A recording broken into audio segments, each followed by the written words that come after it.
choose from. You gotta get Pixel 10 Pro.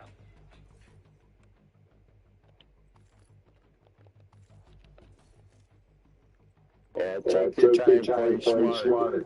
There's a very real possibility that Krishan Rock could be getting arrested for murder very soon. The same day Krishan Rock announced that she's moving out the country, we learned that homicide detectives have taken an interest in Krishan Rock, and they're asking people questions about her. Oh yeah, Chad. I'm moving out the country. We ain't gonna tell y'all details, but we're moving out the country. We're moving out the country.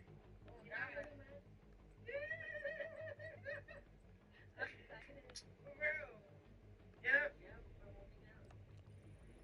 I know it's okay. I want to tell you so many details. Why did you just do that? You posted it. Let's rewind a little bit so you guys got the full context. Krishan Rock has an ex-boyfriend called Ronnie. Krishan Rock got pregnant. Ronnie popped up and said the baby was his. Krishan Rock said the baby was Blueface. Blueface to this day said the baby belongs to Ronnie and is not his. Well, Ronnie took Krishan Rock to court to prove the baby was his. In the next 4 to 6 weeks, God willing, Krishan is going to be. God damn, what did y'all do? Can I shoot something? I was over there picking up a prototype. God damn.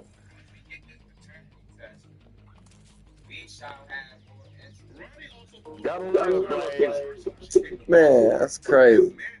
It only took me 10 seconds. Y'all cleared everything.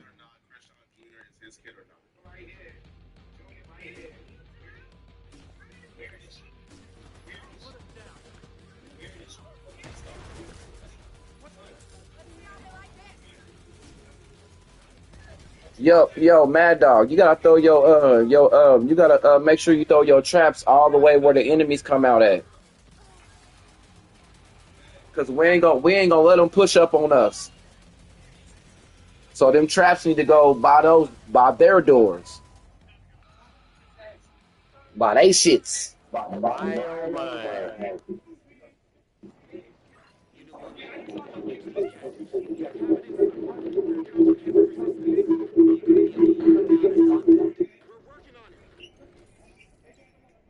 So what you want to do is when we get to the next part, just sneak up and just run around there and throw them where you know they coming at, and then run all the way back. Oh, I'm glitching. God damn it.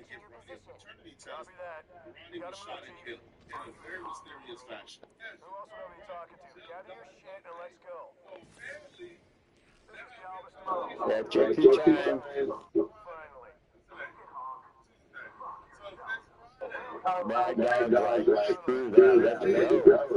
Yeah, he going up there to throw his traps all the way back there.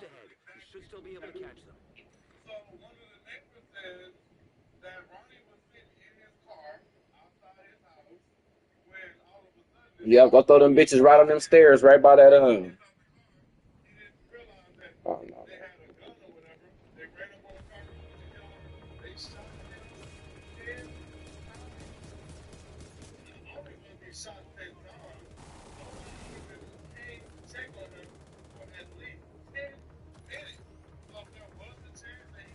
Well, at least we ain't got no rogue agents.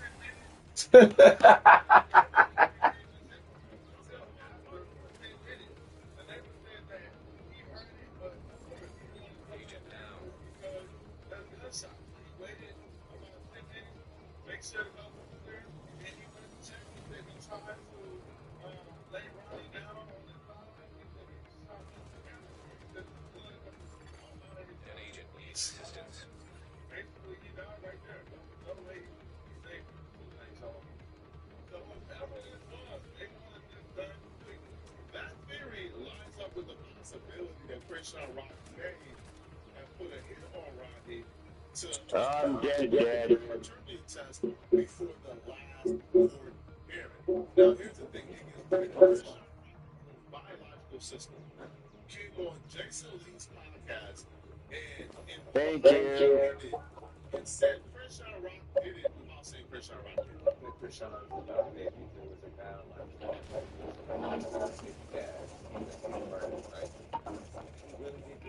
It's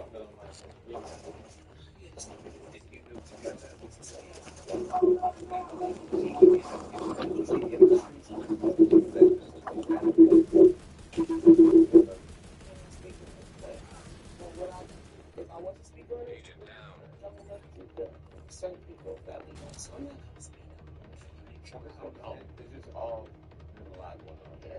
I'm not the police, but I'll just leave it at that. Well, I'll say a little bit. He ran up on Krishan when she was out in public. And then it was all online. Why is that door still open? It's closing now, sir. I'm sorry. Recipes are so. That's Door's sad. It's very sad, especially because No way you're getting in there. You're gonna have to take a long way around. Divert southeast around the ridge. Yeah. the man around on his camera. We're back in the streets. We're back in the plane. So they were a thing. It was passionate, but it wasn't really a problem. It was. They had this lot of focus. Yeah. That person I rock not like this. So she gets to say, hey, man, I can't say what I want to say because you're going to get in trouble. Hey, I heard there was going to be a paternity test. There's no paternity test. That's her to say Christian Rock got Ronnie murdered to avoid the paternity that was supposed to happen, like a week later. This will be the last court hearing. Now, when Christian Rock was asked about this, Christian Rock says the trolling that Ronnie did with her and Blueface got him in the grave, and then when he switched it up and says, well, no, he died because of the street. Your cash crunch isn't going anywhere. So why wait? That's how Tilt does it. You in?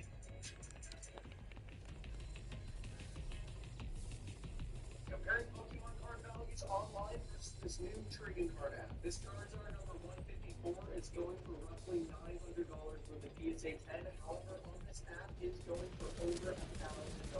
Now let's take a look at the Pikachu Wonder 1 is going for under $400 for PSA 10. But on this app, you can get it for $465. This new app is absolutely flooding the market. You can win any one of these cards just through opening these app characters. Not to mention they have an absolutely amazing 100% fair market value buyback currency. These are some of the cards that I want to look at. Actually, take a look at this one. Blasphemous EX. Blasphemous EX number 2 of. And I always thought this. When you saw your sister insinuating, she didn't say it, but she insinuated that you had something to do with Ronnie Doe impact. It's like a crunch, and then like she probably her interview was probably so boring that she had to make something like that's the only thing that got clipped. Was talking about me. What else got clipped? What did I do? What else did you actually? She said she would beat Clarissa up. What did you do? That's it. That's all y'all talked about. I can't remember everything. Exactly. When I got on Ronnie, I just started seeing the side of him. We wanted clout chase for him. So he did paid interviews. He tried to push his music. All type of things. Seeing how Blueface ran the circus, so he tried to run it home. And then ran himself into a grave that had nothing to do with him. He was already beefing with people in the streets because of what he did. What did you do? No, what he was already doing. In the street. Yeah. If that wanted to really like to be like a father, like not like that, but his family is like a real good family. He comes from a good family. Yeah, he got brother, his grandma, his sister, and his aunt. They all spoiled him because he's the only boy in that. Hold on, Midnight. Hold on. Give me a second. Gotta get rid of this stupid old dog in the corner sniping everybody. Yeah, that's what I'm doing. Take your time. Yeah, bro. He's wilding over here. He did that. Tripping. You can't really call what she said a concession by any means, but did her say, oh, he called himself Oh, shit. He wasn't trolling the street dude online. If he had street dude, he didn't know about it because he wasn't trolling him online. The only person who was trolling online was Christian Rock. So her says he trolled himself to the grave. To me, that right there may have been the closest thing to her just saying, like I did it. Well, Blueface was also asked about this. Come on. 20 seconds. Come on. Yeah, they got behind us. I see you, but They got me. yeah, I see They you. got me. I see you, but Sniper Dog. Where are you, buddy? I can't even see you. I'm right by Midnight. So he wouldn't He's be behind the rock next to me. So when I say that, it was so to see he was here on the show, she she said she kind of like hinted that she thought Rashawn may have had something with Ronnie dying. Shit. Ah, I don't know about that. there we go. All I know is she said that he told her Oh my gosh. Watch that sniper. Watch the sniper, dogs. Get in cover. I'll come to you. come down and said, hey, before this person died, they called me. And this and that. That's just kind of like, before, because you said she's a setup artist. So, Shit. Bro, you should have stayed where you was. What? Bro, spur of the moment, be very I just said I'll come to you. No, it's on all of us, man. It's on all of us. No, it's not. All he had to do was stay there. Brady was not looking good for Christian Rock at all. People around her. Okay, now we know. Let's do it again. And we know. Christian Rock, had that mishap, had that slip up. She's like the number one prime suspect who had the motivation to do this. Well, a man came forward today. Bop, bop, bop, bop, bop. Boop, boop. It just got worse. See, She cute. I'm about to get her number, baby. Where you at? about like Ronnie's homicide and Ronnie's murder, because right now the murder is still unsolved. The man says police has approached him about this murder, and they continue to badger him and ask him about Christian Rock and his relationship. I was the biggest one that violated my own rule, and that's don't go too fucking far, too fast. And I did. Stay back, stay back. To talk to them. Yeah, because I had to go pick up people, you know. But I broke that rule. Because I went out there like, and I'm an idiot.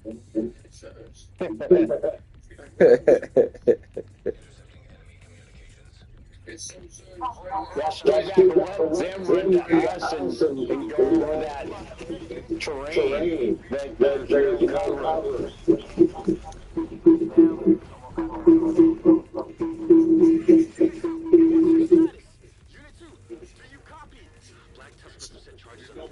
They weren't taking chances. You gotta press on. You're headed for a small dam just north of your position. I'm mad. I want you now. Vital signs critical. So now I'm going to be right? Because the tip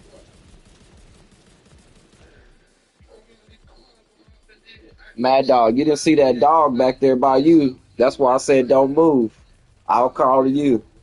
There was that controller over there. He was waiting for you to come and get me up. He was waiting. For sure.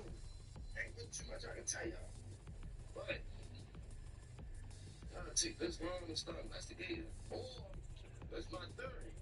Or your girl about to move down. And they probably got shit on Shorty. We're trying to figure out who did this shit. But they ain't this gonna be Trump. Like I told the officer, I said, they don't want to talk to me. I said, ain't really much I can tell you. He want to talk to me. JTF, you the one leader. We're starting our mission. I'll be that unit one leader.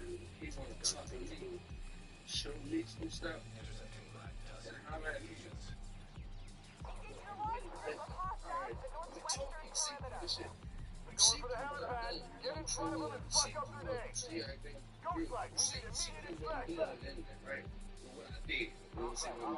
That shit. See through what I did. Still want to talk to me.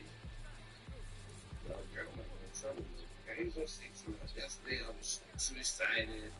My nerve was everywhere. First I heard police, homicide, detectives looking for me.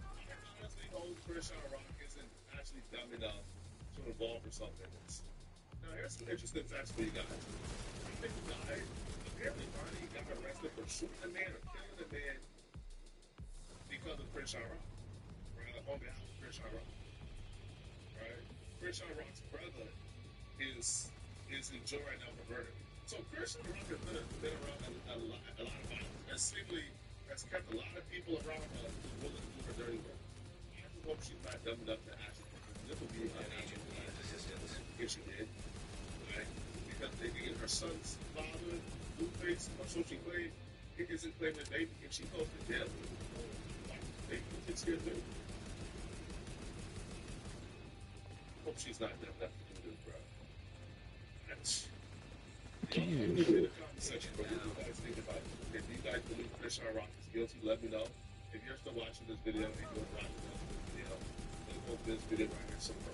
Somewhere here, or somewhere on the screen to find out why exactly Uncle Murder crashed out loud and give it all a podcast after they acted this. See you guys in this Uncle Murder video. An agent needs assistance.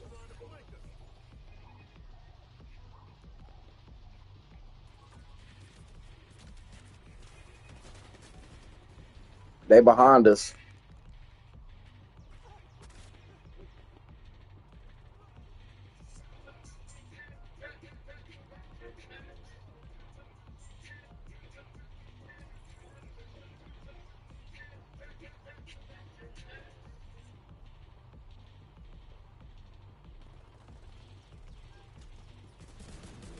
Y'all more coming on that rock.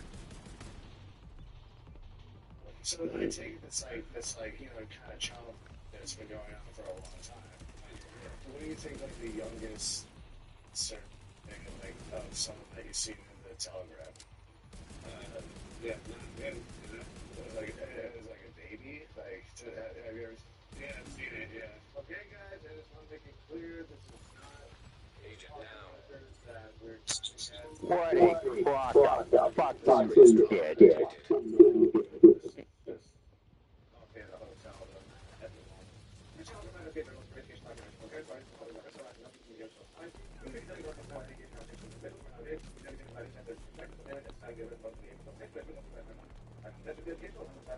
Yep, I'm going down. Crawl back, I got you.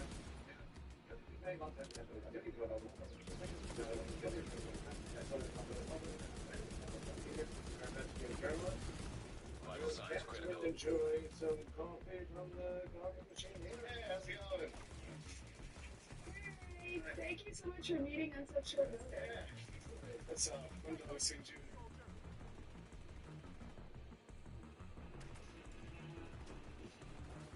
Nice to meet you. You have the coffee maker there? Cool, that's awesome. Before we deal with that, can I just hook it up for a second? Can I be talking on the Facebook? Oh yeah, that's good. Come on, lift up, bro. Boom. I don't have a conversation, man. You're not in trouble or anything, but you're willing to take the time to chat with me about it. So we obviously have the chats here. You know, I don't want to bust your time, right? Just have a nice conversation. Like, if I think you just kind of need some help rather than trouble, if that's does that make sense? It's ringing a bell. Yeah. Okay.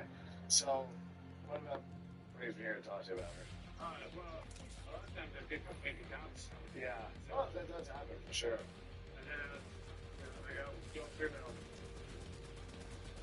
That's for safety purposes. Obviously, you know, I don't know what you're going to talk to here, but I understand it's sorry. So I'm not going to put this on the internet or anything. It's just like make sure, like, you know, how would you run to the police and say, hey, they tried to steal money from me or hurt me or something? I think it's fake for them. You know, I try to like interact and see if it is or anything. Yeah. It is stuff to done. You know, I believe so. Yeah. I try to just get rid of it. Okay. It's fake. I'll report it and say it's fake. Yeah. So when did you first start talking? Like a long time ago. Remember maybe it was that? Oh, really? Oh, like let me just have some. Yeah. I didn't know it was fake or not. Medical assistance needed. Yeah. So, what's your final impression of it? Do you think she's real or fake? Okay, so I just leave her alone. Yeah, well, just so you know, she is real. Like, her mom actually reached out to our group, and so we can get along. Basically, it's helping kids not touch adults, but also adults that touch kids, that kind of thing. So, like, you're not in trouble. Like, it's legal. We don't want to go to like police or anything. It's whatever they're that they got going on and they're afraid to go to them. Yeah, so yeah. Just because it's a people. Dude, why don't you guys go in the shade? Yeah, he'll go in the shade. That way, yeah, people aren't One gonna later, bother us. you reach the All objective. with it, don't tell you she was. We're encountering heavy resistance. Are you going to be able to lock down that helipad? We're working on it. I think that's about right. So how would you describe the conversations again? I'm sorry. Well, at first it was, you know, like, so that's why I tried to see Yeah, yeah. real or not, you know. After that, I just like, I didn't know if it was real or not. Yeah. I felt like it was kind of real, so I like check in on her and see if she was alright. Yeah. Got an SHD element approaching your position. Yeah, I mean, how fun is it for these girls to find you on Facebook and start talking to you like that? I've only had a couple of talks. Yeah, like girls around her age, like, Not even sure. well, I mean, like when they told you like that, like, hey, like, I'm this age, like how common is that happening? It only happened like 3 Do you want to take the thing off and try? Imagine, is it heavy? Yeah. Oh yeah, do you want to take that thing off? Like, yeah. And you take a breather and relax, don't relax that stuff. You say in a conversation, picture like, were any pictures exchanged between you two? This is Galveston. Chicken Hawk is on the move. And are you working right now? Do you have a job? Okay. Because you told me Where are we going? Into the tunnels. Yeah. They must be cutting through Job, one. yes. I There's think you ants don't just actually ahead. do. You should still be able to catch them. Okay. But some of the stuff that was sent to her, would that kind of be classified as graphic, maybe? I don't even remember. All that stuff happened when I was drinking. Oh, okay. How long have you not been drinking for? Congratulations. Can't say the same myself. So is it possible that maybe you sent some like videos to her, like, Maybe, I don't know. yeah, because obviously like in the ear, and so the thing of it is, like, obviously the conversation that, like, she told you the age. Do you have a letter? I don't. I don't read it either. Man, I'm sorry. Yeah. Hey, brother, you have a lighter? I'm smoking one with you. You live around here? Like, I guess it's a meeting spot for it. yeah. Like, do you, I take, do you, like, live nearby? Okay. So if you're willing to be honest with me about everything else, like, besides just, then I actually think it could be a very productive conversation. They don't want to Serious trauma detected. You know what I mean? Meet me? Oh, yeah, I'm gonna go. I tried to, like, see if it was Resistance. stuff like that. Yeah. So, now I think, why I'm drinking. Yeah. So, what other apps are these girls finding you on, like, talking to you? Do you have your phone handy? I mean, if you want, like, because, like I said, I'm in trouble, right? I'm trying to figure out, like, what apps these girls are finding you on. It's only been messaging. Just Messenger? Yeah. Because in the messages, you were asking him, like, see pictures and stuff like that. Wow, you got hit by that sniper, huh? Sheesh. Like, the other times that this has happened, where... Nah, I got that. Yep, there's a sniper go right there. Bye-bye. Come here. Come here. Sniper down. Immediate medical assistance needed. Talk to it. Yeah, and then her, where was from? So that's why I thought it was fake. Yeah. Because like, I feel like, that's a very, like, that's like a seasoned guy who's been through this time and time again, some moves. It's to ask him to send pictures of, like, them and stuff like that to prove that they're real. That's like someone who's kind of been through this before. So that's why I know it's not just the only two. Like, well, Why is that door what I'm saying is, It's closing like, out, we sir. know that, like, real stuff has come your way. Like, we just, like, I promise, like, we have, like, a thing that, like, Kings women had stuff sent You're gonna around. have to take a long way around. It's like, you kind of Divert came our southeast way around with, the ridge. we kind of put that, like, tracker on your account, and we know stuff's been sent your way. I don't know exactly what, but it's definitely, like, younger stuff, like, younger whatnot. So, like, how young do you think the youngest picture that you've received, like, on Messenger or any of the other apps? Well, I'm not even saying one of the girls you talked to, because we got that notification that something was sent your way. It didn't, like, say who it was from, but, like, I sure if it was like a girl or like, you know, someone who was like into like you know, trading that kind of stuff. So that's why I'm asking you, like, was it if it was a real girl, if it was someone like just trying to get you sucked into something? I'm not talking about young girls. I'm talking about like people who are like, hey, you want to see some like pizza? Like, you ever see those pizza accounts? No. Do you know what the pizza accounts are? Yeah. Don't tell me either. Yeah. If you're not talking about those pizza accounts, and like you don't. If we get through this, don't start the next part till everyone's ready. Don't just run out there like a renegade. Wait till everyone is ready as a team. Oh, I was waiting. Right, but like I mean, if you I was for chilling. a year, you've been talking, you started sending all that shit less than a year ago, so it's not a drinking issue, right?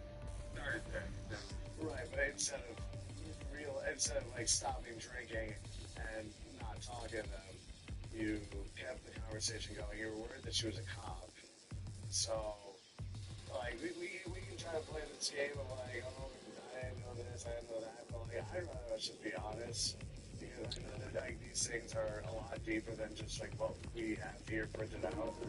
So Good. like, you know, that's how I know you're willing to actually make a meaningful change, is by like, you know, figuring out how deep we are in the situation. So the floor is yours. Like basically, like, when did this kind of start? And like obviously it's not a drinking problem because we were talking to her yesterday, that meeting up. Yeah, you were. Oh, sorry, I was like maybe a couple weeks ago, but you know, that was a different one, I think. Like I said, like, we know a lot of what's going on the accounts and everything, so that's how I know some stuff has come your way. Because this would have been the first time we saw like that 8-year-old girl that's like, you know, picture, I think. I got some on Discord years ago. On Discord? Yeah. Oh, yeah. You know what I'm saying? So, how'd that kind of go? You know, with Discord? It's right. It was just an invite group. Okay. And how'd you get, like, wrapped up in that invite group? There. Like, a link. And where was that link? Like, showing? Because we're trying to do things we track down and find the real guys who are, like, you know, sharing those kinds of pictures and, like, actually trying to, like these girls. I don't think you're that kind of guy. It's a coffee maker. Like, you're not here to come up like a girl in your ice cream truck or anything like that. I would say you're not. I'd say, how's a guy like me get into that shit, you know? You've never been with a girl actually like this young, right?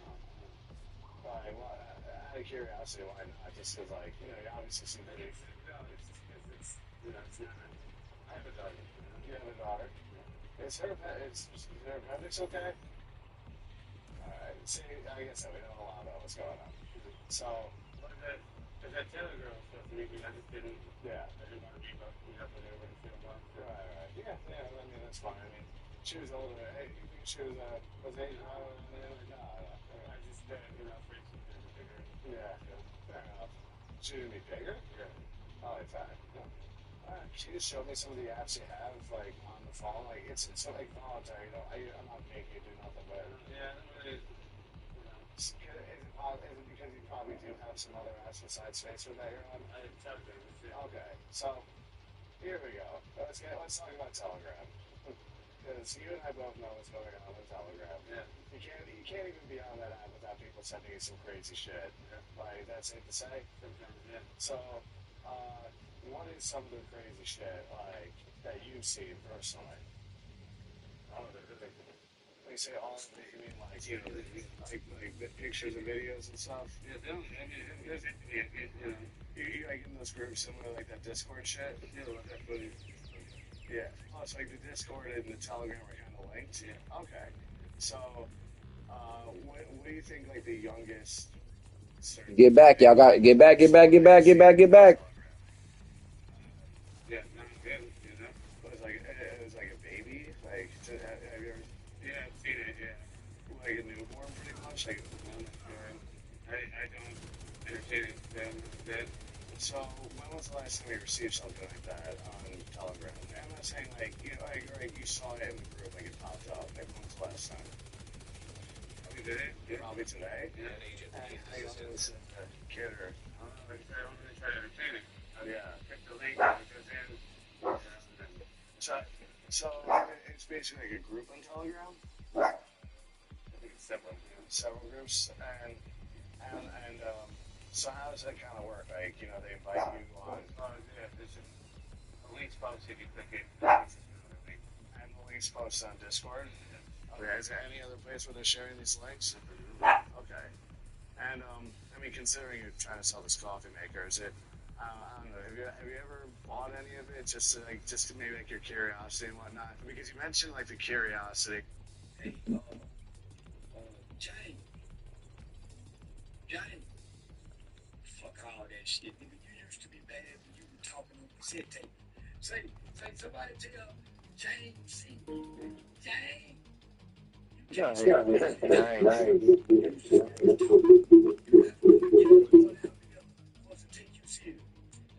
your old man serious on the internet, fool.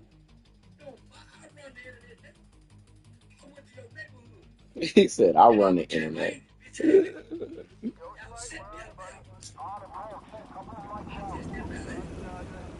Yeah, why this? Hey, this part two is crazy. Part two is crazy. Yeah, this is the hardest part. Because it's strung out. It's not compact.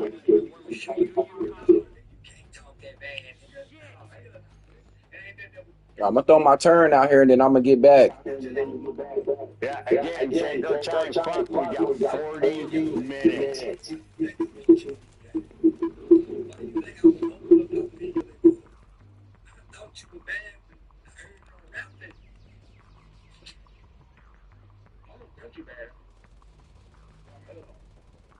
Damn, they turned my turn up that quick. Golly.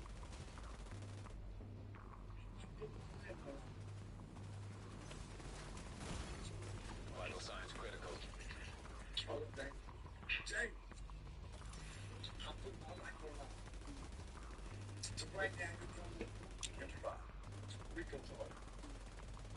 Y'all fucked up, James. I don't tell. I heard you been calling down that thing. I put the law through paper. You've been calling down there for that does investigation. Now, y'all talking about saying it me now. I was told I shot the gun. You see how y'all changed the handle. Y'all a lot. Y'all a lot. One shot. Y'all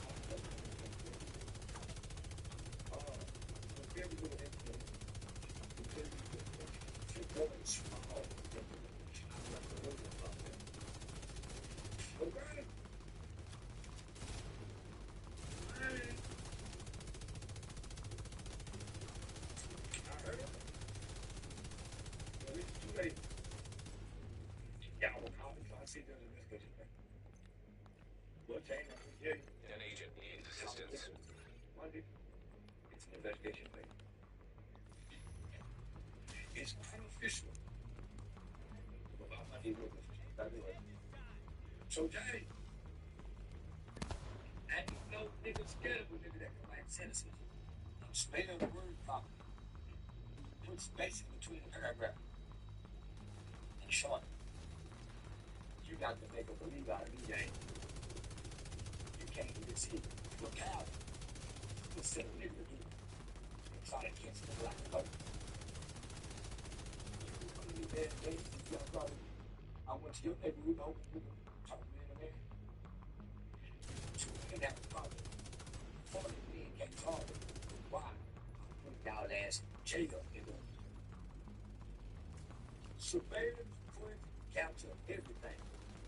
So now she get the dollar out of it.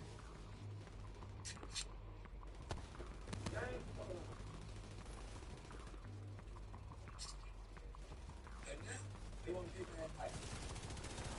You know what I got to do?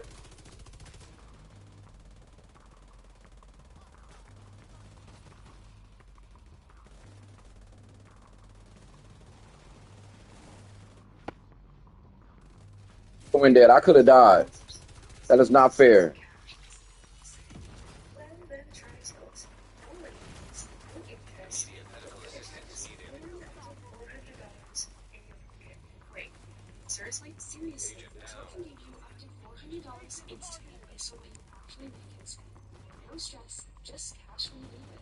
Tilt makes money simple. Learn more today at tilt.com.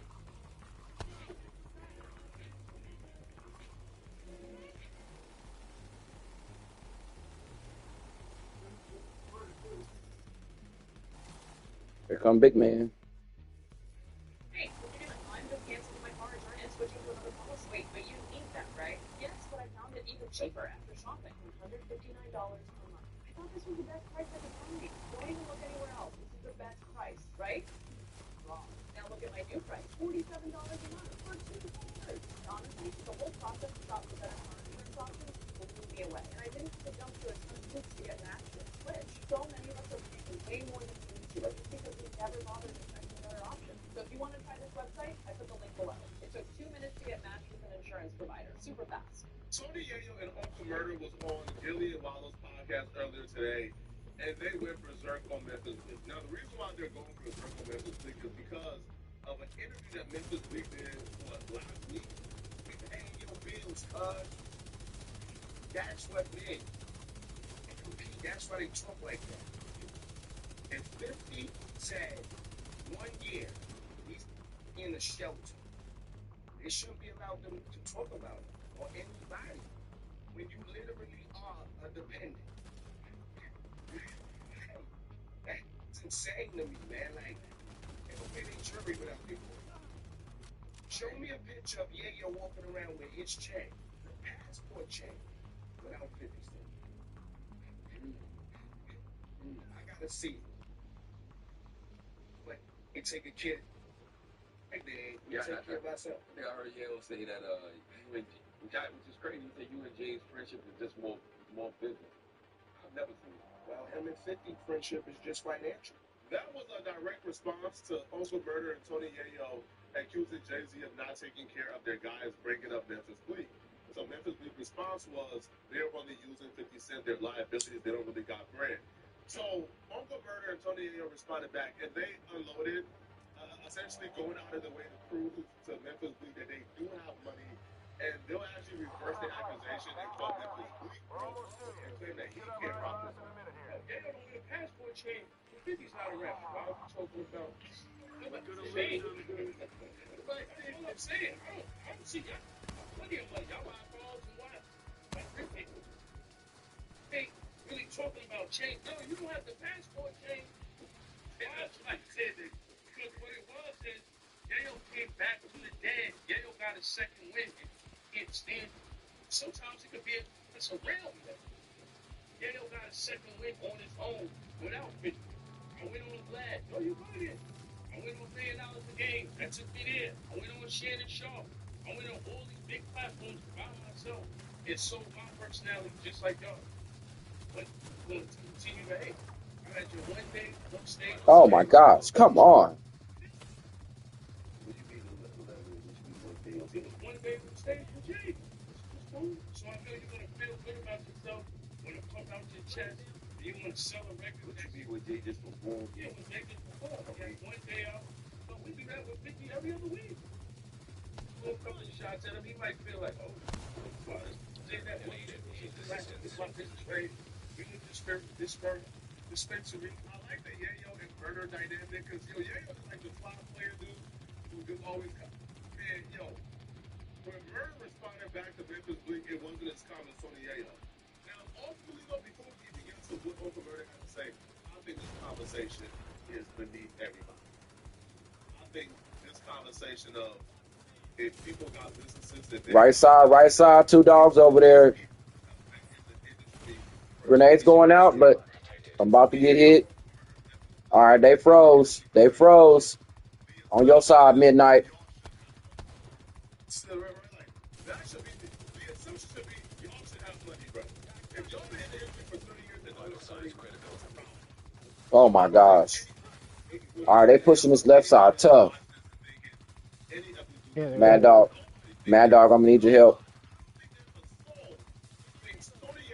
Yeah, far left. They trying to come and get me. No, you should have stayed right there, bro. You should stay right here.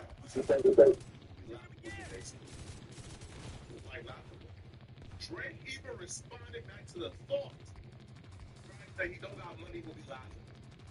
As simple as that. Son of a bitch. Even how That's what I'm saying, Mad Dog. You shouldn't have ran all the way over there. You brought all the smoke to them. Drake would just laugh on it and be like, what a word, you know? Yeah, okay. You brought all the smoke to them. All of it. Oh, he got both y'all up? All right. So, again, I hear, like, Yayo out, I do. I hear murder out, bro, I do. Somebody calling you out for being a leech or being broke, I understand how that may want you to stronger response. But, bro, like, you don't have to go in depth about what businesses you own, the moves you're making. Because trust me, bro, the only people who are watching are the people who want to stop that. The only people who's like paying attention and like, oh my God, he got this business, are the people who got bad intentions. As Adrian Broner would come in publicly and telling people he got money and get this. Brian Broner. The minute Broner came out and said, hey, I'm rich again, he got a lawsuit the same week. On everything. Uncle Murder was not as patient or as nice with On everything. He caught that charge the same fucking week. It's crazy. And I guess a challenge for him this week if he really want to prove he got more money. It's between Queens and Nassau. We deliver. We've been open for a while now. Sharks Murder. We have our own businesses. We doing our own thing. Be surprised. Not a big announcement. I know the Glaze. And the Glaze and the wood goes to Memphis Queen. You want black effect, so I know Charlamagne is going to be like, yo, so what about Yayo? Of course, click ball. It's cool. Not a problem. I like what you talk about. I know I'm doing stuff right. That's it. No, one of the things I did see that he said was, hey, you know, Jada gotta take care of her. Nobody's taking care of me. That's where you did it wrong. I pay my bill. I pay my taxes. He said something pertaining to murder about him. That's something about me. Yeah. I ain't had it. So you didn't know. I ain't had something about me. No, maybe it wasn't you. Okay. If 50 stopped for a year, it'll be over. Why am I stuck, bro? What is going on?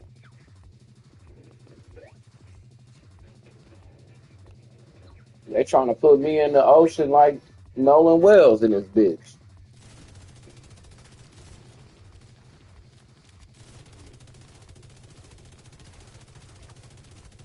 If anyone in this room found out what I was, they wouldn't make it out alive. Mid-Tower, Squad 3. If that's a joke, why is a level 1 on Squad 3? 300 heads turned to look at me. I froze. I wasn't a level 1. I was a vampire. And every ability user in this room had been trained to kill things like me. Wait, hold on. Or just... The auditorium went dead quiet as everyone watched the draft board scramble.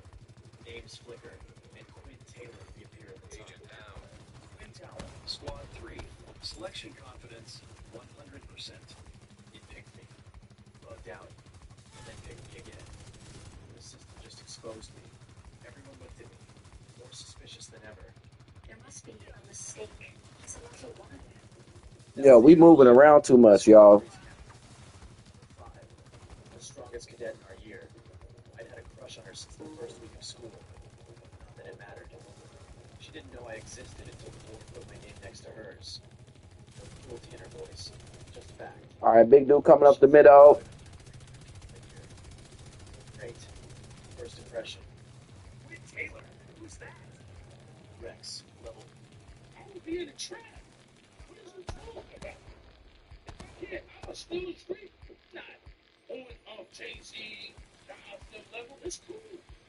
I was making money before. Like, be like, yo, Yale was a pack pumper. No, I was getting money on money before I got through. Let me say this. You can act. Let me just say this. Right? Hold on. Let me say this. I know that the father's got a successful An agent needs assistance. and I know they said he got a restaurant. I don't mind. We can do this too. We can go. Let's see what you made last month. So we made last month, and we can continue to do month to month. to see who's making more money as far as that business is concerned. We can go business to business as far as that, right? Let me go Bitcoin to Bitcoin because I got a bunch of those too. So as far as me being back in the hood, that would never happen. And we can show houses too. I got a pool. We can show houses, flyer, and all types. We can do that. We can go Bitcoin to Bitcoin. Hold up. We can go Bitcoin to Bitcoin. We can do this. Like, and not to mention, we got a nice check for value to even do this podcast, right? We get paid like real good money to do this podcast. And on top of that, let me talk like what I'm, because I ain't even talking about me. Like, I'm surprised. I got my med kits. It should be some out here laying on the ground, bro. I just picked up two. I hear you. Yeah.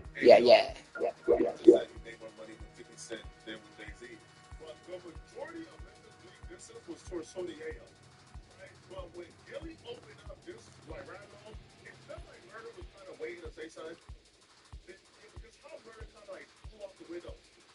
What's a personal point for Murder is nothing. Like, it's nothing. What proceeds to follow, to me, is what I don't, especially if you haven't heard what Memphis Bleak have said about you yet. So go this crazy tells me, hey, you already heard Memphis Bleak said something about you. Hold on, I'll be right back. What he said about you, then you liked it already. All right. Yeah, one more. Hang on.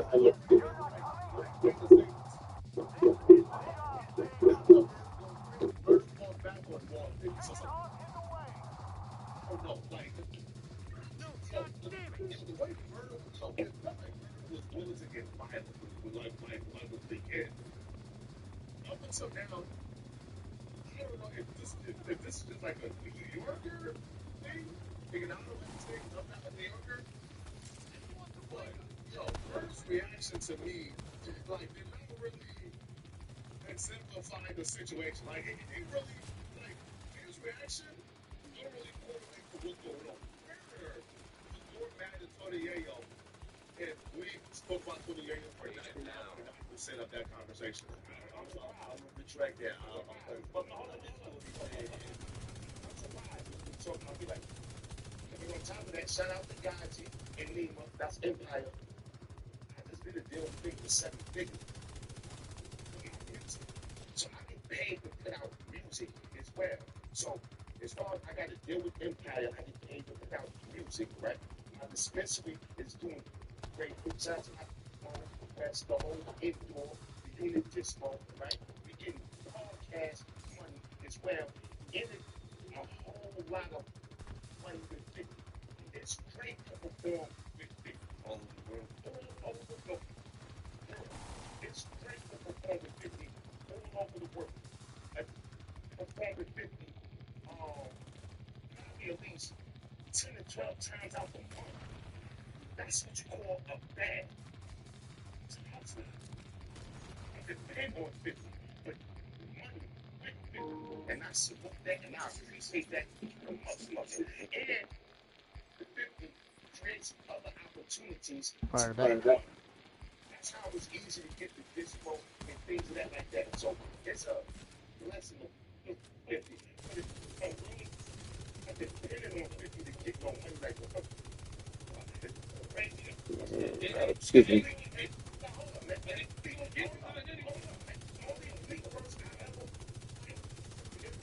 Jay-Z wrote. The only big verse I ever liked is the one that Jay-Z wrote.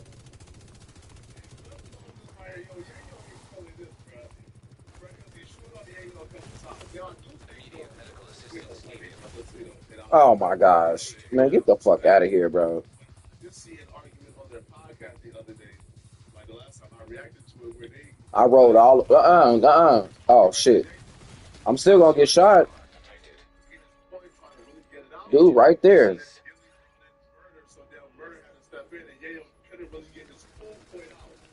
Well, you know, Yayo's place where you would think that Yayo is Memphis Bleak right now, bro. Damn. Thank you for the pickup. Oh my gosh. I don't know if they follow me here. I'm gonna go down here.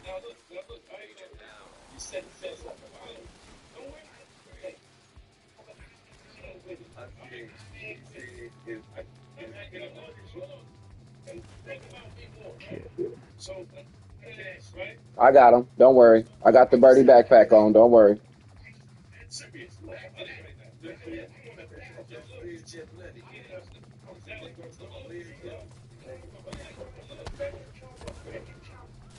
Business statement for business statements. And we can do it next week. So look, and let's check the transactions. You know, I didn't scratch it out. So nobody buying, nobody nothing. Let's see how much money we got. And check the safe. We got the safe money too. I got the safe in the crib. And I just took my kids' first class flights on Disney. We take Disney World. I do the kids. You heard? It was me and 20 homies and 13 kids. We do.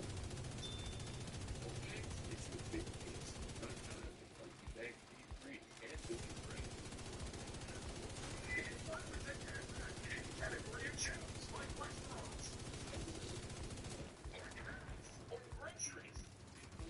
And the big dude ain't even came out yet. Gonna put my hive on in a minute. In a minute. I'm a pocket watcher, so now I'm serious on who got more money. So Uncle Murder's net worth is $2 billion. Memphis Bleak net worth, let's see what Bleak's Six. net worth is between $200,000 and $2 million, which this is foul.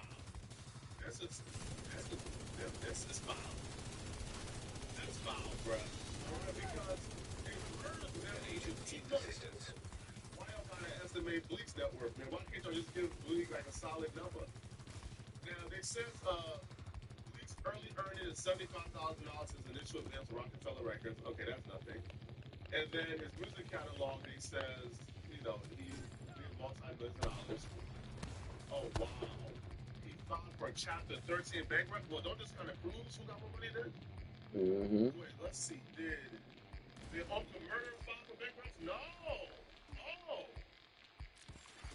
I think that settles it, okay? Well, not really, right? Because there are people who file for bankruptcy. I think 50 Cent filed for bankruptcy in the past, but 50 Cent is obviously richer than everybody involved here. What a fucking crock of shit. Damn it.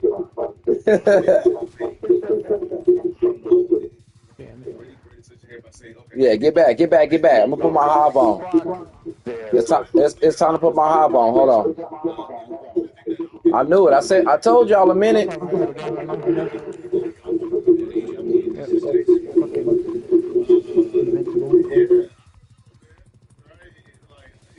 can't really think of too many great Memphis Bleak versus, opposed to Uncle Murder who drops a wrap up every year. Now I'll be real, the wrap up this year, or the most recent one I should say. I'm the fucking savior in this motherfucker.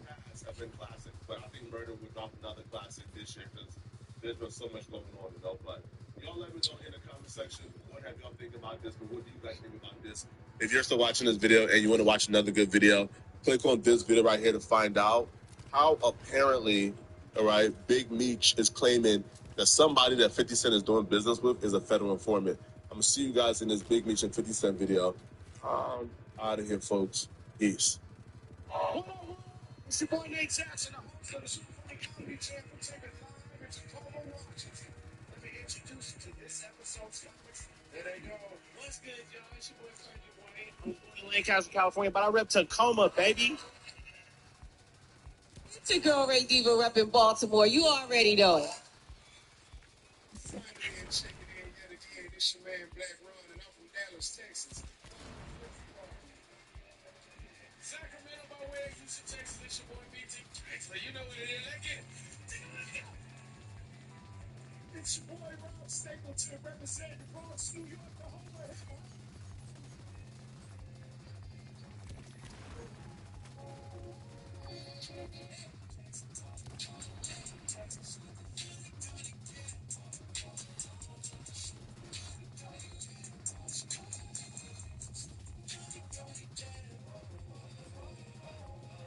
This is a comedy jam. Makes a motherfucker know. Credit check needed. It's fast cash without interest or late fees and delivered instantly. That's how Tilt does it. You in?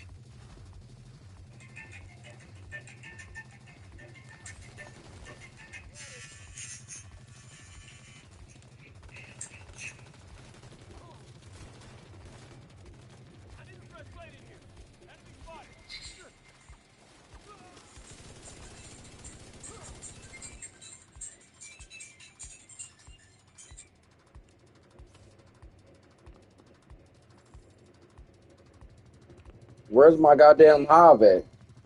Oh, here we go. All right, hold on. I'm trying to figure out where my hive is.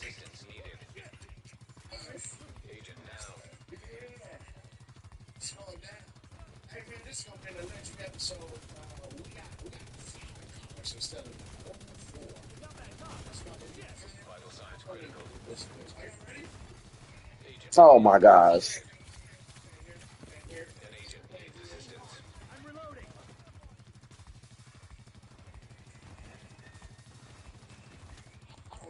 Come back, come back, come back, come back, come back, come back, come back, come back, come back. Oh shit, y'all better get up for 56. Start posting about you. God damn, that nigga got it like shit. God damn. We're gonna get a big ass little nigga at the same time.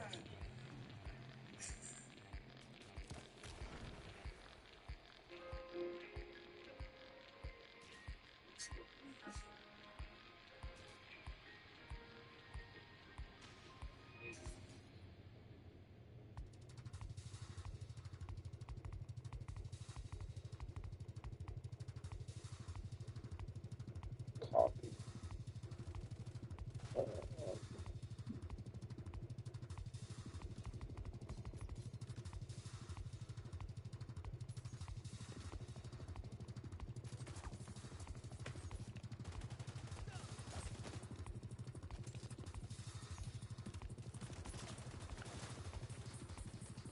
Yeah, bitch, sit your ass down, boy. What you doing?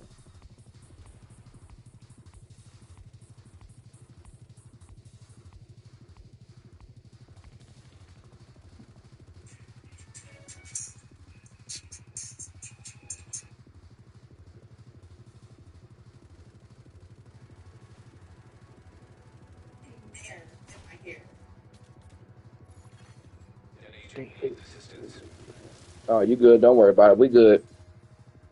You back here with me, peeps.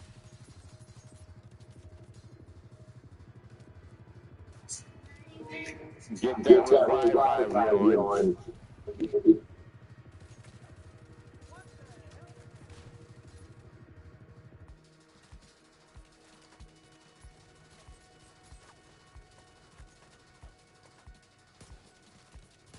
Yeah, bitch, shot that shot at your dumb ass. Get your ass back. Warning shot, ho. Warning shot. Don't come in here.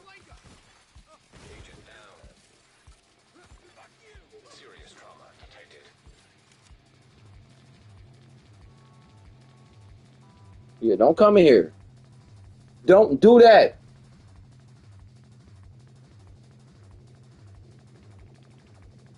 Just throw me a revive vibe.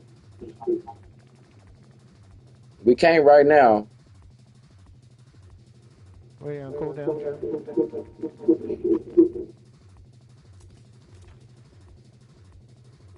That bitch gonna tell me.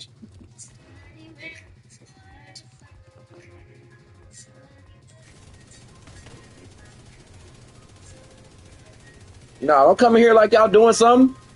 We ain't got time for that. Get your ass up out of here. Who told y'all to come into our crib? Good shit, Midnight. Let's go. Playing with us.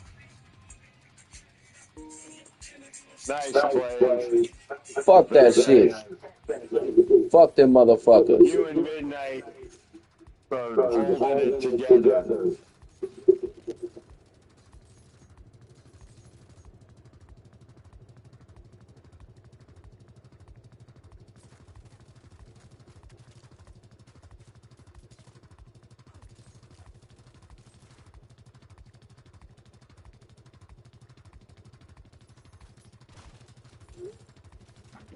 Bitch.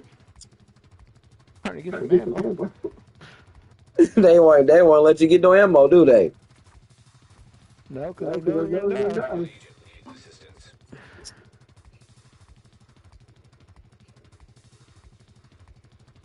Oh, I am the goat of hiding. I am the goat of staying in cover. Come here. No, where you going? Nuh-uh, come here. We want to talk to you. We just want to talk to you. Okay, never mind. You're dead. All right. All right. All right. All right. All right. I'm on my way over there right now. These are invincible. No, I'm not. No, I'm not invincible. But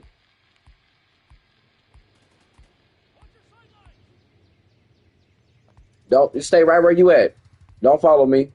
That's how we all died last time. Y'all all tried to follow me, and I'm the only one that made it out alive and got killed at the door. Oh, I forget who picked me up, but I got killed at the door. Jeez. Thank you, Blaze. Thank you very much. Don't worry about it. Don't worry about it. Yeah, I just went out and used my invincible. Okay.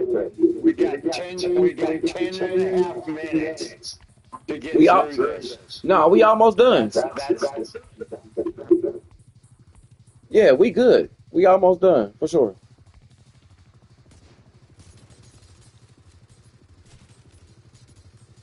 Oh, I did 14 million. How?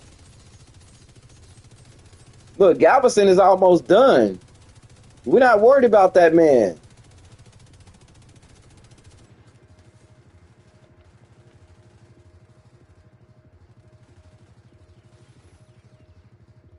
She said FaceTime $100. Bitch, ain't nobody FaceTiming you no 100 motherfucker for $100. Give a fuck about that shit. yeah. One down. Come on. We only got one or two left. It's game over. Oh yeah. Oh, sweet.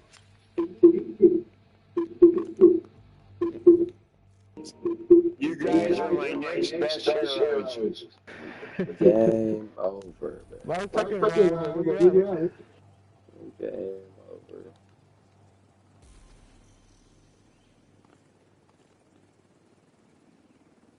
They don't even know. They don't even know. We out here. Love all you guys. Love you, Blaze. I love you too, brother. You have a wonderful night. I'm about to get off and eat, so I'm hungry. So I'm about to eat real quick, and I'll get back on in a minute. Yeah, you do. I hear you. Yeah. Go fuel up. We'll be here. Yep, finna fuel up for sure. Thank everyone, all of you guys. Thank you 100%. All right, Mad Dog. We out. Midnight. Nice playing with you. We out of here for a second. Yeah, I'm out. Yep.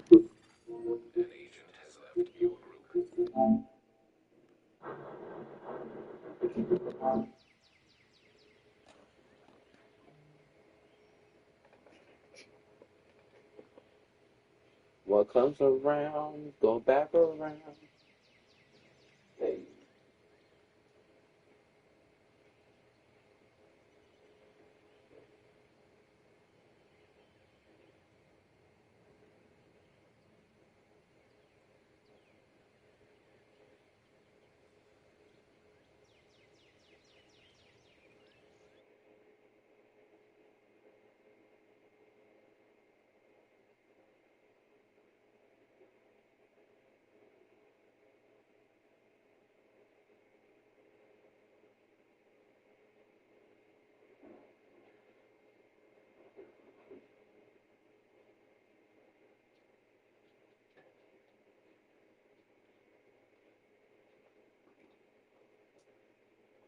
Fuck up.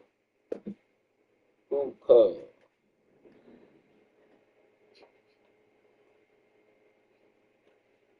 Fuck up. Yo's cub. Drunk cub. Where'd that come from? It just popped up.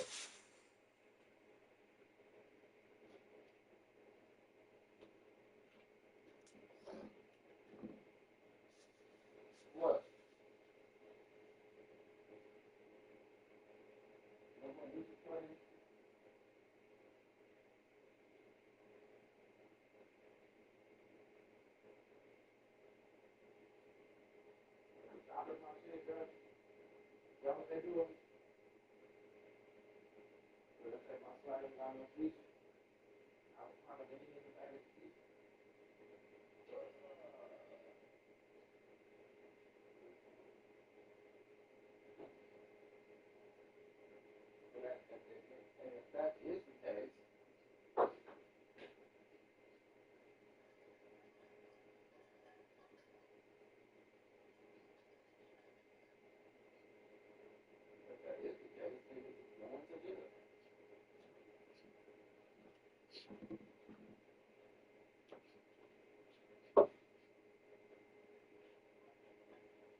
If it is.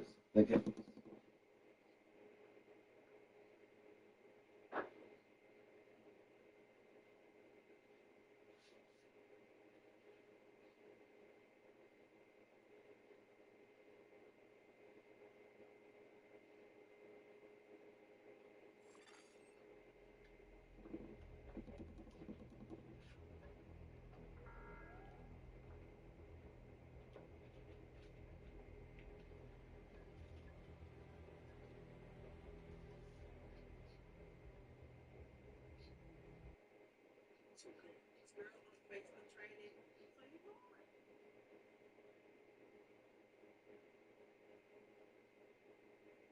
Y'all know my ghetto ass.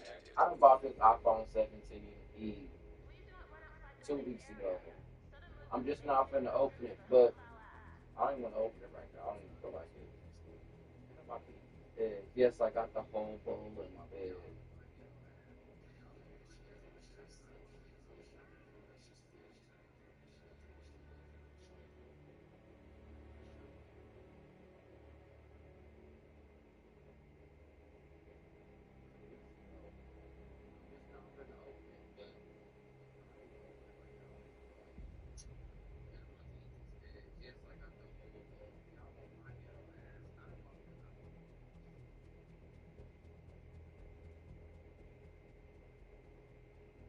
Wow.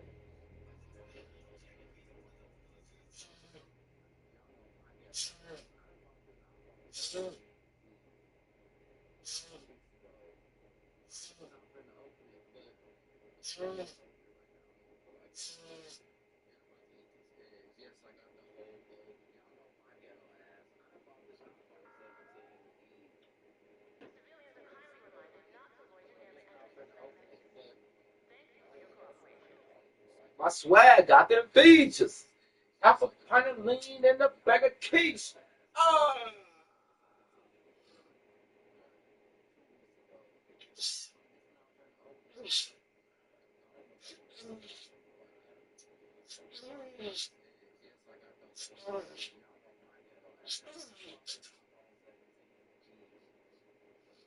At this point, I might as well eat some breakfast, man, dog. I might as well cook some sausages and shit.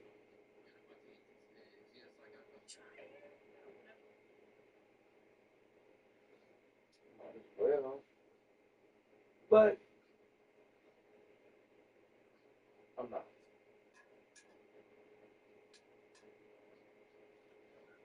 I am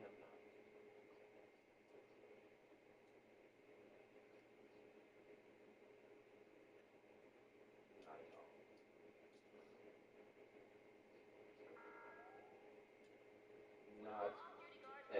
Not at all. Not at all.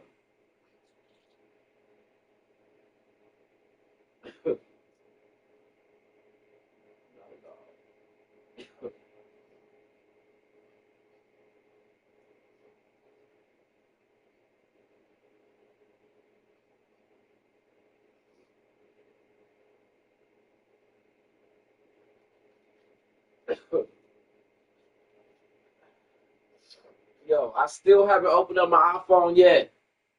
I'm gonna do it tonight. I mean, this morning. Yeah, I'm gonna open up my iPhone 17 in a minute. Well, probably not. I don't know. I'm just looking at it still in the box. Just looking good.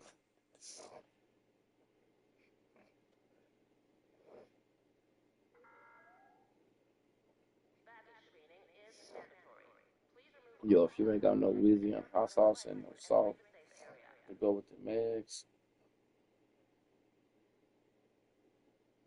I don't know what you doing.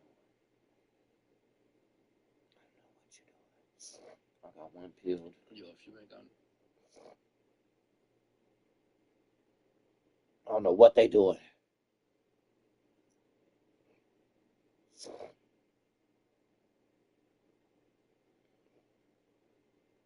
Louis. Louisia, Louisiana, salt. Bam. Whole bowl. Y'all know my ghetto act. I know when the mother. Anyway. Agent requesting backup. All right, let's start this. Let's start this session. How are we gonna start this session? I'm gonna turn it over.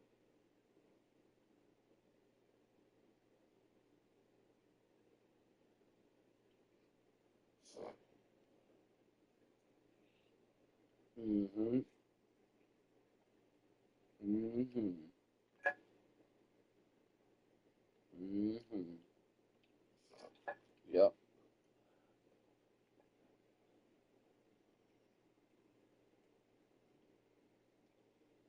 Mm-hmm.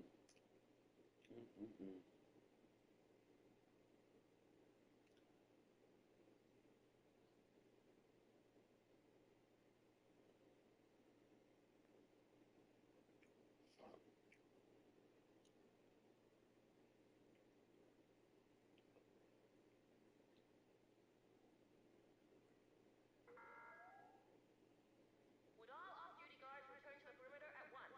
I repeat, all off-duty guards must return to the perimeter.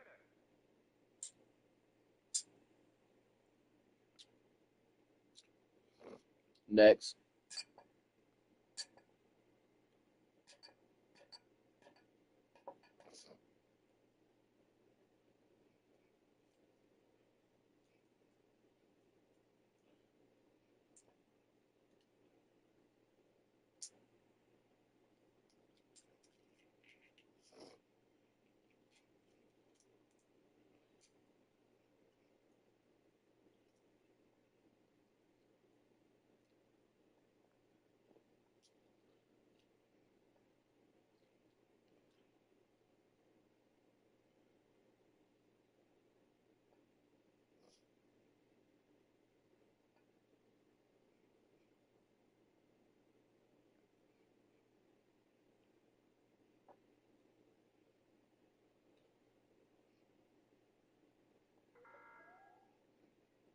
Please do not run outside the safe area.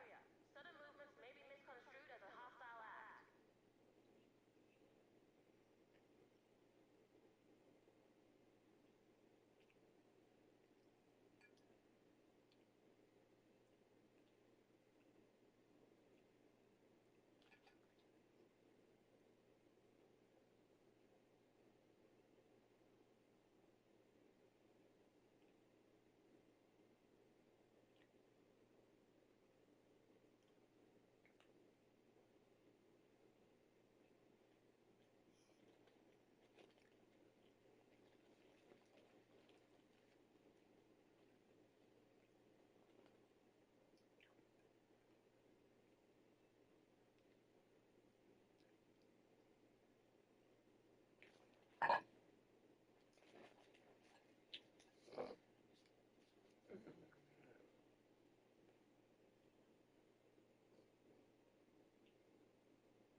Civilians are not permitted to carry firearms inside the safe area.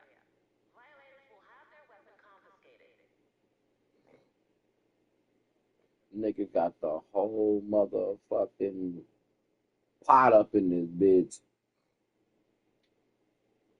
Louisiana hot sauce. You can't see it. My salt.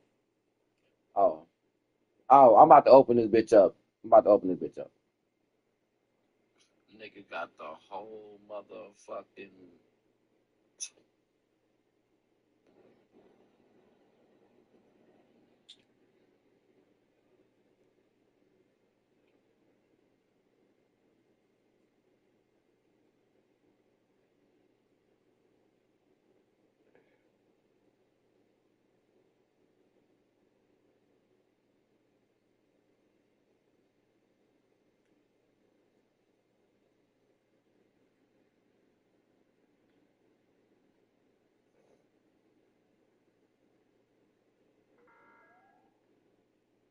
urge all civilians to stay vigilant.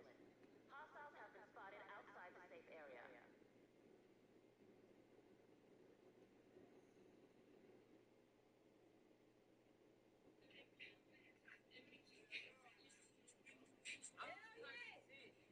We're in the hood with it. My baby daddy. Oh, my baby daddy. Tell him. Oh, shit. Damn. Get it, baby. Daddy. You can take your break. Oh, yeah. Oh, he dealt that bitch. See, that's it. They got a good technique. They both, shit, that's how you do it. That's easy Why money. you put it to me? And y'all only 30 seconds in. God, Got this 2 is minutes and halfway. 30 seconds. Yeah, y'all got 2 minutes and 30 seconds. Y'all know y'all ain't got nothing but $25 a piece right here. No, I'm gonna give them 100. Oh, okay. Who? Yeah. Hold on. Hey, you tweaking.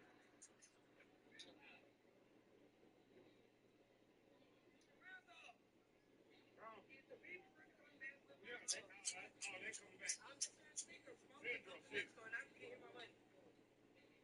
Y'all got it. Go ahead. I ain't driving. No, tell me why you do the laugh for a minute. I wouldn't get it. Shit, I gotta talk out with it. Real though, if the people really bring us They come. They come. How long we got? Y'all got a minute and 30 seconds. Oh, it's okay. You want to die though? What I say? You want to just die? You said it. Get it. Oh, jeez. You want to get it? They got it. Yep. Y'all still got a minute and 20 seconds left. No, they get more money. Oh my God. They up it. Yep. They got their money. Yeah, they got it. Oh, they got Please it. approach See, the you safe finna area get if that. anyone How is you get within that? I 10 don't points. preach for the shit, bitch. Oh, yeah. Oh, they got it. It's 2 minutes, y'all. They got it. They got their money. They got it. Can I see my They got video? their money. Don't post that though. I ain't gonna Yeah, no.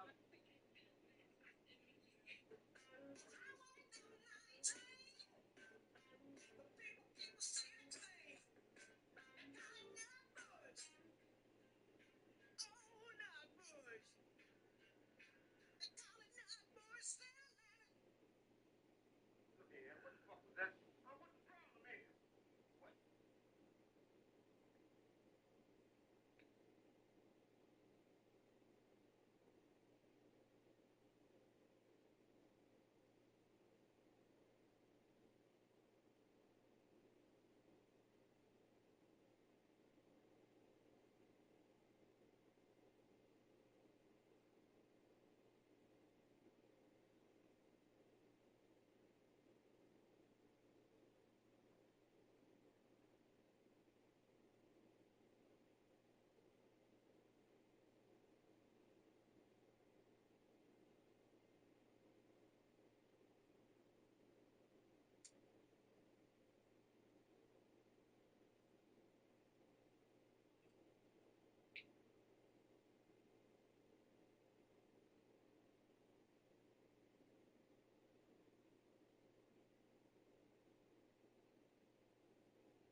Nigga got the whole motherfucking pot up in this bitch. Louisiana hot sauce. You can't see it. My salt. Oh, I'm about to open this bitch up. I'm about to open it.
At this little box here.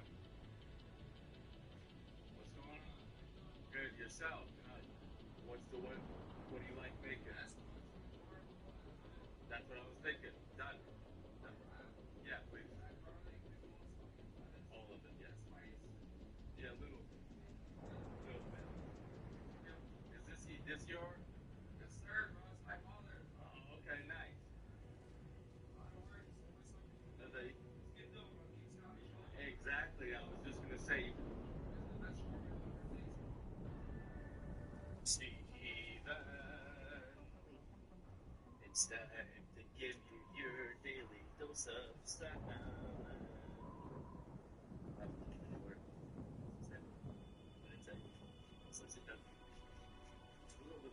Steven, I didn't see you leave the nest for so long. It looks like isolated places beneath it. So I don't see you anymore. So we're doing quite a chill one today. Give you what you need when you get back to the nest, protecting babies. David, I don't trust you. You still have this like it. I want you to jump and use it. No. Not today. That's alright, Steve. Do I just go crazy on this one? Hell yeah. Absolutely, have at it. Listen, you deserve the world.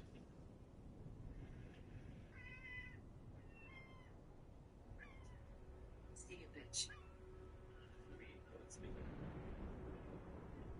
See you later, bud. Steven. It's Steven.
Oh,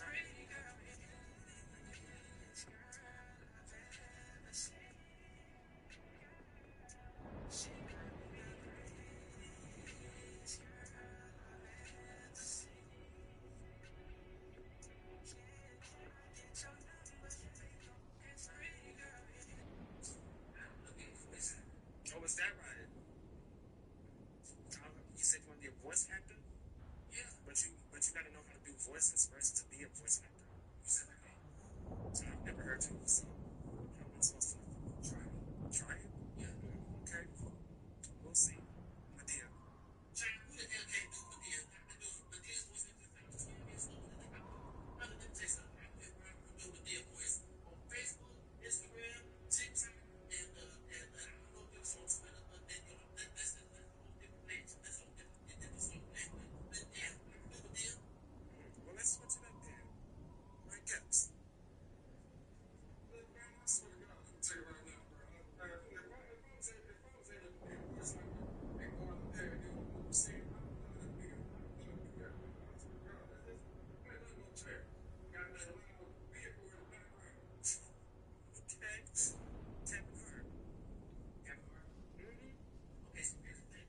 If I was able to go out there and go to Hollywood and they spot me and they tell me, say, hey, T Split, we want you to be the next big for another character. To be fast like Jordan. That's pretty good. Yeah. Morgan Freeman. I'm very good. I haven't seen that on Earth. And I think I'm just achieving it. Thank you. Well, you know what? I want to switch it up a little bit. I want to do something for the children. You know what I'm saying? Like everybody don't do nothing for the kids. That's why Mickey Mouse. Let's see what you got something for the kids with Mickey Mouse? So at Mickey Mouse, you think I'll get 1 million likes and 1 million views and 1 million followers for doing Mickey Mouse? Probably even more than that, actually, more than 1 million. What's this? It's me, Mickey Mouse. Listen, if you ever come to Orlando, look for the Mystery Mouse the Tour. See you later. It's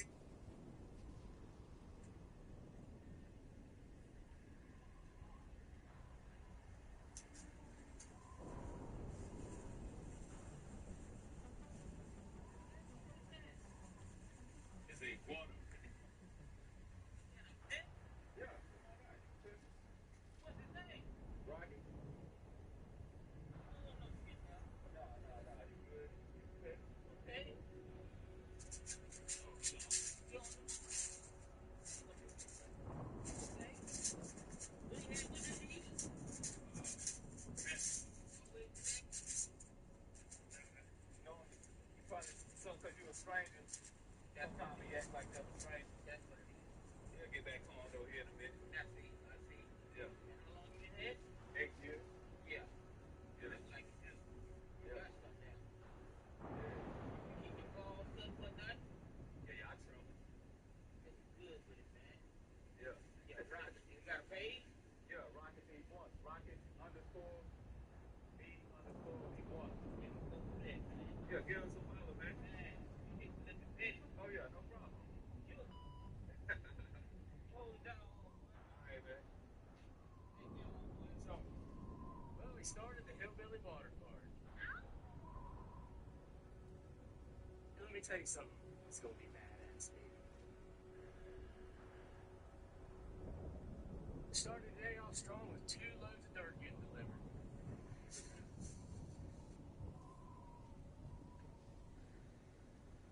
That's that good dirt. Next thing I did was call one of the best operators in West Virginia. Like I said, if we were going to do this, we had to have the best. So I called my main man Bobby.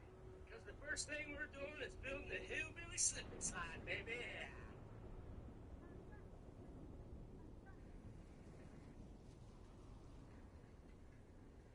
And let me tell you something, this thing is freaking legit too. Bubby, do you like to slip and slide? Get up there, Bubby. They're coming for us, Bubby. Bubby, they're coming for us. How excited are you, babe? You're the queen of this Hillbilly Water Park, I can tell you that much, babe. Bubby spent a lot of money on this shit. She loves to spoil her daddy, what can I say? Next order of business, zip line. It's gonna go right here in this big ass tree where Van is at. Van's got the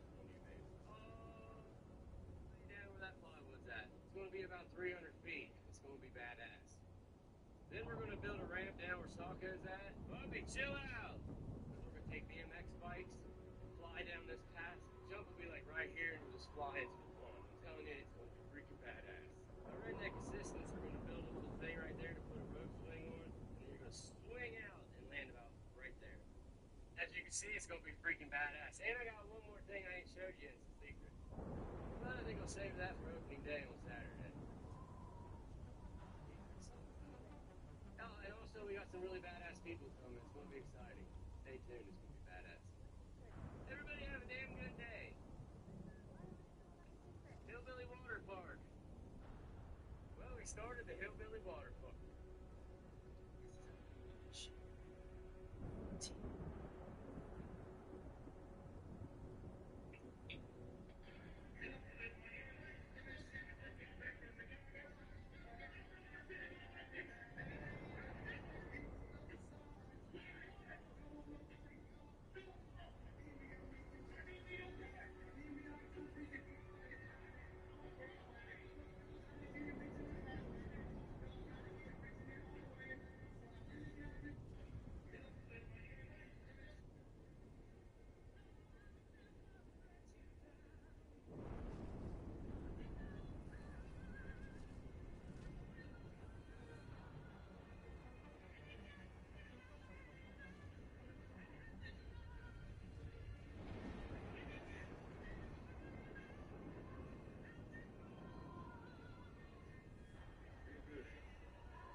Just naked. Man. And before you all say anything about just waiting for them to come. Damn. TX22 with Freedom Fingers FRT, 90 pounds, 60 round mag, nice and lubed up.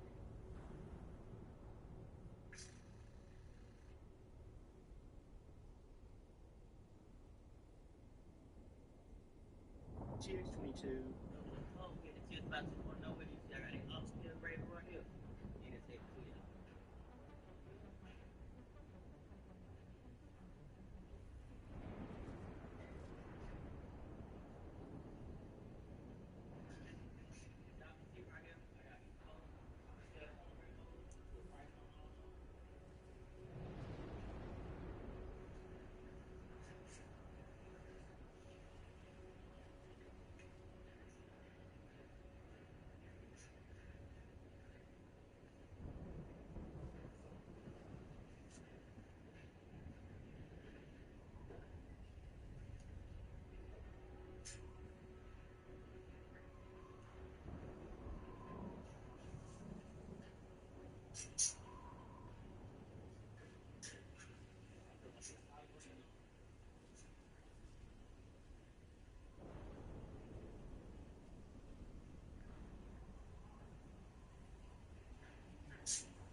the air.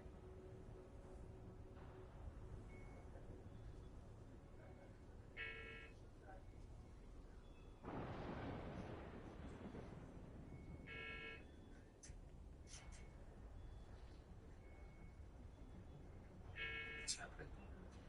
What's happening?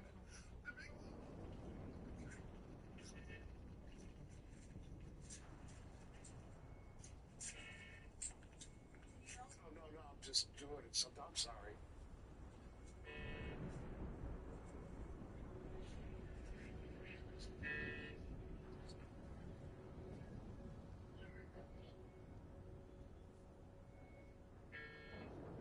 We're putting air in my hair. No, it don't sound too good. This girl on Facebook tried it, so you know I'm gonna try it. We're gonna open up the air. We're just gonna get in straight into it, okay? Let's take that out. Okay. I'm gonna put Nair on it first. We're gonna put on my hair. We're not gonna leave it in for that long. She said don't leave it in for that long. So nervous. Cool. Yep, I don't know if these are too big or what. Roll it up.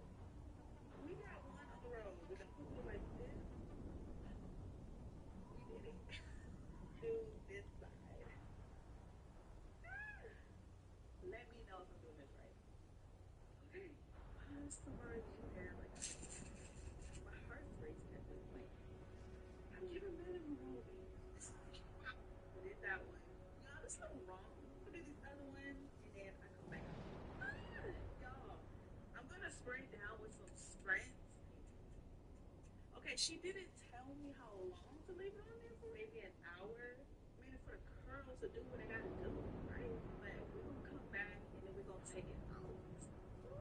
We're putting Nair in my hair. No, it don't sound too. This man was convinced that one day a tornado or another extreme storm could wipe out his home. So instead of building a regular shelter, he buried an entire yellow school bus in his backyard and turned it into the ultimate underground bunker. The project started with a large crane lowering the full-size bus into a massive excavation. Once it was in place, he carefully leveled it before covering the outside with a heavy waterproof coating and a protective membrane to keep moisture away from the steel. After that, the crew buried the bus under layers of soil, added fresh grass on top, poured a concrete stairway, and finished the entrance with a pair of solid wooden doors. Inside, the old passenger seats were removed first. Every rusty metal surface was ground clean before new wood framing was built along the floor, walls, and curved ceiling. The cavities were packed with thick insulation, new electrical wiring was installed safely, and wood paneling gave the interior a warm cabin feel. The main living area came next, complete with custom cabinets, open shelves, and a built-in bed that made the small space surprisingly comfortable. But he wasn't finished yet. Using a demolition hammer, he broke through the back of the bus and dug out a second underground room. After installing drainage pipes, a gravel base, and a heavy moisture barrier, he framed and insulated the new space just like the bus. He also added a dedicated fresh air intake and exhaust system so the underground rooms would stay ventilated year-round. Finally, smooth tile flooring, modern plumbing, and a walk-in glass shower transformed the new room into a fully functional luxury bathroom. Would you live inside a buried school bus like this? Let me know in the comments and follow for more incredible DIY. When we buy fruit and just leave them in these containers that they come in from the store, that is exactly how you get them to turn to this in only a few days. The problem is they just pull up way too much moisture at the bottom, which turns their money directly into mold. It's literally just a few simple steps to get them to last for weeks instead of only days. The very first thing you do as soon as you get home from the grocery store is get them the heck out of these containers. The second thing you're going to do is give them a good baking soda and vinegar bath and let that soak for around 10 minutes. Give it a little shake to break up the pesticides, pull the strainer out, set it to the side, dump out that dirty water. Yep, that's disgusting. Give them all a good rinse off, but the most important part is all in the type of containers that we store. See, these are all designed specifically for produce with the strainer built in so you can wash everything easier with stilts on the bottom. That way they're not sitting in that pulled up moisture. You can make them last for even longer just by throwing a paper towel in the bottom. Crisp, clean, and fresh for literally weeks. I swear you have never seen anything like this trick before. 1. Cracked phone screen, don't rush to replace it. Spread a thin layer of toothpaste evenly. Cover the screen with tape. Gently rub it. Let toothpaste fill the cracks. Wipe it clean.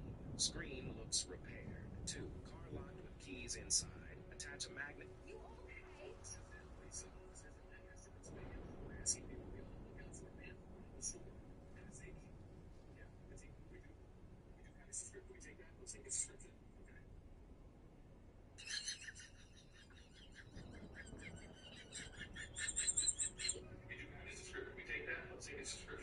Yeah, bro, what the fuck? What'd you do? That's me, bro. Well, what'd you do? I think, bro, I ain't been in Pennsylvania in fucking 3 years, bro. You're wrong, something. You obviously in trouble. I went to some jacket up. I mean, I've seen that guy.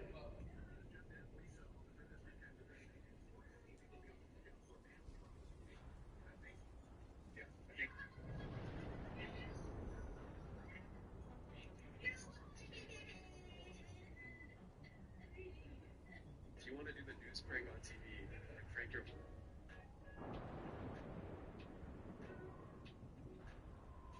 There's a new trend on TikTok called the My Lookalike trend, where people are finding their exact twins or someone who looks very similar to them. And I'm not gonna lie, this one is kind of weird to me. It's kind of wild that you can go on TikTok and find someone who looks like you. But if you are interested in trying a trend, here's what you do: go to your search bar and Purple lightning strip, normal lightning strip. I'm gonna be seeing these lightning strips work on this bingo because it's yellow like our teeth. So they say to stretch it, stick. And the regular ones don't stretch and get out your teeth, but stick. So we're gonna be seeing which lightning strips work the best, the purple versus the normal. I'm super excited about the purple ones because they have really good reviews, but the box does say to wait about 30 minutes, so I guess I'll be right back. Alright, so it's been about 30 minutes, so let's see. First, the normal lightning strip. Absolutely nothing. Now the purple lightning strip. Also nothing, so I guess it doesn't work on a bingo, but let's see if it at least works on our team. Alright, so first the bottom.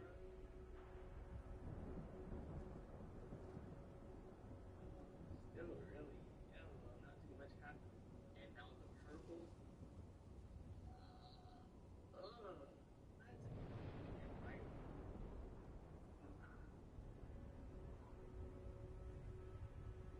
Holy crap, no, that can't be real. Why did my television on the bottom? What the heck? Have y'all tried filthy cabbage? And don't get in my comments lying talking about y'all been making cabbage like this. Because after that dirty spaghetti video, everybody suddenly been making it for years. And start with your veggies, they all that up real fine. Now chop it. Here's the thing, but it's not Georgia generous salad. It's literally the best thing I bought from TikTok shop. It was under 10 dollars. I want to show y'all this shit right here, yo. I will never bother with these again. Let's see this old school ass shit that just traps all of this dirt. From now on, I'm only using this. As soon as you pick it up, it opens. You use this little lever right here, right? Go right up in there, boom. And you get, it got soap already in this thing. So you just wet it a little bit, boom. And look at that, bro. You wouldn't believe how good this shit smells. And you ain't gotta worry about refilling it. Come with mad of them. Mad of them. And even if you do run out, bro, this shit is under $10, bro. Literally. I'm gonna link it at the bottom of the screen because I don't know how I never heard about this shit before. Yo, this shit smells so good right now, bruh. Makes a whole, like a grown man over there drinking a Capri Sun. First of all, bitch, it's a Kool-Aid gem. I am that bitch, and I'll be that. You can be that bitch, but you know, say you gonna be a single bitch, by yourself, bitch, lonely bitch, sad bitch, crying. Yeah, so what makes you think you don't need to be that way? One bitch, two bitch, sad bitch, I'm gonna get a new bitch. You're my favorite black string. You're built like an ostrich. Bitch, I done been told I'm built like everything today. Somebody said I'm built like a cigarette. The filter of the cigarette. Somebody else said I'm built like a white chocolate Slim Jim, which I ain't never seen a white chocolate Slim Jim. Why y'all saying good luck is just one color? Ooh, shit, that motherfucker smell like he's strong. That motherfucker put hair in your chest, don't it? You get all loud, they shout at you. Wait, you not black? Well, damn, fuck, bro, got me, bro. I was streaming yesterday, and I sat there and looked at the comments. Somebody said Samayu. I ain't know what the fuck that mean. I found out a little bit later that Samayu meant shut your bitch ass up. A grown man over there drinking a Capri Sun? Oh, I broke my back. God.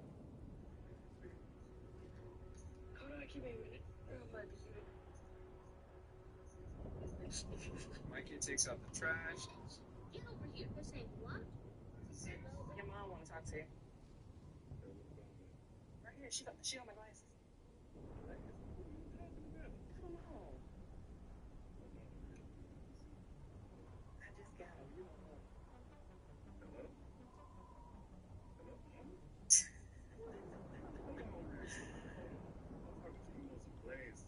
Those are my smart Bluetooth glasses. I love them. You can make phone calls on them, play your music through them, talk to ChatGPT and Siri. I love the size of the lenses. They're so fly.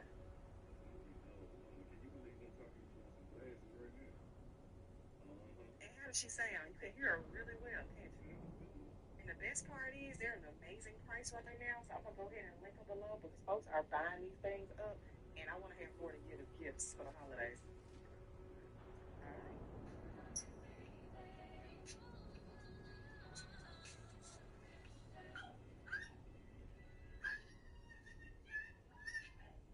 That's right, with Crown Point.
Obedience work before he eats, but because I'm making him wait, this is obedience work to me. And he's working on his patience. Like I said, I used to put a bowl of food in his face and immediately he would start crying. Like, I'm not doing shit. No, I'm not gonna make him.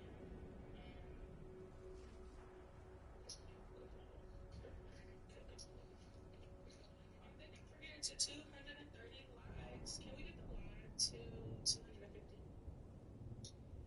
What did somebody say?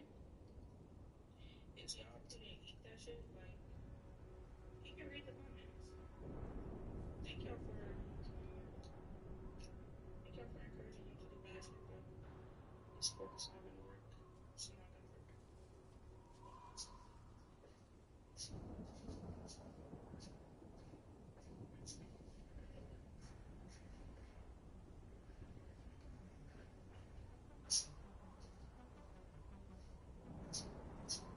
Good boy, thank you for waiting.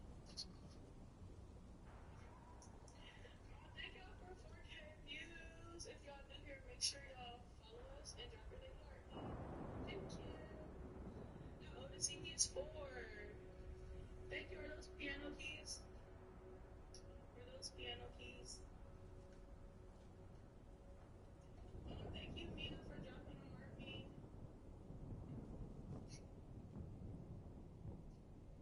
But why would you follow somebody you don't want to make? Why would you follow me and then make me? Because then that's just called being an undercover hater, right? And I never was an undercover. If I'm gonna hate on somebody, I'm gonna do that. Like, thank you. Thank you. If I'm gonna hate on somebody, I'm not gonna be an undercover hater. I'm gonna be a hater. And that's just one place that you can never catch me. And somebody comments hate. Like, why would I? You doing the egg again? Yeah, I'm gonna do the egg again. I do my egg every day. The egg is literally the last thing to go on top. That's how you know you about to eat. I got like 270. Oh my god. Don't make me grow. Not too much. Not too much.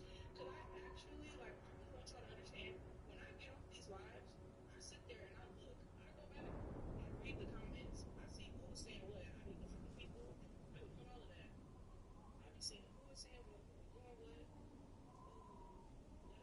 saying? Just gonna let it ride. We're gonna let it ride, brother. I'm sorry. Here. Take it. Good.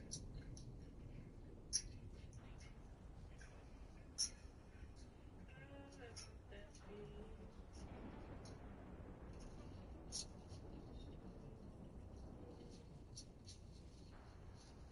You literally, first of all, I really want y'all to understand. You cannot argue with these people. You've been arguing with them. You can't shit. Like they trying to tell me what to do in my house. I ain't lying. How you trying to tell somebody what to do in their house?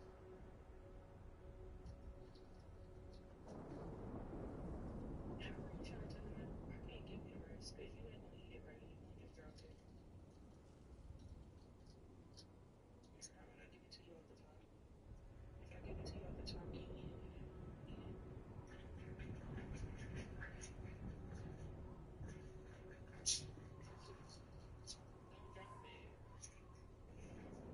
The sample was it nice?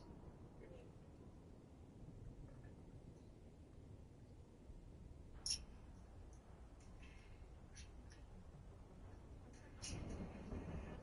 And not too much because I'm filling the outer layer. I'm filling the outer layer. I gotta dump the rest of the gravy on top.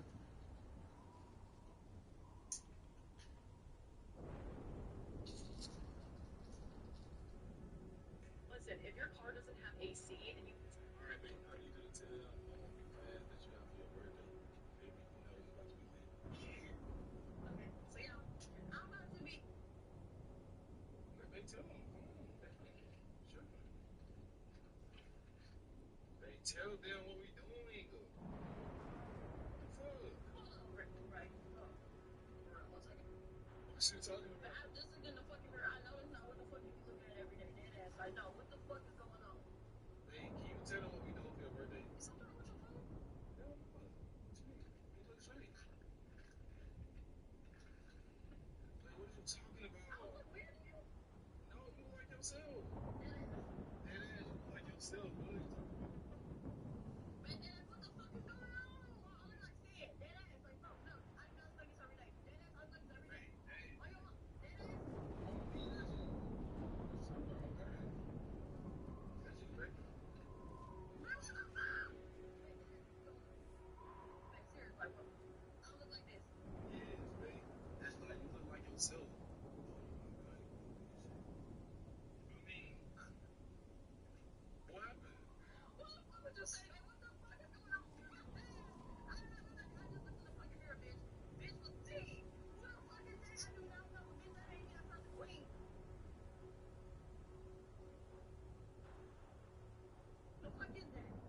You playing tricks with me? If you do that little AI shit, I'll play that shit. Take it off. All right, babe. I need you to tell the class. Get the car driving. Don't know your way in. Mom, here's $5,000. Take it. Oh my god, how did you? I can't get that kind of money. I made this watching short dramas. Look, Mom, just cashed out another $900 straight to my Venmo from watching dramas. Have you always dated a white man? I'm a good friend. So, like, y'all ain't about to do my... You don't pay any monthly fees.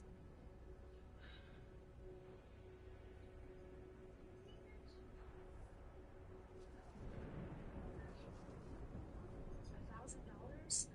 Yeah, I think we can do that. Let me just ask Jose really quick and see what he says. My mom needs to borrow that. Okay, Mom, he said we don't have the money, so good news is you can pack your stuff and we can just move in with us. Fuck, she can go to hell. She's not for that. Yes. So what about the rest of them? Don't tell her to bring up the money, man. Babe, $20. You can't draw a smiley face on your chin. You can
for real. Whole world was actually in my head. I got vision in a bit. So your careers keep exploding crazy. But it's close when you listen to the first ring. She just sent me a text, you belong to me. Yeah, I'm still DMing some of the people who got it right. Yeah, just like me. Because there's a few of them. Looking for ID. We're sassy, home discreetly. Every time I see your face, make me run up for a bag. Ain't no shit, baby, what took you wanna leave?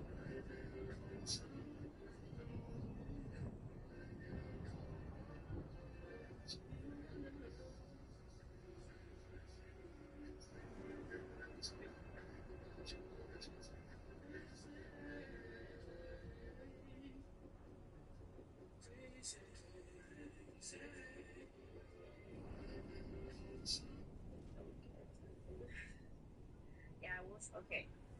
So they poop a lot. Guinea pigs. So if you got from, I don't know what turtle poop looks like, but they look similar. I would recommend no because they poop a lot. How much of a bond? It's actually not hard to manage. Well, sometimes it's hard to manage it, depending on the.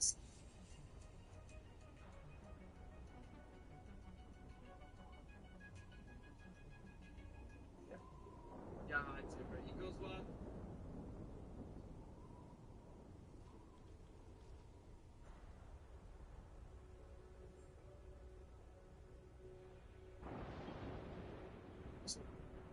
Sign PlayStation only. Right. So y'all playing.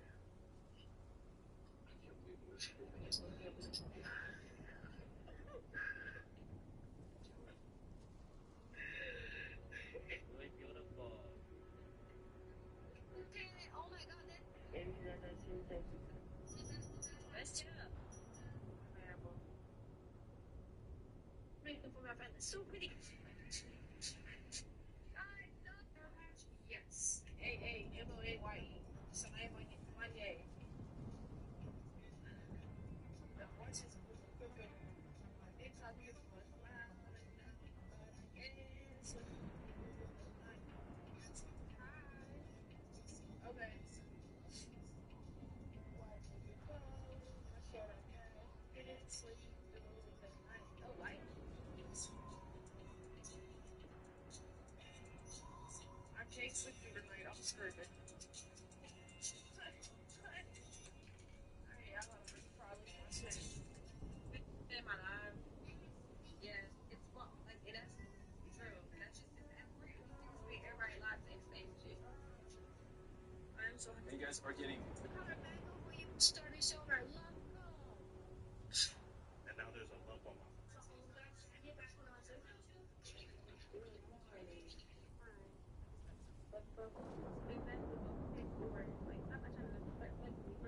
Baby, my twin. Who paid for yours? Okay, not you, right? Not you. I paid for my own thing. Who paid for you? I paid for my. Me and my twin are the same person, bitch. Same chick, stupid ass bitch.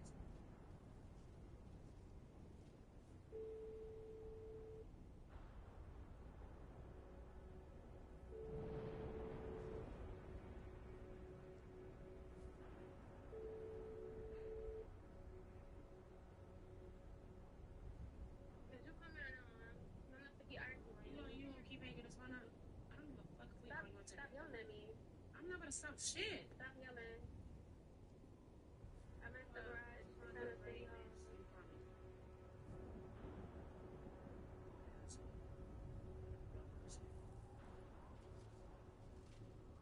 Baby, you don't blow my heart. Don't make me come again. Let me go. I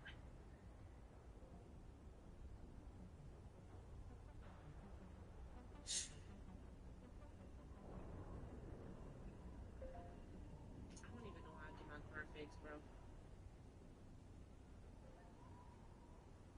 You doing is go back with that nigga. I was never with that nigga, bro. I was never irritating you.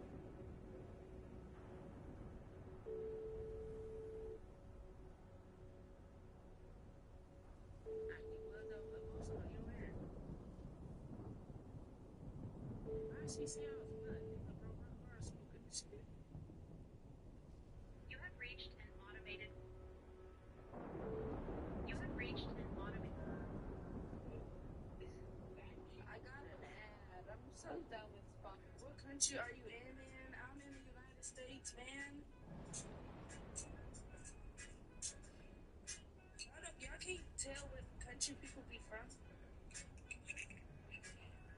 tell. I be knowing it. Like, I be knowing that they not from my shit. Like, I know instantly. Well, y'all don't be knowing. Like, y'all gotta ask that. I don't be knowing.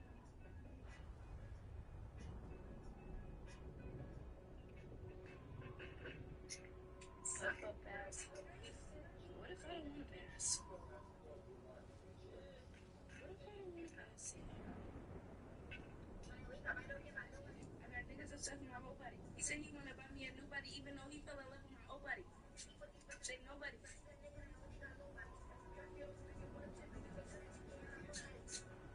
Bitch. Nobody.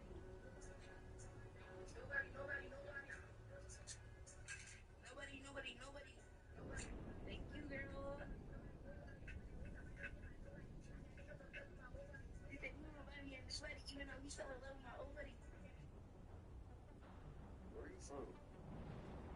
Virginia. Who's from? Yeah, Virginia. You just say you just got back from there. I don't live there. I live there. Born and raised. I used to think about that. You're right.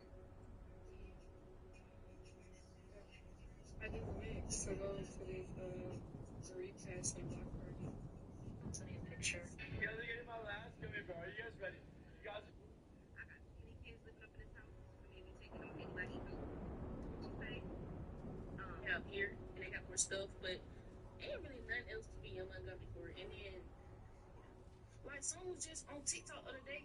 Some girl was at this club, and they was out celebrating her friend's birthday, and it got shot up, and somebody literally got it glazed his eye or something. I was like, yo. So, I'm on house arrest. I don't do things. Oh. Well, as long as you don't leave that house, it won't be arrested. See what I did there? They just gang banging. And I don't really think it's gang banging. It's what's that? Oh.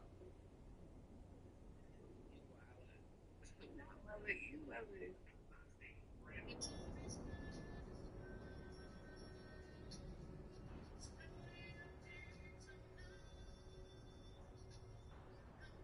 What's popular love and basketball? Am I feeling that right? Yeah, I'm good. I'm straight. And I'm ready for it.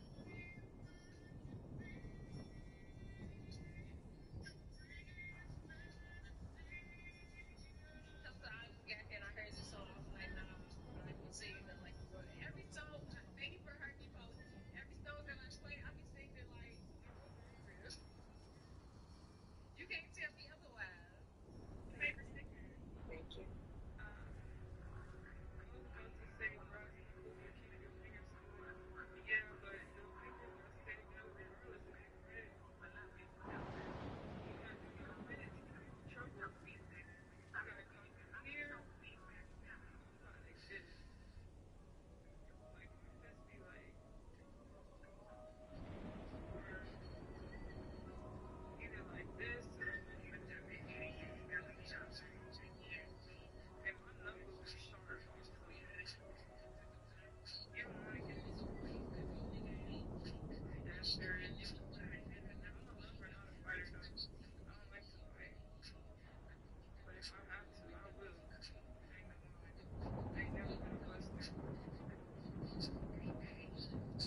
shit, nigga. You used to be mad when you were talking over Sente.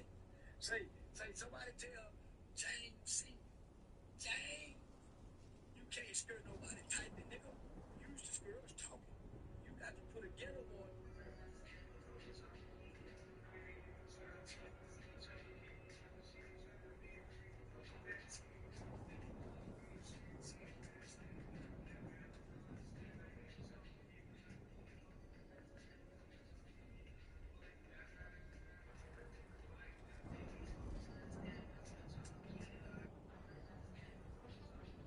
Yeah, what's to take you serious? Don't nobody take your old ass serious on the internet, fool.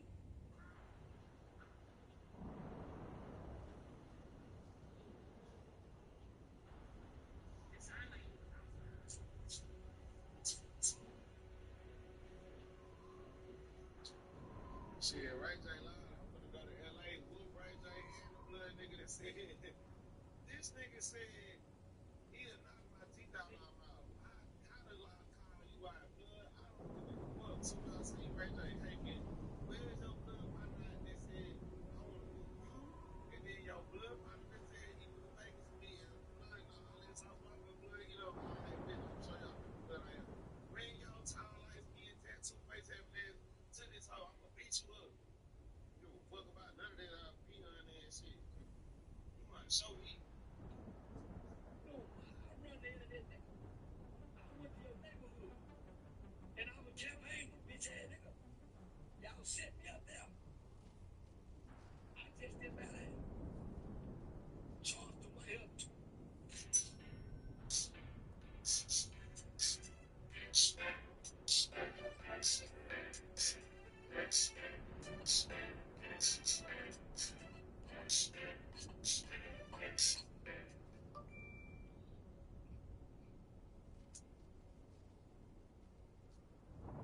Go pull up your car insurance bill right now. I'm serious. Go look at it because what I'm about to tell you could save you hundreds. So I found this website and look at the difference. $159 a month. I thought this was the best price I could find. Don't even look anywhere else. This is the best price, right?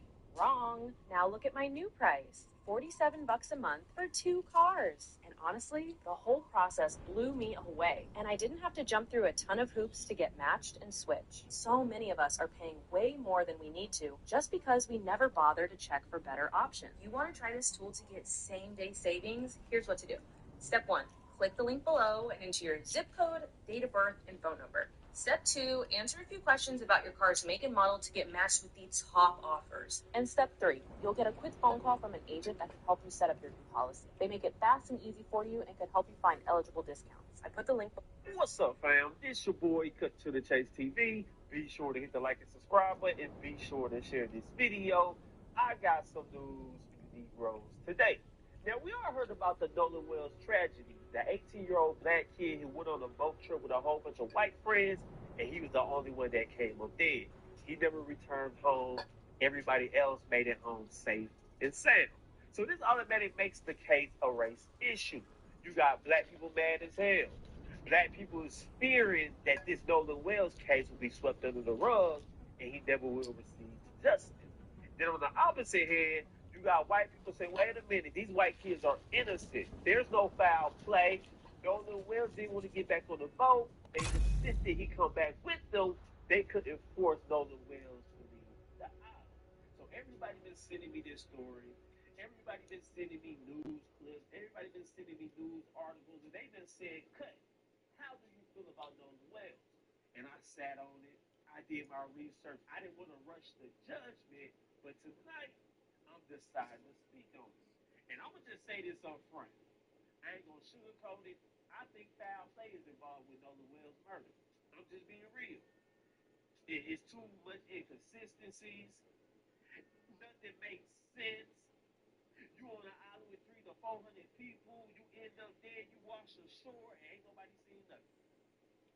The people you call your friends doing a whole bunch of shady stuff. They done lower you up, did go to your funeral, they keep it hush hush. It seems like everybody is protecting each other.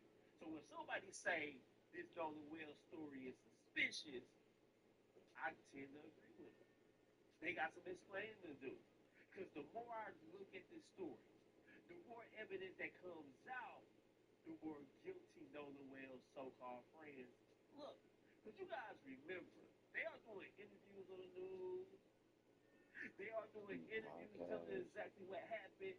And all Nolan Wales' friends insist he never got back on the boat.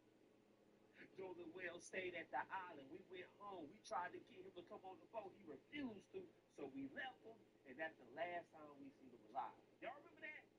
In case you forgot, let me play this news clip of Nolan Wales' friends telling exactly what happened, because you're going to see him contradict himself many times as he speaks.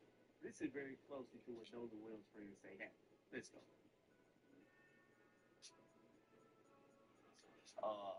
Nolan was sitting by the boat with that Katie girl, and my buddy yelled at, yelled for Nolan, get on the boat. We're leaving. The boat's having issues, and no, he didn't say that, but he was panicking. Nolan, get the F on the boat. Get on the boat. And Nolan said, no, I'm staying out here. I'm going to ride it with somebody else. And it's not uncommon to hear, but it's not like my buddy asked him one time. My buddy asked Nolan multiple times to get on the boat. Nolan, get on the boat. Get on the boat. We're leaving. If you're coming, you got to come now. And Nolan made a decision to stay out on the island. It's not. Now you see that? Priority objective available. So-called friend is saying, before we left the island, we was yelling at Nolan to get on the boat. Nolan, get on the boat. Nolan, we finna go. Nolan, come on. And Nolan said, you know what? I'm going to stay back. I'm kicking it with my lady. I'm going to find another way home. And his friend said, fuck it, we left him. That's the story he's telling. Remember, he said Nolan never got back on the boat. And this new evidence, man, it's going to tear a hole in that story. But let's continue. Not like we just left him there, or my friends just left him there. Nolan made a decision to stay on the island after my friends asked him multiple times and told him to get on the boat, and he decided to stay. And I heard the girl that he was with, Katie, had text somebody that she heard people yelling for Nolan to get on it. Is that true? And I have a picture of that. She texted my buddy, and the next day everybody was panicking, and everybody's texting Katie, because she was obviously seen with Nolan the whole day at the island. Katie sent a message to my buddy the next day and said, this is the last time I saw him, he's really sweet. But she also mentioned that the last time she saw Nolan was when my buddy was yelling at him to get on the boat. Now, you see that? He admitted that the girl Katie says the last time she seen Nolan was when they was yelling at him to get on the boat. She said that's the last time she ever heard from Nolan. They was yelling at Nolan to get on the boat, and they went their separate ways, and Nolan Wales is now dead. So the friend is doing these interviews. He's trying to get the story out. He's trying to convince the public that they're telling the truth, but then that 911 call drops. And it basically contradicts what he's saying. Because he's saying Nolan never got back on the boat. But in the call, the emergency call, you hear somebody saying, Nolan, wake up, Nolan. Nolan. That proves he is on the boat. Don't believe me? Listen to this audio call and see it for yourself. Let's go.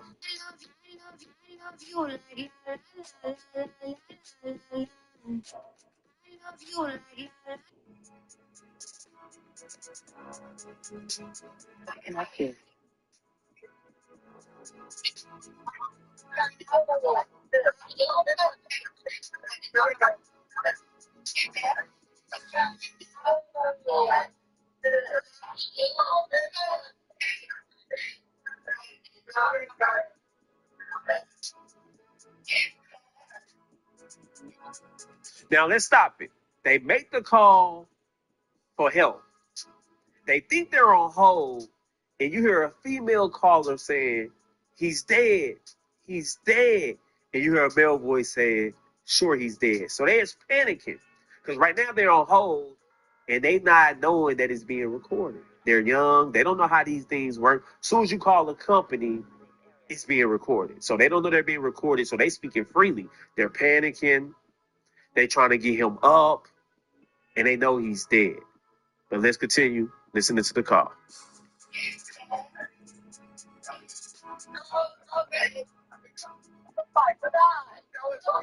CISO Assistant, Vicky speaking. How can I help you? Now let's stop it. Before the operator starts speaking, you hear them say, "No, Nolan. Oh my God, Nolan." But I thought they said he wasn't on the boat. I thought they said Nolan Wells never got back on the boat and they left him at the island. Somebody's lying.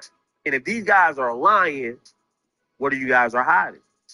Now I get you're young. 4th of July, you might be drinking. But somebody got to explain how this kid ends up dead. And y'all told us y'all left him on the island. But on the emergency call, we hear y'all saying, Nolan, no, Nolan, oh my God, Nolan. That proves he's on the boat. Now, that don't mean murder, but that means you guys knows exactly what happened. So let's continue. Hey, we're at the west tip of Horn, and our bilge pump stopped working. We're sinking. Can y'all please come? We have a membership. All right, of course. How far is the water coming up, sir? Can you give me a description? Ankles? Hello? Hey. Yes. How far is the water coming up, sir? It's coming up. We're just sinking. I don't know. Like we're going down now. All right. Well, let's get you going. Membership number or phone number listed on the account, sir. I don't know the phone number. It's either Jerry Atkinson. I think it's Jerry Atkinson. Try that. All right. I know we have a membership, like guaranteed. Sure. I don't have the tag Unless on you here. have a membership number or anything, it's okay. I'll get you over to the captain. What's the best phone number to reach you at? Reach me at 2. All right. And is everybody on board in good health otherwise? Yeah, everybody's How on many? board. All right. Do you need the United States Coast Guard? What?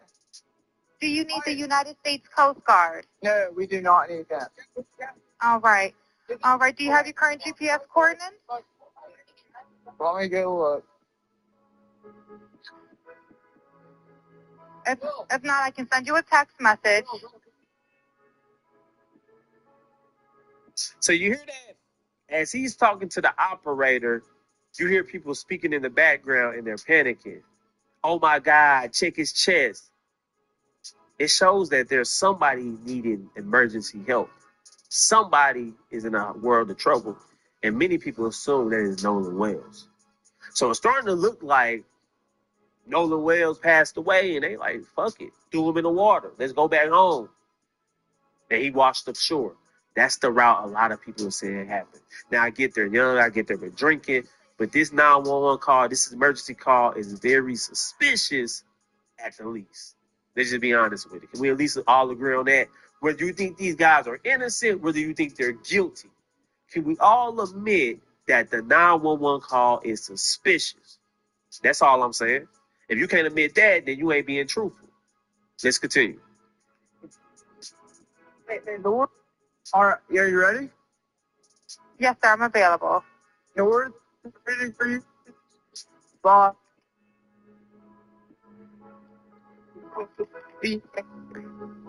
4672. All right, 4672. All right, you were breaking up a little bit. Can you just repeat it one more time to make sure I have it correct? Sorry, look. Hello, can you hear me? Yeah, what? So you're breaking up. If you need assistance, do you have a VHF radio? Yeah, we do not have the VHF radio. All right, well, let's try to get you going because you don't have good cell phone reception. Can you verify your coordinates one more time? Okay, my coordinates are 30 degrees by 14.684 north, and then west by 88 degrees by 46.79. Right, looks like you're on Horn Island, correct? Are you yes, on we are Horn at Horn Island? Island. Yes. All right, is the boat sinking or you have it aground? We are sinking, yes. Is it aground is the question? No, we're not aground. We are in 17 foot of water. We're in 31 foot of water. All right, have to ask. What do you want to do? Do you want to be towed back? I want to get this boat on sank and towed back, yes. All right. Where would you like it towed to, sir? You can tow it to Ocean Springs or Fort Bayou on. All right. How many adults and children on board? No, there's no children. So, is there anybody on board? How many adults, sir? That was the question.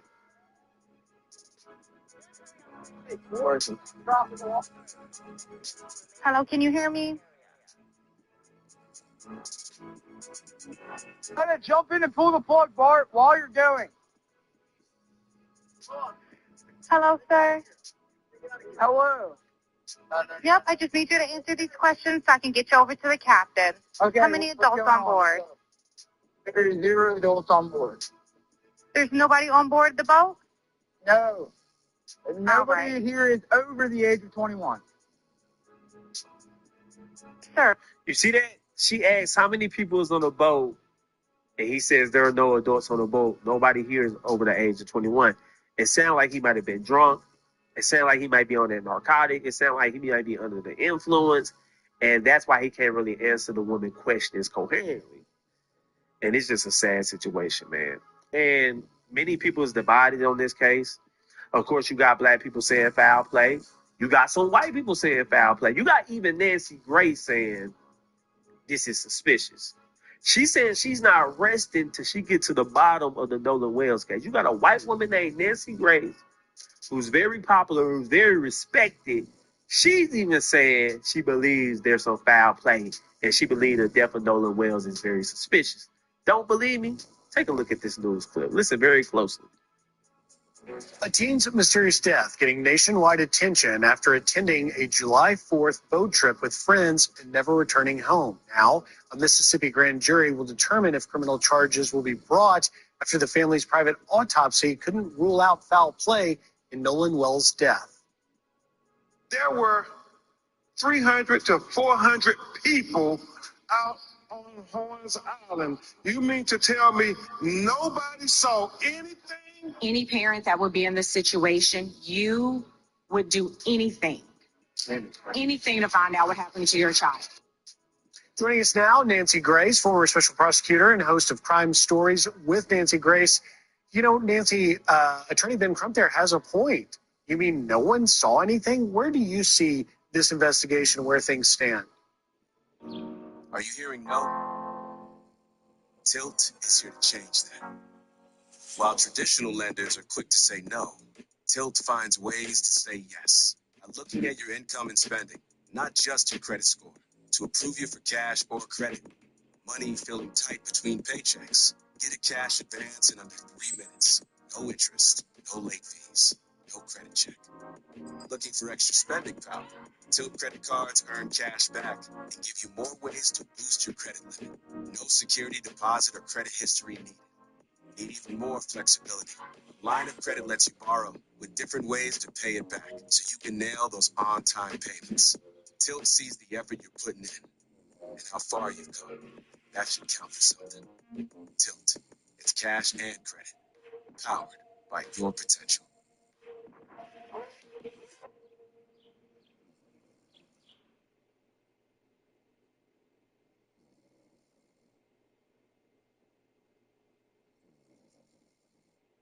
Two girls fell for Quinn on the last day of school. Quinn, the powerless nobody. Mira, soft-voiced. She'd kissed his cheek in the parking lot. Cass, sharp eyes, sharper smile. She'd held his hand in the library. For 1 week, Quinn had felt like the main character of his own life. Like maybe being the only kid in school born without powers didn't matter. Like maybe he was finally seen. Then Rex stepped into the firelight with a microphone. Last Monday, I made a bet. $500 each. 2 volunteers, 1 week. Could we make Ridgemont's biggest level 0? Believe 2 girls actually liked him? The crowd erupted. Quinn's stomach dropped through the sand. Mira, Cass, come collect. The girls walked forward and took the cash. They didn't look back.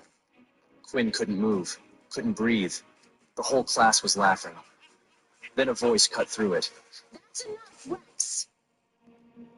Layla, the prettiest girl in school, the one who'd never said a word to Quinn in 4 years. She stepped between him and the firelight, and the laughter died. $500 to humiliate someone who never did anything to you. That's the move? That's the whole flex? Rex's smile twitched.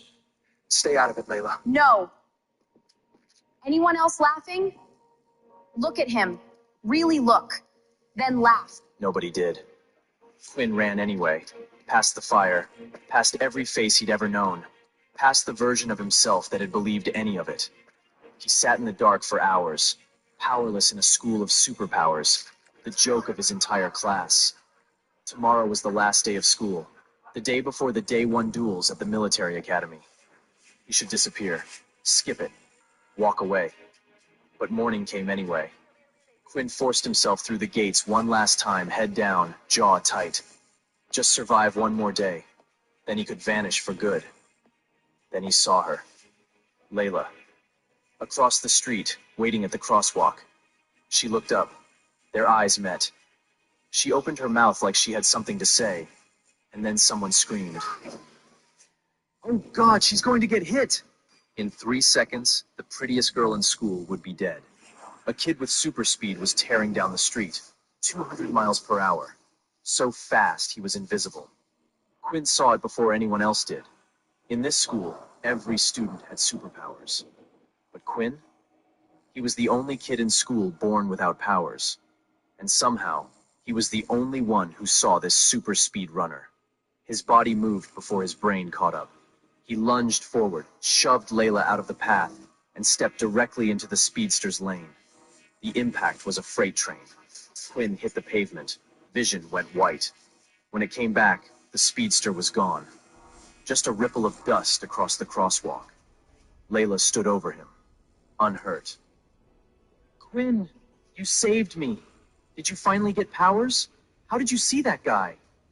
Quinn was wondering the same thing. How was powerless Quinn able to do that? Then a steel fist hit him on his temple. Rex. Arms already plated in metal, locking into place, click by click. Blood slid down Quinn's cheek. He wiped it and froze for half a second. The smell hit him first. Not metallic. Not normal. Something in his chest stirred. How dare you touch Layla, you freak! Are you trying to play the hero? Students stopped. Whispers started. Did Quinn just grab Layla? Why is he even here? He doesn't have powers. Doesn't he know what happens tomorrow? Rex looked at the crowd forming and fed off it. He grabbed Quinn's collar and lifted him off the ground. Why are you still here? Tomorrow is the Day 1 duels at the military academy. Half the students get expelled. The other half fight until someone drops. And you think you belong in that arena? Rex shoved Quinn backward. You'll be dead before the first round ends. Quinn's jaw tightened. You make me laugh, Rex. Are you afraid that I'll beat you at the duels tomorrow? The crowd laughed. Rex's smile vanished, and he hurt Quinn where it hurts the most. His dead parents. Your parents died fighting for this planet, and all they left behind was a powerless nobody. What a waste. Rex was about to stomp on Quinn when Layla intervened. Rex looked at her with disgust on his face. Layla, you're protecting him? A level 0? He shook his head. You're embarrassing yourself, Layla. Ability users like us don't waste time on insects. Layla stepped into the gap between them. Calm. Steady.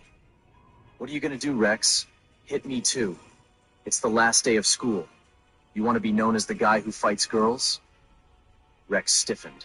The crowd shifted. Luke tugged his arm. Come on, Rex. We'll crush him tomorrow. Rex's eyes dropped to Quinn, then to Layla, and he dropped his final warning. If I see you at the military academy tomorrow, Quinn, I promise you, you will either be expelled or be carried out in a body bag, all before Day 1 ends. Loser. He turned and walked away, his crew laughing behind him. Quinn struggled to his feet. Blood dripped from his mouth, ribs screaming. Layla turned to him. Thank you, Quinn. You really did save me. But why provoke Rex? You know he's always looking for a reason to crush you. Quinn forced a grin through the blood on his lips. Isn't that what heroes do? Save the pretty girl and annoy the bad guy? Layla's eyes softened, but worry crept in. I hope you have a plan for the day one duels. Without powers, you could actually die.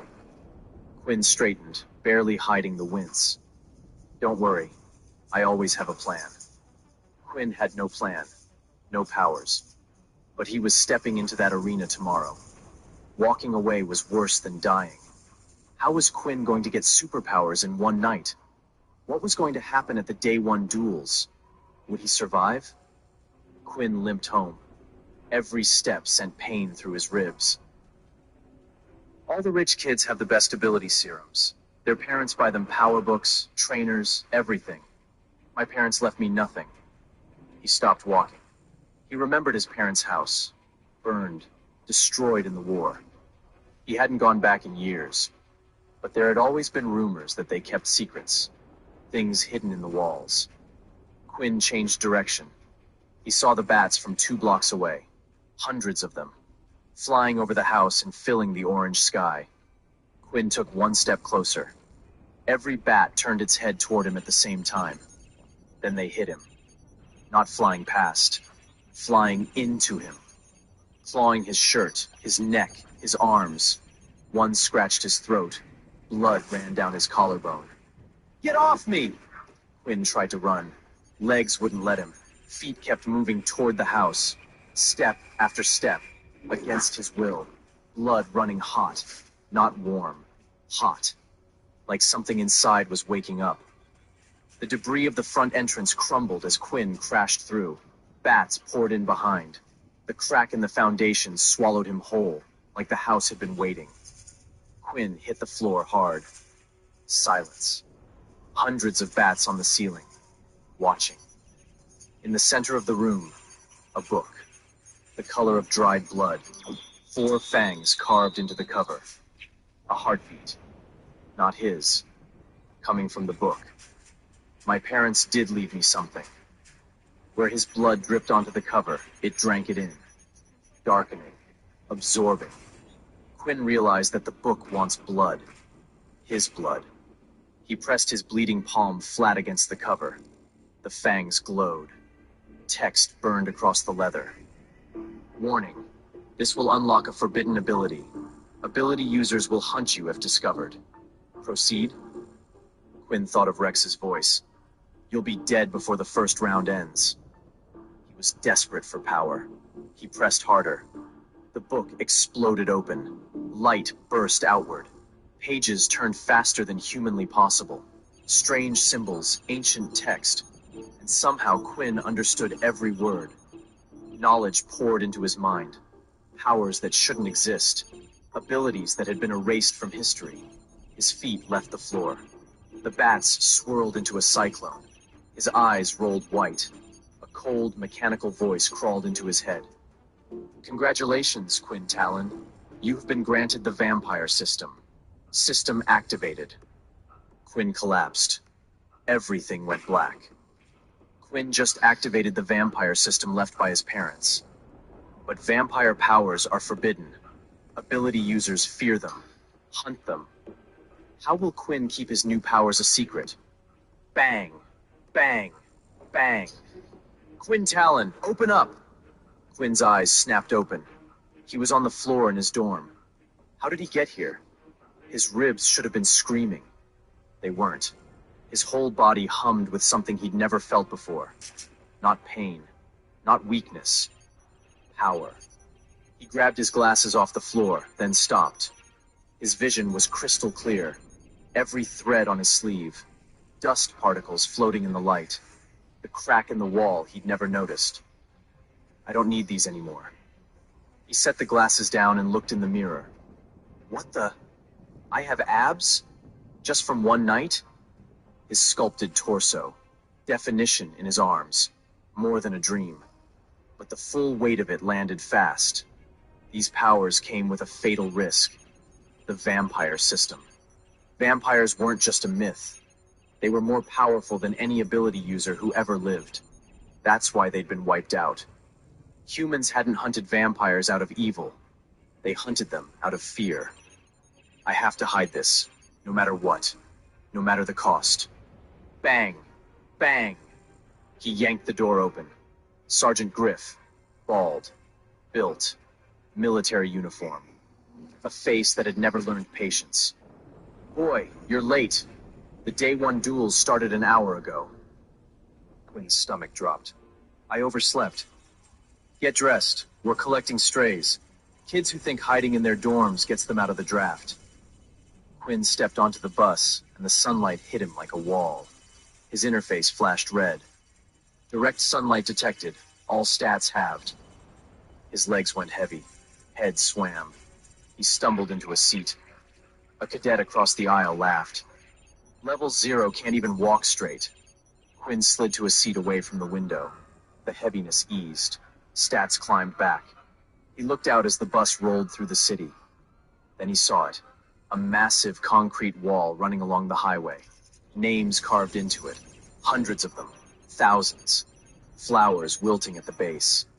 A plaque at the top read, "In memory of those who gave their lives in the Third Alien War.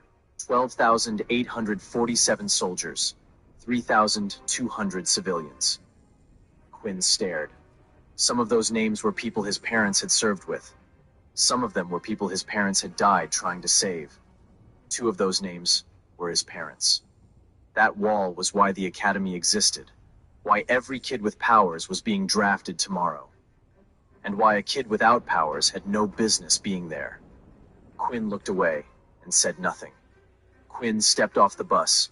Stone walls, guard towers, the military academy. The same path his parents had walked. As he approached the gates, a line of new cadets was being processed through a large biometric scanner.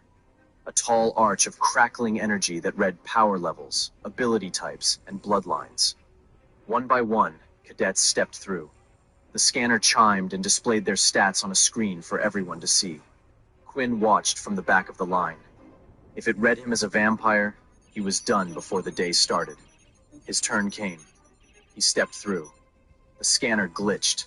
The screen flickered, stuttered, then displayed ability type, unclassified, threat level, none. A buzz of confusion rose from the crowd. The scanning officer frowned and waved him through. Quinn didn't breathe until he was past the gate. His system flickered quietly.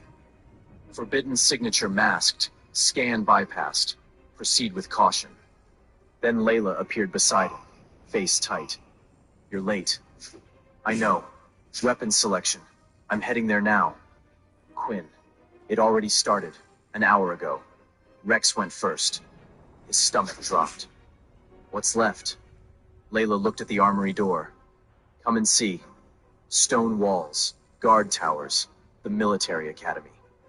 Quinn had wanted to be there all his life, to walk on the same path his parents had walked. A career in the armed forces to protect humanity from the invading aliens. Then he heard it. That same damn voice.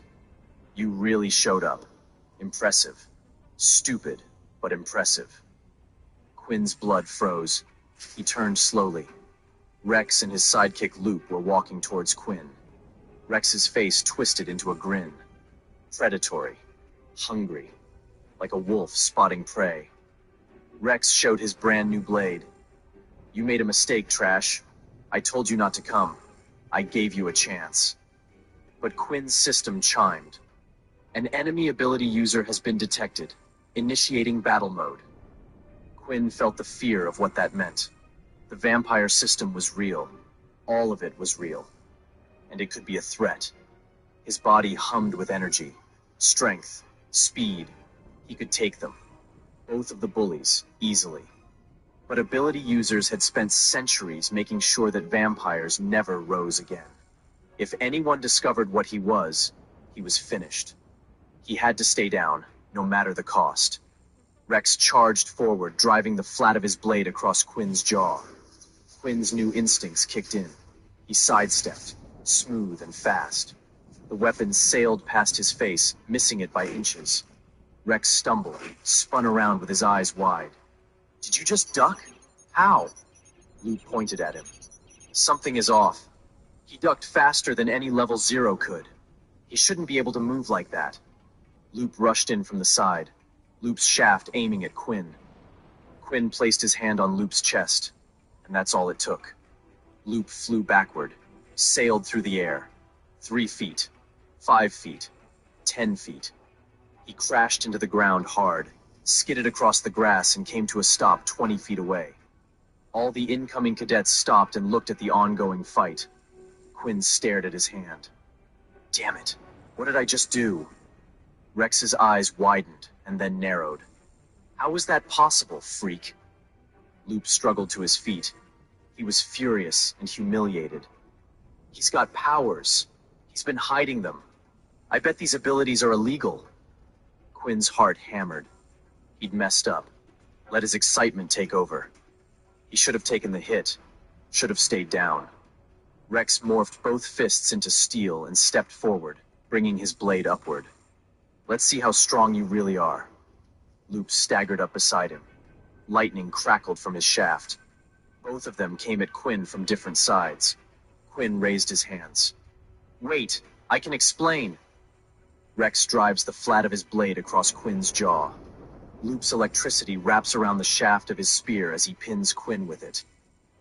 Not so tough now, are you? Rex kicked Quinn in the gut. Hard, brutal. Quinn gasped and couldn't breathe. Health points 4 out of 10. Activate battle mode to survive. Quinn shook his head. No, he couldn't. If anyone even suspected he was a vampire, they'd kill him. Ability users had hunted vampires for years, and Quinn was surrounded by them.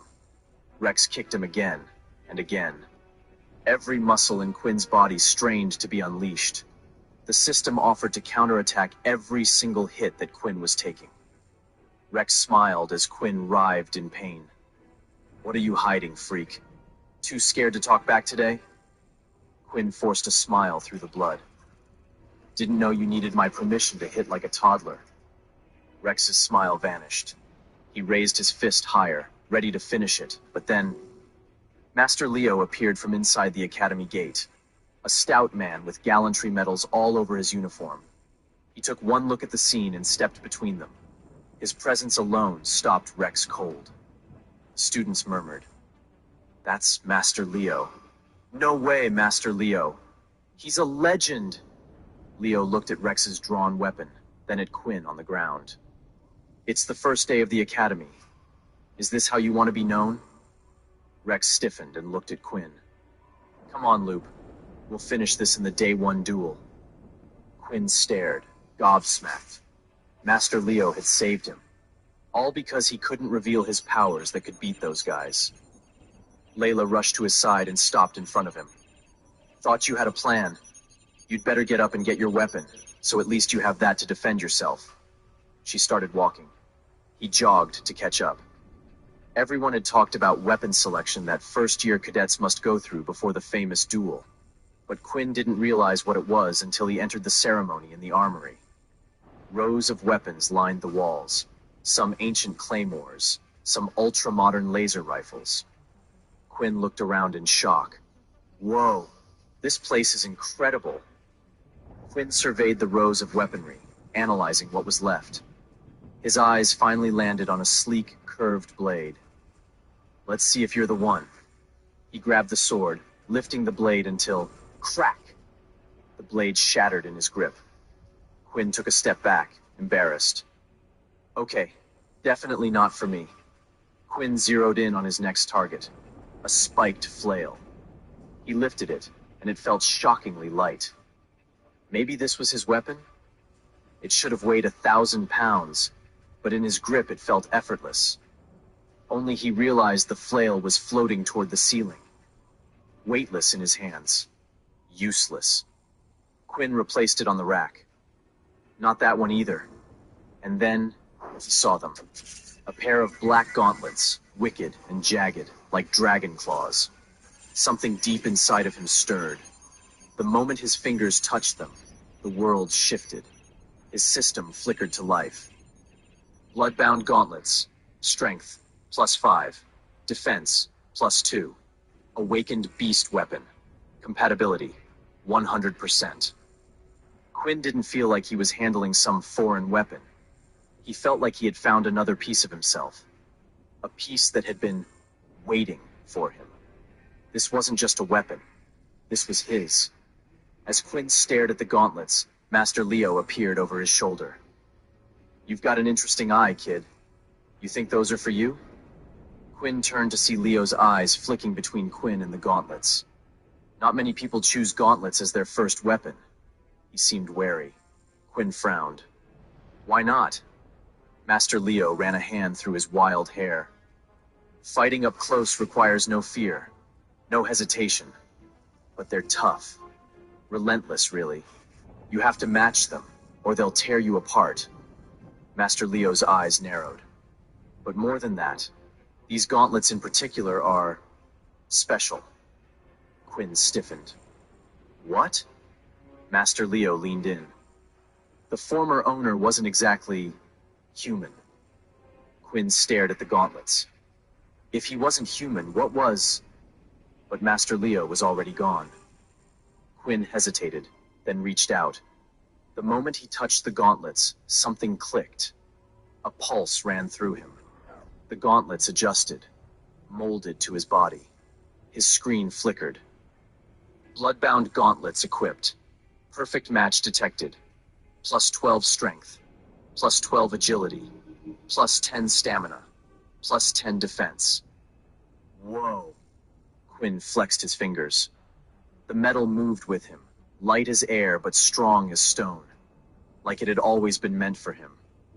Across the room, Quinn didn't notice that Master Leo was watching him intently. Master Leo then shouted, "Enough dawdling. Let's put your weapons to the test. It's time for the Day 1 duels." A massive iron door rumbled open. Whoa. The ceiling was impossibly high. Glowing runes lined the walls. Master Leo turned to the students. "In this test, you'll wield your chosen weapons. But there's one rule. No abilities. If you deserve a spot in this academy, you need to earn it on your raw talent alone. If you lose this trial, you're out." A wave of murmurs swept over the students. Master Leo grinned. "The way this works is exactly like you'd expect. Pairs. Which means half of you will be expelled by sundown. Now, are there any volunteers for the first duel?" Nobody moved. Nobody wanted to go first, until a giant student stepped forward. A duel sounds fun. He didn't look like he belonged in the crowd. He was massive, wielding a battle axe. He seemed like he could crush every other student in his hands. A murmur once again swept through the crowd. Absolutely nobody wanted to face him. The giant grinned. "What? No takers? Cowards, all of you." Then Rex stepped forward, sighing. He carried a longsword that looked like it was forged from Damascus steel. It was perfect for him. Master Leo grinned. "This is interesting." Rex looked bored. "I was hoping for a tougher opponent." The huge man didn't hesitate. He charged in. When he swung it down, Rex spun his body to the side, avoiding the blow, and at the same time slashed at the back of the man's legs, causing him to stumble. He then placed his blade on the man's neck, inches away from his throat. The man said desperately, "I yield! I yield!" Master Leo pointed at the defeated giant. "You're out. Return your weapon and leave the academy." It all happened so fast that some students didn't even notice it. A girl next to Quinn shook her head. "I knew Rex was strong, but didn't realize he was that strong." As Rex walked back, he looked at Quinn with menacing eyes, as if to say, "You're next." Master Leo grinned. "That was excellent. We clearly have some talented students here. But for our next fight, let's see someone a little less experienced have a crack." The students all shifted uncomfortably. No one wanted to be thrown into the arena after watching Rex dismantle his opponent in seconds. Leo gazed through the crowd, calculating, searching, and then his eyes landed on Quinn. Quinn froze. "You." The crowd turned. Quinn pointed at himself. "Me?" Master Leo grinned. "Yeah, you. The one staring at the floor who looks like he'd rather be anywhere else." A wave of chuckles rippled. Quinn froze. Maybe someone else should go first?" Master Leo clapped him on the back. Nonsense. You just got yourself a brand new set of gauntlets, didn't you? Gauntlets that are very special. Quinn swallowed. Leo smirked. And what better way to test them than in front of all your friends? The crowd laughed again. Quinn opened his mouth, but then he heard a familiar voice. Perfect. I'll volunteer to face him. Loop again. The level 3 with static energy. Rex punched Loop on the arm. I was going to take him. Loop smiled enormously wide. What can I say? Little Miss Quinny and I have a date. Plus, I need to reward him for what he did this morning. The tension in the air thickened, and everyone had gone silent. Master Leo clapped his hands. Beautiful. A willing volunteer. That makes things easy, doesn't it? The crowd began to fold around them, leaving Loop and Quinn standing alone in the center. Everyone expected him to lose. His HP was still low, and he was going to have to fight with nothing but his fists. This was going to suck. Quinn cursed under his breath, staring at Master Leo, at Loop and his spear, then at Layla. Master Leo's smile was gone. He was dead serious, staring intently at Quinn. It was creeping him out. Loop stepped close enough that only Quinn could hear. I know you have abilities now, Quinn, but you didn't have them yesterday. So either you've stolen them, or these are illegal, forbidden abilities. And I'm going to expose you in front of everyone. Right now. Quinn's stomach dropped. The fear hit him like a second punch to the jaw. If Loop said it out loud, if he convinced even one person, it was over. Master Leo shouted, Begin! Loop charged forward, spear aimed at Quinn's chest. Quinn tensed up. His mind cautioned him. Don't be too fast. Don't be too strong. Don't stand out. Don't let them know what you are. He sidestepped a second too late and felt the point of the spear graze his ribs. Pain flared. The crowd gasped. Loop smiled widely. This is even more fun without powers. Quinn exhaled sharply. He could dodge all day, but he'd need to fight back, or this guy would kill him. But how? Inspect. Quinn whispered under his breath. His system screen flickered. Loop Erickson. Ability. Static electricity. Health points 5 out of 15. Blood type. O positive. He dodged another stab from Loop. Then he heard Layla's voice call out. Get in close. She was helping him. And she was right. If he got in close, he'd be able to use the gauntlets.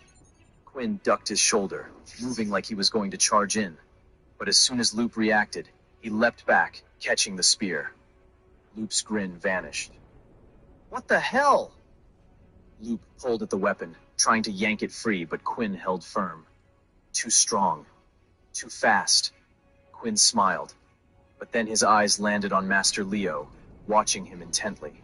Something had changed in the old man. Can he tell what he was? Loop snarled, yanking harder. Let go, you freak! Quinn needed to finish things. With a single clawed punch, he cracked the spear in half. Loop stumbled backward, stunned. What the hell? My weapon. It's clearly faulty. Master Leo didn't say anything. He continued watching, studying.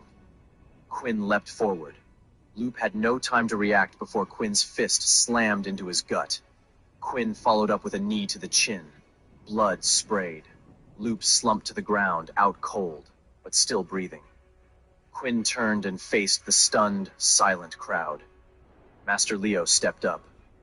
Winner. Quinn Talon. Loop Erickson. Expelled. Quinn's system chimed in his mind. Opponent has been defeated. 50 experience points rewarded. First time higher power level bonus. Another 50 experience points rewarded. 220 out of 200 experience points. Congratulations. You are now level 2. Quinn had leveled up, and slowly he looked down at his body. His wounds were healing. Level up override. Health restored to maximum. Quinn wanted to get out of the limelight. Fast. As he walked away, someone shouted out, That's not fair. Loop obviously was using a faulty weapon. Murmurs rippled over the crowd. Another boy added, Yeah, Quinn cheated. He should be punished. Rex stepped forward. There's no way he won fairly. He's a cheater. He sabotaged Loop's weapon. Loop pushed people, still dazed and unable to digest his expulsion. We know him from high school. Quinn Talon didn't have any powers there. He was powerless until yesterday. Rex nodded. Exactly. He's hiding something. He's cheating somehow. His powers have to be illegal. Master Leo casually picked up the broken spear. I can guarantee you that all the weapons in this hall are perfectly maintained. Rex shook his head. Then how do you explain Loop's weapon breaking? He cheated. He used an ability. More students murmured. The voices grew louder, and everybody stared at Quinn with suspicion. Master Leo straightened. He looked at Quinn, then at Rex, then at the crowd. These are serious accusations. I will not dismiss them lightly. I will review the matter with the general. Meet back in this arena in 30 minutes, and I will make my decision then. He turned and walked out. The iron doors sealed shut behind him. The moment Master Leo was gone, Rex moved. He crossed the floor in 6 steps and stopped directly in front of Quinn. Voice low, just for him. I don't care what Leo decides. You won't make it out of this academy alive before he walks back through that door. Tick-tock. Rex turned and walked away. Loop followed, cracking his knuckles. Quinn stood alone in the emptying arena. As Quinn left with the rest of the students, he could hear the whispers, could see how people were looking at him. Before that day, they thought he was a nobody. But now, they weren't so sure. Had he done too much? Had they seen too much? And worst of all, had Master Leo? Quinn moved quickly through the academy halls, head down, pulse racing. He slipped down a quiet corridor and ducked into an empty classroom. Breathe. His system interface flickered in front of him. Level up achieved. New abilities unlocked. Quinn was intrigued. A new ability? But then, the door opened. Impressive performance for someone supposedly powerless. It was Layla. She stood in the doorway, arms crossed, with an unreadable expression again. Well, are you going to say anything? It had all been too much today. Too much suspicion. Too many voices. He was exhausted. I can explain. Layla tilted her head. You don't need to. I'm so proud of you, Quinn. She stepped closer. I'm an original. I was born with my powers. I didn't get them from an ability book. I can sense other originals. Quinn almost laughed, relief flooding over him. She thought he was like her. But she was wrong. He was a vampire, the thing that ability users like originals had spent centuries hunting down and killing. He swallowed hard. He'd need to play this carefully. Layla took another step toward him. You can't tell anyone. Quinn nodded. I won't. Layla hesitated, then reached out toward him, but pulled back at the last second. You need to be careful. Some people despise originals. Quinn wanted so badly to have someone to confide in. To say, I'm not an original. I'm something worse. But instead, he nodded. I know. Layla's voice softened. For what it's worth, I've watched Master Leo long enough to know how he looks at students he's already written off. That's not how he was looking at you. His verdict is going to be in your favor, Quinn. I can feel it. Quinn and Layla stepped out of the empty classroom into the hallway. If his real secret of having vampire powers was safe, maybe things would remain normal. Quinn looked at Layla and felt something.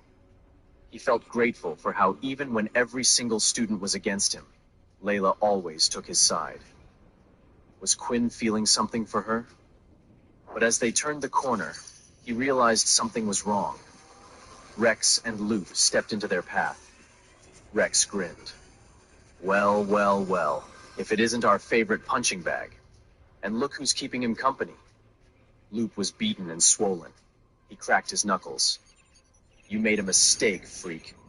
Quinn clenched his fists, every instinct screaming at him to use his power. But Layla reached for his arm, calming him down. Rex stepped closer. You think Leo's verdict is going to save you? I don't care what he decides. You're dead either way, freak. Layla tensed next to Quinn. You won't touch her.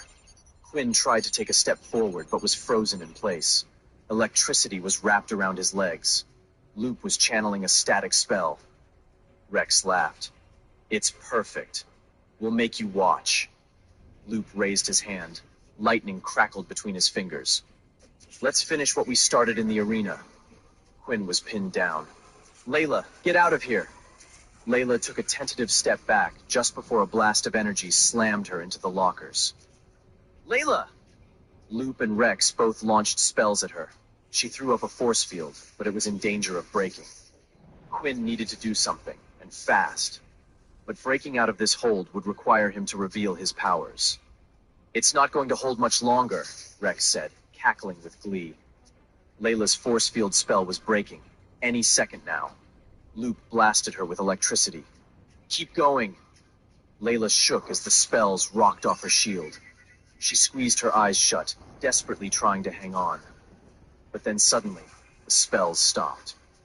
The crowd of students gathered stared at Quinn with shock. Quinn was standing in front of Layla, holding back the energy from both spells. His eyes were red, his hair was wild, and the spells bounced off of him like nothing. He cracked his neck. His system chimed. Full vampiric powers activated. Rage mode engaged. His secret had been revealed. The gloves had finally come off. His full power was on display, and not just to Layla, but to Rex, Loop, and all the students gathered there. Quinn grinned. Now you've really done it. Quinn's secret has finally been revealed. Will he use his powers to make his bullies pay? What special powers will he unlock? How will Layla react to knowing he's a vampire? What will Master Leo's verdict be? And will Quinn survive long enough to hear it? You won't believe what happens next. To find out what happens next, listen to the audio series My Vampire System, only on the Pocket FM app. Install the Pocket FM app within the next 30 seconds to download 20 free episodes before this offer disappears.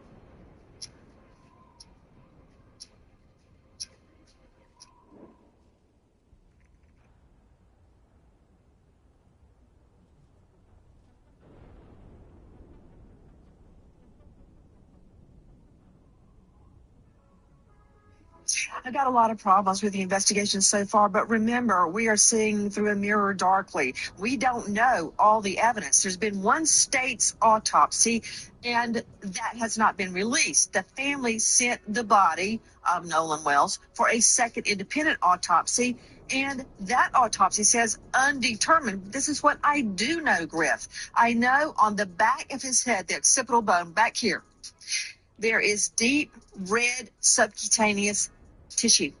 It's not anywhere else. It is not pooling of the blood once he died. The blood pools at the lowest point. It's not that, because it's only there.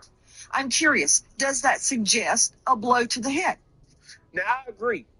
If he got any bruising at the back of the head, that might suggest that he received a blow to the head, maybe was knocked out, thrown in the water, or is there some type of struggle? So I agree with Nancy Grace that is very suspicious, and we need to see why his head was red. Where did that come from? Did he fall somewhere and then fall in the water? Did he hit his head on the way down? Or was there some type of struggle or physical altercation? That's what I want to know. But let's continue. There are many accidental possibilities. When you look at the video out there, there are tons of boats. They're close together. Did he drink and drown in between one of those boats and nobody noticed? I don't know that.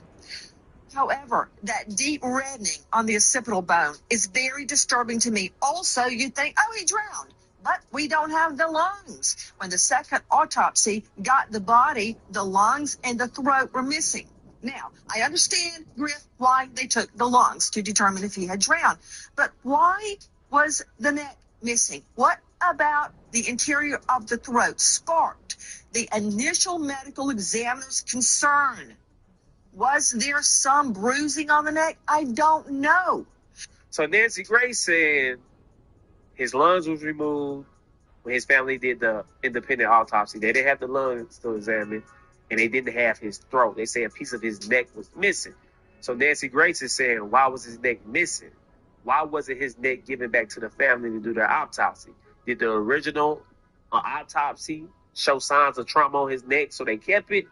That's what Nancy Grace is saying. She's finding this very suspicious that his neck was removed and not given to the family to do their own independent autopsy. I agree. Was it bruising? Did it show trauma on the neck?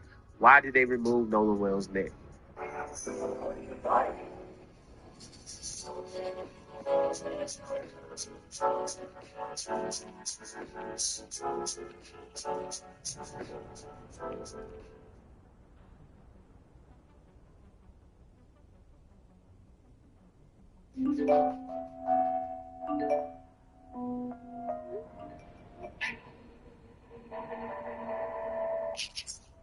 I replaced our whole block's email chain with Newsbreak. Faster, more accurate, and no chain emails from my mother-in-law.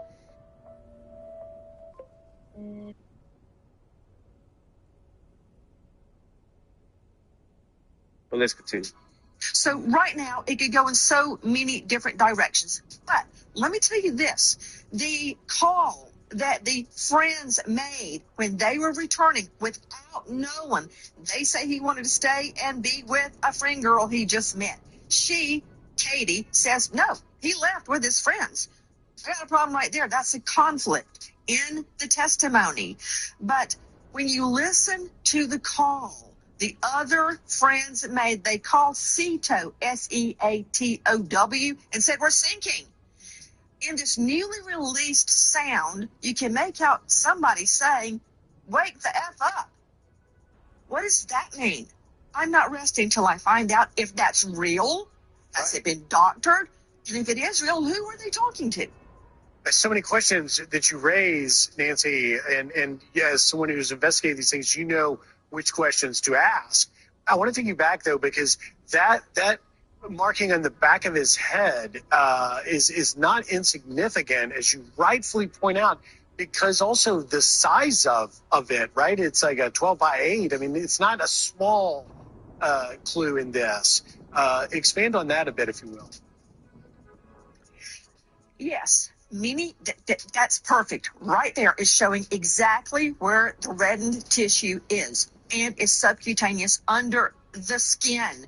Now, as we all know, in an autopsy, the skin is pulled away from the body to look at the tissue underneath the skin. That's where the second medical examiner, doctor, found it. Many people are arguing it was a blow to the back of the head. Many people argue he fell, hit his head on the boat, and went over. Well, if that happened, didn't anybody see him? So it's going to boil down to witness testimony and what that neck truly reveals. Again, why did the first medical examiner keep that part of the body? It was not sent to the second autopsy. That raises my antenna. There's a lot of hate going on around this case. It's very hard to understand. Again, it could be accidental. It may not be. And we can't stop the investigation until we know. This young man was 18. You know how old my twins are? 18. And I would be lying on the front of the courthouse steps screaming for an answer till I got one. Be sure to like and subscribe for all the Fox News. Man, Nancy Grace was kicking it real. I agree with her. It's a contradiction. The friends is saying Nolan Wells never got back on the boat. He wanted to stay behind and chill with a lady friend he just met. The lady friend is saying, hell no. The last time I seen Nolan, he got back on the boat with his friends because they was yelling and screaming at him to get back on the boat. So Nolan went with them, and now he ends up dead, and they are saying he was last seen with me. I am saying he was last seen with them. So yeah, it's a contradiction. It screams foul play. Either screams foul play or it screams accidental drowning, and some people are trying to cover it up. Maybe they was underage drinking. Maybe they was playing them little games kids play where you shove somebody in the water, it turned back. I don't know, man. All I know is what the friends are saying doesn't make sense, and they need to be held accountable. Because the public is not going to let them rest. Black America is not going to let them rest. Black America is riding with Nolan Wells. They want justice. All that accidental contradictions in everybody's story, holes in everybody's story, that ain't going to cut it. His friends going to have to come better than that because they're not convincing anyone. They're not even convincing white America. I'm just being real with you. But anyway, guys, those are my thoughts about this whole situation. I want to know how you guys feel about it. Do you think it was foul play involved into the death of Nolan Wells, or do you think it was accidental? Leave a comment, share this video, give me a hype, give me a like.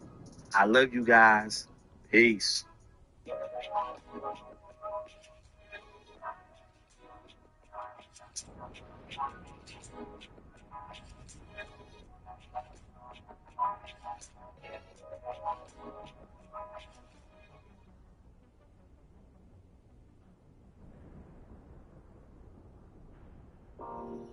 Every collector knows the moment, the hollow, the weight, the print, the real ones.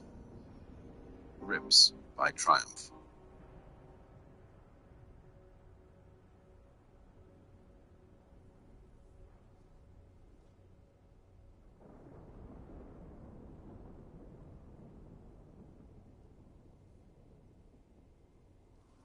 My heart is beating, bro. This group of teenagers are in the middle of exploring an abandoned building in Michigan. Just a few feet away from them is something they were never meant to see. You want me to get close up for you? Hey, I'm ready. Come on.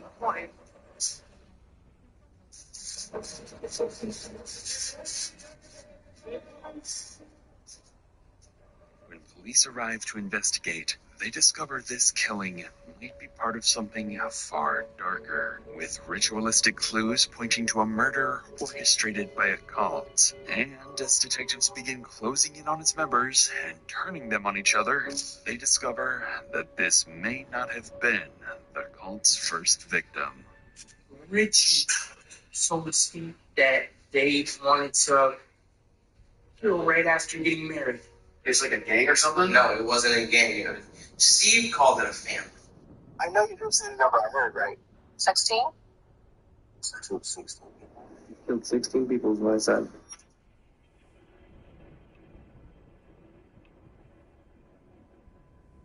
It's a late Thursday evening in Monroe County, Michigan, when 7 high school students decide to explore an abandoned juvenile detention center. But the moment they step inside, they stumble upon something they were never meant to see and immediately start recording. I don't even know if I'm gonna really get it.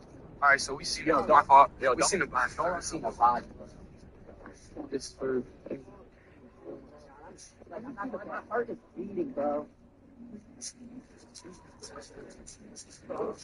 don't want to. I'm not listening. Bro, you want me to get close up for you? Hey, I'm ready to go. Wait, am I moving? Oh, what? Yes. I'm gonna be cool. Kick that door off.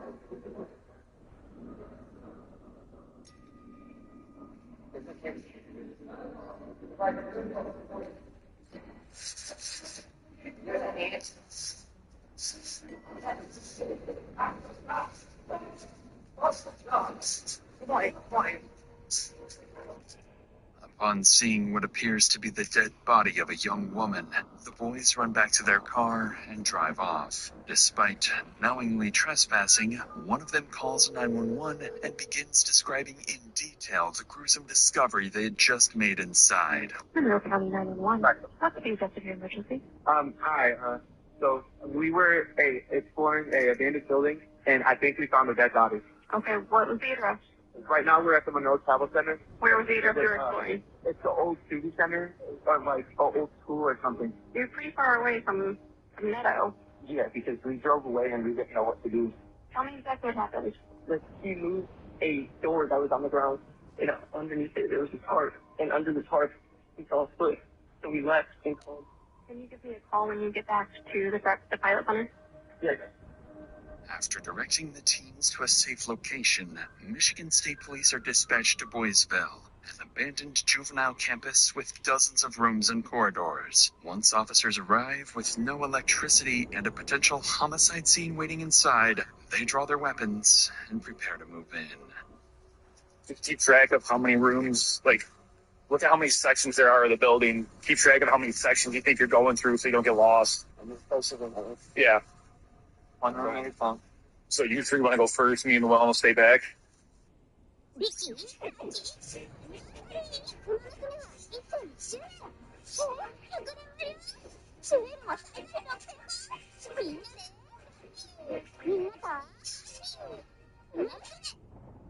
Wait, look at what this little thing just pulled out of my pores. This electric pore cleaner uses powerful suction to remove impurities while gently cleansing your skin. It comes with 3 suction levels and 5 different heads, so I can switch depending on the area I'm cleaning. I always start on the lowest setting, and it's super easy to use. After just a few minutes, my skin feels cleaner, smoother, and my pores look much fresher.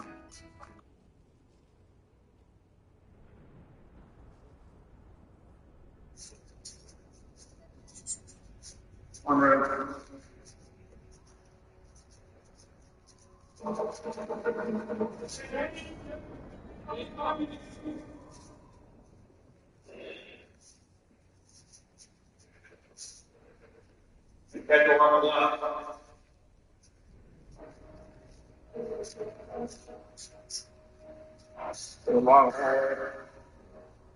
Long hallway.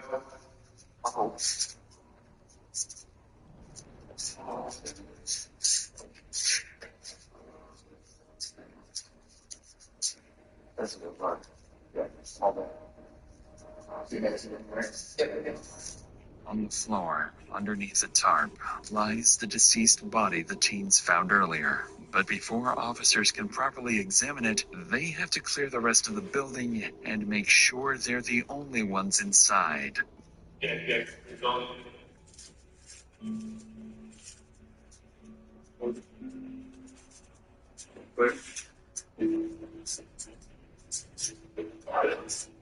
It's a series of rooms.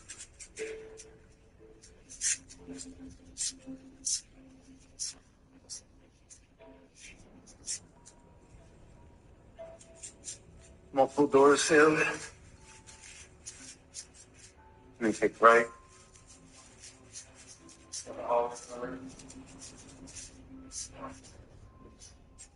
Walking through.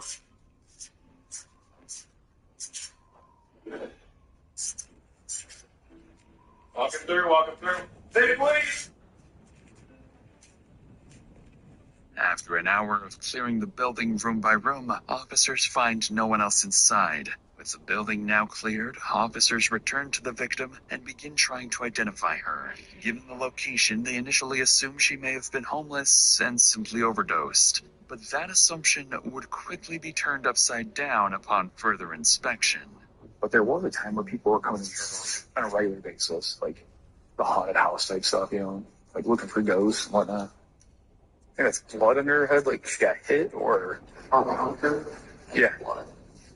Well, unless suspect is on top and slammed your head on the ground. Yeah, it's not blood.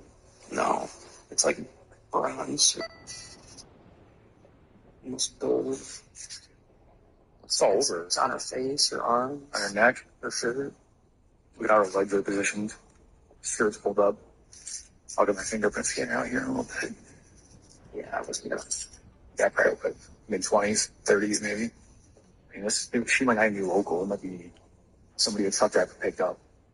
As officers continue examining the body, they notice several unusual details. The victim is covered in an unfamiliar substance, surrounded by candles, and across her legs are what appear to be scribbles and strange markings. While one officer moves to retrieve a portable fingerprint scanner, a few miles away, another group of officers makes contact with the teens who discovered the body. They're all shaken up, yet cooperative, handing over the video they recorded inside. And it quickly becomes clear to detectives that they're far more worried about a trespassing charge than being tied to what happened to the victim. So they're eventually let go.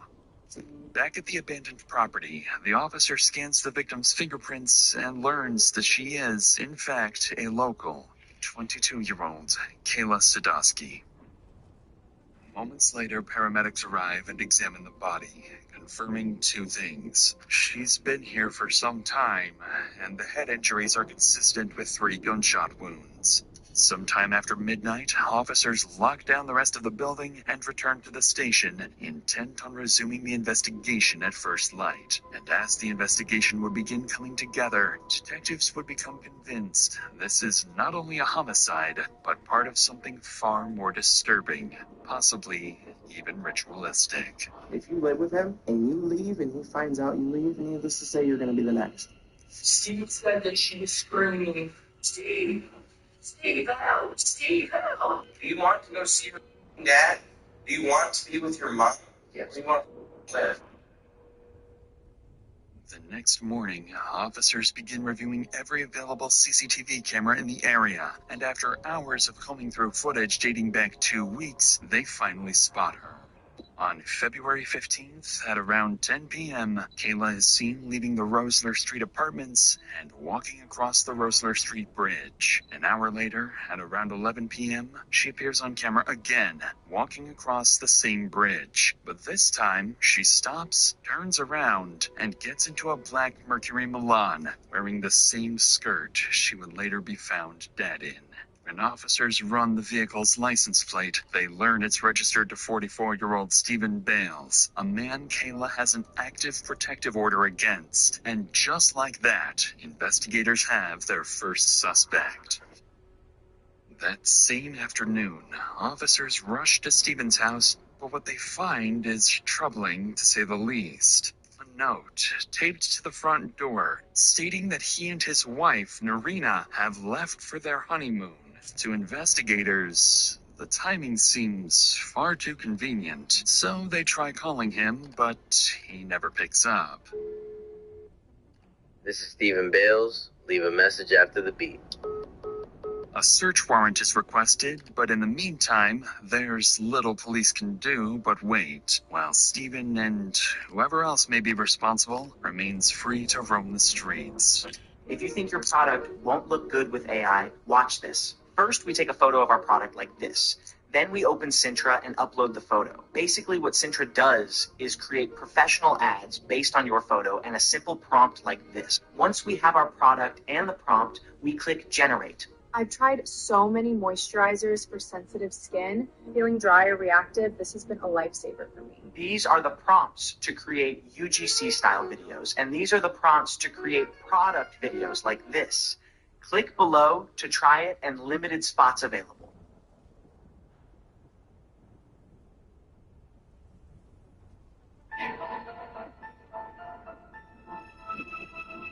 Wait, that plate. That's the plate. I drive this freeway every day. I'd have never noticed. Newsbreak made me notice. If you commute, get the app. You might find a kid one day.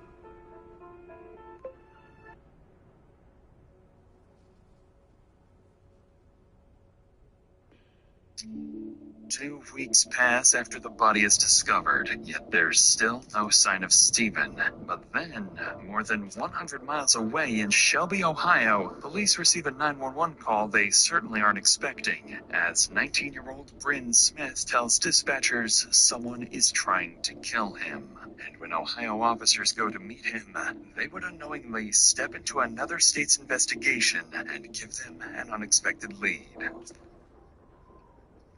Hello, what's going on? So I finally got away from it, and I just got the house, so they're doing now. So I got you on the phone because you're a witness for me. So my cousin in Monroe, Michigan, this is my aunt, by the way. She knows, like, everything going on. She on FaceTime? Yeah, she's on FaceTime. You can't really see her. I can see it. Okay. God. So he's wanted for murder right now in Monroe, Michigan, for the Kayla Sadowski death.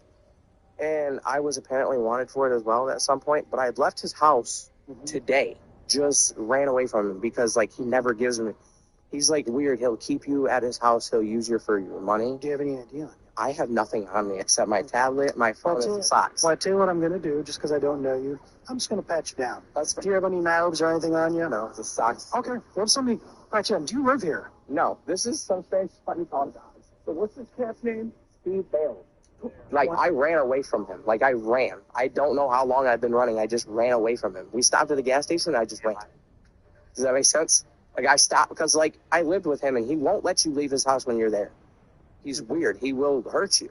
I have videos of the person that did it admitting to it. Oh, wow. Because I lived with all of them in the house together, like in one bedroom. And she was acting real funny one day, so I had, like, walked away, and I called her on my own phone, and I got videos of her. Why don't we go have a seat in the back of this officer's car on the other side? Yeah. Other side? Yeah. As if the investigation wasn't complicated enough, Bryn is accusing someone other than Stephen of being the killer, and even refers to a group of people he and Stephen had been living with. The problem is, these officers are from another state and know nothing about Kayla's murder, so they decide to take him to the station to get some clarity on the situation. Upon arriving, officers contact Michigan State Police, and that's when they are finally briefed on Kayla's murder investigation. More than anything, Michigan investigators are fixated on this alleged confession video, urging Ohio detectives to obtain it as quickly as possible. And once Bryn sits down for his interview, what he would go on to describe would sound to detectives almost as if he had just escaped a cult. Now you don't gotta worry about me being killed. So, what was, and this gentleman that apparently killed this girl, what's his name? Steve. Well, I know who killed her. I have a video of her admitting to it. Because we all lived in the same apartment together. There was a one-bedroom apartment that he owned, him and his wife. He had like 8 people living there. I was one of them. And in order to live there, he took your food stamp card. He would take whatever card you had. And basically your money and everything was his. I did not agree to that. So he knew not to take from it. I just stayed there. I slept on the couch. I woke my head and I laid my head. So we're going down, and he gets married through all this. Now, our ex becomes missing. So I was wondering, because you say our ex? Yeah, we both have dated the same woman. Okay. So she becomes missing, and everybody in the house starts acting weird. So I'm going to try to pull up this video of Caitlin, the one who supposedly killed Gail, admitting that she did it. Did you ever think about going to the Michigan authorities with this? I couldn't. Why? If you live with him and you leave and he finds out you leave and he finds you, basically needless to say, you're going to be the next. So if you live with him, you're not allowed to leave. He's basically a person who's going to get you in his house and he's going to trap you in him, keep you just for your money. To detectives' surprise, Bryn seems unusually open and talkative for someone who believes he's being hunted. After all, there's no telling whether Stephen will come after him the moment this interview is over. At this point, investigators need to see this video Bryn can't stop talking about, but what they're about to see would be far more than Bryn promised. So who do you think killed this girl? I know who killed her. I got the video right here to show you. Okay, well, let's see it, my man. You can obviously tell I was shocked as hell. How many? I know you didn't say the number I heard, right? 16? You killed 16 people is what I said. Yeah, I've never been to jail for it. And you see I've never been to jail for it. And now I have one more video of her admitting that I was the killer of Kayla, basically. Why did you do that? Threaten my son. She threatened my son. So that conversation that I watched, she said that she did it because she threatened her son. Yeah. Do you know some more information about that? That's all I know. Like, I was it church? Like, is her? Apparently, she threatened her son at church. That's the most I know of that. And how'd she kill her? She said that she shot her twice. Okay. On the video. Wow. She even said that she threw the gun in the river. What river? Find out. This reminder is brought to you by Injectable Cabenuva, Cabotegravir, Rilpivirine. You're the friend who always has something to say. Wait, guys, You've always got a conversation starter. So, what would it be like if... And a new story to tell. Okay, but listen to this. So you're curious about a different treatment, but you still haven't talked to your doctor about it? Yeah, maybe it's time to have that combo. You got this. Get tips on how to talk to your doctor about an injectable treatment at cabanuva.com. The woman in the video is 33-year-old Kaylin Ramsey, seemingly implying that she was responsible not only for Kayla's death, but for 15 other murders as well. It's a chilling claim that investigators would have no choice but to look into, especially coming from someone they would later connect to a deadly cult. After several more hours of questioning, Bryn is eventually released and told to notify investigators of any contact from Stephen or Kaylin, unaware that the man they've just let go may not be as innocent as he claims. Later that evening, investigators call Kaylin and are surprised to learn that she's also in Ohio, so they ask her to come to the station the following day to assist with the investigation, withholding the real reason they want to speak with her. And, interestingly, she agrees, almost as if she already has a plan to outsmart the detectives. The next morning, Kaylin arrives at the Huron County Sheriff's Office in Ohio, and alongside her is her lawyer. But as she's escorted to the interrogation room, there's a surprise waiting for her. Detectives from the Michigan State Police, including lead investigator Detective Peterson, have traveled to Ohio for this very interview. And as Kaylin's interview begins, her story would quickly start to unravel until she eventually slips up and says something she was never supposed to know. But before we get to that, this case is a disturbing reminder of how quickly someone else's actions can change your life forever. In January 2021, 62-year-old Lewis Brown was driving to work at his job as a deli meat cutter when another driver pulled out into an intersection and collided with him. The crash left him with severe injuries that changed his life forever. And the worst part, he was only offered $50,000 to settle the case. Instead of accepting that, he turned to this video's sponsor, Morgan & Morgan. With their experienced legal team, the case ultimately resulted in a $5.8 million jury verdict for Mr. Brown. There's a reason his case didn't end at $50,000, and that's the reason why Morgan & Morgan is America's largest injury law firm. For over 35 years, they've been fighting for the people and have recovered over $30 billion for their clients. With more than 1,000 lawyers and over 100 offices nationwide, they have the resources to handle serious injury cases across all 50 states. If you're ever injured because of someone else's negligence, you deserve fair compensation. Morgan & Morgan fights to get their clients the best possible outcome. And, crucially, you don't pay a fee unless they win. There are no upfront costs, you pay nothing out of pocket unless they recover money for you. If you ever find yourself in that situation, you can check out Morgan & Morgan by visiting www.forthepeople.com/Dr. Insanity. First link in the description, or by scanning the QR code on screen. Again, that's forthepeople.com/Dr. Insanity. With that said, let's get back to Kaylin's interview, where she's about to reveal something only someone connected to the murder should have known. We're going to be asking you a lot of questions. A lot of these questions we already know the answer to. So, you know I don't play games, you know how you know that? We went and got him to make sure you had him here. Right? That's important, that I want to make sure you feel comfortable. Rate your life on a scale of 1 to 10. 1 is the worst life ever, 10 is the best life ever. Right now, Yeah. it's a 1. It's a 1? But hopefully today it'll be a 10. Okay. So, what's going wrong with it? Me living my life in fear. And why are you living in fear? Because of it, I see the bills. Okay. Why are you so afraid of Stephen Bills? He's threatened my life. Okay. How does he threaten you? He's threatened to kill me. Okay. Do you know Kayla Sadowski? I knew absolutely she was one of my friends at one point until I moved out here 3 years ago and we lost contact. Tell me about her. Tell me about Kayla. She was such a sweetheart. Oh my God. She even loved my youngest son.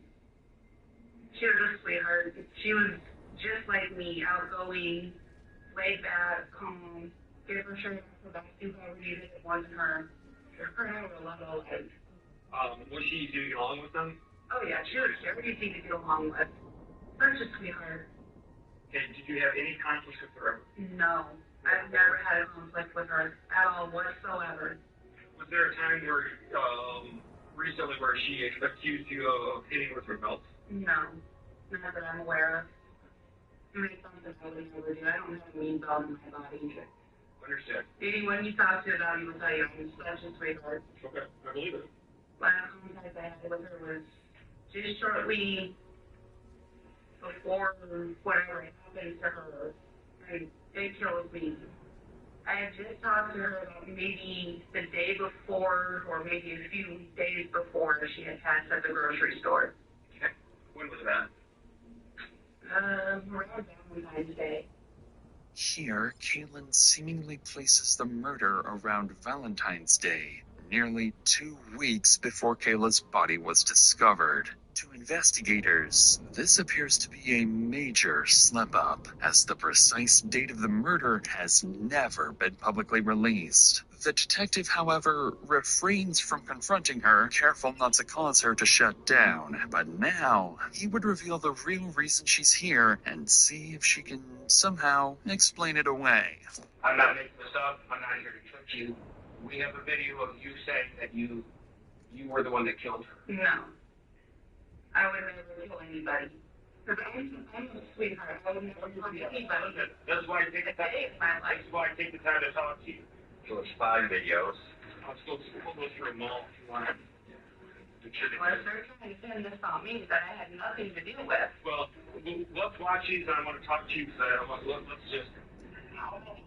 I looked at that number. 15. I was forced. They forced me to stay on. Let's watch them all and then I want to hear.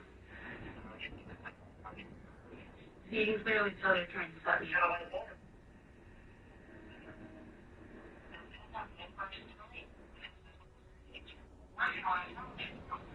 Obviously, I want your side to that. Right? That's why we're here. So what is your side to that? My side to it is I had nothing to do with Kayla's death. Because you can really help us, okay? And in turn, I don't make guarantees, but there's a chance you might help yourself. But I want to make something clear. We know when Kayla died, okay? And we also know that we have a video of you with Steve, okay, and Marina, a very short time after her death, together at a party. I do not think you're the mastermind. I think that there's a lot of influence by Steve. There's no doubt there's a lot of influence by Steve. You want to talk to me again? I think I'm done for today. Okay. My stress level's getting too high. It's slowly making me sick. After being shown the video, Kaylin does exactly what investigators feared most. She ends the interview before giving them enough probable cause to detain her, and so she's released. Are you the kind of person who knows things? Things like you can get a domain from Squarespace, not just a website? Well, now you are that person, because now you definitely know you can get a domain from Squarespace. Something like whisperingbloom.com for your silent retreat. Or whisperingboom.com for your shouting retreat. Whatever your dream, a Squarespace domain and website brings it to life, all in one place. Get yours before it's gone with offer code MAKEITREAL for 10% off your domain or website. Terms and conditions apply. The following day, detectives finally get their first lucky break. The search warrant for Stephen's apartment is approved. Wasting no time, Michigan officers rush back to his residence, hoping to find answers to Kayla's murder and perhaps a clue as to where Stephen may have fled. Upon entering the cramped one-bedroom apartment, deputies are stunned to find evidence that at least 7 people had been living here, and things would only get stranger from here. Throughout the apartment, officers notice a recurring theme: the Grim Reaper. Stephen had adopted the name Grim, labeling many of his belongings with it. Inside a journal, deputies discover that he referred to his wife, Narina, as Lady Death. The group even had its own name, the Reapers. At this point, investigators begin to suspect they're not dealing with a group of friends or even a gang, but a full-blown cult. As the search unfolds, investigators back at the station begin monitoring Stephen's online activity, and before long, a Facebook photo stops them in their tracks. The image was taken during Stephen's wedding on February 14th, Valentine's Day. Police immediately recognize Stephen, his wife Narina, Bryn, and Kaylin, but the remaining 4 people are complete unknowns to the investigators, and detectives suspect they may also have been involved in the homicide. Stephen's mother is quickly rolled out, along with a family friend who appears to have little connection to the group. But the same can't be said for the remaining two, Alex Fico and Sierra Bemis. Two people Stephen has taken under his wing. That same afternoon, Detective Peterson calls them both and asks them to come to the station. And as Detective Peterson prepares to interview them, he needs to answer two critical questions. What is their connection to Stephen, and where does their loyalty to him end? Tell me about your relationship with Steve Bales. He was a good father, kind of. Didn't really get along. Your father kind of, what didn't you get along with him for? Because he always wanted to take my money and use my food stamps. Did you let him? I gave him my card and he never gave it back. I want you to tell me everything you can, everything you know about the death of Kayla Stosky. Everything I know. Alright, so Steve Bales, I met him at the Chinese Pizzeria, Monroe Street. I was real strung out one day and drunk at the same time, and I took him by the hands, looked me dead in my eye, and told me that I could get over it. You know, got a and Steve had, yeah, so a very fun handshake, and it felt brotherly. It felt like he was expressing love towards me. They made me feel good for like being sober and not drinking. That was nice of them, actually. Okay. Was there anything good about Steve? No. No. You described him as a good father, so there was nothing good about that. No, not really. Okay. Do you think he used you? Yes. Okay. Interestingly, Sierra struggles to find a single good thing to say about Stephen. Yet both she and Alex still consider him family. Like many manipulative leaders, Stephen targeted vulnerable people at their lowest, offering them support, housing, and a sense of belonging. Over time, that trust turned into control, with members handing over their income and providing for him financially. But Stephen's influence extended far beyond money and into violence, as Detective Peterson is about to learn. So when was the night that Kayla got hurt? I believe it was the night of their wedding. Like, they just crazily went out and, that was their rich, so to speak, that they wanted to kill right after getting married.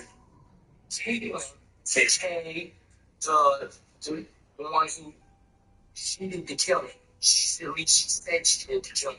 So Kayla and Kayla didn't get along. Why not? Because they were sorry fighting over Steve. So were Kaylin and Steve, were they romantically involved? Yes. Okay. And Kayla and Steve were romantically involved? Yes. And so Kaylin, you're saying, I don't want to put words in your mouth, was jealous of Kayla? Yes. Was Steve planning this at the wedding? Not like sit down saying, we're doing this, and I'm doing this. No. So, based on what you can tell, do you think Steve helped plan this? Yeah, I think Steve planned it all. He said she's gotta go.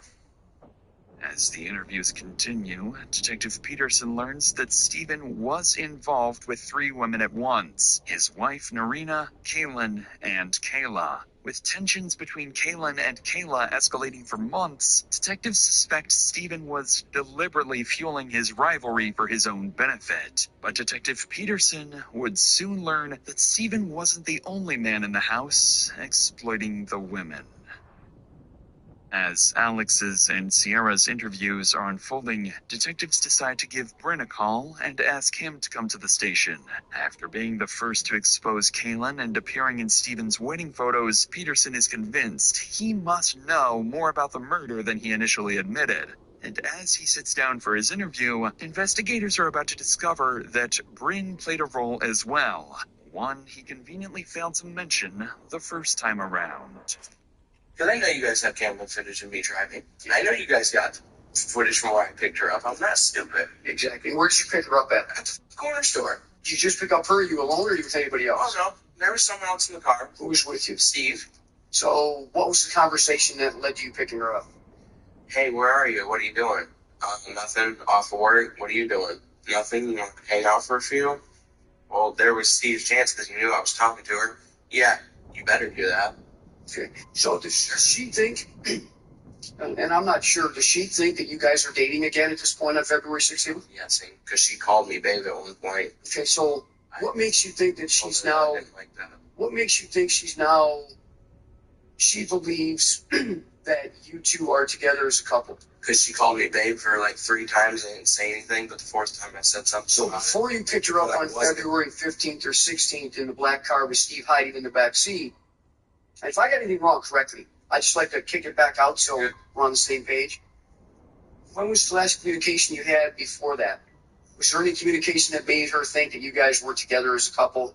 Any like pillow talk type of stuff? The most I can think that she think we were together is when I said, I love you, you're a really good friend of mine. And I said that on Valentine's Day because she called me and said, I got chocolate for you. Although Bryn insists he was simply following Steven's orders, what he doesn't realize is that detectives have already recovered his text messages with Kayla, telling a very different story. For weeks, Bryn had been romantically speaking with Kayla online. In fact, just days before her death, she had saved his number in her phone as boyfriend. And now detectives would begin looking at Bryn, Sierra, and Alex side by side, comparing their stories and exposing contradictions. With pressure mounting and the possibility of prison looming over them, the Reapers are moments away from turning on one another, shattering the loyalties Steven spent years building. Okay, you were there when she was shot. I didn't pull the trigger, nor did I go in the building. Thank you. Exactly. So I was a driver threatened by my life. Do you want to go see your dad? Do you want to be with your mom? Yes. Or do you want to live? Save the why. Exactly. Save the why, because that's the why is more important. She said the third shot, she put it to her head. Steve said that she was screaming, Steve, Steve out, Steve out. And then Bryn specifically said, drop that. This gun, I had possession of it at one point in time. Saw my DNA would be on it. They said somebody's threatening them. That's how they manipulated me. They said somebody was threatening them that, they needed protection. Can we get that gun back? They came out and we all left it with them. Hey, what was said in the car when they all came out? You guys need to find me dead. Who said that? Steve, they said it. Steve and Kaylin? They told me how they killed her. Okay, what did they tell you? They said they were talking to her and Kaylin just shot her in the back of her head. Kaylin shot her in the back of the head? Yes. Okay. And who was talking to her? Steve. Okay. As you see, You have the same green pocket knife? Yeah, as you see, Why do you guys all have green pocket knives that are the same? We also had green Band-Aid. That's what? It's like a gang or something? No, it wasn't a gang. Steve called it a family. Although multiple members of the Reapers identify Kaylin as the shooter, they consistently point detectives back to the same person as the mastermind, Steven. The picture detectives begin to piece together is this. Bryn tricked Kayla and lured her to Boysville. Alex supplied the gun, Kaylin pulled the trigger, and Steven watched it all unfold without ever getting his hands dirty. With this, Alex, Bryn, and Sierra's interviews come to an end, as all 3 are placed under arrest, while a nationwide BOLO is issued for Steven and Norina. And while the couple believes they've managed to disappear for good, even the most brilliant masterminds eventually make a mistake, and they are no exception. Over the next several weeks, authorities chase lead after lead until they finally pick up Steven's trail. Bank surveillance cameras capture Steven and Irina on CCTV, and before long, investigators track the couple more than 700 miles from Michigan to a relative's home in New Hanover County, North Carolina. A SWAT team is called in, and the house is quickly surrounded. But despite repeated commands to come outside, Steven refuses to surrender, barricading himself inside and preparing for his final stand. Hours pass with little progress, forcing officers to deploy tear gas that finally drives the couple out of the house. More than 6 weeks after the murder, Stephen and Narina are taken into custody and transported into the new Hanover County Sheriff's Office. At this point, detectives know a lot, but not everything. They still need to determine whether Stephen orchestrated Kayla's murder or if the Reapers acted on their own. And with investigators believing they're dealing with a dangerous cult, they can't rule out the possibility that there are other victims still waiting to be found. Perhaps even the 15 other murders Kaylin claimed to have committed. Once at the station, Stephen and Narina are separated and placed into different interview rooms, and Detective Peterson decides to begin with Narina. If he can get Stephen's own wife to start talking, it will become much harder for Stephen to maintain whatever story he's prepared. Do you know Kayla Sikorsky? I do. Okay, tell me about her. It's just a good friend. Did you have any conflicts with her? No. Were you jealous of her at all? Was she romantically involved with Steve before you? So you didn't have any jealousy or anything like that about her? So, they went to pick her up. You stayed at the apartments, but you knew at that point that they were going to pick up Kayla to kill her. Yeah, I knew that. Okay. At that point, and just like your favorites, you didn't call the police. I did not call the police. Any reason you didn't? No. Okay. They came back. They told me that they were going to go back the next day to go put something lotion on her, body lotion on her, perfume, whatever they could find. They had not had the smell on her. They got the actor felt that smell. They had got everything over her to come that smell of her. Okay. Steve said the reason why we had to kill her because she put me in prison for 2 years. What did he say about what they had just done? He didn't say anything. He just told me not to. So he didn't say much. No. But was he the organizing this whole thing? Was he the one that kind of controlling it and telling people to do this? Yeah. Against detectives' expectations, even Stephen's own wife is telling them that he's the one behind it. With that, Narina's interview is wrapped up, and there's only one more person Detective Peterson needs to speak with. As Stephen sits in the interrogation room, he has no idea that the people he spent years controlling, including his own wife, have already turned against him. But going into this interview, Detective Peterson faces a challenge. Upon hearing of Stephen's arrest, his mother has already requested an attorney who is now on the way to the station. And so, the clock is ticking. Detectives need to extract the truth from Stephen before the lawyer arrives and shuts the interview down. I'll answer some questions, whatever you guys got, the best as I know, but my mom says she's going to try to do everything she can to get me a lawyer and everything. So, is that, you want to answer questions? But I can stop anytime. You can stop anytime you want. You know Kayla Sikorsky? That's my ex-girlfriend. Me and her had passed for years. And tell me about her. I miss that girl, but she was a handful. She's like, me and her, we always argued all the time. About what? Just anything. Like, she'd get jealous if I'm talking to somebody. Like, if I'm talking to a cousin that's a female, she would think I'm cheating on her. And then she would threaten me, like she would kill me. She pulled a gun out on me and Brian. Were you upset with her specifically about, say, did you blame her for going to prison or anything like that? No, because you want to know the funny thing about that? She put me in prison for a year. Said that I choked her, that I slammed her against the wall. She lied because I was messing with her sister at the time. So you were not involved in the planning and execution of Kayla's death? No, I was not. Was Bryn involved? He was with me at the time. Long time he wasn't with me. No, Brian came down. Yeah, because we drove with us. And when you say he was with me at the time, what that was? When we were going on our honeymoons and when we went to South Carolina. Okay, so no, what does that have to do with when she was killed? I'm not sure. You brought it up, so I'm just curious. You said that he was with me at the time. What do you mean? Oh, like when I was going down to South Carolina and Florida. Right, what does that have to do with Kayla's death?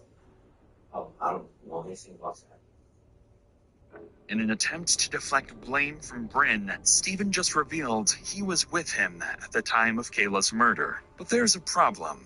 Kayla's time of death was never made public. And just like Kaylin, Stephen has unknowingly implicated himself. In Stephen's mind, Kaylin is the one who pulled the trigger, which makes him innocent. But detectives see it very differently. They view Stephen the way prosecutors often view notorious cult leaders like Charles Manson. The person who pulls the trigger isn't always the most responsible. Under the law, the person who plans a killing can be just as, if not more culpable than the one who carries it out. Seeing that Stephen refuses to tell the truth, Detective Peterson decides to push harder and reveal damning evidence Stephen can't talk his way out of. But this strategy is about to backfire. All right. So have you ever been to the old Boysville facility? One time. When was that? That was many, many, many years ago when it was open. Remember when we started talking, right? Yeah. I told you, I know everything about you, Steve. I know more about your wife and your Bryn and yourself probably than you do. So, and I'm going to ask you straight up, is there any reason, or I should say, would it surprise you to know that we have a Facebook conversation between you and Bryn at Boysville that night? You know. I guarantee we do. Well, this is where I need my lawyer then. Okay. Sounds good, because I know that's not a lie. Oh, it's a guarantee. You'll see that. It's not a lie. The only thing that's been a lie is what you've been telling me since we sat down. Understand, we've talked to... So everything I just said was a lie? Yes. Okay. I need a lawyer then. Okay. That's fine. And I just told you everything by play of what happened. Okay. Just know this. The fellowship you have is broken up. Everyone's talking, including your wife. We smoke in the arena. We know everything. And I mean everything. So it's up to you if you want to talk. You said you want to trust your lawyer. I'll let you have your lawyer. But this will not help you. Okay? Any questions for me? No, sir. Okay. The moment detectives confront Stephen with evidence placing him at the crime scene, he's caught off guard and completely shuts down. And now, even without Stephen's confession, investigators are able to piece together what happened to Kayla that night. Stephen orchestrated the attack, recruited the others to carry it out, and later returned to conceal her body before fleeing the state. Kaylin was the attacker. She participated in the assault and ultimately fired the shot that killed Kayla. Bryn was the lure. Posing as her boyfriend for weeks, he gained Kayla's trust and convinced her to meet him, ultimately driving her directly to her death. Bring her with you, too. But don't let her know that you are. I'm sleeping in a tent underneath the bridge, by myself. Send me location. I got Kayla. She's in my hands now. She fell right in my trap. LOL. Dude, I can't find the gym. I hear you. You're getting closer. Clear. Sierra acted as part of the ambush team waiting for Kayla, serving as lookout as the murder unfolded. Narina never went to Boysville that night. Instead, she stayed at the apartment monitoring a police scanner, ready to warn the group if law enforcement was approaching. And Alex supplied the firearm, later retrieving it and helping conceal the evidence afterwards. In the end, none of the Reapers would escape accountability. Alex pleads guilty to tampering with evidence and accessory charges, receiving a sentence of 5 to 10 years in prison. Narina receives 13.5 to 30 years, while Sierra is sentenced to 18.5 to 30 years after both pled no contest to second-degree murder. Bryn and Kaylin each plead no contest to second-degree murder and are sentenced to 40 to 60 years in prison. And Stephen Bales is convicted of first-degree murder and conspiracy to commit murder, receiving life without parole, along with a second life sentence with the possibility of parole. As for Kaylin's claims that she had murdered 16 people, Detectives were unable to connect her to any other killings, leading them to believe the confession was fabricated under pressure by Stephen and Bryn. Even so, investigators are still looking, because there's no way of knowing whether Kayla was their first victim or simply the first one to be found. And while this case left Michigan shaken by a deadly cult no one knew existed, our next case takes us to a place where violence and gang activity lurk around every corner. These are the members of one of the most infamous gangs in Washington, and in just a few moments, these two seemingly innocent teenagers are about to become their targets. By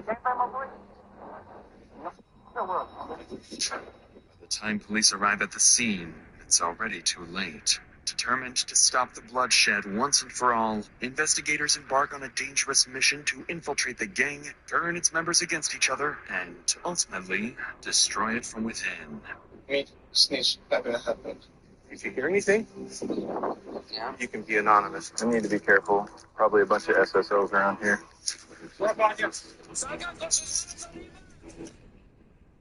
To watch this exclusive Dr. Insanity episode, along with 3 more episodes from our new Tubi series, click the link below and check it out now for free on Tubi.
丢 dirty。Oh no.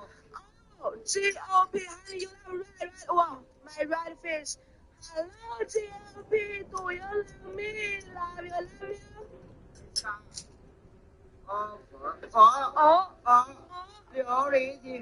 Oh, really? Wow, beautiful. Let me see. Oh, wow. Oh, no pattern, Tom, no pattern. Oh, such a pity. Oh, yeah. A-L, oh, you love green, right? Oh, it's our green fish. A-L, love you. Joby, you love white, right? Oh, no, not you, sorry. Oh, so many friends love green, right? Wait for me. Stay with me. Oh, no. Oh, it's white.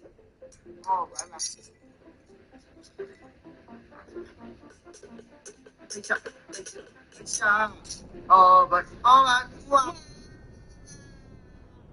Wow, GOP, oh, you love good. Yes, thank you, Jennifer. You love blue, right? My favorite color is this one, golden dragon. The center 3D dragon, my king is back.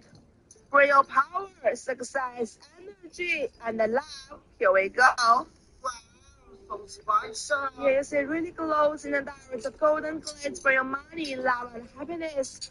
Do you know in Asia and China, only emperor can use golden and dragon together? Today, only $1. Go, go, go. 哎，哥，那是什么颜色？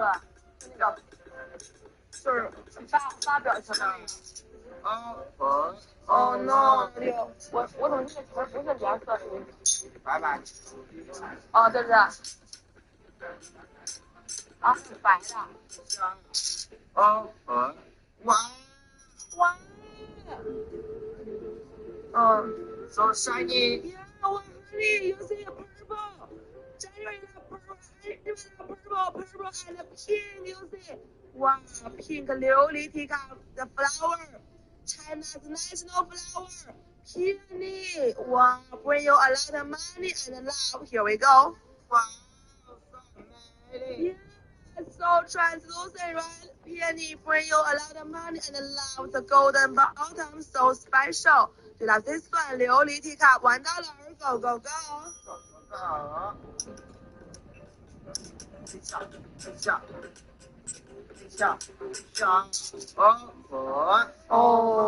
Oh, Jennifer, do you mean you love this one, the color, gray color? Jennifer, do you mean you love the gray color?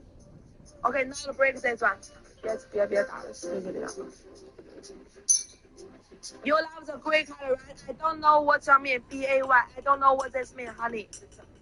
Can you translate it for me? Oh no, not you, sorry. Let me see. Who loves the green color is my cabbage and my fish. A-L and Harris. Oh no, Chip, sorry. Welcome, everyone.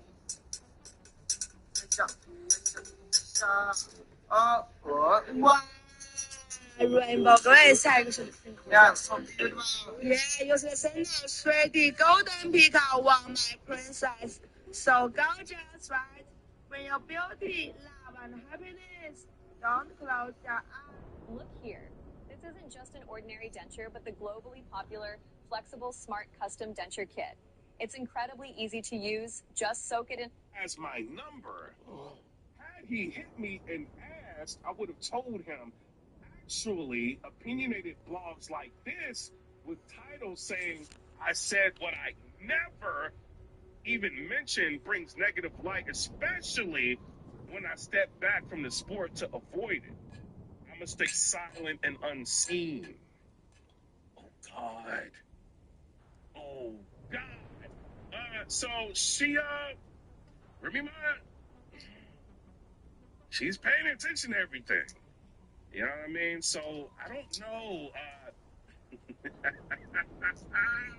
what do y'all think about all of this?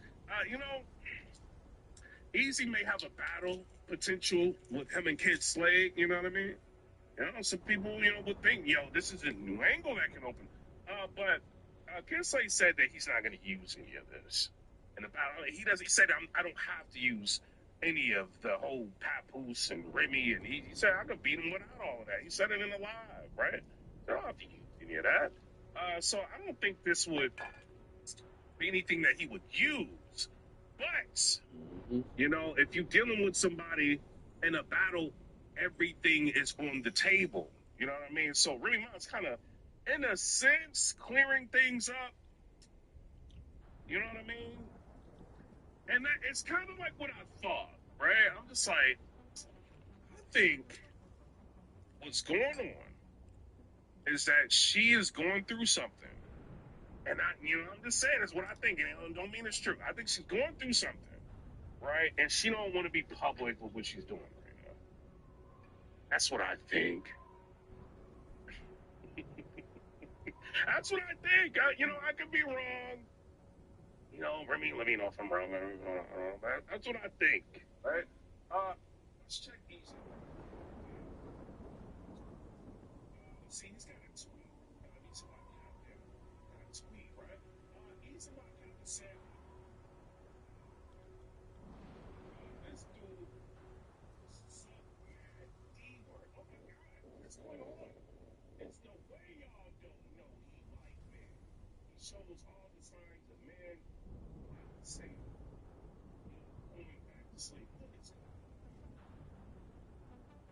We gotta be love this morning. All that. ARP's gonna wild out.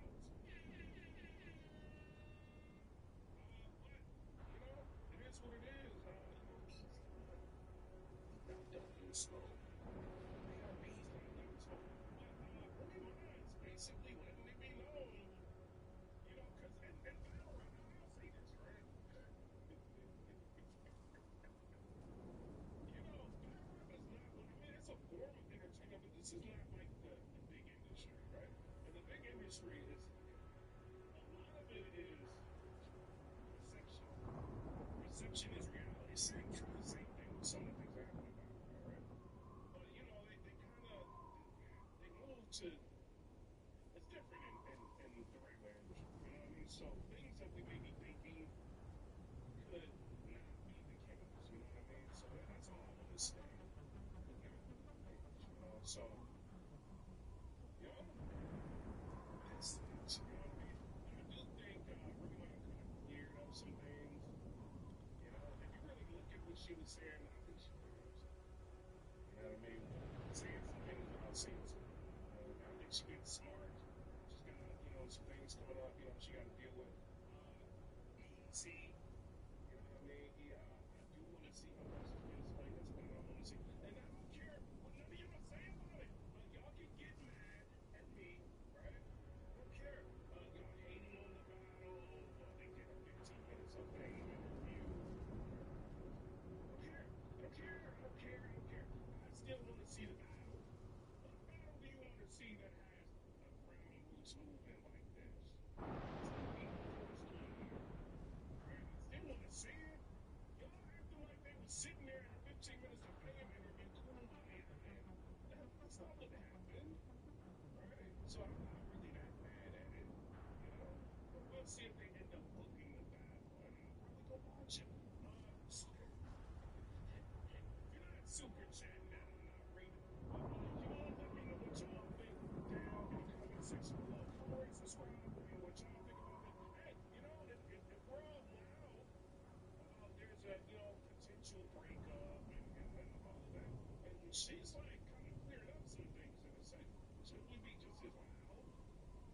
Alright, talking about that, you know what I mean? If we're talking about it.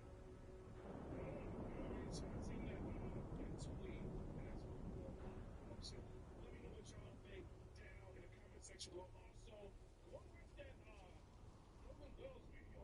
Y'all gonna be surprised. Y'all gonna be surprised. Y'all gonna be glued to this. Y'all gonna be y'all gonna be like, what? Yes, it's crazy. It's like that. Cheers. I got some other things I'm gonna talk about today. You know what I mean? Shout out to everybody.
State and federal law enforcement agencies have worked around the clock investigating what happened to him.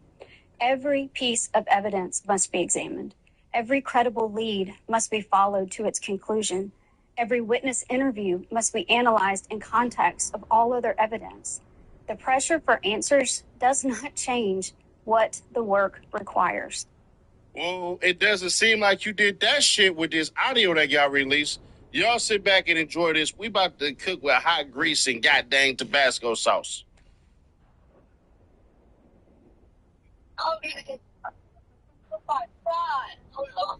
Detail assistant, Vicky speaking. How can I help you? Hey, we're at the west tip of Bourne, and our village pump stopped working. We're sinking. Can y'all please come? We have a membership. All right, of course. How far is the word coming up, sir? How many adults on board? There's 0 adults on board. There's nobody on board the boat? No. Nobody here is over the age of 21. Sir, that was not the question. Hi, Captain Seth. This is Vicky from International. How you doing today? Doing good. How are you? Good, good. I apologize ahead of time. I really do. You're going to have a fee for service come up under Jerry. Okay. It sounds like a bunch of kids on board on Horn Island. He's letting me know that his father's a member, but he can't give me any information. And he's saying the boat is sinking, and he's on Horn Island. It's just unfortunate. He's just a kid. There's a lot going on. So right. He said there's about a lot of people on board. He says he thinks about 7. I'm guessing they're all under 18. Okay. And I'm not trying to be rude. He wants you guys to go out there and unpump the boat and then tow it in. Do you know what kind of boat it is? He said a Triton 24-footer, but that's all he can give me. Okay. All right. Yeah, I just actually got off the phone with his grandpa, who I'm guessing is the owner of the boat. And he Jerry? said that Jerry. Yeah, he said, okay. I just hung up with him. He said that they don't need any help right now, but if something changes, they'll call me back. So I'm guessing that they may have figured it out, because that's what he said. So they're in a panic and their boat won't crank. Yeah, they're in a panic. Now, there's a whole lot of deflection. There's a whole lot of things that are going on that people just swear that didn't happen. So what I want to do is I want to play a certain portion of Officer Tatum's goddamn interview where they act like these youngins said there wasn't panic and I seen him with her and her with him, and magically I just took a picture because that's just what you do. What do we do? Hey, y'all smile for the camera. Was that what that was? Because Nolan got a girlfriend now? What was the point of the picture? Oh, y'all know what I'm talking about. Rolling it. Nolan was sitting by the boat with that Katie girl, and my buddy yelled for Nolan, get on the boat. We're leaving. The boat's having issues, and no, he didn't say that, but he was panicking. Nolan, get the F on the boat. Get on the boat. And Nolan said, no, I'm staying out here. I'm going to ride in with somebody else. And it's not uncommon to hear, but it's not like my buddy asked him one time. My buddy asked Nolan multiple times to get on the boat. Nolan, get on the boat. Get on the boat. We're leaving. If you're coming, you got to come now. And Nolan made a decision to stay out on the island. It's not like we just left him there, or my friends just left him there. Nolan made a decision to stay on the island after my friends asked him multiple times and told him to get on the boat, and he decided to stay. And I heard the girl that he was with, Katie, had text somebody that she heard people yelling. Correct. Nolan to get on it. Is that true? And I have a picture of that. She texted my buddy, and the next day everybody was panicking, and everybody's texting Katie, because she was obviously seen with Nolan the whole day at the island. Katie sent a message to my buddy the next day and said, this is the last time I saw him, he's really sweet. But she also mentioned that the last time she saw Nolan was when My buddy was yelling at him to get on the boat. So, DA, I want to understand this part. Your officers said that they talked to witnesses and all this shit. Everybody said they talked to somebody, but only this fool talked to people? Only this fool made these youngins available? Huh. Y'all see if y'all can catch how this attorney general really don't want to do her job, but they are making her do her job? I also understand that many people have questions about why more information has not been released publicly. In Mississippi, the rules of professional conduct restrict the information a prosecutor can release during an investigation. Our restraint in communicating facts and evidence is not an effort to keep the truth from the public. It is an effort to protect the integrity of this investigation in the grand jury proceeding. As your district attorney, I have an ethical obligation to avoid public statements that could influence witnesses, prejudice a proceeding, or compromise the fairness of the legal process. My obligation extends to and requires me to use reasonable care to ensure investigating agencies avoid making those statements and releasing information as well. These rules exist to protect the search for the truth, not to prevent it. When the public asks, what about this, or have they looked at that, or did they think about this? The answer is yes. Those are the same questions investigators ask. The difference is that we can't publicly discuss the evidence, the interviews, or what those efforts have uncovered while the investigation is underway. In a world where transparency is everything, releasing things bit by bit by bit by bit by bit can only mean a couple of things. Either you're trying to lessen the blow for what people don't want to hear, or you know that you had to stop this shit because the pressure gets way too high, way too built up because you actually are sitting here going, shit, it's about to be a flood. Let's see how much we can release. Y'all remember the term release the floodgates, and by the time the floodgates start going, the water doesn't flow fast as hell. The water flows fast as hell once it's up. It's called controlled chaos. And it seems that's what they're trying to do, because when we're listening to this emergency phone call where it seems like nobody's panicked and all this shit, but we're hearing get up, off, F, all of these things. And now I'm sitting back listening like, are we not hearing what we're supposed to hear? Now, there is a part of it that can say, man, them youngest wasn't paying attention, because, Nash, what the hell would you do if you was on a boat and this shit was sinking and all this stuff and you'd be scared? Would you really be paying attention? No. I'm going to be fair. No, I wouldn't. I'd be too busy with a damn pail and going, let's get this out of here first. But there's another side of this story where shit is grim, and it sounds like Nolan Wells was on that boat. Can I see?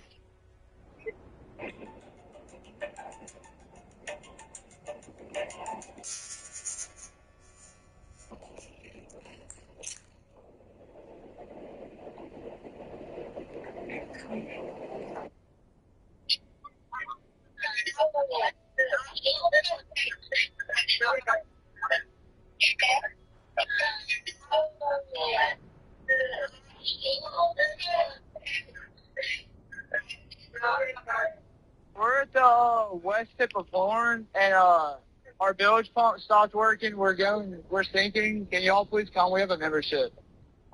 All right, of course. How far is the water coming up, sir?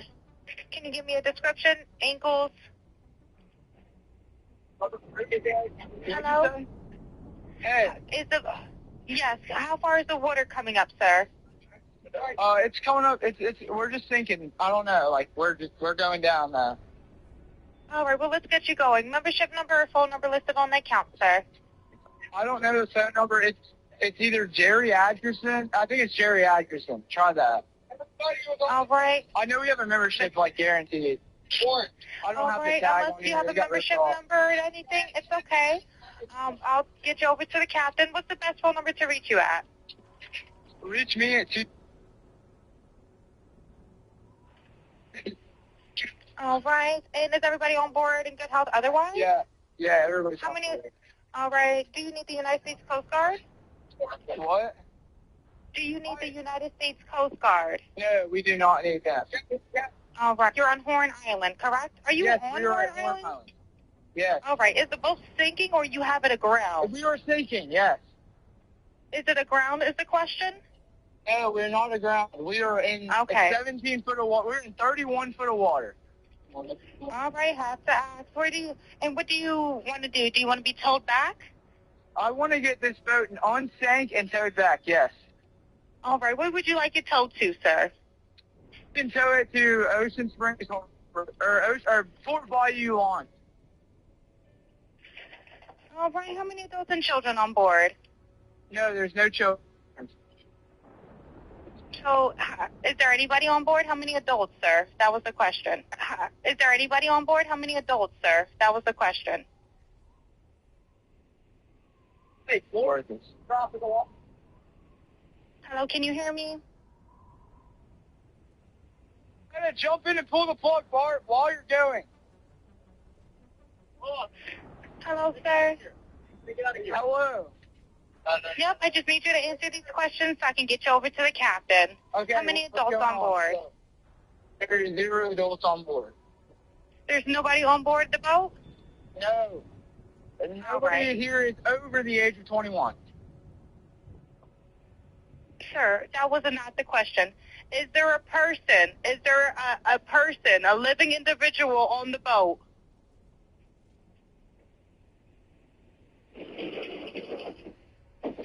Hello? Is there a living person, someone breathing on the boat? Is there anybody on the boat?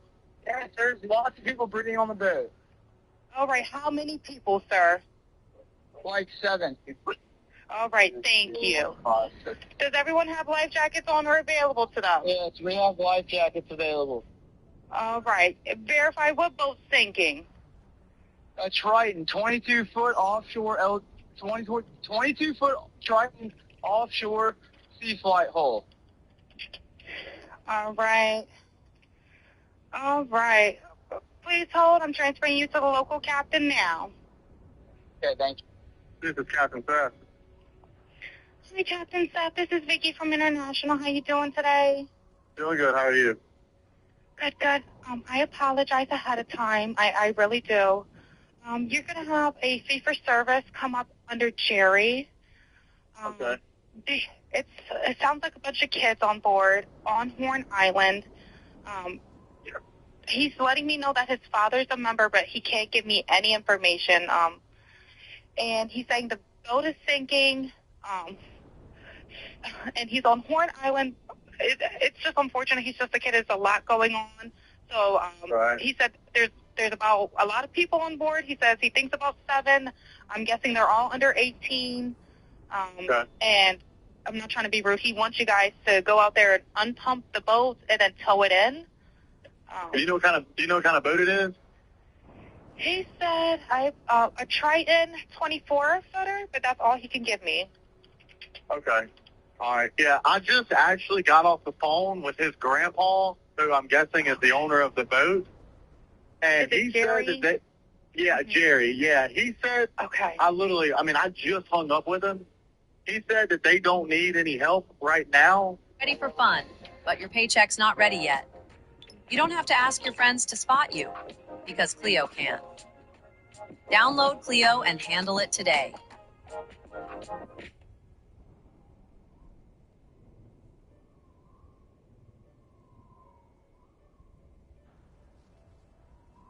My in-laws called me a jobless nobody, and I endured it all for my love for Claire.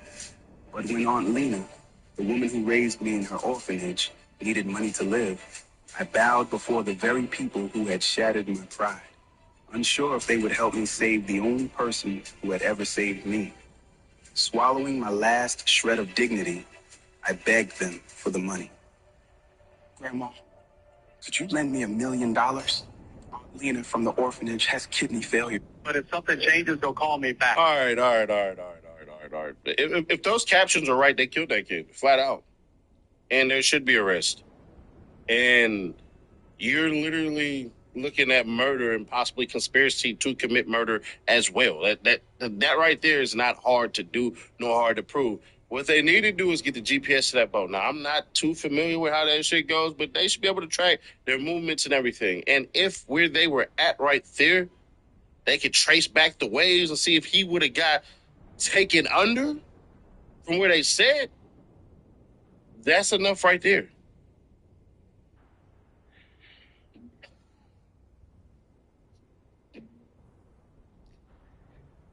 I find certain things funny, and you guys should laugh at this shit too, where we're looking at the way that the world works.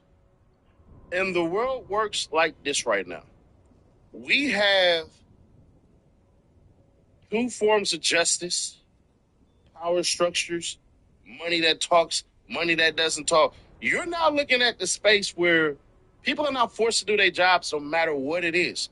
See, it was and it used to be, oh, well, this person is this person is that. All of these things. And now we're looking at it going, shit, if he's black, we on your ass now. It's going to be even worse. It's going to be even mother flipping worse now because we don't trust you. And we shouldn't trust you. We shouldn't trust shit. I don't give a damn. They can holler race bait. They can holler whatever the hell they want to. We want the thorough part of it. We've already let y'all screw people the hell over. We've already let these people decide to say, oh, we have to represent and think for the children and love the children and all this shit while they don't. We already in California, we had to put out what's called an ebony alarm because it was taking 3 to 4 times more when a black child was literally getting caught for abduction and all this shit where they wouldn't believe it. And the numbers and the stats, the same shit that they use to try to disparage everybody, we use those same stats to say, man, we need this shit to be fair. We use stats to be fair, had to call it something else just so you could understand the severity, and they try to take that away. But thankfully, California don't rock with that shit at all. And neither should you. Mississippi, you got a hell of a history that you got to clean up. This is Mississippi's fault. Even if Nolan Wells drowned accidentally on some shit and it comes out proven and all that, y'all got to go through the thoroughness to make sure none of this shit is guilty because it's your fault. Subscribe to that bell, stay notified, and share to keep your people aware. Idiots, you have no idea what a Mark V rig can really do. Where's Colt? The dumbass got himself killed! There isn't even dust left!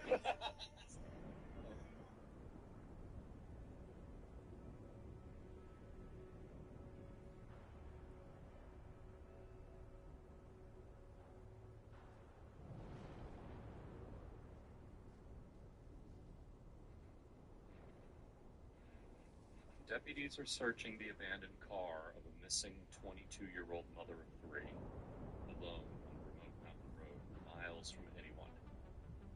Then, mid-search, a disturbing call cuts across the radio.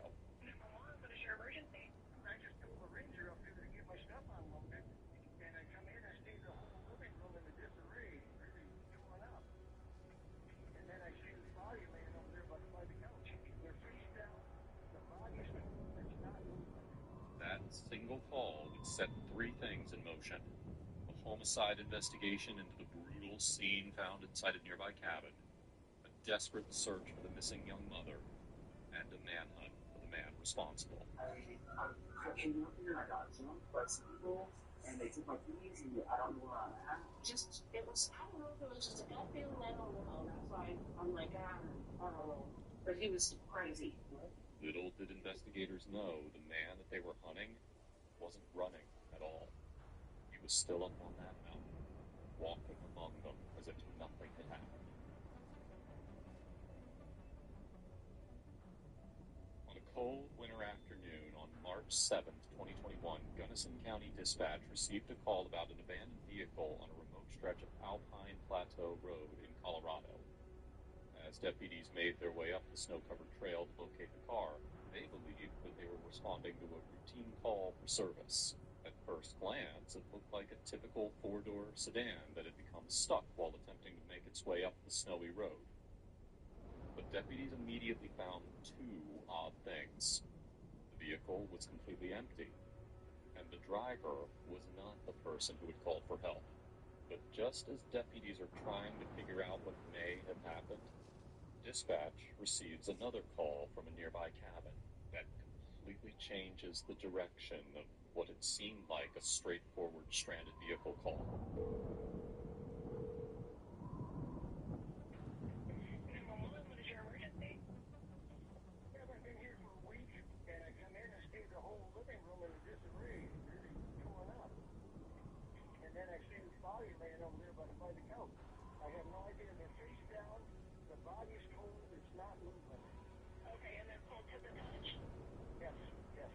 As deputies urgently rush to the cabin, they are confronted with a distressing scene.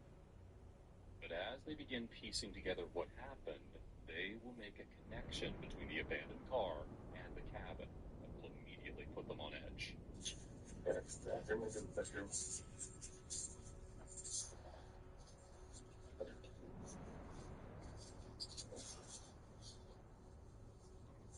Okay, I'm coming too fast. I'll be back here in that hallway. He's down behind the stairs. I'm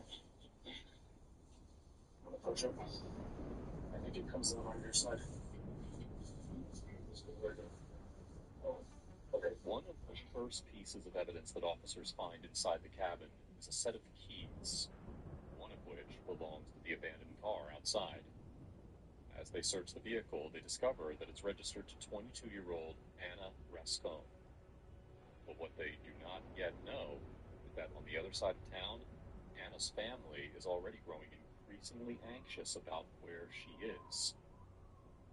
Born in Grand Junction, Colorado, Anna spent much of her childhood between Colorado and her mother's home in Sonora, Mexico. At just 17, Anna became a mother, and raising her children became the center of her life. Struggling financially as a single mother, Anna fell behind on bills and battled mental health problems. Realizing she needed help, she made the heartbreaking decision to send her children to Mexico to stay with her mother while she tried to rebuild her life. Then, on Friday, March 5th, 2021, just 2 days before officers found her abandoned car, Anna planned to drive to Sonora to bring her children home. But by Sunday, her phone had gone silent, and her family knew something was terribly wrong. While her family desperately shared posts across social media in hopes of finding her, investigators in Arrowhead have made a disturbing discovery. Yes, there's our garage. It's like parking. Did you see that this version? This one is on the couch.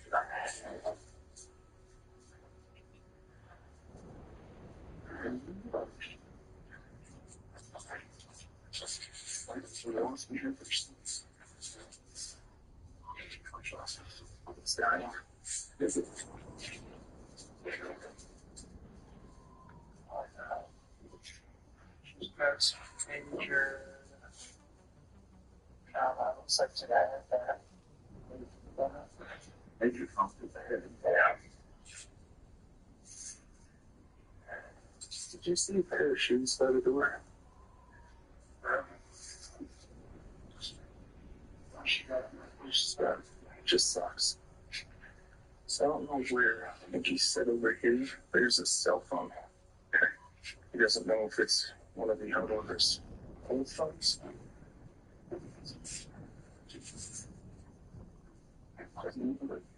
That might be blood. Colorado has the highest vehicle theft rate in the U.S., with 661 vehicles stolen per 100,000 residents. Download Newsbreak to check where your state ranks.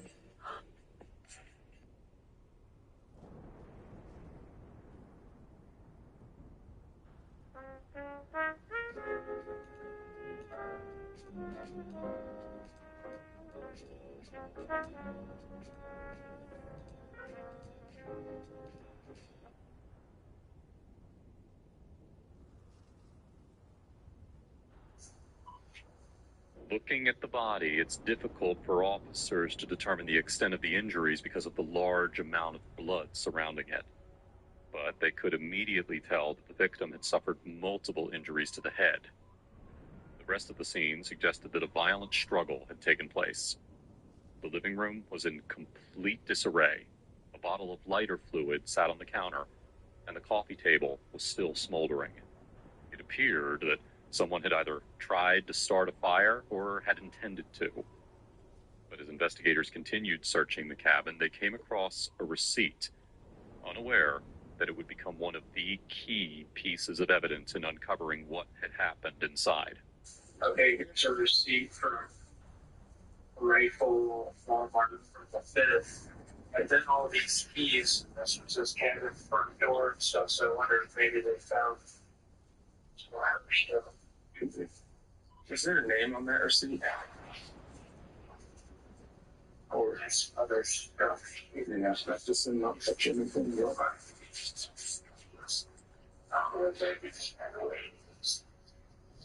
I'm going to try and snag a little better check of their little picture. As investigators examined the body more closely, they were taken aback by the extent of the victim's injuries. The victim was a woman who had been brutally bludgeoned across the face and head. One of her arms was badly broken, and several large puncture wounds covered the back of her neck. It was immediately clear that she had endured a horrifying attack. Nearby, investigators found what appeared to be an antique ice pickaxe. They quickly determined that it was the murder weapon and that it belonged to the residence. Old photographs of the cabin later confirmed that it had once been hanging on the wall above the doorway. Unfortunately, using law enforcement databases, investigators confirmed that the victim was 22-year-old Anna Rascone. As Anna's family and children grappled with the devastating news of her death, investigators continued processing the scene. Outside the cabin, the snow revealed even more evidence. Footprints leading to and from the property. The investigators' initial assessment was that 2 people had broken into the cabin for reasons still unknown. They presumed that one of them was Anna, but had no idea who the second individual was, or why either of them had been there. But as they began speaking with witnesses, they were about to discover that a part of their theory was entirely wrong. In the days that followed, interviews with witnesses, business owners, and neighbors on the mountain revealed that Anna had been seen with an unidentified man near her car early Saturday morning, just one day before the disturbing discovery. What time did you work Saturday? I was supposed to be here at 2 or 3, and I lost my keys, and so Roger, my mom's boyfriend, ended up giving me a ride up here. And as we were driving up, we seen the Acura crashed on the side of the road or whatever. And then a few miles up the road, we seen the Mexican kid walking up the road, and you could tell it was kind of out of place. And we pulled up to see if that was his car. I think he was jumped there, like he felt or whatever. And when I asked him, I was like, is that your car down there? He's like, no, that's not my car. And then he's like, where are we at? Like, I was like, do you need help? Like, it's a stupid thing. And then I was like, are you sure that's not your car? He's like, yeah, that is my car. I came up here and I got jumped by some people, and they took my keys, and I don't know where I'm at. And I was like, well, we're heading up here to the lodge. We could give you a ride to the lodge to the phone. And you can tell he's like, there's a lodge. Go up, there's a lodge. And that kind of shocked him. And then I had to get up from the work. And so Robert came up, and Robert told the kid that, well, I can give you a ride back down to the highway. And then, so yeah, we came up. And I guess Roger, my mom and Roger came up here, picked up my mom. And then on the way back down, they picked it up and gave me a ride to the highway. Okay. Do you know what time it was roughly when they left here, your mom and Roger? Probably they ate and slept for a good hour, I would say. We got here about 3, I think, yes. Between 2 and 3, yeah, because that's me and work. Yeah, exactly. Do you remember what this guy was wearing?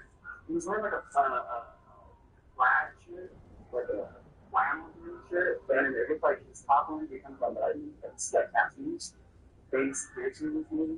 There was this guy walking down the road with the dog up here, and he had a water bottle, and I stopped and said, what are you doing? Are you out for the stroll? He said, yeah. I lost. And I said, well, how'd you get here? And he says, I know. And I didn't, there were no footprints on either side of the road. So I didn't know. Do you have a car? He said no. I said, do you have a phone? No. And I said, we were at the lodge. And he said, yeah, I might have been at the lodge. And I said, are you drunk? Because he was at the room. And he said, yeah, I might have been drunk. And then I said, okay. So I just drove off. And he was still talking when I drove off. And I came up and called security. And they said, there's a rear tire on the road. This is Bridget and get up to $250 instantly with no credit check, interest, or late fees. You want strawberry or regular? Download the Bridget app and get $50 to $250 instantly.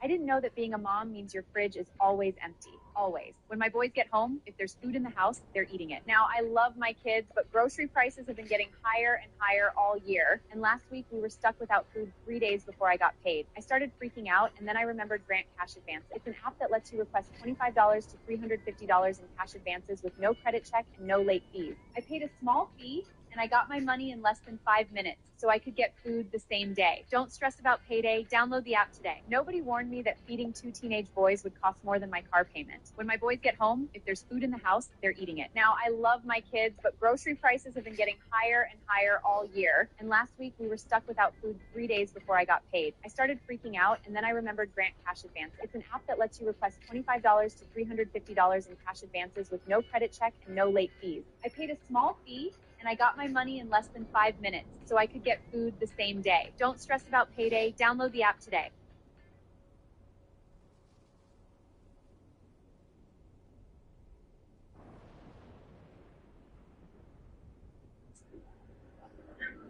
All I have to offer you. As witness descriptions of the man began lining up, investigators tracked down 2 people who had given him a ride from the mountain.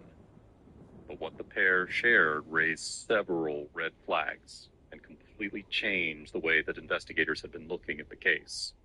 So I guess where did he touch the car? Where did he jump in? The only place I know of that he touched was somewhere on the tailgate. Somewhere on the tailgate? Yeah. And then did you remember what side of the truck he sat on? This corner right here. Hopped out the back when you got into the road? Yep. Okay. Now to work if you want to let. I'll let him know. Yeah, let him know on what we're looking at. Well, we pull it forward so you get a little more work back here. I think that'll work. I don't see it get on any issue. Yeah, okay.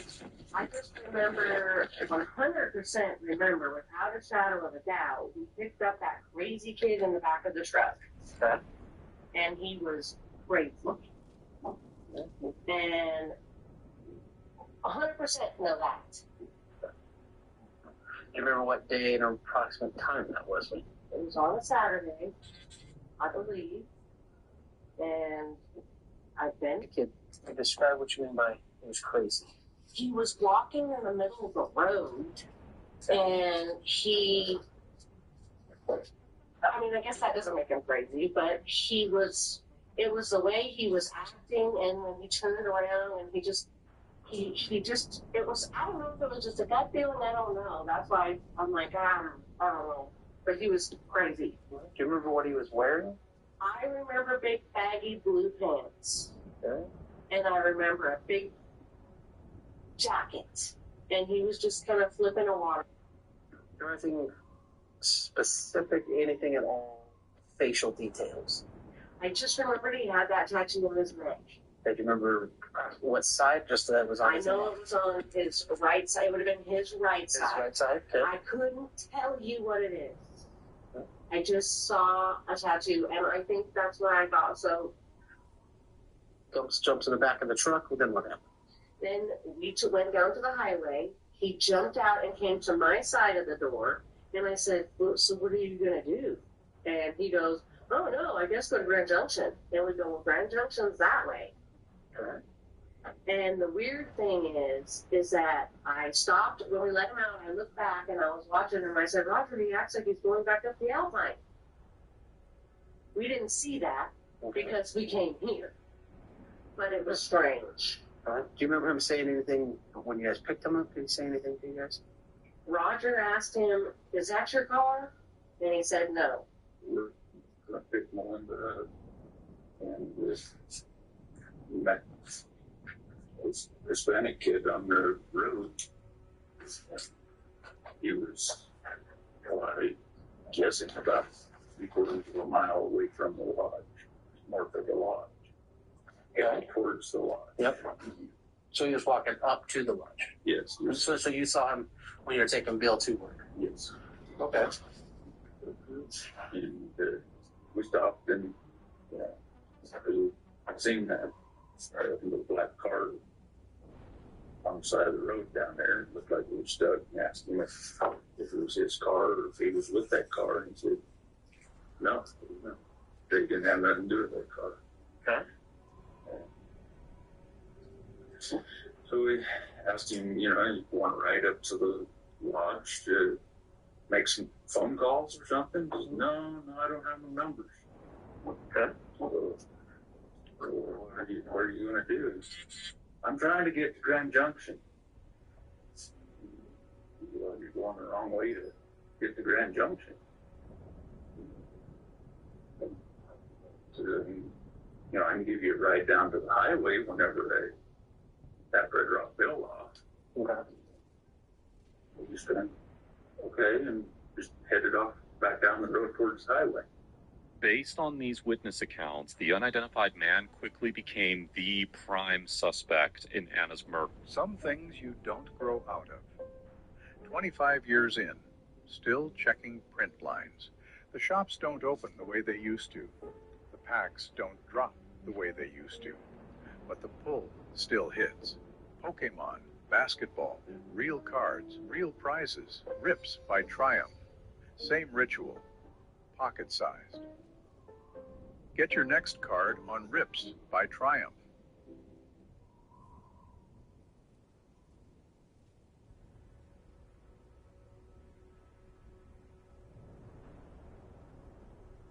This game is way harder than you think. It's called Block Blast, and if you want to be good, you have to think 3 steps ahead. At this point, I thought I lost, but then I realized I could make 2 moves to keep the game alive, and then I went on this insane streak. My highest score so far is over 3,000. Do you think you could beat that? You can try to beat my high score right now by tapping the screen to download Block Blast for free.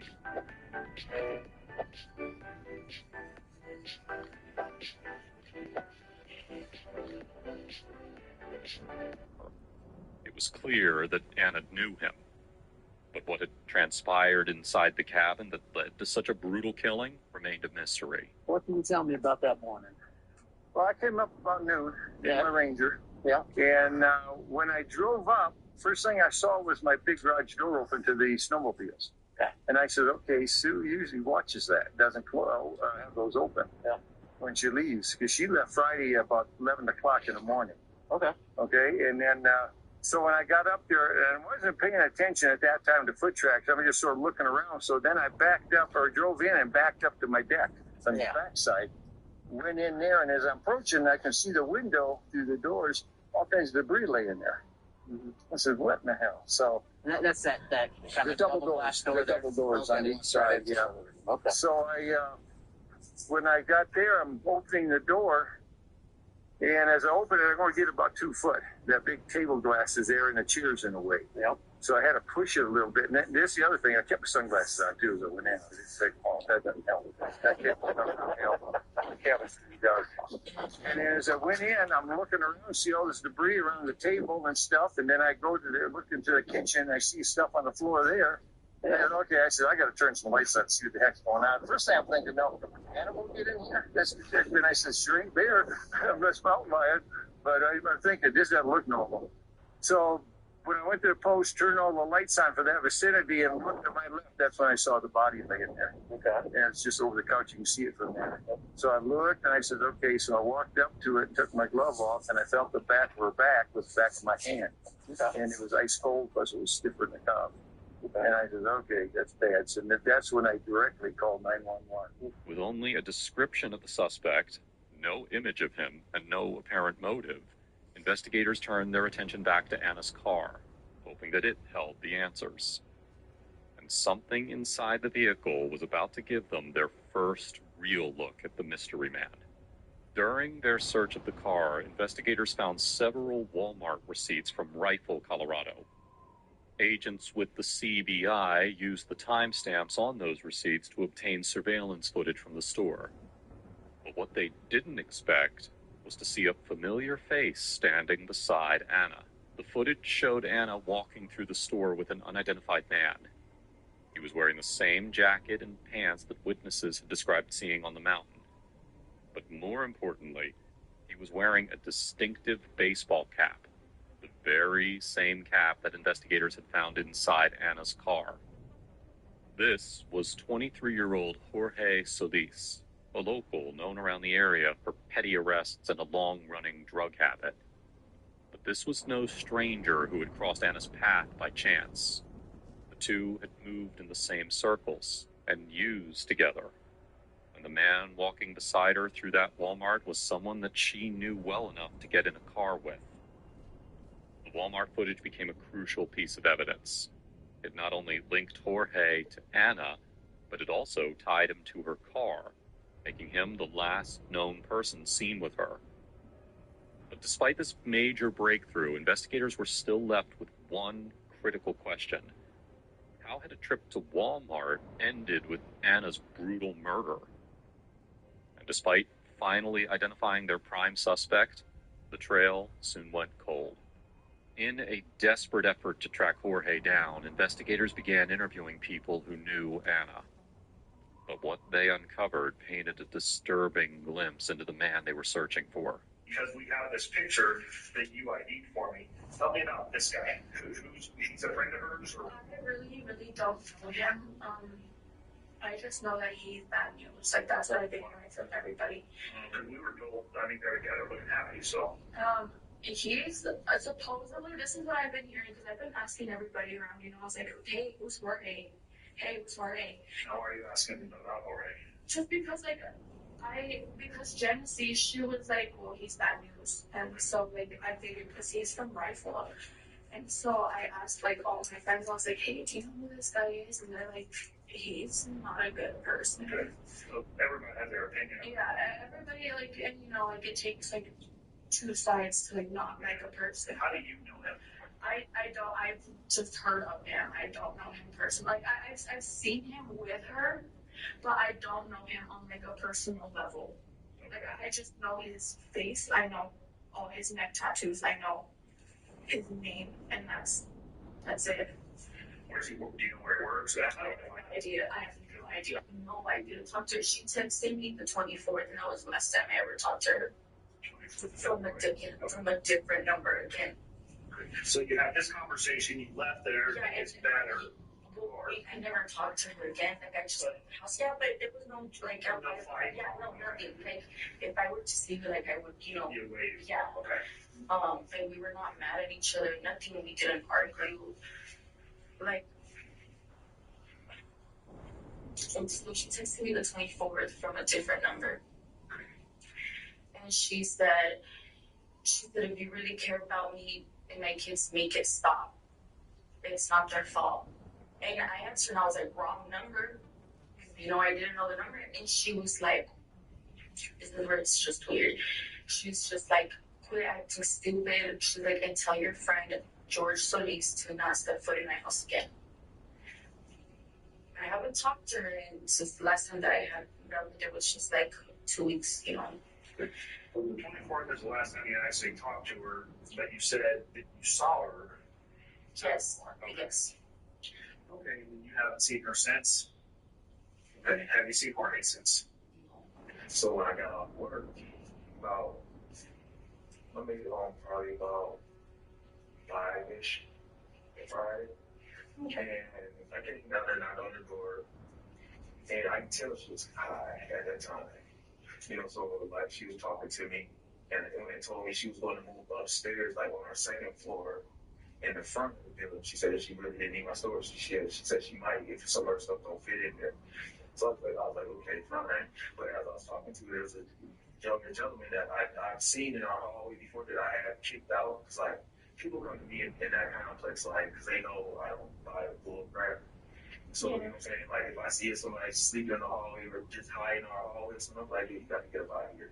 Oh, if they don't live there, so just, oh, that's good. So, a couple times I seen the young man there and kicked him out of the hallway. And so, you got to go, you know what I'm saying? And so, when I was talking to her Friday, I seen the gentleman, like, back in her bathroom area. So, I said he was talking to her, so this is, we're facing each other first, and there's a wall right here. So You and Anna were facing each other? Yeah, we're facing each other so that I can see into her house. That's how I see the gentleman in the back behind her, like the back bathroom. So when I was talking to her, so I ended up just like leaning on the wall like this, and I was talking to her like kind of sideways. And I can't remember what exactly I did. I can't remember if I looked this way towards the door or somebody came in or something. And by the time I looked back, the gentleman was like right here. Oh. And I had asked her, like, who is this? She's like, oh, that's my friend. He's okay. I'm like, all right, well, why is he walking up on me like this? Because, like, it wasn't no, hey, how you doing? Saying, see that instead, it's like you had a problem. I'm looking at him like, dude, don't walk around me like this, dude. You know what I'm saying? I was like, you need to back up. And she stepped outside to, you know what I'm saying, to basically move out the way, like I'm just making sure she's okay. I was like, dude, she's talking to me, she's fine. I said, you need to go do something else. And he's still standing there. I said, well, I really told him, dude, you need to back up and talk to your ass. You know? And he looked at me, and he looked at her, and she's like, yeah, I'm fine. You know? She's like, I'm fine. And he looks at me, I was like, dude, me and her talk a little more.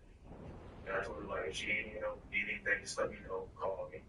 She was like, okay. And that's like that. That's the last conversation I had with her. And the guy on Friday, was that Audrey's or is that someone else? It was somebody else. He had a tattoo on his neck. Okay. I think Steve Stephanie said it George or something. I can't remember what his name was. On March 17th, 2021, 10 days after the murder, just as investigators alerted all neighboring police departments in the area to look out for Jorge,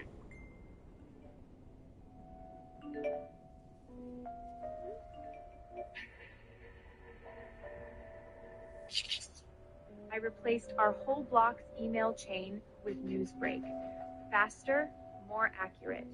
And no chain emails from my mother-in-law.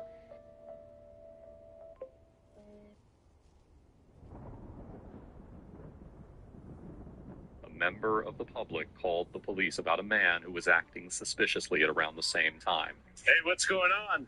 Can you talk to me? Can you come talk to me, sir?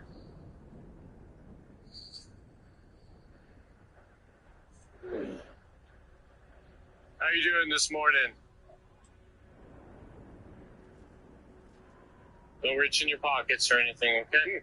What's your name, man? What are you doing up here? Look at my phone.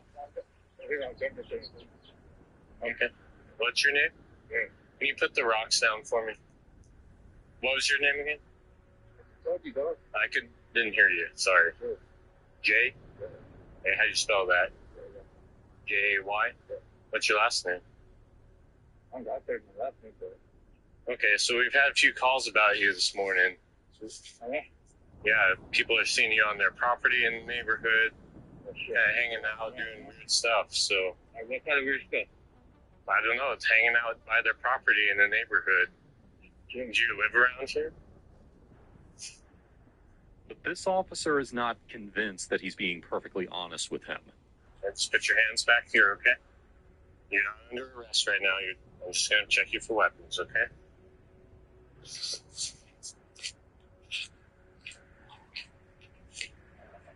Can you step apart for me?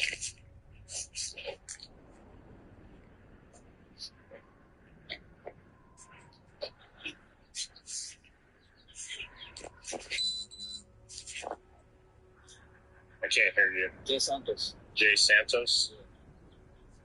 Is Jay your actual legal name, or is it... What? Is Jay your legal name, or is it something else? Okay, so what's your legal name? George. How'd you spell that? Jorge, like Jorge. One of the officers at the department remembered reading the bulletin about the homicide suspect and immediately recognized Jorge. Okay. All right, man. So you're under arrest. You got warrants. I'm sure you hear that. Well, there's a few of them. We'll explain. And take that in my car. What? Can you grab his bag? That's that. Inside Jorge's backpack, police found several items that unquestionably came from inside the cabin. When officers contacted the cabin owner, he confirmed that the items had previously been stored in the basement. Investigators also recovered Jorge's fingerprint from a bottle inside the cabin. By now, they were convinced that Jorge had killed Anna.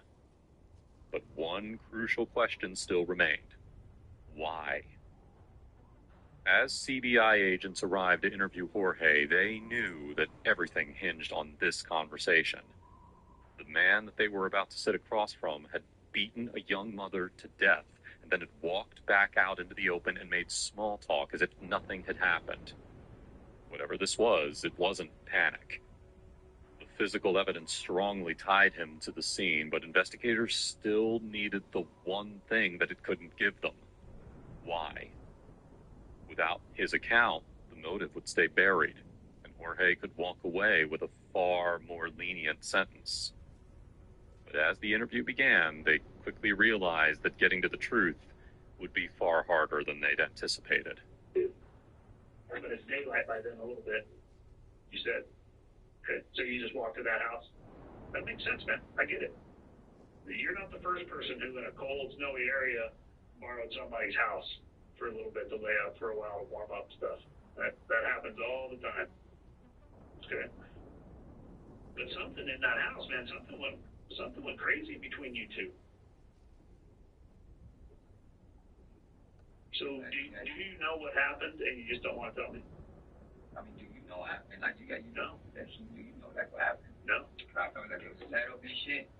Talk me through that, man. I understand it. But you picked the house that you were walking to. Like, that's what we gotta do too, huh? What do you mean by people sacrifice that? Okay, you're not saying Anna was sacrificed. No. That could have been me. What could have been you? Sacrifice. Well, you think you could have been the one that was killed? Oh, yeah. Okay. Jorge spins a bizarre theory that Anna was working for the police, that he was being set up, and that she needed to be sacrificed. Given the amount of drugs found in Anna's system during the autopsy, investigators knew that the two had been using substances together, and they suspect that these delusional beliefs may have been fueled by Jorge's intoxicated state. From what point do you want? I want to know what caused you to kill Anna. What caused me? Yeah. Number of schools. 2 girls fell for Quinn on the last day of school. Quinn, the powerless nobody. Mira, soft-voiced. She'd kissed his cheek in the parking lot. Cass, sharp eyes, sharper smile. She'd held his hand in the library. For 1 week, Quinn had felt like the main character of his own life. Like maybe being the only kid in school born without powers didn't matter. Like maybe he was finally seen.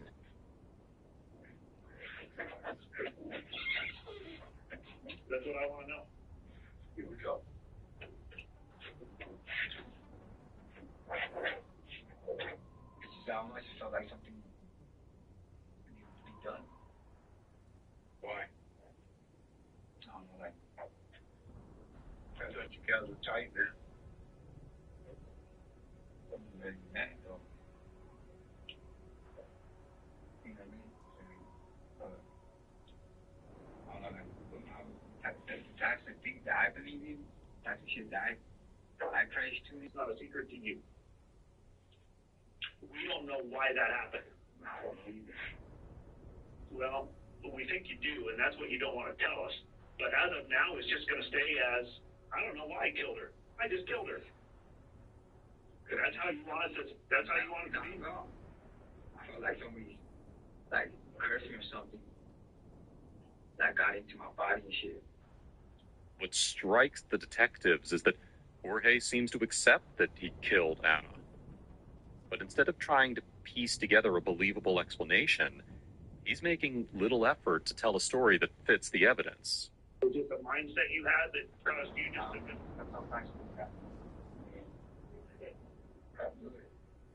Did you tell her what you were going to do? No, I didn't know. I didn't even know I was going to do that shit. Okay. What's that on your neck? Is that a tattoo? I can't see it.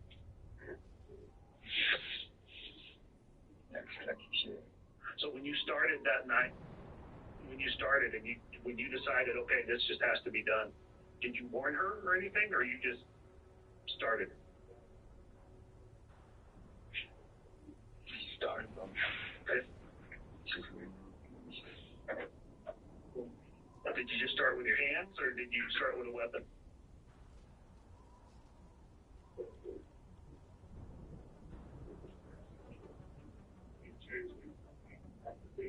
You don't want to answer that one?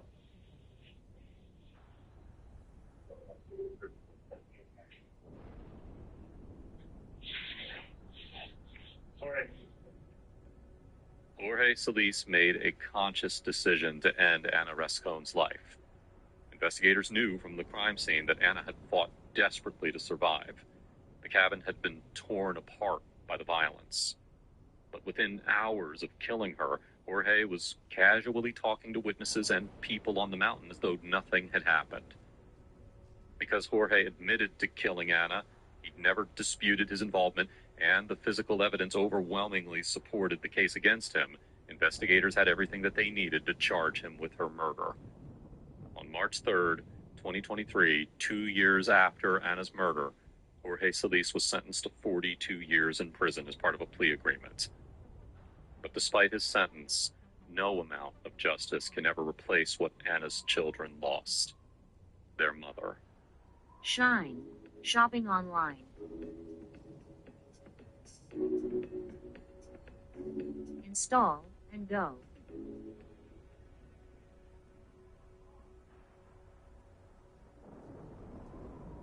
What if I told you I could get you some money right now? I wouldn't believe you. Okay, let's get out your phone. Download the app called Bridget. All right, they're going to give you up to $250 in under 2 minutes with no credit check or interest. Oh my gosh, I got it. Hi, my name's Cassandra, and Bridget just showed me the money.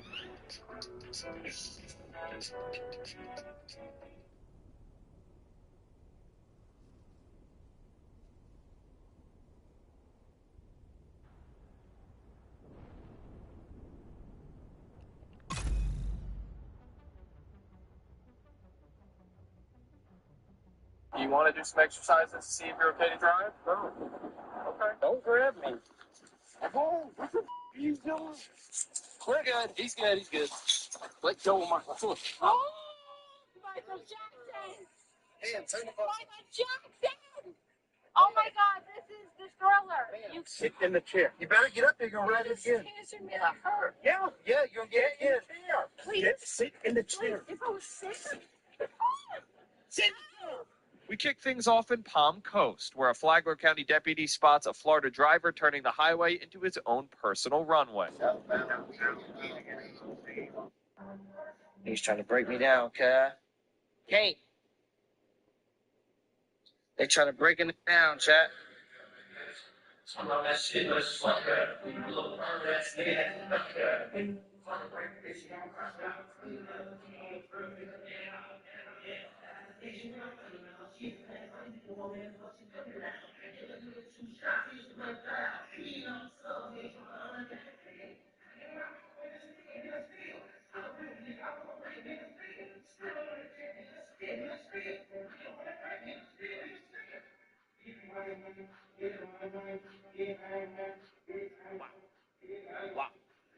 Wow.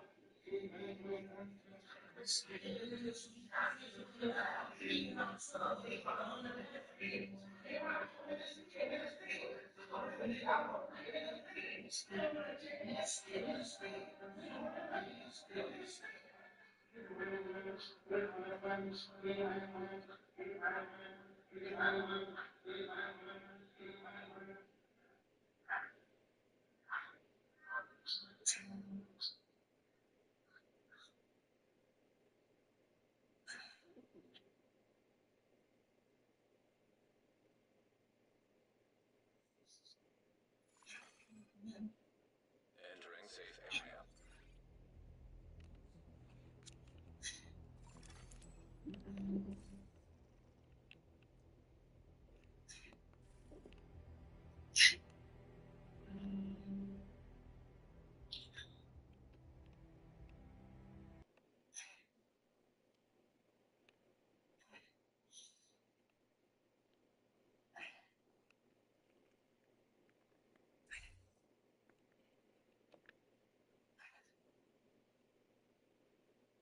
Get hands-on with your future at WTI, combining hands-on in-person learning with convenient online instruction.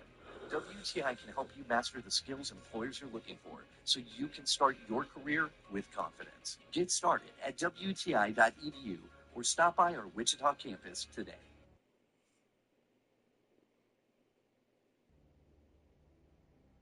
Applebee's 2 for $25. Get one full-size appetizer and 2 entrees, like our new bacon cheeseburger wonton tacos appetizer. Seasoned beef, melty cheese, and bacon all wrapped in a wonton shell. Only at Applebee's.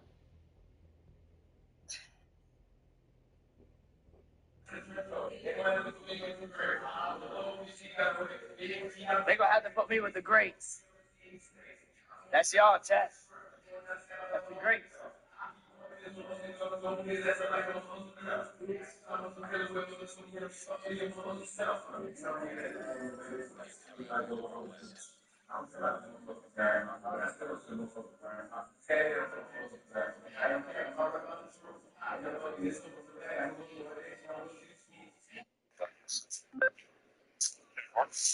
What's up, little man?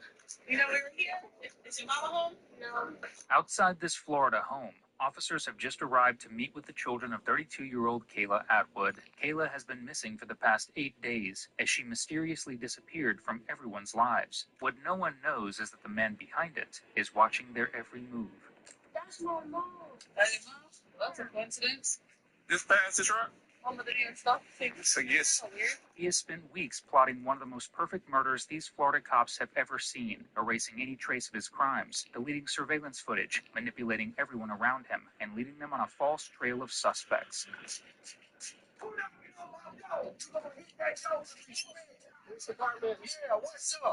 As this investigation continues, cops will be forced to solve a crime dancing in the palm of a killer's hands, trying to catch him before he gets away. Your brother is under arrest for murder. We found her body, okay? We found her grave, okay? On January 2nd, 2024, police in Pensacola, Florida were called by a man requesting a welfare check on the children of 32-year-old Kayla Atwood. He claimed that the children were being neglected and left alone to fend for themselves. When police arrived on the scene, however, they were met with something very different. 3 children who were capable, well taken care of, and unbeknownst to everyone, just hours away from losing their mother forever, all because of the mysterious man who made that welfare check call. Hello. What's up, little man? How are you? Great. What are you up to today? You know we were here? No? Oh, that's just pure coincidence then, huh? Is your mama home? No. No? What about grandparents, daddy? Hello? What? You just chilling? Yeah. That's my mom. That's your mom? Well, that's a coincidence. This pass in the truck? In the midst of the confrontation, the kid does what kids do best, mess up plans. Police turn to see a white truck passing by slowly, the driver clearly gawking at the scene. They couldn't see the driver, but given the fact that the boy was convinced it was his mother behind the wheel of the familiar car, they didn't need much else.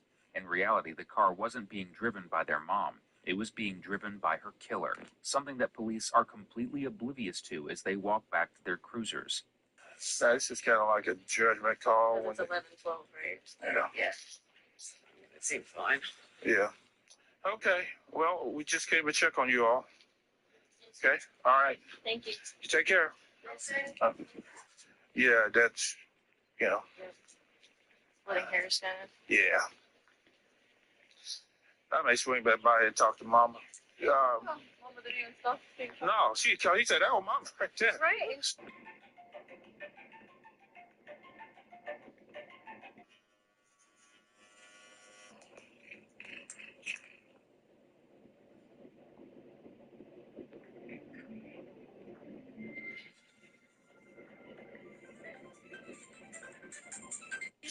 Yeah. So, yes. Weird is an understatement, but surprisingly, police discover there is no white truck registered to Kayla Atwood, a mother of 4 struggling to raise all of her children between the ages of 11 and just 13 months old. Kayla largely relied on the kindness of others to get rides to and from work and to and from her children's daycare. The last time Kayla was ever seen was at daycare drop-off on the morning of the 3rd, so police decide to start there, interested to see who may have helped her drop off the kids. The answer they get from the daycare secretaries is clearly not what they were imagining. Do you guys know what she drives or what she was driving that day? I don't know. Okay. U-Haul. A U-Haul? I believe a Penske or U-Haul? A big truck? a moving. You're right. Oh. Okay. They think that she was driving either a U-Haul or a Penske, but a moving truck, which is consistent with what she drives when she's working. With the Penske. Yeah. Police review footage, showing them a snapshot of a giant yellow van. They can't make out who is at the driver's wheel, but Kayla is seen very clearly getting inside. Desperate for answers, police rush to speak with the person the car is registered to, the owner of a local tire business. How are you, sir? Sorry to come over like this. It's okay. What happened? We're at the Pensacola Police Department, and basically we're investigating a case. We believe one of the vehicles at the tire shop may be involved in it, and we're trying to get some more information kind of about the company and what they. What's the vehicle? It's the like yellow box truck. It's a yellow box truck, Penske, with a white sign on the door. Johnstown? When did this get an accident? It's not an accident. So we're just trying to figure out, Tony drives it. Finally, after days of investigation, police have their first solid lead, Tony, the only person with access to the truck on the day that Kayla was seen getting into it, the very same day she went missing. Police hurry to his house to question him at the station, and right away it's clear that he's on edge. Yet interestingly, he doesn't ask what they need to question him about. And if you enjoy killers like this, realize they're not winning an Oscar, subscribe, and check out our Spotify, where we upload podcasts every week. Hey, my name's Detective Chief Jack Robinson, Police Department. Your name's come up in an investigation. Nothing. That's the police department. Okay, when? Right now, When Tony arrives at the station, police waste no time getting down to business. So, like I said, we do have a report. We're investigating a missing person, and I don't know if you know her, but her name's Kayla Atwood. Are you familiar with that name? Okay. So during my investigation, your name came up, so I want to talk to you and see if you had any contact with Kayla or knew anything about her or anything like that. Okay. So this week, did you work this week? I'm assuming. Oh, yeah. Okay. Did you have any females that you came in contact with this week that you want typically?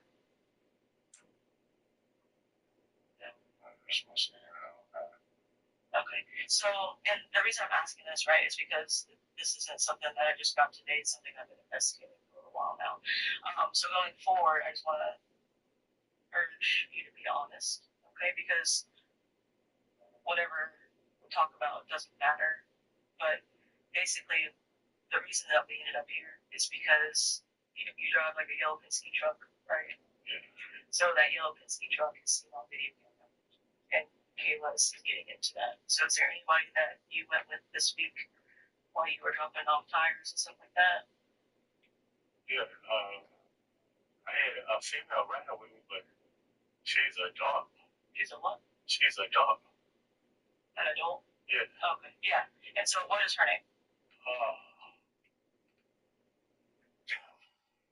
All I know is not pretty. Pretty? Yeah. Yeah. If it's a dark skinned female that stayed on, you know what? Yeah. Yeah. Just like that, Tony's been caught in a lie, and saying she's an adult to justify being caught in a lie is as strange as the story he's about to give. So her family has reported missing, so that's how we ended up here. Oh. So can you tell me how you met Pretty? Online. Yeah. Yeah, she rode with me.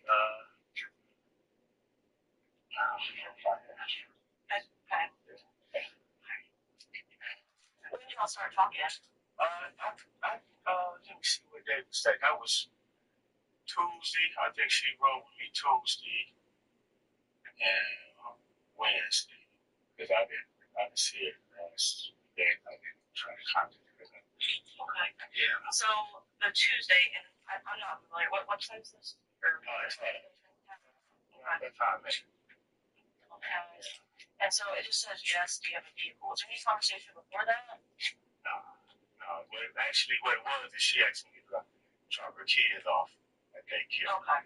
And so then you take kids over to school, drop them off, and then what do y'all do the rest of the day? Well, she rode with me, and then I dropped her off. 4 o'clock. Okay. That was right Wednesday. She missing. Yeah, and I'm not familiar with the tag website, so inform me if you can. But is tag like one of those hookup dating sites or whatever? So when you match with somebody, like, do you expect me to hook up, or did y'all ever discuss that? Oh, you know what? When she asked me, did I have a ride? I asked her, yeah, why? And she asked me, she was trying to take her kids to daycare. And I told her, I'll take you, drop them off. And that's what I did.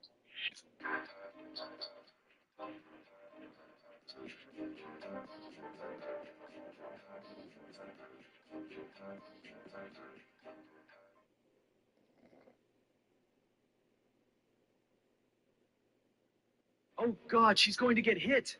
In 3 seconds, the prettiest girl in school would be dead. A kid with super speed was tearing down the street, 200 miles per hour. So fast, he was invisible. Quinn saw it before anyone else did. In this school, every student had superpowers. But Quinn? He was the only kid in school born without powers. And somehow, he was the only one who saw this super speed runner. His body moved before his brain caught up. He lunged forward, shoved Layla out of the path, and stepped directly into the speedster's lane. The impact was a freight train. Quinn hit the pavement. Vision went white. When it came back, the speedster was gone. Just a ripple of dust across the crosswalk. Layla stood over him, unhurt. Quinn, you saved me. Did you finally get powers? How did you see that guy? Quinn was wondering the same thing. How was powerless Quinn able to do that? Then a steel fist hit him on his temple. Rex. Arms already plated in metal, locking into place, click by click. Blood slid down Quinn's cheek. He wiped it and froze for half a second. The smell hit him first. Not metallic. Not normal. Something in his chest stirred. How dare you touch Layla, you freak! Are you trying to play the hero? Students stopped. Whispers started. Did Quinn just grab Layla? Why is he even here? He doesn't have powers. Doesn't he know what happens tomorrow? Rex looked at the crowd forming and fed off it. He grabbed Quinn's collar and lifted him off the ground. Why are you still here? Tomorrow is the day 1 duels at the military academy. Half the students get expelled. The other half fight until someone drops. And you think you belong in that arena? Rex shoved Quinn backward. You'll be dead before the first round ends. Quinn's jaw tightened. You make me laugh, Rex. Are you afraid that I'll beat you at the duels tomorrow? The crowd laughed. Rex's smile vanished, and he hurt Quinn where it hurts the most. his dead parents. Your parents died fighting for this planet, and all they left behind was a powerless nobody. What a waste. Rex was about to stomp on Quinn when Layla intervened. Rex looked at her with disgust on his face. Layla, you're protecting him? A level 0? He shook his head. You're embarrassing yourself, Layla. Ability users like us don't waste time on insects. Layla stepped into the gap between them. Calm. Steady. What are you gonna do, Rex? Hit me too. It's the last day of school. You want to be known as the guy who fights girls? Rex stiffened. The crowd shifted. Luke tugged his arm. Come on, Rex. We'll crush him tomorrow. Rex's eyes dropped to Quinn, then to Layla, and he dropped his final warning. If I see you at the military academy tomorrow, Quinn, I promise you, you will either be expelled or be carried out in a body bag, all before day 1 ends. Loser. He turned and walked away, his crew laughing behind him. Quinn struggled to his feet. Blood dripped from his mouth, ribs screaming. Layla turned to him. Thank you, Quinn. You really did save me. But why provoke Rex? You know he's always looking for a reason to crush you. Quinn forced a grin through the blood on his lips. Isn't that what heroes do? Save the pretty girl and annoy the bad guy? Layla's eyes softened, but worry crept in. I hope you have a plan for the day 1 duels. Without powers, you could actually die. Quinn straightened, barely hiding the wince. Don't worry, I always have a plan. Quinn had no plan, no powers. But he was stepping into that arena tomorrow. Walking away was worse than dying. How was Quinn going to get superpowers in one night? What was going to happen at the day 1 duels? Would he survive? Quinn limped home. Every step sent pain through his ribs. All the rich kids have the best ability serums. Their parents buy them power books, trainers, everything. My parents left me nothing. He stopped walking. He remembered his parents' house. Burned, destroyed in the war. He hadn't gone back in years. But there had always been rumors that they kept secrets. Things hidden in the walls. Quinn changed direction. He saw the bats from 2 blocks away. Hundreds of them. Flying over the house and filling the orange sky. Quinn took 1 step closer. Every bat turned its head toward him at the same time. Then they hit him. Not flying past. Flying into him. Clawing his shirt, his neck, his arms. One scratched his throat. Blood ran down his collarbone. Get off me! Quinn tried to run. Legs wouldn't let him. Feet kept moving toward the house. Step after step. Against his will. Blood running hot. Not warm. Hot. Like something inside was waking up. The debris of the front entrance crumbled as Quinn crashed through. Bats poured in behind. The crack in the foundation swallowed him whole, like the house had been waiting. Quinn hit the floor hard. Silence. Hundreds of bats on the ceiling, watching. In the center of the room, a book. The color of dried blood. 4 fangs carved into the cover. A heartbeat. Not his. Coming from the book. My parents did leave me something. Where his blood dripped onto the cover, it drank it in. Darkening. Absorbing. Quinn realized that the book wants blood. His blood. He pressed his bleeding palm flat against the cover. The fangs glowed. Text burned across the leather. Warning. This will unlock a forbidden ability.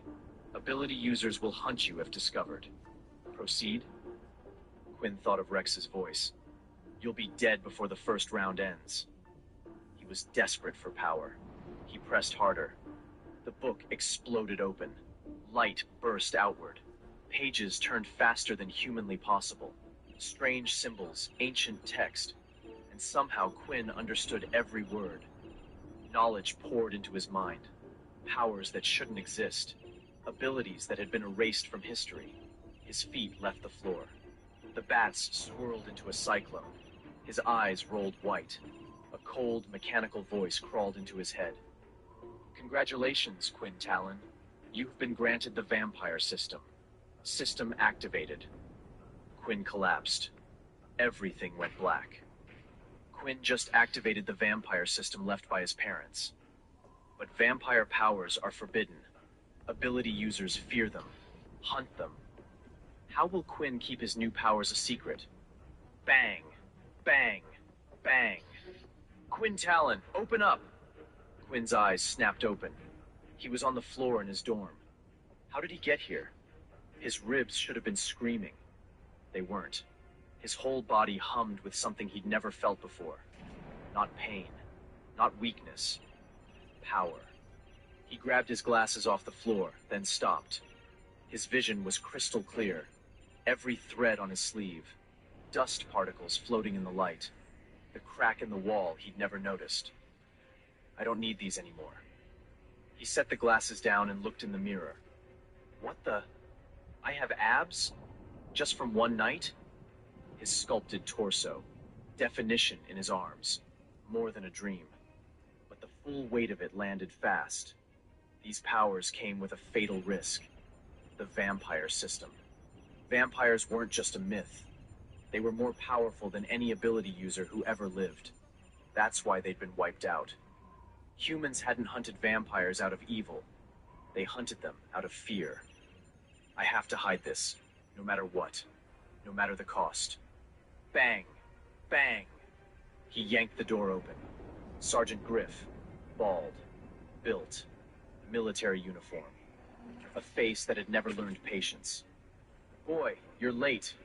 The day one duels started an hour ago. Quinn's stomach dropped. I overslept. Get dressed. We're collecting strays. Kids who think hiding in their dorms gets them out of the draft. Quinn stepped onto the bus, and the sunlight hit him like a wall. His interface flashed red. Direct sunlight detected. All stats halved. His legs went heavy. Head swam. He stumbled into a seat. A cadet across the aisle laughed. Level 0 can't even walk straight. Quinn slid to a seat away from the window. The heaviness eased. Stats climbed back. He looked out as the bus rolled through the city. Then he saw it. A massive concrete wall running along the highway. Names carved into it. Hundreds of them. Thousands. Flowers wilting at the base. A plaque at the top read, "In memory of those who gave their lives in the Third Alien War. 12,847 soldiers. 3,200 civilians." Quinn stared. Some of those names were people his parents had served with. Some of them were people his parents had died trying to save. 2 of those names were his parents. That wall was why the Academy existed. Why every kid with powers was being drafted tomorrow. And why a kid without powers had no business being there. Quinn looked away and said nothing. Quinn stepped off the bus. Stone walls. Guard towers. The military academy. The same path his parents had walked. As he approached the gates, a line of new cadets was being processed through a large biometric scanner. A tall arch of crackling energy that read power levels, ability types, and bloodlines. One by one, cadets stepped through. The scanner chimed and displayed their stats on a screen for everyone to see. Quinn watched from the back of the line. If it read him as a vampire, he was done before the day started. His turn came. He stepped through. The scanner glitched. The screen flickered, stuttered, then displayed ability type, unclassified, threat level, none. A buzz of confusion rose from the crowd. The scanning officer frowned and waved him through. Quinn didn't breathe until he was past the gate. His system flickered quietly. Forbidden signature masked, scan bypassed. Proceed with caution. Then Layla appeared beside him, face tight. You're late. I know. Weapons selection. I'm heading there now. Quinn. It already started, an hour ago. Rex went first. His stomach dropped. What's left? Layla looked at the armory door. Come and see. Stone walls, guard towers, the military academy. Quinn had wanted to be there all his life. To walk on the same path his parents had walked. A career in the armed forces to protect humanity from the invading aliens. Then he heard it. That same damn voice. You really showed up. Impressive. Stupid. but impressive. Quinn's blood froze. He turned slowly. Rex and his sidekick Loop were walking towards Quinn. Rex's face twisted into a grin. Predatory. Hungry. Like a wolf spotting prey. Rex showed his brand new blade. "You made a mistake, Trash. I told you not to come. I gave you a chance." But Quinn's system chimed. An enemy ability user has been detected. Initiating battle mode. Quinn felt the fear of what that meant. The vampire system was real. All of it was real. And it could be a threat. His body hummed with energy. Strength. Speed. He could take them. Both of the bullies, easily. But ability users had spent centuries making sure that vampires never rose again. If anyone discovered what he was finished. He had to stay down, no matter the cost. Rex charged forward, driving the flat of his blade across Quinn's jaw. Quinn's new instincts kicked in. He sidestepped, smooth and fast. The weapon sailed past his face, missing it by inches. Rex stumbled, spun around with his eyes wide. "Did you just duck? How?" Luke pointed at him. "Something is off. He ducked faster than any level 0 could. He shouldn't be able to move like that." Loop rushed in from the side, Loop's shaft aiming at Quinn. Quinn placed his hand on Loop's chest, and that's all it took. Loop flew backward, sailed through the air. 3 feet, 5 feet, 10 feet. He crashed into the ground hard, skidded across the grass, and came to a stop 20 feet away. All the incoming cadets stopped and looked at the ongoing fight. Quinn stared at his hand. "Damn it, what did I just do?" Rex's eyes widened and then narrowed. "How was that possible, freak?" Loop struggled to his feet. He was furious and humiliated. "He's got powers. He's been hiding them. I bet these abilities are illegal." Quinn's heart hammered. He'd messed up. Let his excitement take over. He should have taken the hit. Should have stayed down. Rex morphed both fists into steel and stepped forward, bringing his blade upward. "Let's see how strong you really are." Loop staggered up beside him. Lightning crackled from his shaft. Both of them came at Quinn from different sides. Quinn raised his hands. "Wait, I can explain." Rex drives the flat of his blade across Quinn's jaw. Loop's electricity wraps around the shaft of his spear as he pins Quinn with it. "Not so tough now, are you?" Rex kicked Quinn in the gut. Hard, brutal. Quinn gasped and couldn't breathe. "Health points 4 out of 10. Activate battle mode to survive." Quinn shook his head. No, he couldn't. If anyone even suspected he was a vampire, they'd kill him. Ability users had hunted vampires for years, and Quinn was surrounded by them. Rex kicked him again and again. Every muscle in Quinn's body strained to be unleashed. The system offered to counterattack every single hit that Quinn was taking. Rex smiled as Quinn writhed in pain. "What are you hiding, freak? Too scared to talk back today?" Quinn forced a smile through the blood. "Didn't know you needed my permission to hit like a toddler." Rex's smile vanished. He raised his fist higher, ready to finish it, but then Master Leo appeared from inside the academy gate. A stout man with gallantry medals all over his uniform. He took one look at the scene and stepped between them. His presence alone stopped Rex cold. The students murmured, "That's Master Leo." "No way, Master Leo. He's a legend." Leo looked at Rex's drawn weapon, then at Quinn on the ground. "It's the first day of the academy. Is this how you want to be known?" Rex stiffened and looked at Quinn. "Come on, Loop. We'll finish this in the day 1 duel." Quinn stared, gobsmacked. Master Leo had saved him. All because he couldn't reveal his powers that could beat those guys. Layla rushed to his side and stopped in front of him. "Thought you had a plan. You'd better get up and get your weapon, so at least you have that to defend yourself." She started walking. He jogged to catch up. Everyone had talked about weapon selection that first-year cadets must go through before the famous duel. But Quinn didn't realize what it was until he entered the ceremony in the armory. Rows of weapons lined the walls, some ancient claymores, some ultra-modern laser rifles. Quinn looked around in shock. Whoa, this place is incredible. Quinn surveyed the rows of weaponry, analyzing what was left. His eyes finally landed on a sleek, curved blade. Let's see if you're the one. He grabbed the sword, lifting the blade until, crack! The blade shattered in his grip. Quinn took a step back, embarrassed. Okay, definitely not for me. Quinn zeroed in on his next target, a spiked flail. He lifted it, and it felt shockingly light. Maybe this was his weapon? It should have weighed 1,000 pounds, but in his grip it felt effortless. Only he realized the flail was floating toward the ceiling, weightless in his hands, useless. Quinn replaced it on the rack. Not that one either. And then he saw them. A pair of black gauntlets, wicked and jagged, like dragon claws. Something deep inside of him stirred.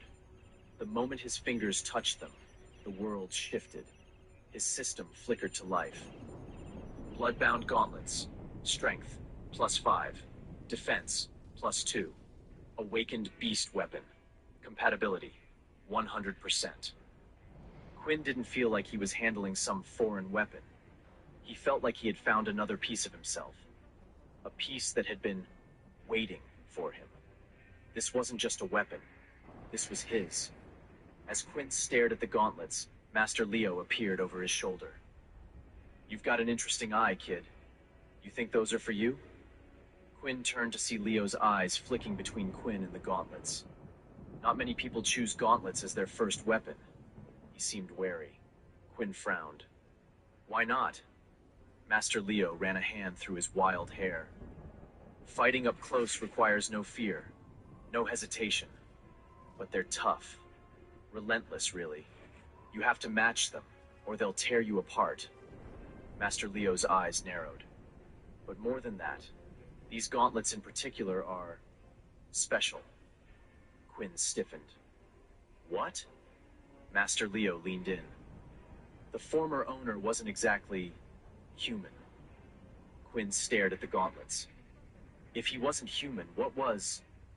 But Master Leo was already gone. Quinn hesitated, then reached out. The moment he touched the gauntlets, something clicked. A pulse ran through him. The gauntlets adjusted, molded to his body. His screen flickered. Bloodbound gauntlets equipped. Perfect match detected. +12 strength. +12 agility. +10 stamina. +10 defense. Whoa. Quinn flexed his fingers.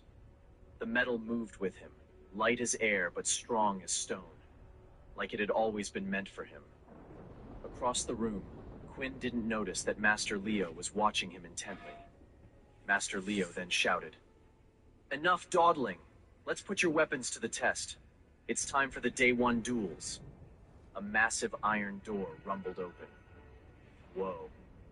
The ceiling was impossibly high. Glowing runes lined the walls. Master Leo turned to the students. In this test, you'll wield your chosen weapons. But there's one rule. No abilities. If you deserve a spot in this academy, you need to earn it on your raw talent alone. If you lose this trial, you're out. A wave of murmurs swept over the students. Master Leo grinned. The way this works is exactly like you'd expect. Pairs. Which means half of you will be expelled by sundown. Now, are there any volunteers for the first duel? Nobody moved. Nobody wanted to go first, until a giant student stepped forward. A duel sounds fun. He didn't look like he belonged in the crowd. He was massive, wielding a battle axe. He seemed like he could crush every other student in his hands.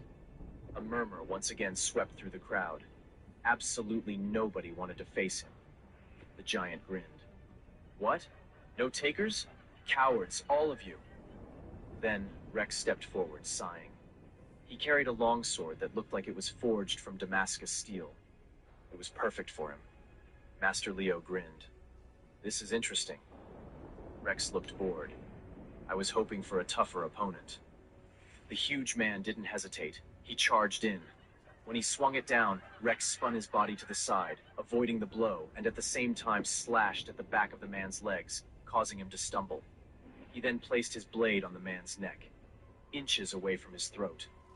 The man said desperately, "I yield! I yield!" Master Leo pointed at the defeated giant. "You're out. Return your weapon and leave the academy." It all happened so fast that some students didn't even notice it. A girl next to Quinn shook her head. I knew Rex was strong, but didn't realize he was that strong. As Rex walked back, he looked at Quinn with menacing eyes, as if to say, "You're next." Master Leo grinned. "That was excellent. We clearly have some talented students here. But for our next fight, let's see someone a little less experienced have a crack." The students all shifted uncomfortably. No one wanted to be thrown into the arena after watching Rex dismantle his opponent in seconds. Leo gazed through the crowd, calculating, searching, and then his eyes landed on Quinn. Quinn froze. "You." The crowd turned. Quinn pointed at himself. "Me?" Master Leo grinned. "Yeah, you. The one staring at the floor who looks like he'd rather be anywhere else." A wave of chuckles rippled. Quinn froze. Maybe someone else should go first?" Master Leo clapped him on the back. "Nonsense. You just got yourself a brand new set of gauntlets, didn't you? Gauntlets that are very special." Quinn swallowed. Leo smirked. "And what better way to test them than in front of all your friends?" The crowd laughed again. Quinn opened his mouth, but then he heard a familiar voice. "Perfect. I'll volunteer to face him." Loop again. The level 3 with static energy. Rex punched Loop on the arm. "I was going to take him." Loop smiled enormously wide. "What can I say? Little Miss Quinny and I have a date. Plus, I need to reward him for what he did this morning." The tension in the air thickened, and everyone had gone silent. Master Leo clapped his hands. "Beautiful. A willing volunteer. That makes things easy, doesn't it?" The crowd began to fold around them, leaving Loop and Quinn standing alone in the center. Everyone expected him to lose. His HP was still low, and he was going to have to fight with nothing but his fists. This was going to suck. Quinn cursed under his breath, staring at Master Leo, at Loop and his spear, then at Layla. Master Leo's smile was gone. He was dead serious, staring intently at Quinn. It was creeping him out. Loop stepped close enough that only Quinn could hear. "I know you have abilities now, Quinn, but you didn't have them yesterday. So either you've stolen them, or these are illegal, forbidden abilities. And I'm going to expose you in front of everyone. Right now." Quinn's stomach dropped. The fear hit him like a second punch to the jaw. If Loop said it out loud, if he convinced even one person, it was over. Master Leo shouted, "Begin!" Loop charged forward, spear aimed at Quinn's chest. Quinn tensed up. His mind cautioned him. Don't be too fast. Don't be too strong. Don't stand out. Don't let them know what you are. He sidestepped a second too late and felt the point of the spear graze his ribs. Pain flared. The crowd gasped. Loop smiled widely. This is even more fun without powers. Quinn exhaled sharply. He could dodge all day, but he'd need to fight back, or this guy would kill him. But how? Inspect, Quinn whispered under his breath. His system screen flickered. Loop Erickson. Ability. Static electricity. Health points 5 out of 15. Blood type. O positive. He dodged another stab from Loop. Then he heard Layla's voice call out. "Get in close." She was helping him. And she was right. If he got in close, he'd be able to use the gauntlets. Quinn ducked his shoulder, moving like he was going to charge in. But as soon as Loop reacted, he leapt back, catching the spear. Loop's grin vanished. "What the hell?" Loop pulled at the weapon, trying to yank it free, but Quinn held firm. Too strong. Too fast. Quinn smiled, but then his eyes landed on Master Leo, watching him intently. Something had changed in the old man. Can he tell what he was? Loop snarled, yanking harder. Let go, you freak! Quinn needed to finish things. With a single clawed punch, he cracked the spear in half. Loop stumbled backward, stunned. What the hell? My weapon. It's clearly faulty. Master Leo didn't say anything. He continued watching, studying.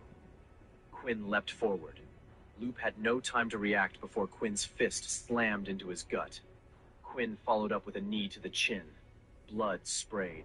Loop slumped to the ground, out cold, but still breathing. Quinn turned and faced the stunned, silent crowd. Master Leo stepped up. Winner. Quinn Talon. Loop Erickson. Expelled.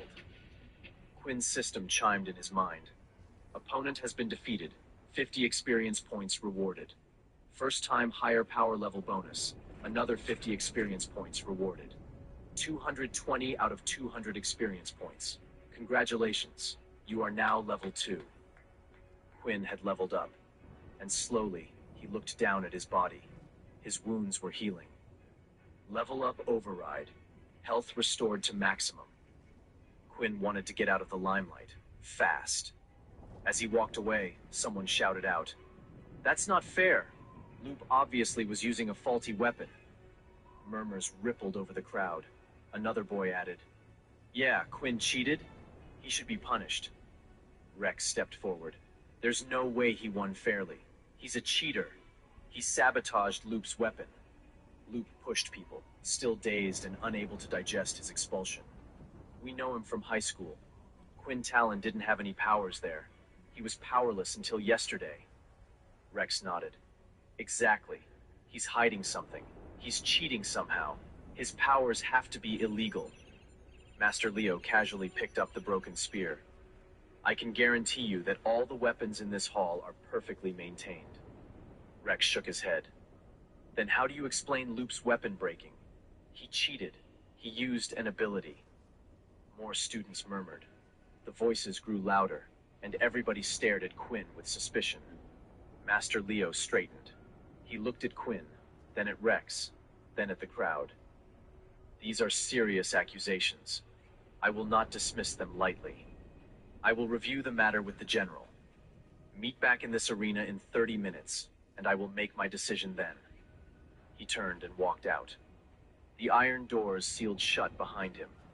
The moment Master Leo was gone, Rex moved. He crossed the floor in 6 steps and stopped directly in front of Quinn. Voice low, just for him. "I don't care what Leo decides. You won't make it out of this academy alive before he walks back through that door." Tick-tock. Rex turned and walked away. Loop followed, cracking his knuckles. Quinn stood alone in the emptying arena. As Quinn left with the rest of the students, he could hear the whispers, could see how people were looking at him. Before that day, they thought he was a nobody. But now, they weren't so sure. Had he done too much? Had they seen too much? And worst of all, had Master Leo? Quinn moved quickly through the academy halls, head down, pulse racing. He slipped down a quiet corridor and ducked into an empty classroom. Breathe. His system interface flickered in front of him. Level up achieved. New abilities unlocked. Quinn was intrigued. A new ability? But then, the door opened. Impressive performance for someone supposedly powerless. It was Layla. She stood in the doorway, arms crossed, with an unreadable expression again. "Well, are you going to say anything?" It had all been too much today. Too much suspicion. Too many voices. He was exhausted. "I can explain." Layla tilted her head. "You don't need to. I'm so proud of you, Quinn." She stepped closer. "I'm an original. I was born with my powers. I didn't get them from an ability book. I can sense other originals." Quinn almost laughed, relief flooding over him. She thought he was like her, but she was wrong. He was a vampire, the thing that ability users like originals had spent centuries hunting down and killing. He swallowed hard. He'd need to play this carefully. Layla took another step toward him. "You can't tell anyone." Quinn nodded. "I won't." Layla hesitated, then reached out toward him, but pulled back at the last second. You need to be careful. Some people despise originals. Quinn wanted so badly to have someone to confide in, to say, I'm not an original. I'm something worse. But instead, he nodded. I know. Layla's voice softened. For what it's worth, I've watched Master Leo long enough to know how he looks at students he's already written off. That's not how he was looking at you. His verdict is going to be in your favor, Quinn. I can feel it. Quinn and Layla stepped out of the empty classroom into the hallway. If his real secret of having vampire powers was safe, maybe things would remain normal. Quinn looked at Layla and felt something. He felt grateful for how even when every single student was against him, Layla always took his side. Was Quinn feeling something for her? But as they turned the corner, he realized something was wrong. Rex and Loop stepped into their path. Rex grinned. Well, well, well, if it isn't our favorite punching bag. And look who's keeping him company. Loop was beaten and swollen. He cracked his knuckles. You made a mistake, freak. Quinn clenched his fists, every instinct screaming at him to use his power. But Layla reached for his arm, calming him down. Rex stepped closer. You think Leo's verdict is going to save you? I don't care what he decides. You're dead either way, freak. Layla tensed next to Quinn. You won't touch her. Quinn tried to take a step forward, but was frozen in place. Electricity was wrapped around his legs. Loop was channeling a static spell. Rex laughed. It's perfect. We'll make you watch. Loop raised his hand. Lightning crackled between his fingers. Let's finish what we started in the arena. Quinn was pinned down. Layla, get out of here! Layla took a tentative step back just before a blast of energy slammed her into the lockers. Layla! Loop and Rex both launched spells at her. She threw up a force field, but it was in danger of breaking. Quinn needed to do something, and fast. But breaking out of this hold would require him to reveal his powers. It's not going to hold much longer, Rex said, cackling with glee. Layla's force field spell was breaking, any second now. Loop blasted her with electricity. Keep going! Layla shook as the spells rocked off her shield. She squeezed her eyes shut, desperately trying to hang on. But then suddenly, the spells stopped. The crowd of students gathered stared at Quinn with shock. Quinn was standing in front of Layla, holding back the energy from both spells. His eyes were red, his hair was wild, and the spells bounced off of him like nothing. He cracked his neck. His system chimed. Full vampiric powers activated. Rage mode engaged. His secret had been revealed. The gloves had finally come off. His full power was on display, and not just to Layla, but to Rex, Loop, and all the students gathered there. Quinn grinned. Now you've really done it. Quinn's secret has finally been revealed. Will he use his powers to make his bullies pay? What special powers will he unlock? How will Layla react to knowing he's a vampire? What will Master Leo's verdict be? And will Quinn survive long enough to hear it? You won't believe what happens next. Download Pocket FM now and continue the story for free.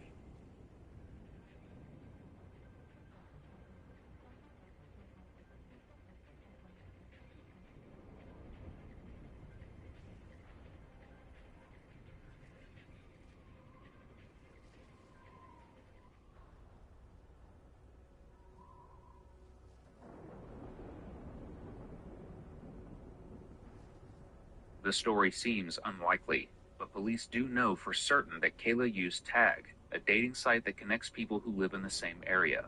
So they continue to dig. If they can prove that Tony dropped Kayla off, then his hands are clean.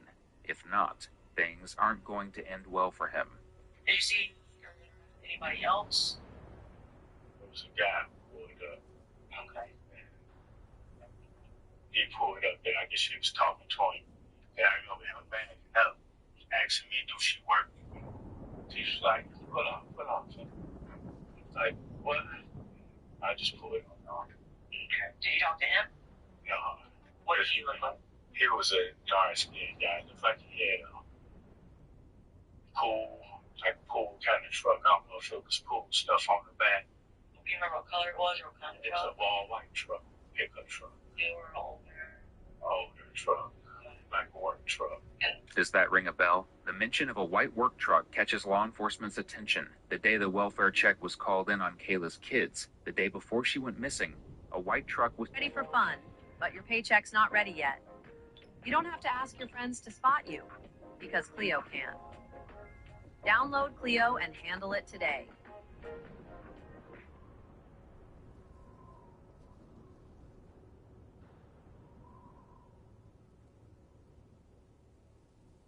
It was $140 to fill up my truck. Oof, you got wrecked. Excuse me, we're doing a little contest. How much did you just pay for gas? $67, so not too bad. How much did you pay for gas? This one hurt. It was $140 to fill up my truck. Oof, you got wrecked. How much was your gas bill today? It was $94, which was rough, to say the least. Sorry, our winner is contestant number 2. This might be the worst contest to ever win. So what, are you going to pay for my gas? Well, no, but we are going to tell you all about Grant Cash Advance. It's a super easy way to access your paycheck early. No credit check, no late fees, no drama. So prices like these don't throw you off. How much can I get? You can get $25 to $500 in cash advances. You can get your money instantly for a small fee. Can the app do anything else? You can play games and earn points, which you can redeem for extra cash. Okay, I do feel more like a winner now. I'm downloading the app right now. Don't get caught without cash. Download the app today.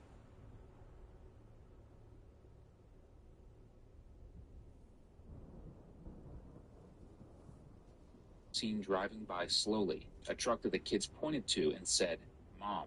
For the first time, police are asking themselves, what if Kayla wasn't driving that white truck that day? I was just the engineer guy for a truck. You know, he didn't come off that rough. He was so too curious. You know, hey, she worked with you.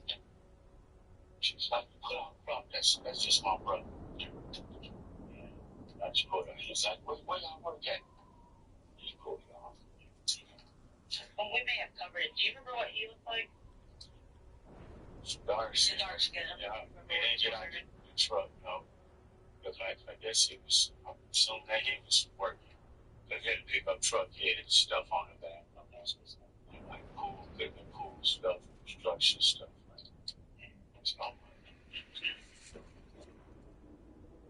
Police aren't sure they buy Tony's story. To get to the bottom of it, they survey neighbors in the area to see if anyone has footage of Kayla being dropped off at home by him and picked up by a white truck. Instead, they're met with their most shocking lead yet. A neighbor of Kayla reports that Kayla's ex-boyfriend had already stopped in to ask about the footage. And not just ask, but delete it. The first time he came to the front door, telling about what kind of going on. So they kidnapped the mom. And that's what he told me. Whoa. I don't know. Nobody has even reported her missing yet. It's suspicious. No one, she's not on her social media sites. We can't find her phone. Yeah. Yeah. I didn't mean to say that, then. Couldn't tell you what he said, though. No, the truth is the truth. Just hours after Kayla disappeared, her ex-boyfriend, Mikhail Fountain, went to the neighbors and requested footage to solve her kidnapping, despite the fact that she hadn't even been reported missing.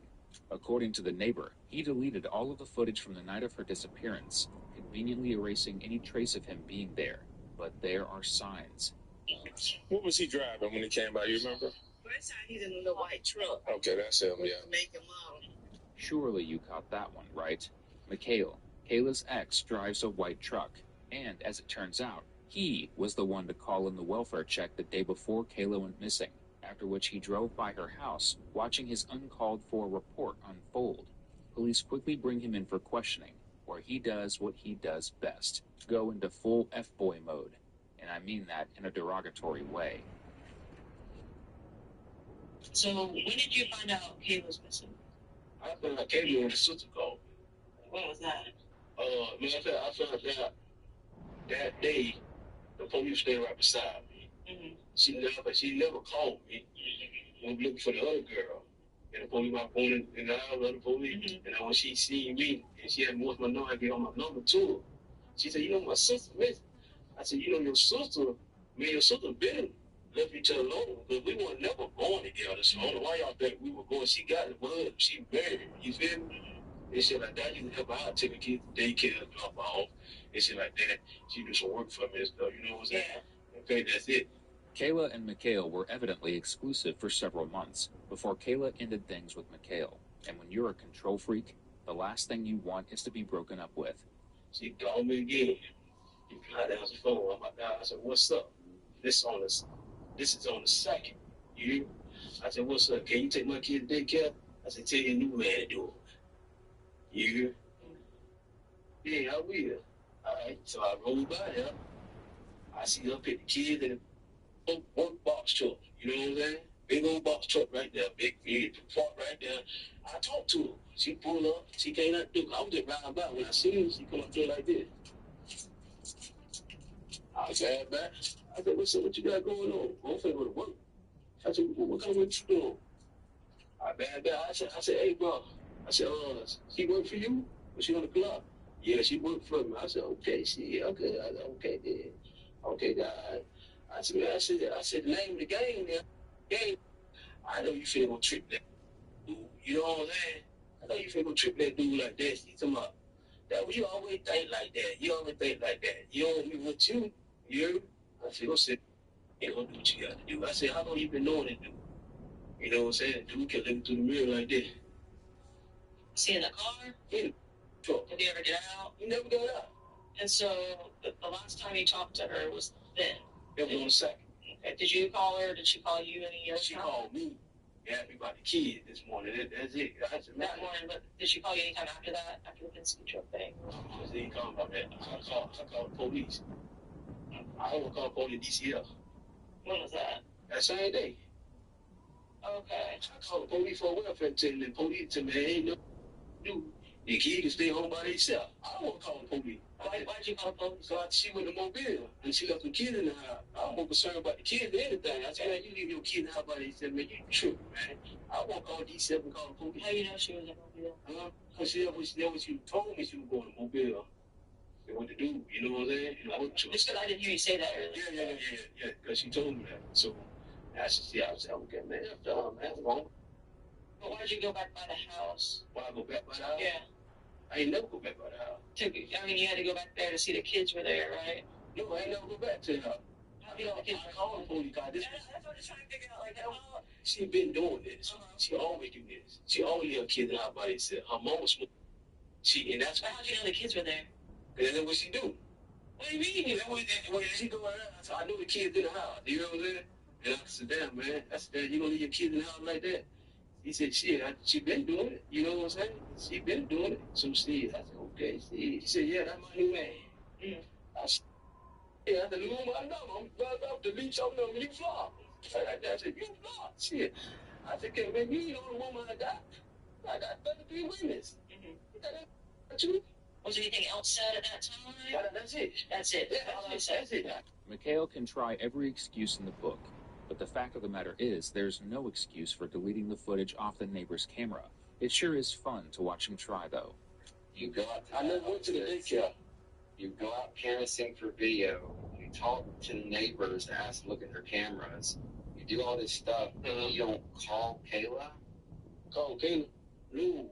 I called Kayla. I called her 3-4 times. Phone said going to the house machine. That's all I'm asking. Yeah, I called 3-4 times. Yeah, I called 3-4 times. The phone kept going. Her mama called me. Her mama said, can you go by there and get the dog out the house? There's people coming. I got to clean up my house. I said, that's not my dog. So there's her sister called me. Said, her sister, when her sister on the phone, told me the dog's still over there. Her sister said, nah, my nephew Ben came and got the dog. I said, shit. And I told her mama, I said, shit, I won't. If she called me, I'll let you know. My mom said, shit, she can't come back here. She can, that shit can get up by my house. You? So you did try to call? Yeah, I did try to call. Yeah, I did try to call. Okay. Yes. Which phone? Which phone? Which phone you got? Okay. I did try to call. Can I see those calls?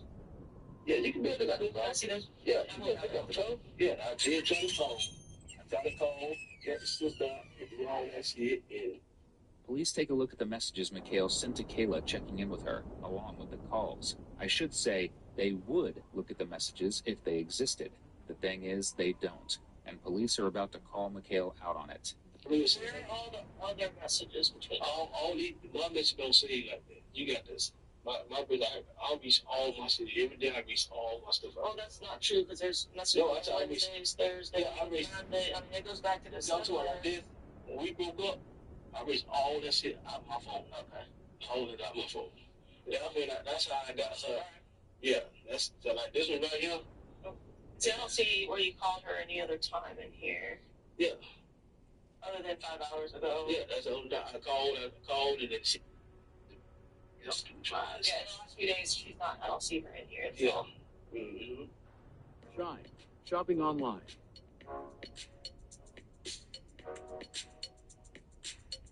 Download now.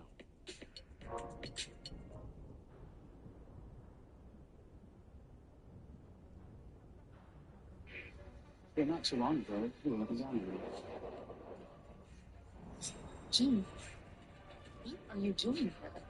Wait, are you saying that you're the CEO? What happens next? Download DramaBox now.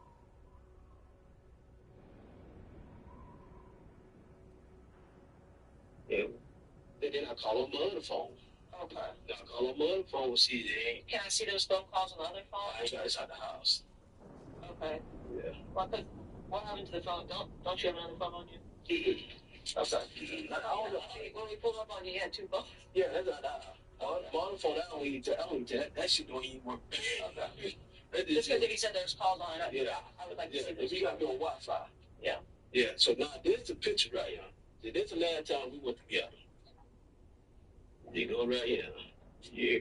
For days, police pursued every lead, getting closer and closer to finding justice for Kayla and her 4 darling children. Tragically, on the 11th of January, things got worse before they got better, because in a shallow grave on the edge of town, police located the body of 36-year-old mother of 4, a hard worker, a dedicated mother, sister, and friend, and they know who took her. So much so that that very day they stormed Mikhail's parents' house, where they knew he was hiding.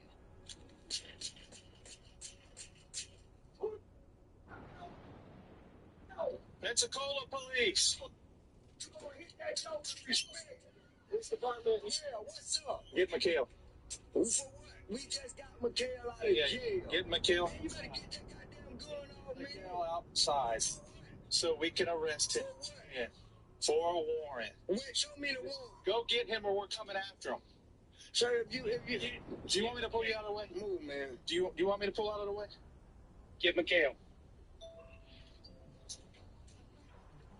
Man, I'm not scared of dude. I'm scared. I'm just letting do my money. I work too hard for it. Nah, I ain't here for you. Come on, man. We're just here for him. For what? For what? Got a warrant. For what? He's got a. For what? Why y'all play? Again. We'll explain it here in a minute. No, explain it now. When he's out here. I told you he has a warrant. When he's out here, for what? Show me the warrant. I'm not showing you anything. Why not? Why not? We're going to get him in custody, and then you can. No, show me the warrant. We just went and got him out of jail. Listen, show me the warrant. We can either get him now, or we're going to come and get him. We're going to come into your house. Hey, show me the warrant. Show me the warrant. If you ain't got a warrant. Sir, focus on me. You're talking to me. Hey, man, I'm tired of dealing with you people, man. You got 5 seconds, and I'm going to put you in handcuffs. For what? And I'm going to kick your door, and then go in there and get him. So, all right, come on. Come on. You're running out of choices. 212, come around front.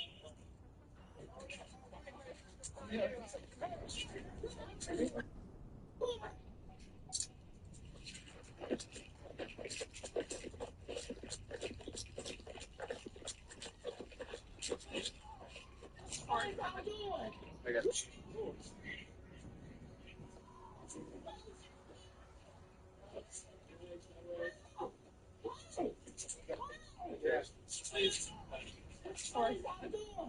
You've just seen what I'm going to refer to as a cluster cuss. Upon arrival, Mikhail's parents absolutely lost their minds, allegedly slamming the door on officers, who then stormed in.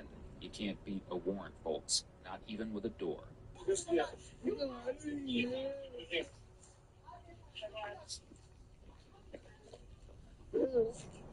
Stop. I'm not doing anything, baby. Y'all hurt my arms. What is this? That's fine. I'm gonna go get. Can you call the jail and inform them that we're gonna have 3 extremely combative 10-15s on the way shortly? Okay, I'm gonna get in, baby. Okay, come on. No shoes on and nothing. I understand, sir. Yeah. We need to get her, too. She's on that damn door. You want her? Yeah, she needs to go, too. We'll grab her. We'll grab her. That's going to be fun. Fun is one word for it. Police returned to take his mother into custody for obstruction because in a closet in the back room, officers located her son, hiding beneath some clothes like a kid playing hide and seek.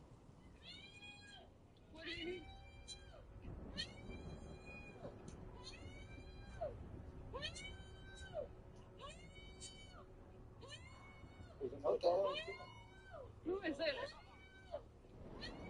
That's Michael. That's Michael. You did that. You want to go down to those cars or what? No, he's bringing one up. They are up. So, y'all doing the notification on them? Dad's reason. What? Dad's reason? Yeah. He slammed the door on keys. Hey, stop. I don't have nothing to say. I don't have nothing. I have to make sure. Okay, you stealing on me. Trust me, I want to. I know that's right. Yeah, that is right. Get in the car. Don't talk to me. Get in the car. Oh, this went in my mouth. What did It's all right. We're going to move it as soon as you sit down. Hey, so what? We're resisting an officer. She let me resist. What'd she do? She resisted and she harbored. Hey, listen, your niece is in there and she needs company. Okay. Come on. Talk to her real quick, but she's going crazy. Hey,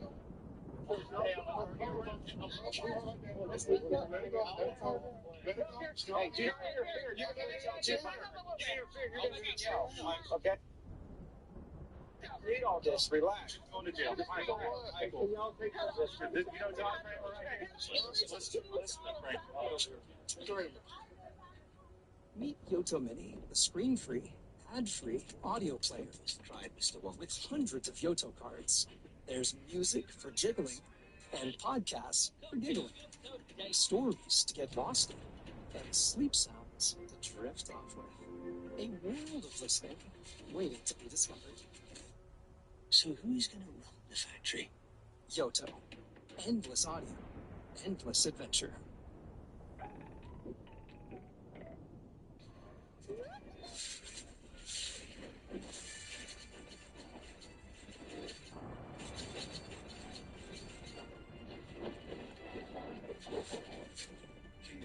Build and fight.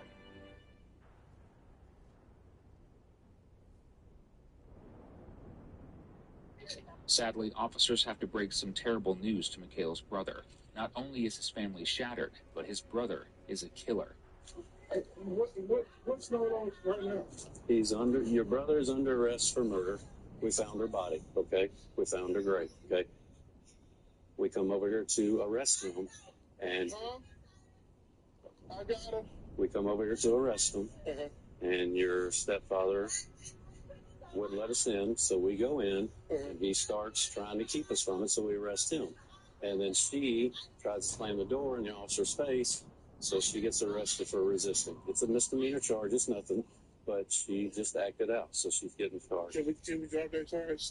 Since her mom, because she is the caretaker. I understand, but she Can we talk to them? She shouldn't have done that.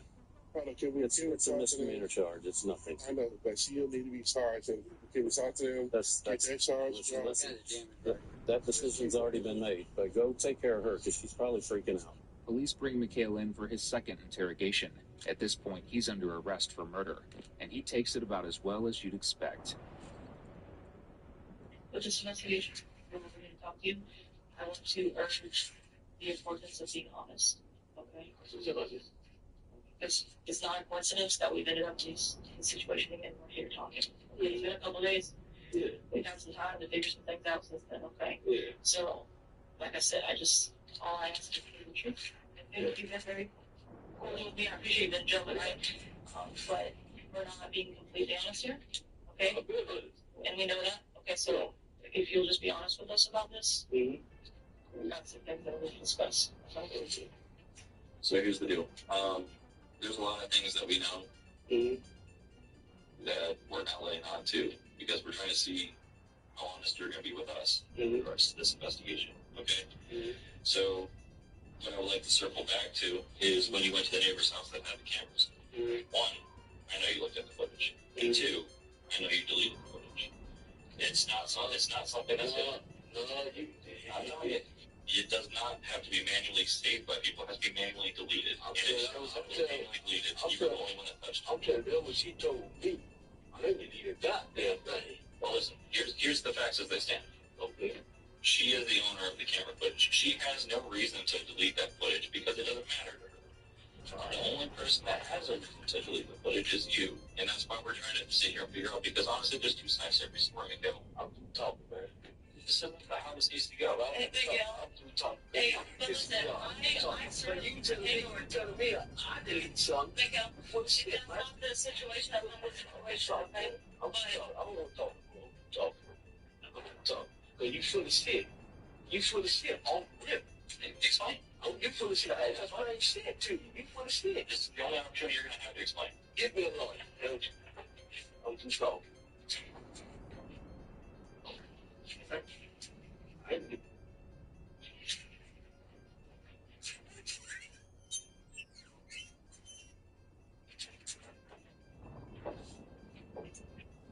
you tell me I delete something? That lady tell you to say? That was she. I'm telling what she told me. I ain't delete shit. So all that shit you talking about, I know you. Nah. See, they got going on. See, I don't want to talk to white people alone. Yeah, he violate my right. I'm disability. He violate my command, all that shit. I'm disability all the way. I get a disability check. Don't know the disability check. He violate it. After Kayla broke up with Mikhail, the jealousy sank in. He began to stalk her, and seeing her with another man was too infuriating for him to take, despite all the bragging he does about being with dozens of women. You gotta do it from a goddamn woman's boss. You gotta go inside of her and do it from a goddamn boss. Yeah? It's all about it. I didn't realize that shit. You delete someone, you gotta do it off a goddamn woman's boss. You gotta have the main one, the goddamn boss. Tell them what to do. Yeah, man, see, oh man, piss me off. I'm trying to get that. I gotta touch it. I gotta get it down.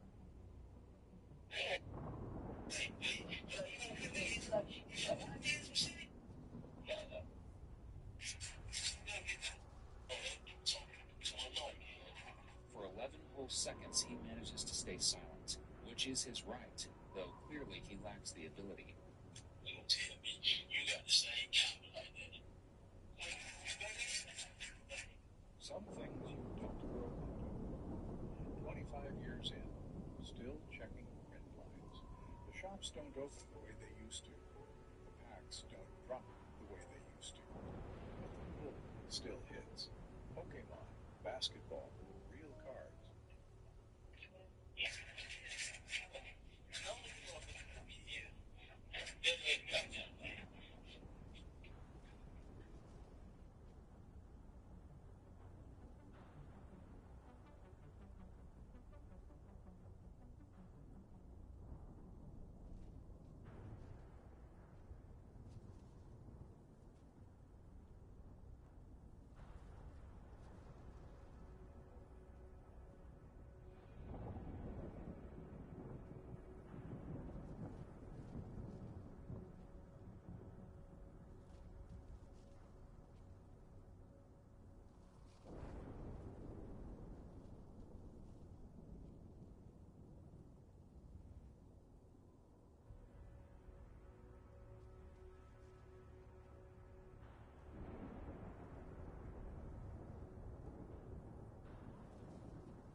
It's her parents? It's his grandparents.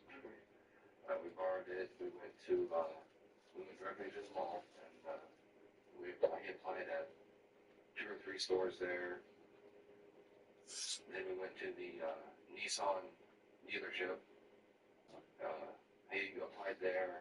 We started looking around at cars. We were there for a while looking at the new Nissan GTR. And then we went back to his grandparents' house, dropped the vehicle off, went back over to his grandparents' house, saw the movie, got a call from his grandparents saying their dinner was ready, come on over and eat. What movie did you watch?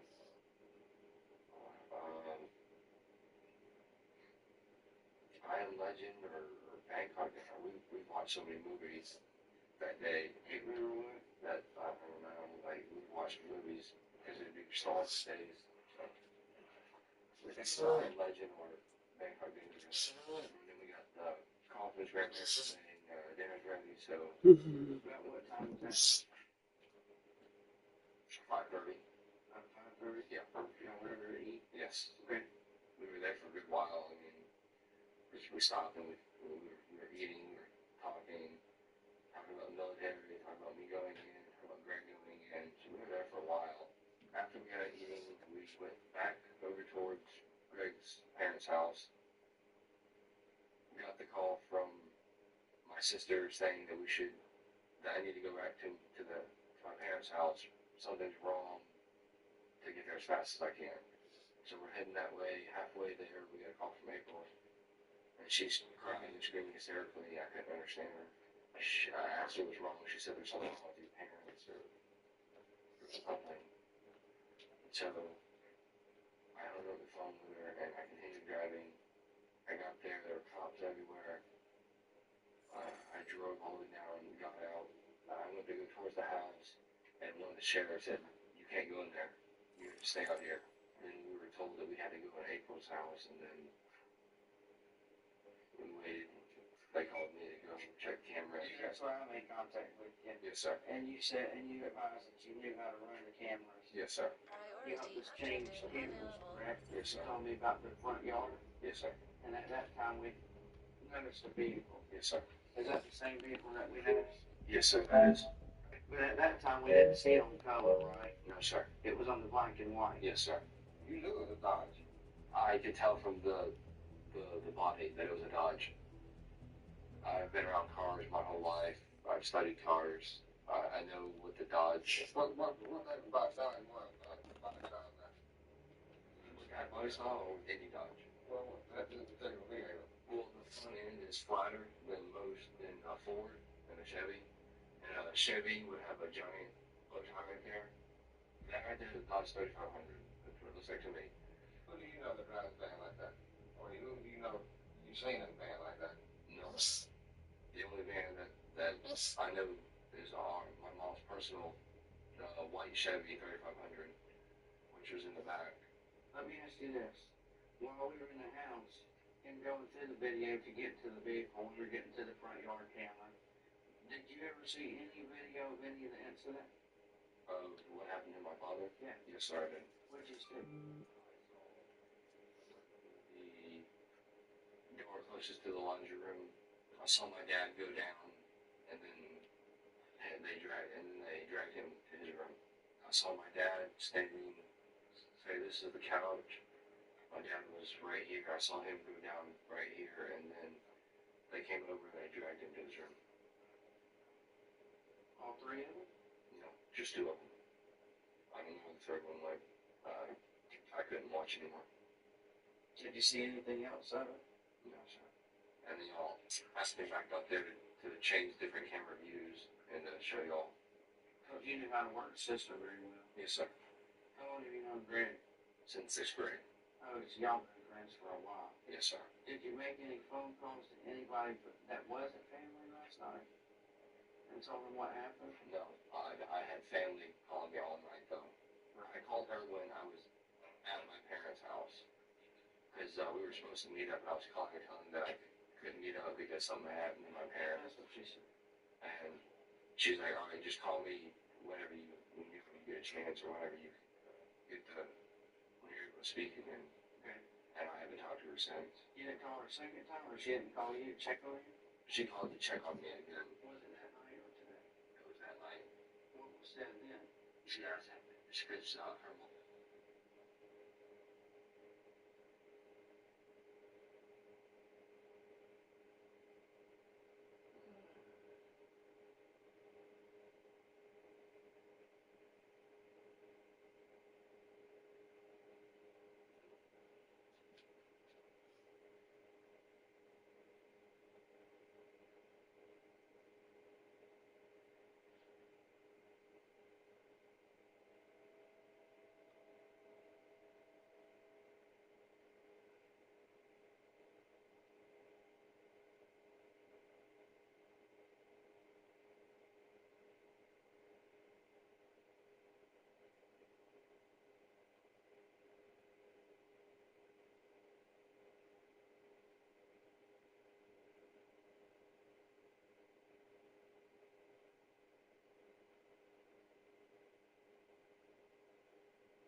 What you talking to her for?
You have been promoted to group leader.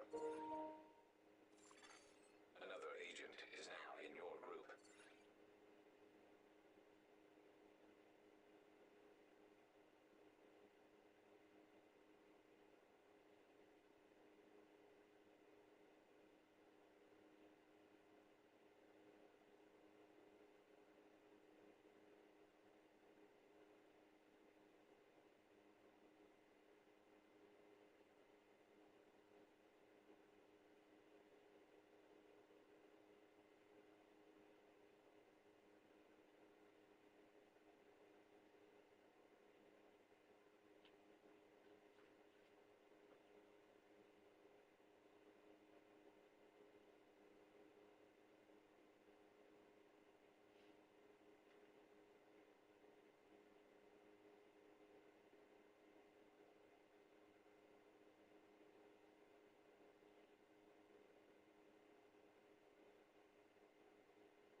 All right, I don't know where to go. We'll go to the camp.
Black Tusk Gazellas at a cabin just past the staff offices.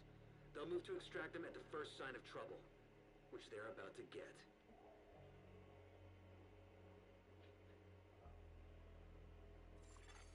Intercepting enemy communications. Multiple hostiles on the main road. Approaching the bridge. Copy that. You are clear to intercede.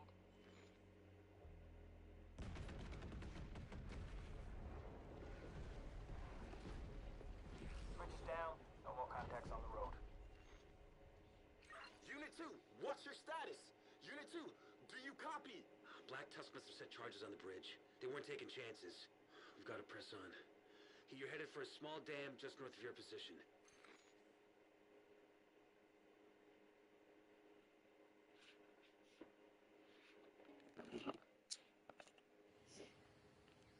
I'm still like.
This is JTF Unit 1 Leader. We're starting our push towards the helipad.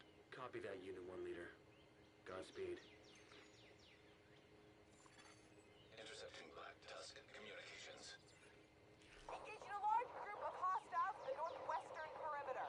They're going for the helipad. Where's everybody Get at? them and fuck up their day. Ghostlight, we need immediate extraction. Ghostlight, en route. ETA 20 mics.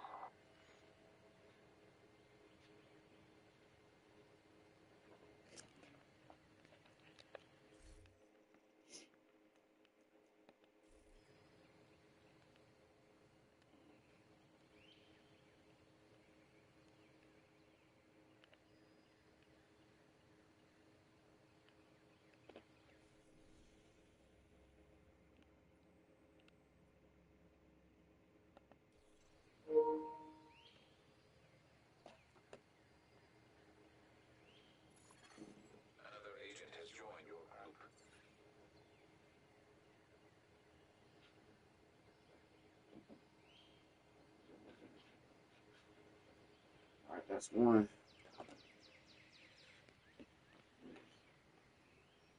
We need one more.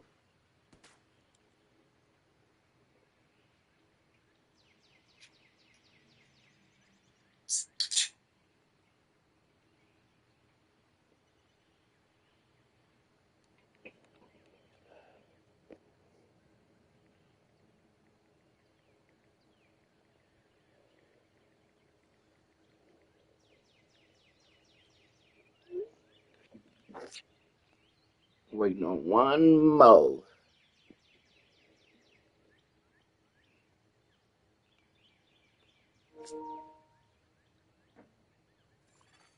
Another agent is now in your group.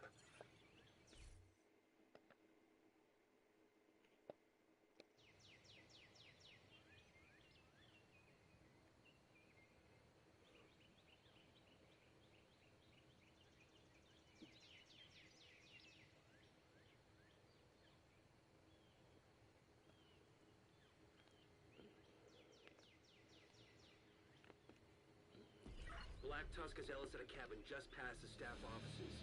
They'll move to extract him at the first sign of trouble, which they're about to get. Hola.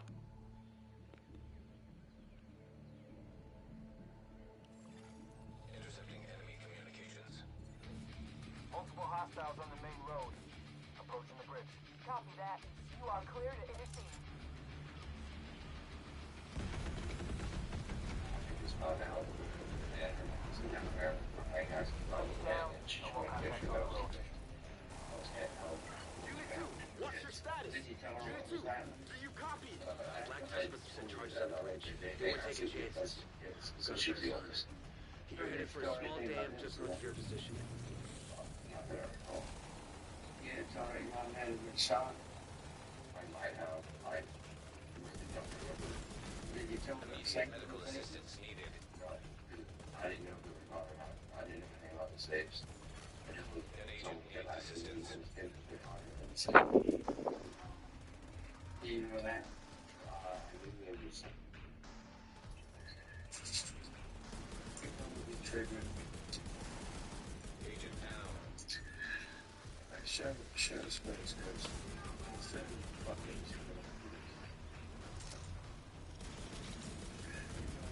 be so crazy. I feel it coming. Like, you know what I'm saying? Like, I really feel a glitch coming. And it's like, you know, when these things come, y'all, I kind of just fan myself. And then it's like, you know what I'm saying? Like, you know how, like, This is like when JTF it Unit calls 1 me, leader. We're starting our push towards the helipad. Copy that, Unit 1 leader. Godspeed. start panicking like, man, like I'm about to, because Intercepting Black Tusk communications. Engaging a large group of hostiles in the northwestern perimeter. They're going for the everybody helipad. trying to be Get in cool front of for them it. and fuck up their day. And Ghost Light, we need immediate extraction. Ghost Light, I'm check this out. I'm noticing an abundance of everybody trying to be cool. These are the dumbest. Ooga boogas. Here you are. Wait a minute.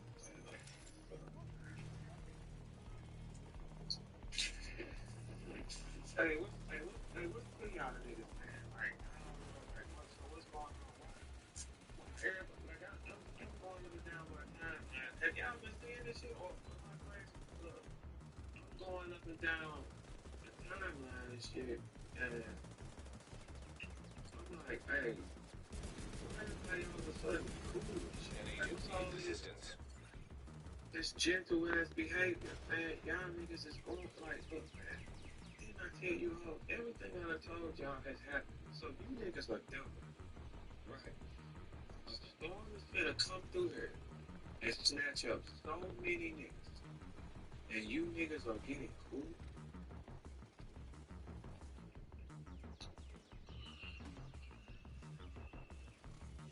So you niggas is cool. Y'all wanna be cool. Look, y'all, I have not missed at all. Yep. A storm is about to come through this motherfucker and you niggas wanna be cool.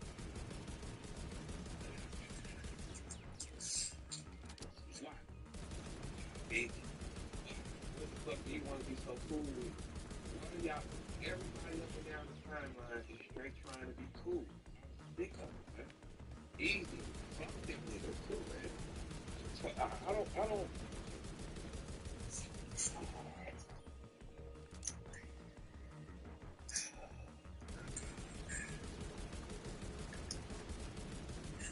You know what, y'all? Like, sometimes you just be like,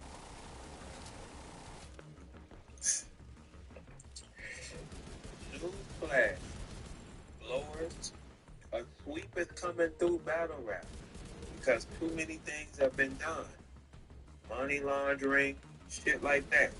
You cannot falsify documents and get sponsors from it. This entire game, you've got sponsors.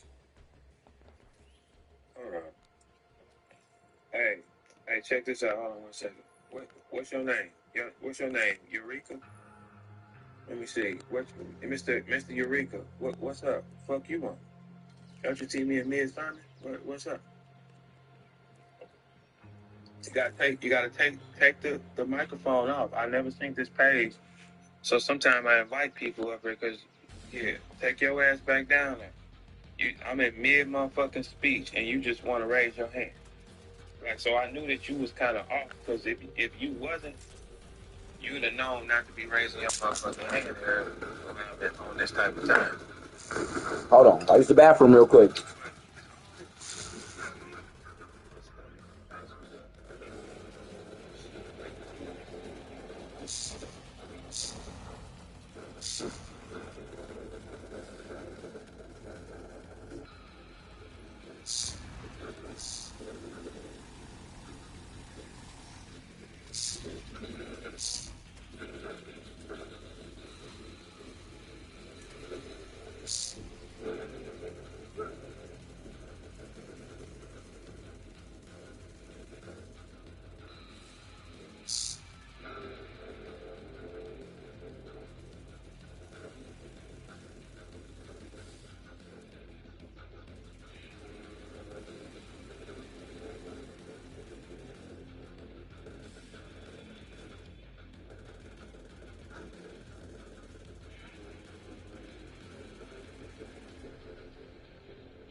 Unit 1 leader, have you reached the objective?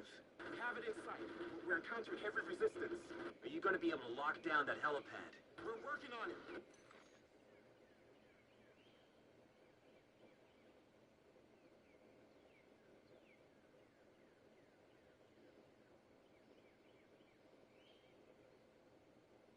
Galveston, you've got an SHD element approaching your position. Copy that. We gotta move, Chief. Are you talking to me? Who else would I be talking to? Gather your shit and let's go.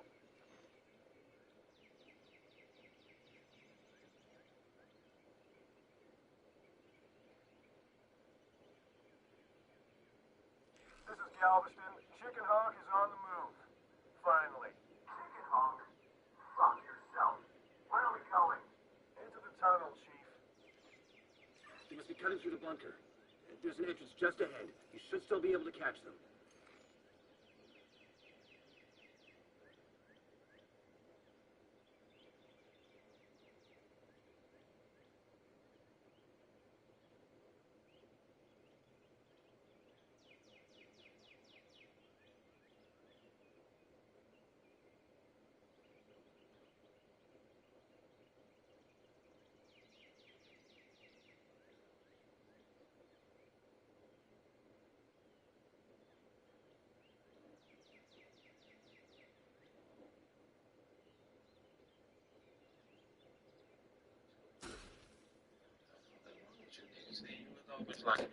All right, I'm back.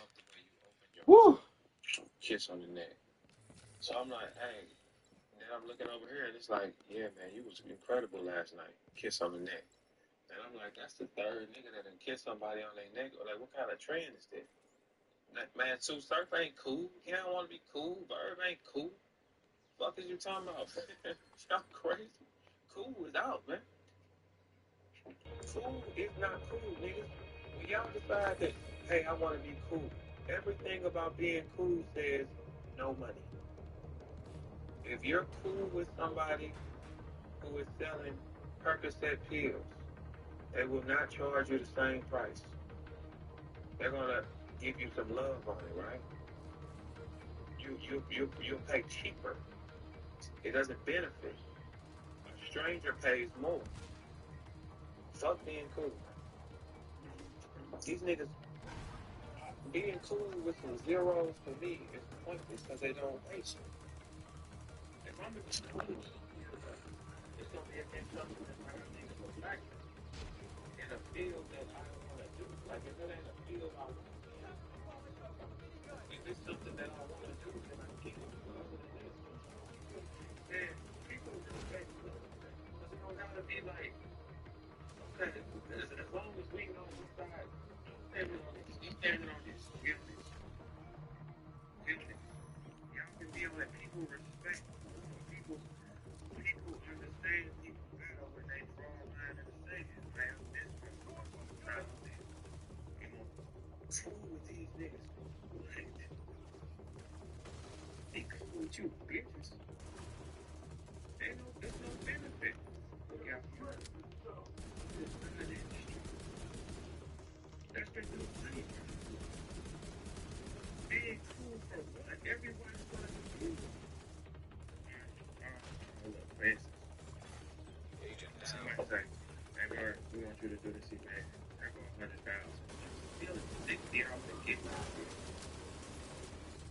So what's the point of getting cool? Tag you anyway.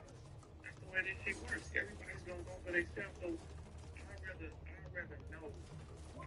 people know, hey man, I ain't that cool. You know what I'm saying? Because when you know a nigga ain't that cool, you know, like, hey, you play with it, you play with it. You know what I'm saying? A cool nigga is business. Three Letterman is cool. That's the nigga you can bend. Them niggas are businesses. The last collar, bitch, I'm still on it. I ain't switched up on none of that. Fuck Nicky, fuck all y'all. It's still the same thing. It's just not a curse. It just ain't a name. Not now. No, it's just not fuck. And that's okay, because it'll be the same thing on the other side. That's what I'm saying about it. Fuck yeah. All right, cool.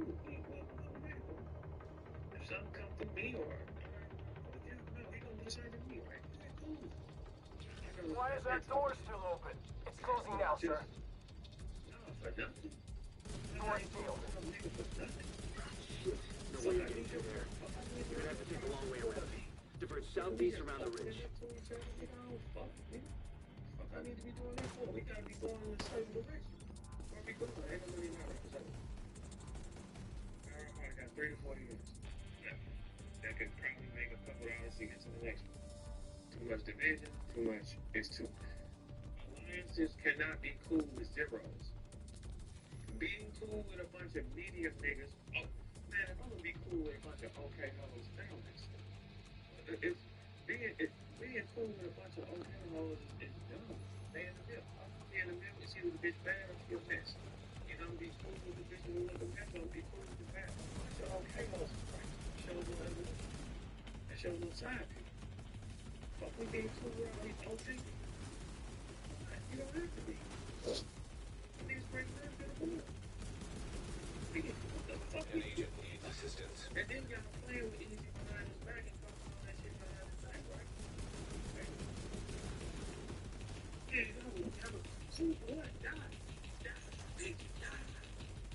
That's what I'm at with it.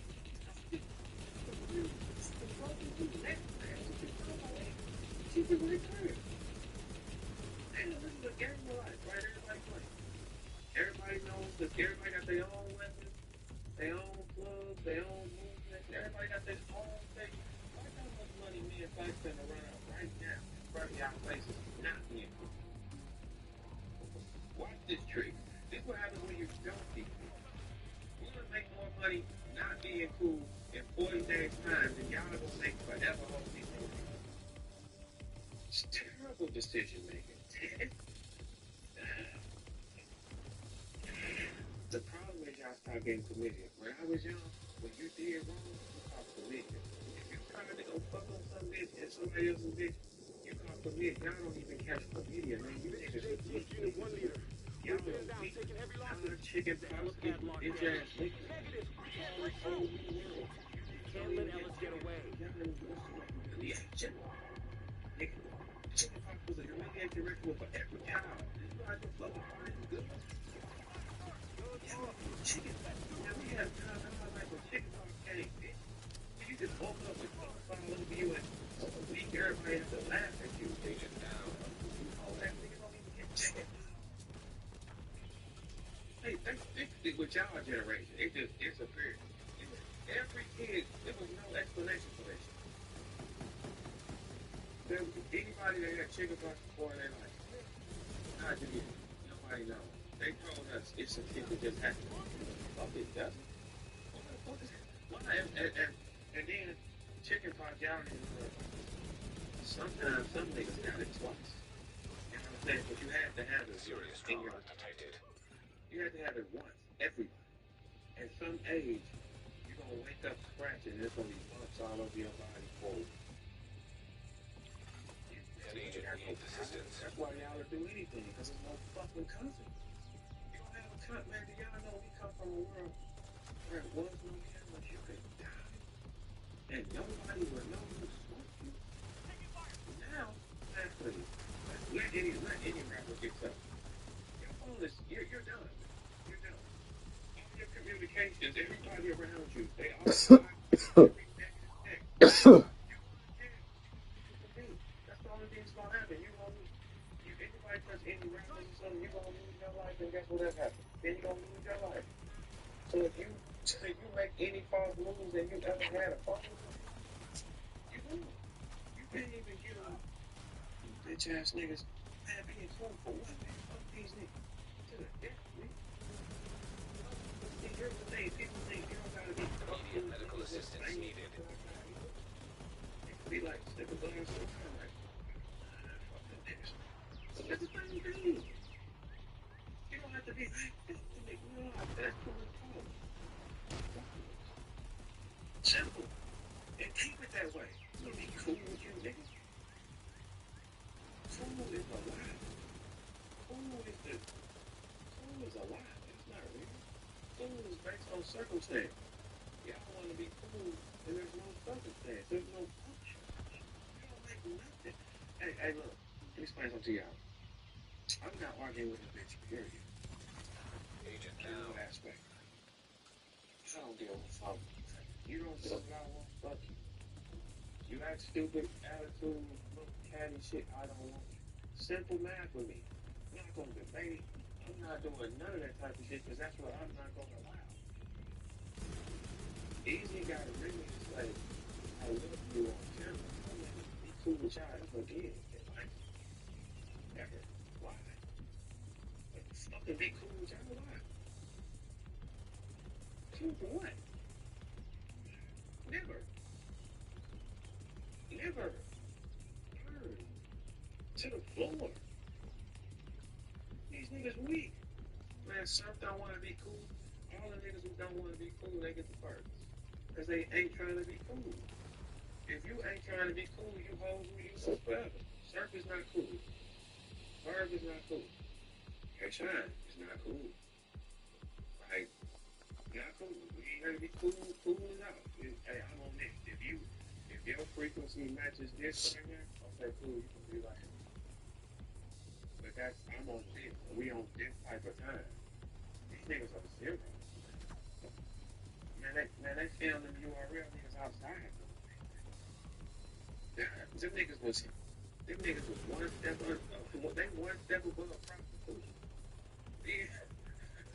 The guy be outside, shotgun, he had his hands under his, you know how them kids would put their hands under their armpits, like, it was like, man, yeah, man, ain't no fucking baby with these niggas.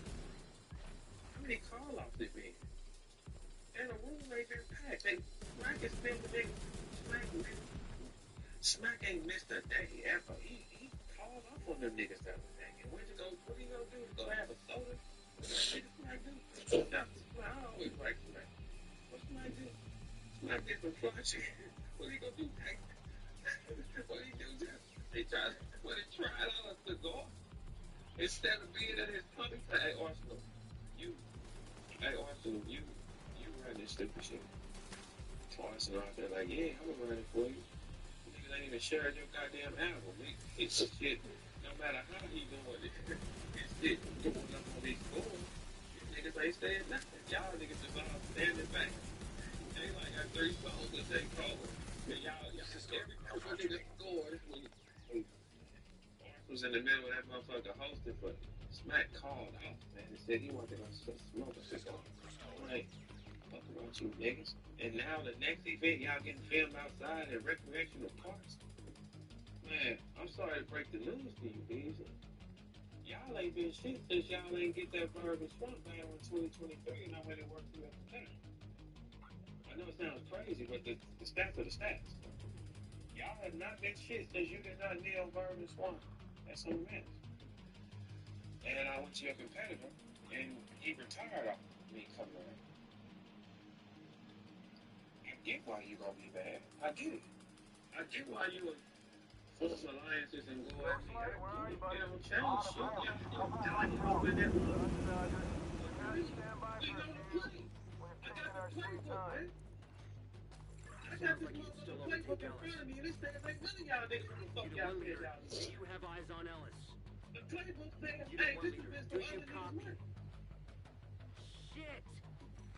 Shit. Being cool. Cool for what? Nigga. How? Man, y'all crazy motherfucker. Man.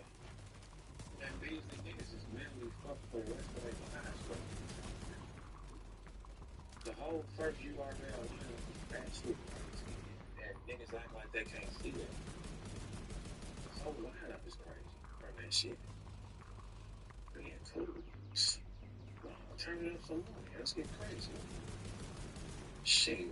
Being cool kept a bunch of crazy niggas trapped. And made sure they couldn't leave. That's what I'm saying. This is what you create. Monsters. Shit, you new niggas don't even have stress. Because y'all wrap y'all rounds to each other in person to take the anxiety off. And then y'all kiss on the side of the building. Don't you? Ain't nobody still ain't said I was lying about the 2 niggas kissing at that party. Nobody said nothing about that either. So I'm trying to tell y'all, these niggas kiss, man. They form of alliances is kissing.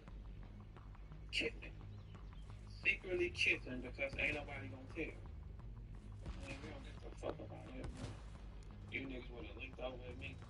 Like you should have pet something. Just died. I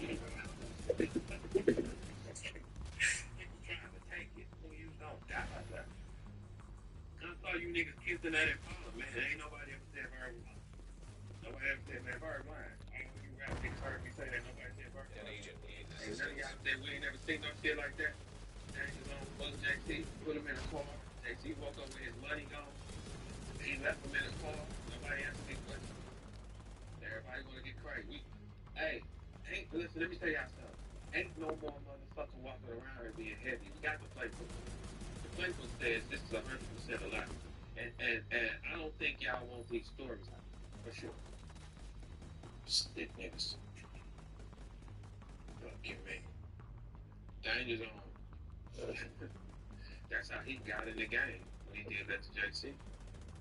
Soon as everybody, you did it to JC? That's me. JC woke up, I'm gonna die. Why is my head spinning? Danger, it's alright, don't worry about it. Don't worry about it.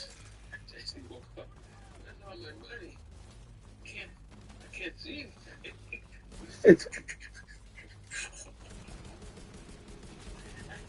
He feeding me. My eyes. I can't remember anything. I said, hey man, you trying to fuck JC? JC ain't said one time. He ain't never. He answered his shit on camera. Acknowledge your weird ass don't ask him that. Acknowledge where your weird ass at. Why you ain't ask JC? Hey, did Danger Zone try to fuck you? Why you don't ask them type of questions on camera? Everybody sweep them questions under the roof. Everybody get caught. You sick niggas. Come on, man. Don't act like I ain't got motherfucking screenshots of 2 bloggers flirting with each other. Man, quit playing on me. Y'all the freakiest little group of people we ever seen before in our lives. Look, like, so be cool for what? Be cool. Cool with a bunch of feathers? Cool with 1,000 feathers is what? A bird. What does it matter? Shit, soon as the wind blows, it's gonna wrestle with the feathers. And I'll take 20 rocks. Yeah. We're gonna lose him. When that storm comes, the rocks ain't gonna just, they ain't gonna fold under pressure like that. No, when the storm comes, the rocks don't fucking bend. Hey, E, fuck these niggas, man. Stop being cool with these niggas, you hear me? These niggas are hoes, man. These niggas are hoes behind the scenes. These niggas are hoes. Talkers, playing and all that. These niggas are hoes. They know they're going to jail. They take pussy. Money laundering, they're gone. These niggas are gone. Don't make sense.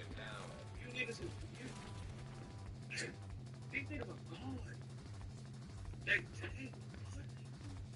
They don't ask or commit. They fucking pussy. You take it, you tell her she has to, then it's taking it. That's deep. Man, these niggas be deep on hoes out of like damn near picture a nigga balling his fist over. Man, give me some. I'm gonna break your fucking jaw, bitch. Hey, but what is I do? Man, y'all niggas, man, these niggas are gone. All of them. They going where they belong. Shackles. They ain't gonna be no lock these whole ass niggas up. Let them fucking go. Let them die. They were gonna die. No, it's inevitable. The shit is on. It's right here in front of me. I know for a fact. Niggas gone. System curtailed. You cannot falsify documents in your sponsors. That's half of the shit. You cannot falsify. System activated. Look, here's the thing with y'all, right? These type of gangs come like this, everybody's signs critical. Hold together. This is what you separate from everybody. Everybody steals the money. That's not accurate, though. That's not what that was supposed to be for. Those problems do come back. You get restitution. You know how much money some of y'all finna fucking lose? You know how many days you might try to keep it? Anybody can go to jail for fucking 10 years. Something you get out for. Right quick or something, right? A lot of y'all is going to a place where you're going to have to keep a nigga's dick up. Somebody going to try to fuck, man. You think that ain't going to happen, you know it is going to happen. Somebody's going to spot that inner little hole ass. An agent needs assistance. How long you going to be in town? Oh, yeah? Well, look, because we need something. You know what I'm saying? You need anything, you let me know. And you green ass niggas gonna be like, oh, thanks, man. You being a real friend. Yeah. You want some snacks? I got some snacks somewhere. About your nigga shit ain't came through yet. You just got to and then when you go get them snacks, and then that nigga come back a week later, like, I need to get that honey. And you think you better buy him one and bring it to him? He like, no, it's in my stomach.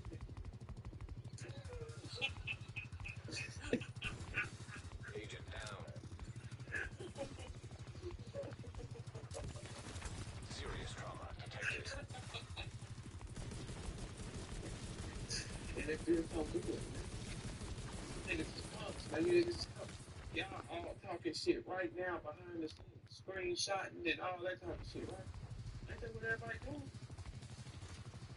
I keep telling y'all, anything you niggas do, I'm telling you about it, motherfucker. Anything you do, if you ever stopped it and said, okay, you're not a part of the group, that don't give them no. So when y'all get an investor and y'all try to protect it, I'm giving to this one. Okay, I found out. Thank you for calling Chance Ride. Please listen carefully and make your selection from the following menu options.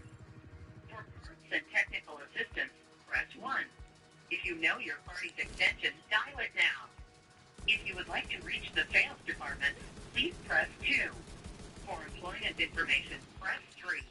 For accounting, press 4. That's cool. I see. The crime out there ain't no crime. No crime. Everybody got what they gonna do. But y'all niggas have hustled so wrong. You had so much division. You took the money. You had so much shit stopped. Taking the money. I don't want this person that ain't shit moved. Nothing.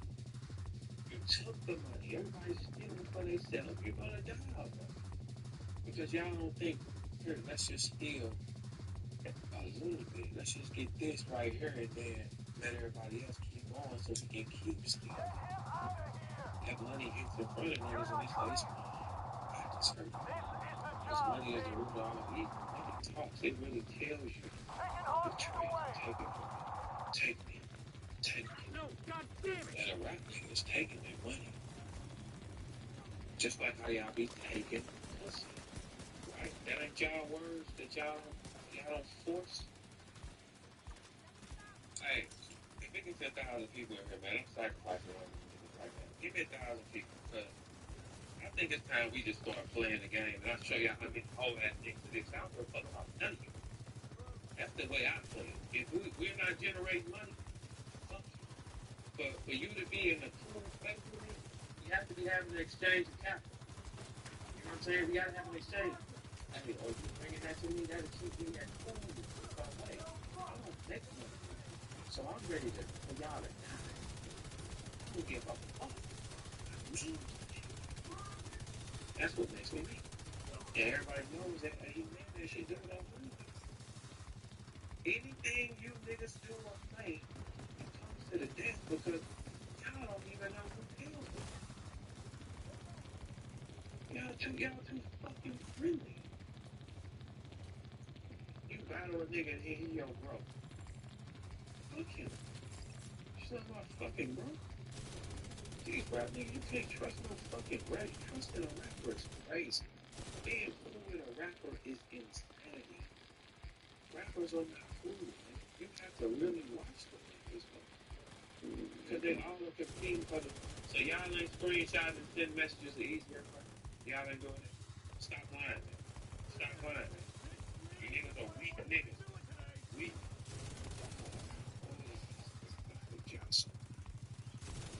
Oh, see, I understand when Jay said that shit gotta go. It does. It has to leave. It's the most sickest place. You have to leave. There's nothing to save if you ain't got the power players on the floor. You need all... Being cool with the niggas who are zeros mean nothing. You gotta be cool with any nigga who makes the needle move. Not the fucking... You dummies. You think being cool with 100... being cool with 50 niggas who nothing means nothing, man. They're nothing. If you gonna be cool, you be cool to the needle movers. Then you get a little grace point. I mean, not with me, because I don't believe in mercy for nobody. That ain't my style of play. If we ain't good, then you die. Whenever the fuck I said so. Yeah, because when you show love and shit, right, they give me a statement. Oh, okay. Well, I don't want you to mistake this error. I don't give a fuck about no nigga. Zero. We ain't bringing this in. You're a target if need to be. I won't spur a second. I won't show none of that type of shit ever again. Never. And that's how you get to the top, motherfuckers. You get to the top like that. It's a phrase in all y'all heads. Think about it, niggas. Guess what it says? Nice guys finish last. There is no phrase downloaded in our mind that says the bad niggas don't win. There is no fucking phrase. The phrase drilled in our mind. Nice guys finish last. Why is that drilled in our mind? Because they do. This is a planet of evil. This is a planet of gloom. This ain't a planet of diplomatic. No, you can be with the right people. You can be, but you want to be diplomatic with the psycho. Multiple hostiles on the main road. Yeah, you want to be diplomatic with the niggas who will burn a block. Not the niggas who out on the next clip. A bunch of sheep. Shoot that nigga's name 300, man. I got 300 killers. We don't take fucking, we don't take lots. We don't give me 300 killers. Got a person like me, he on it. You're headed for a small dam just north of your position. Oh, no fucking carpenters on the niggas who carry no whip. No. Bring me the ones who kill. If it's not, thanks, we're good. Because all I can look to my left and right and say, these won't follow the nigga. Ain't no fighting. Ain't no negotiation with niggas. For what? Niggas is home. It's no negotiating. You don't negotiate with them. You keep that shit right where it is with them. Forever. Until somebody fucking, forever. Forever and ever, nigga. Yeah, but we don't gotta be an angle. It's just there. Like that. I ain't never put you in the fuck you box. It's a fact. But you can be, nigga. What's up with you? I know it's better than me to my nigga. We still there. What's going on? That's what I'm saying. You said it can be. You said, oh, absolutely. There it goes. That makes sense. I know for a fact, all right, listen, if we don't go that way, he gonna go, okay, we go. That's cool. But that makes you carry things a little more differently because you know, okay, well, if we're gonna avoid this, let's avoid this. Hey Doc, let me ask you a question. What up? This is JT. Do you think I'm cool? We're starting our push towards the helipad. Yeah, you a cool nigga. Copy that unit, leader. Godspeed. All right, well then, there it is. I got a new lease. I'm cool. There it is. Okay, so who's the battle rapper you're after who's not cool? Engaging a large group of hostiles in the northwestern perimeter. Going for the helipad. Get in front of them and fuck up their day. Ghost light, we need immediate extraction. Don't really know like that, so I can't judge their character fairly. You know what I'm saying? Gotcha. Okay, what was the most first interaction you ever had in battle? I don't know. You know, see, you standing down. I would say, motherfuck everybody. I would have went to Division down. You still being political, Steve. No, you know I have to do that. You don't have to do shit. These niggas are nothing. What are you talking about? You sitting in the room with me. Hey, none of these niggas got my stuff. You know what I'm saying? It's just to say, you don't need to. It don't matter what the general admission is drinking or how the temperature feels down there with your niggas. If you can walk through the VIP. Nah, that's a fact, though. Yeah, I don't care how hot it is down there. Because all them niggas down there, no, they don't have it. They can't sit up there. They like they hell. Yeah, you got general admissions hot. They don't sleep. You know what I'm saying? It's cramped up. Up in these sections, you can get a seat. You know what I'm saying? Have a girl sit and talk and you can hear the bitch. You know what I'm saying? Down there, you can't hear shit. The speakers down there, they're in a bad situation. They can't come up here though. I mean, you could walk down there if I wanted to break out with an infection. Just for the fuck of it, yeah. But we said infection is crazy. You know who's still on? Hey, Doc, it's better to be cool with 15 power hours than 200 minutes. That's 100% true. Yeah, it's better to get this out.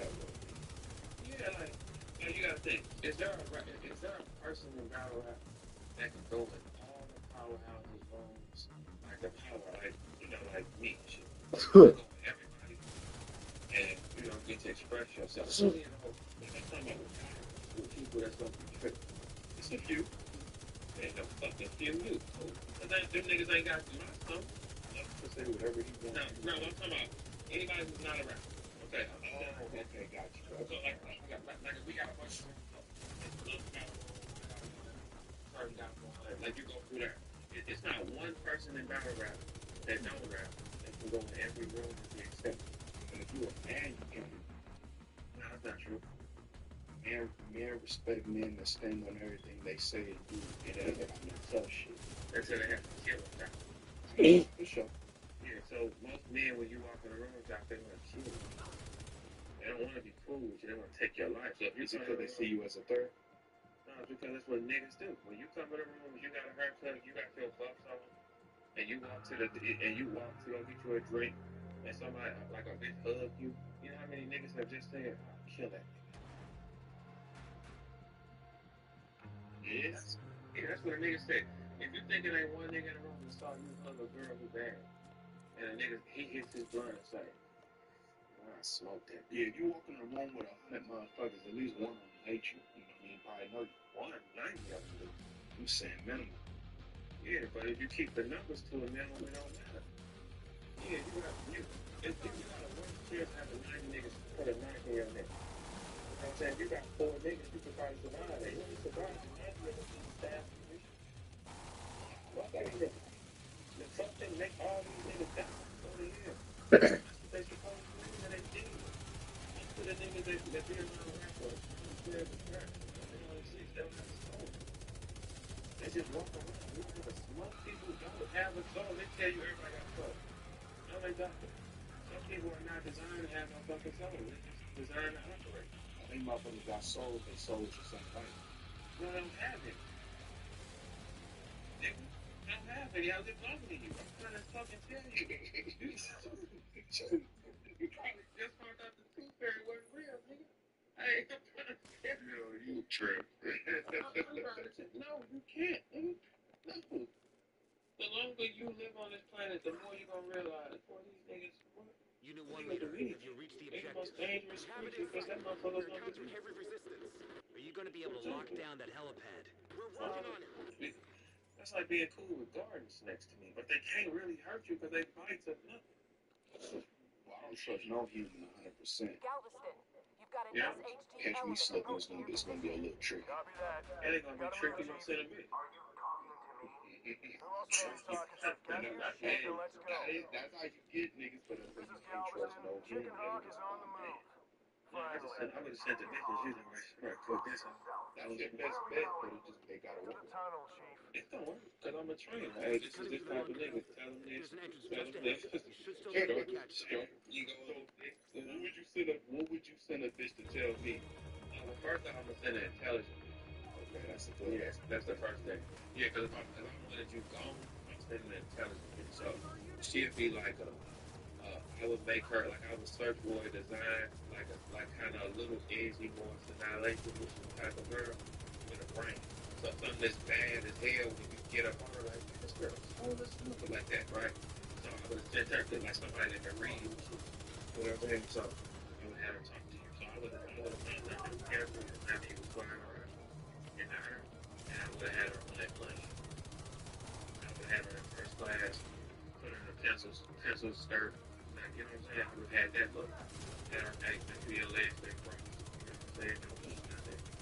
Get you some more, you know, all of that. And when he come through, I'm still, we don't buy 2 people next to each other now, so you just get the, you know what I'm saying?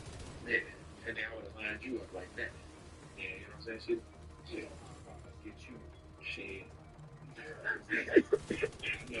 I know exactly what I'm sending at you. Show. But send his ass back, he gonna die. It's gonna be some big shit. That would be wrong. So you gonna think you control her too. She gonna be big and obedient. At least that's what you gonna do. She ain't gonna get better talk to her. But she gonna be the hell of a dick. I ain't talking about. I don't give a fuck. You shouldn't be this eager to speak to me. So because I know you how to do that. You gonna have to speak to her. That's the thing. It's gonna be speaking to this bitch. Well, you gonna speak to this. I guarantee you, it ain't no bitch saying I'm like her. No, it ain't. I ain't saying that her. So you don't approach your bitch. No, she gotta let me know I can have her. Like, I'm not gonna be playing. Like I ain't gonna be. She gotta let you know verbally or like eye contact. Well, you know, like for me, I it don't take that long. They usually come in, they lock eyes. Kind of shit like that. And then say, now that I'm a summons her, she gotta come to me. Right? Like I ain't you niggas that'll go outside and chase a bitch in the rain and dance together. Dance crazy, bro. Hey, you don't know no nigga that just danced in the rain in real time. Bitch. I'm just saying, like you probably I would let strict her to get you to come out. Ain't gonna be out trick. And you'd be like, wait, hold on, where you going? And she'd have been like, come walk with me, and I have to go. You'd be like, man, I'm walking. Got his ass. Me, I'd have said, hey, let me say something to you, man. I'd have whispered to him. As bad as you is, you mean to tell me you ain't got no other option? I'm explaining for Why is that door still open? It's closing outside. No. So I would have told her what to say. She'd have died, and I'd have whispered, I was like, tell that nigga die. Send another bitch. No way You're around. You're gonna have to take a long way around. That's your only option. See, I ain't no dummy. That's it. I'm going to tell you that. That's what I'm trying to tell you. She don't got a truth. Hey, listen, I don't expect a girl to tell me the truth. So it ain't lying. As soon as she started talking to me, that way we level the playing field off the jump. So you've been wasting your time. That's it. And then you'd have just, ran into me in different ways. Because I like to do things different ways. I said I wouldn't do no primitive shit like pop up at it. Like, come fight me for your honor. Shut up.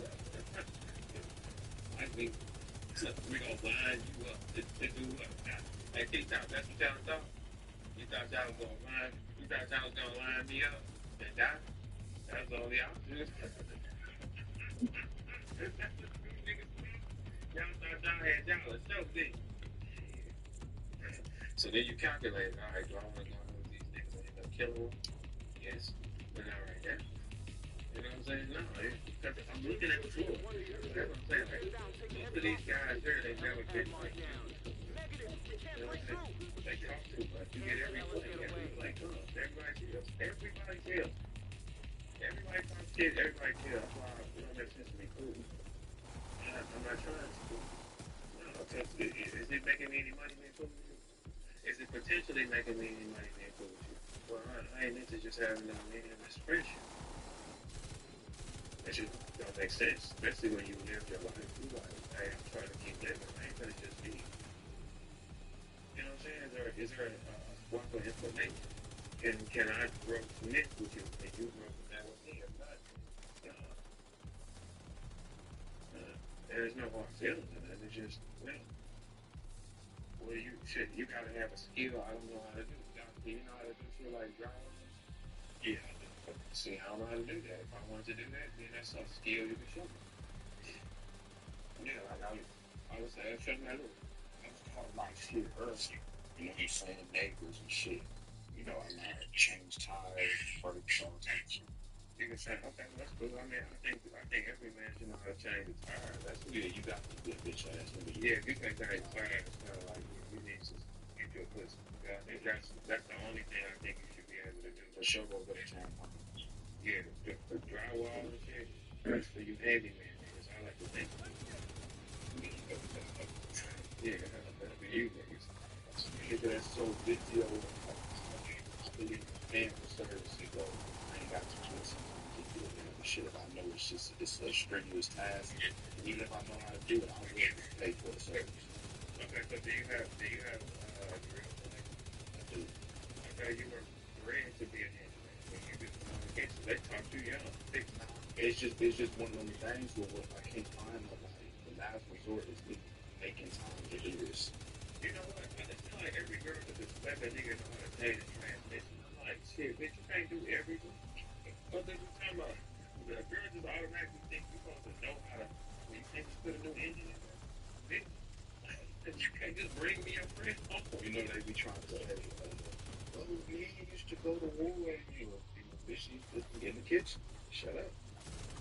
No, I gotta get in the kitchen. That's the thing. One that can't cook. But look, this is the thing. If she can't cook, if she never brings her hair, don't do no stupid shit I don't like. So that's shit. I don't exist. Yes, it does. So you mean to tell me it's women out there that will never give you a headache? No, home cook. Yeah, that's not a thing. I thought I was going to say no. That don't exist. No, it's just depending on what type of headache you want to have. You know what I'm saying? Like if girls knew, it's so much more simple just to shut up and just sit. You know, what doctors never he would possibly like give you so much. You gotta pick the lesser of a billion evils.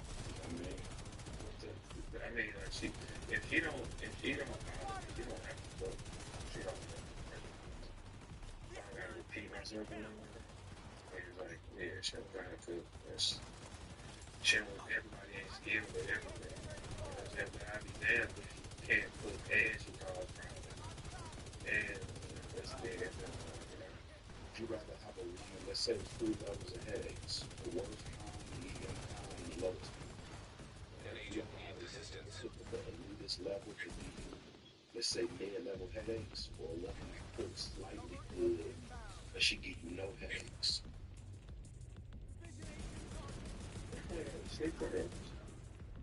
Whichever one give you the least amount of headache. Whichever one of those.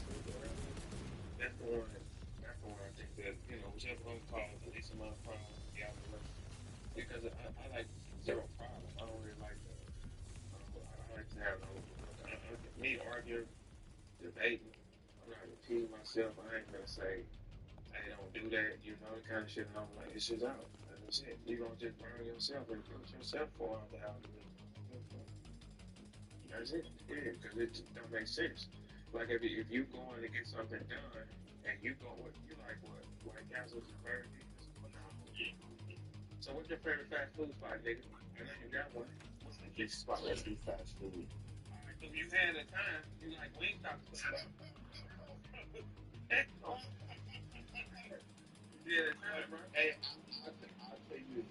If I'm going to eat, quote-unquote, fast food, it'll probably be Chipotle. Alright, so let's say you're going to Chipotle and you want your bowl the way you want your bowl, right?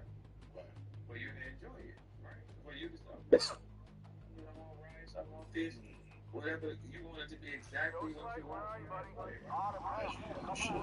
they put some shit in there, same thing with the girl.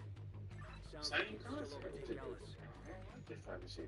So I don't like it. Do you have eyes on Ellis? I like this type. I don't want that. Unit 1 leader, do you copy? Throw it away. It's disgusting. Makes me sick. Yeah. It's the same concept. So you got hella kids and shit. Yeah. Do you ever feel like you settled as far as any of your DMs? No, I don't think my DM list is not bad. So why you not with it? If you didn't settle? Because I was wrong with it. And I did wrong. Okay, so it was your fault. No, it's not my fault. What kind of wrong with it? Damn, nigga, we ain't taking I ain't think about shit. You get enough of that shit with nigga? Damn, nigga, what you mean? We all make that. Is that shit? What you talking about? Your object is to keep me. Damn, when I was young and shit, I just wanted to do this shit. Damn, let me fuck somebody else. I ain't get nothing to nobody that anybody else did. Nothing. Damn, alright, I want to talk to you about this because that's a problem when I do it. But the next everything you've done to a woman, she would probably for sure have done it to you, whether you know it or not. What you mean, like, yeah, they all gonna do it. Yeah, for sure. Yeah, like I'm saying, it's a creature. That motherfucker is and then when it burns, you just gotta be. You can't walk on it. You gotta just say, all right, damn, be fine. Nothing ever belongs to you. It's just your turn. You ain't been through enough, man. You still a newbie. You don't fucking know shit, man. You don't even know shit. That ain't true, though. That ain't true. No, it's hers. It's not your turn. It's hers. Your turn will stop with her in a hour if you want. So, okay, so you saying they dictate shit, not the niggas? Yeah, but niggas is more real. If we fuck with her, we'll fuck with her alone, but we don't give a fuck if what somebody else think about her. That, no, you can't move nothing out that way at all. You can't move her. You still don't belong to you. Okay, here's the first thing. No girl can move shit out of her face. I don't give a fuck what you think, because it don't matter what you think. And nobody knows the story. So that's just what I'm not feeling debated. And if I say it is good with me, that's what the fuck it is, or you die from it, or you lose your fingers. That shit ain't hard. It's not hard with me, man. So that's the way I operate. I operate in that action. Straight to the point. What the fuck what do you want? I want to do this. Alright, cool. What do you look for? Okay, cool. I specialize in this. I specialize in this. Alright, cool. It works. That's it. But no, it's not your fucking turn. It's hers. If it's not what you want, no matter what you think, man. She was gonna fuck, sneak off, do whatever the fuck she wanna do. And it won't be nothing you can do about it. She will lie to you to the end of time. There's nothing you can do about that. She will tell herself it's okay when she's here. Nothing you can do. Man, tell the truth. Say that again. Yeah, so if you know, it's just that where most men go home, they let the girl control their clothes. Man, you shouldn't feel bad looking at no bitch. Why? You supposed to. You shouldn't feel bad because your body doing what it do. Fuck her brain. Shit, her brain don't dictate your body. What you talking about? That's her head. As soon as you niggas start letting girls put they thoughts in your head, you will fuck up with them. It's what the fuck I said. Man, I'm a man. I operate like this. I operate like you know. If it looks good, it looks good. Fuck you mean? I said it was a joke. And that's what the fuck it is. Nice guys that's wrong. Those nice guys make us the strongest at the very end. They have to run the longest and most difficult road. Nah, you fuck, nigga. They no nice guy. I just said nice guys finish last. They no nice guys. They never finish good. Nah, they do finish strong. They just finish very last. Superman died saving Lois, and Lois got some pussy with Batman. Agent down. What the fuck is you talking? Good God, that Superman just stopped. He just stopped a tank bullet, but died over a bitch and she went and fucked a nigga with no power after. He got money. No money to the bitch, dude. Superman? He ain't got nothing for him. Superman don't got more money than Batman, though. Superman can do everything Batman can't without. But you're missing me, bruh. He's got money. The money, it's about money being what it is. The construct of money. If you have $1 billion, you can fuck 98% of the women on this earth. So you think Superman couldn't run in the bank and just take that shit and take down somebody? On it though, bro. You talking about taking it? I'm talking about. It's the same thing. That's not the same. Man, you tripping? Man, taking it, not the same. If I'm Superman and the hoes want money, I can just run in the bank and take it. It ain't nothing y'all can do. You talking about that? Okay, but he's not a villain. You just what you said. He was a nice guy, and he died over saving her. And the nigga with the money swooped in and got the pussy. But Batman hit all the niggas. Batman hit Wonder Woman too. Why do you think he did that? For money? He got cheese. You think that them superpower niggas couldn't run a bank? I understand that, but they good guys. See, the Joker, a bad guy. He had all the money. And he didn't even care about money. Yeah, did you hear me? He was just a bad guy. Bad guys don't gotta have money. If you got cheese, if I had $1 billion from every bitch in this space, every last one of them, that's your problem. Okay, An agent needs assistance. The Batman movies, and you really think of it, it's only one woman that he wasn't playing the Joker. And nobody had no dynamic Batman. Like, to the point where, oh, this is a Grammy-winning show. No, it was a Grammy-winning performance when the Joker was the Joker. The first Joker. That's what everybody talking about. Oh, my God, he played that role. Nobody give a fuck about them rich niggas and they if you think you ain't never heard a rich nigga get it, you're crazy. You're crazy, man. No, man, them type of niggas is who did a Batman performance and we was like, this deserves a Grammy. First off, you can't see half his face. You don't even see Christian Bale did kill it, but people have an obsession with the villain. People have an obsession with the bad guy in every story. That's just how it goes. Okay, so when Batman turns to Batman, he's wearing a mask that covers half his face. You can't even see his facial expression. And why they all sound the same? It's Batman. It's the same concept every single time. And the Joker is a skill. That's a skill, for real. Because the bad guys win for real. Everything on this planet is reversed. Like when they tell, like when the rain falls and shit, niggas run from it. You really supposed to go out in it. You know what I'm saying? The niggas run from rain. Rain starts coming down the sky. Oh shit. You're supposed to go to it. Right, so good. You're starting to down for up. Yeah, that's my type of conversation is villain shit. About to put y'all on game on the villain shit, right? So they tell y'all it's the villain. They always give us the devil to point to blame. Why people resonate with the villain? Because what we really want to do. We really want to do whatever the fuck we want to do. When we want to do it, it's instinctual. Even if it's like a motherfucker like Trump, man, it's not going to talk rap like, look, the niggas actually talk like this. You know what I'm saying? So, but they villainize it to try to control and structure. Nigga, I love Hype Me Up over Professor Xavier. You know what I'm saying? Absolutely. He got the right idea. These motherfuckers is the weaker people. They trying to figure out a way to control it while we negotiate stuff. We can do that. You know what I'm saying? Let's kill them niggas. It becomes to that. All of that, let's try to contain them and stop them from doing stuff. Let's motherfuck that. And thinking they gonna treat us civilized. No, they not. People scared, but they don't understand. That's a fact. Did y'all ever read no, that's a little too much for me. You know what it is? What's up?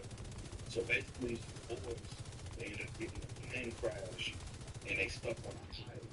You know what I'm saying? So after being on the island for such a period of time, that natural human instincts start to come out in some of them want order, some of them want chaos. Like, yo, we gotta survive. We'll kill one another so we can eat. You know what I'm saying? We'll do this and we'll do that. So it's like it's a comparison with like, yo, are humans really savage in nature or are humans naturally civilized? It was like a split between them. It's an interesting construct. You know what I'm saying? It's one of the most important books I think ever. That's dope, though. I like what they said. Yeah, I think we're right. Yeah, I think that they took away a lot of technology and You're not coming? Good job, Steve. you're look out, but that's the thing. They change. It's like the concept. You want to turn the animal to be a natural habitat. You know what I'm saying? It's not animalistic. We still have a psyche. It would think and have goals and be able to push it together way better than the animals. Yeah, for sure. Yeah, for sure. I think our intelligence level. Yeah, you're right. Y'all still look over and see me probably eating a squirrel if it was like that. You know what I'm saying? It's like, you like, where you get that from? Like, survival of the fittest. A plant even like grows through its sunlight, man. Yeah. So a lot of people got this crazy mindset because of all of this shit. This was pushed on this look, you know, shit over the years with our ancestors, all of that shit like that. It's really at the end of the day, you get hungry, you eat.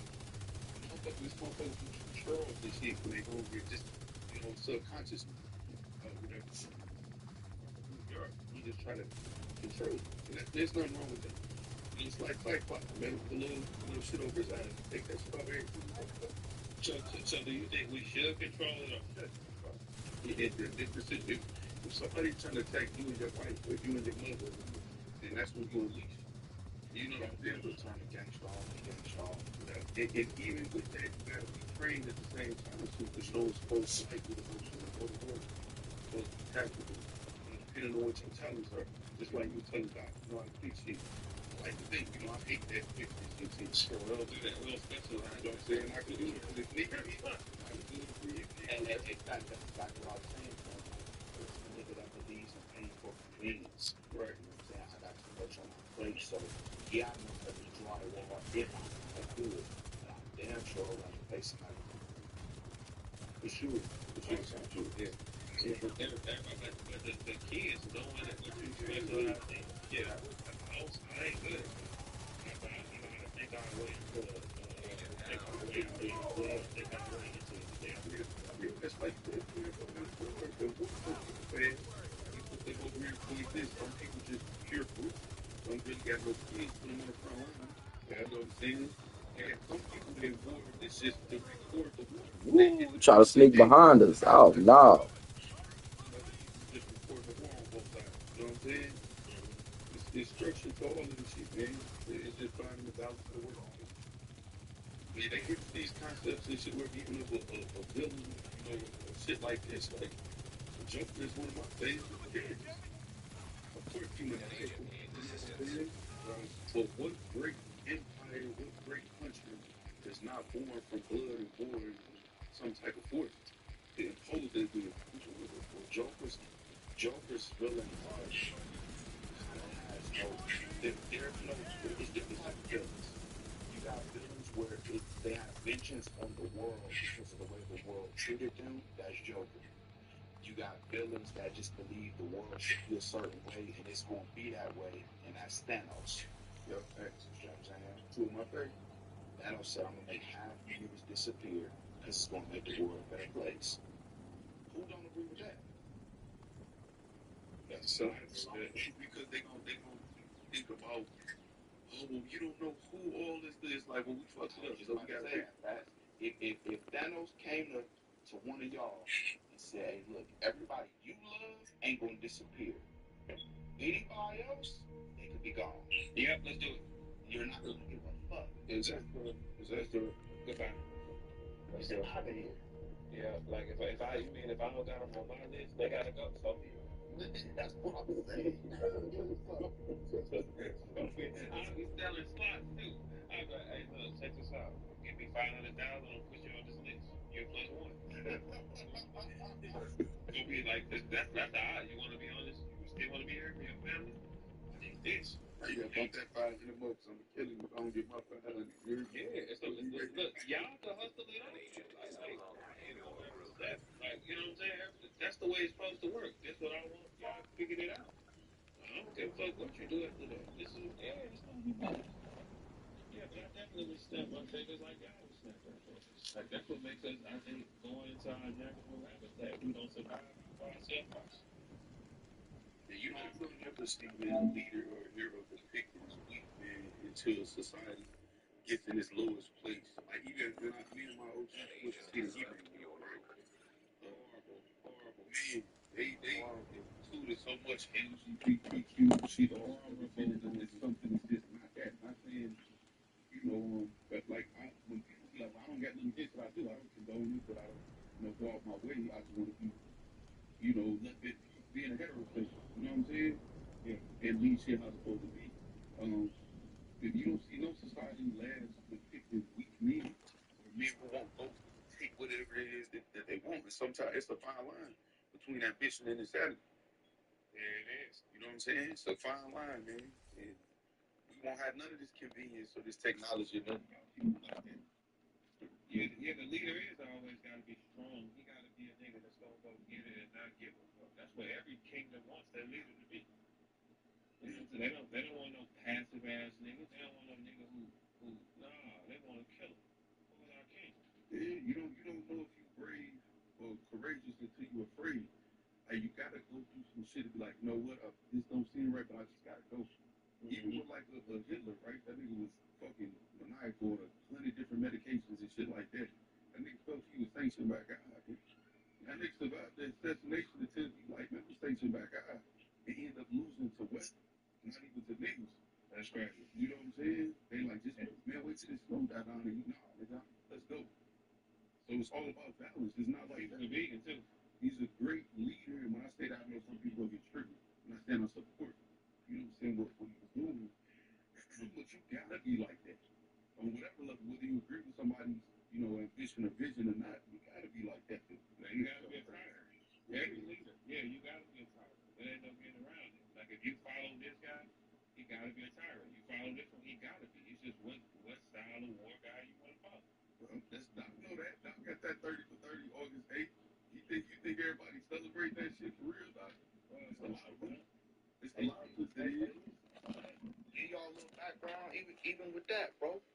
I know a gang of motherfuckers that's coming in the building that don't fuck with me.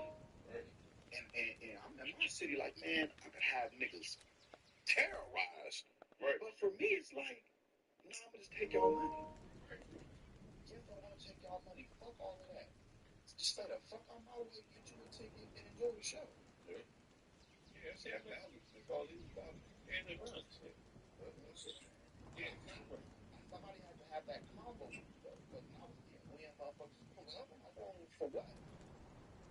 Like, you know what I'm saying? Like, man, take their money. Like, you don't let them in free. That's where your problem comes in. Yeah, nah, just let them spend their money. They spending that money, man, ain't no problem. Business and personal don't mix. And that's a fucking fact. And the only reason why we allowed that live is because you actually paid me first. Other than that, facts, he the star. That nigga, he did, facts, he did come to me and offer me 2 different styles of money first. So, you know what I'm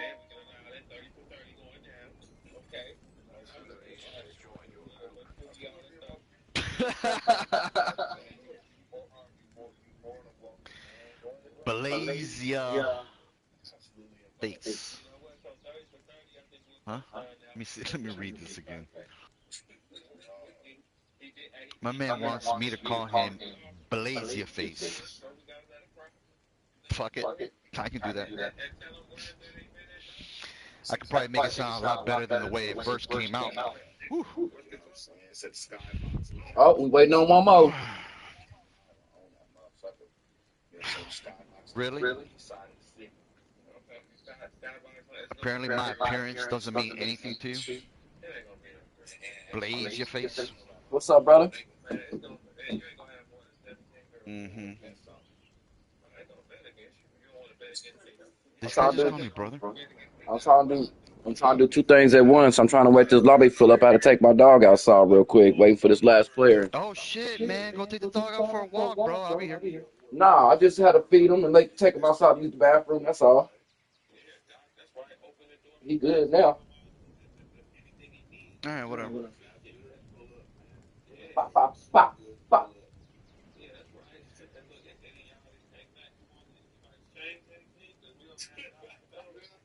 Blaze your face 316. And then we got Ron Conger. Damn, bro, you've been playing this game for a while.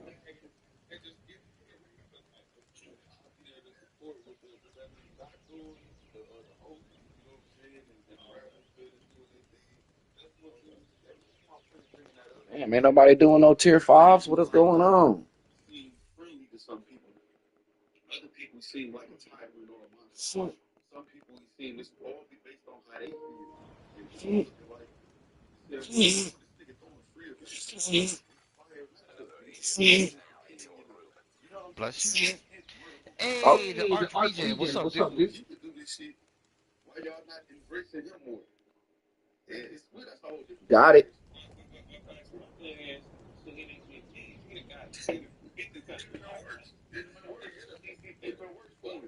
Hey, Doc, you know what? It's been a couple, like, we've been small work. Just past the staff offices. They'll move to extract them at the first sign of trouble. So Doc is going to end up doing some shit outside this shit once he realizes he appreciates it. This last go round for me, man. I'm looking into other things. You know what I'm saying? Trying to broaden my horizons a little bit more. You know what I mean? It's just true. You got more things to do. You got so much things to get done. So this ain't gonna take.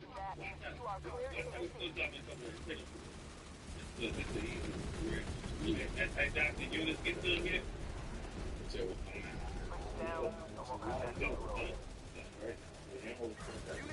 What's your status? Do you copy? Black Tusk must have set charges on the bridge. They were taking chances. We've got to press on. We're headed for a small dam just north of your position. Come on. He gonna get a little aggressive. He might not even get aggressive. He's supposed to be a really crazy contrary with whatever he is now. You don't know. You can't have that. There we go.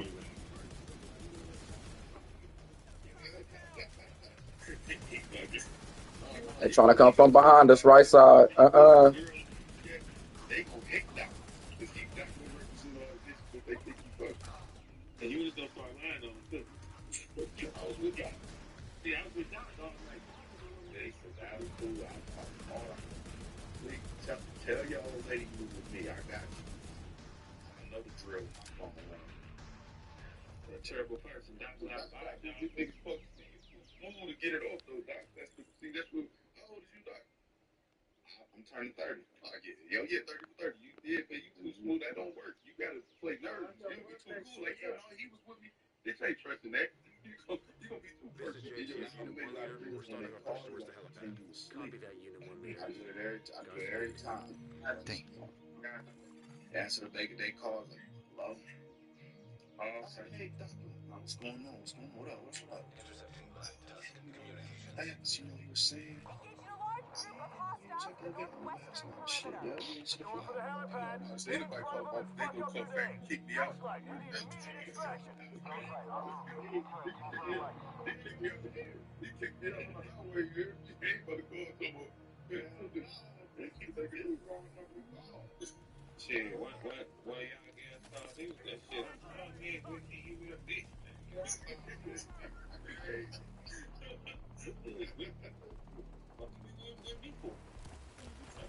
nigga,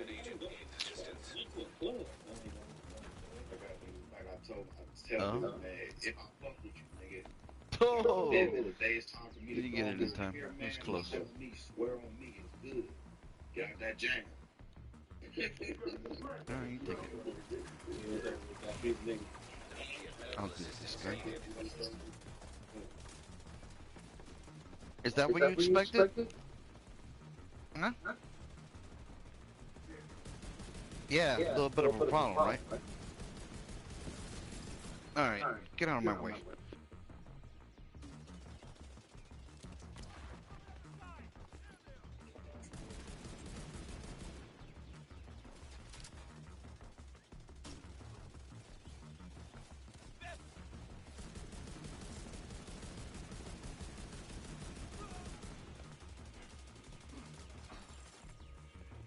The hell he get all the way behind us?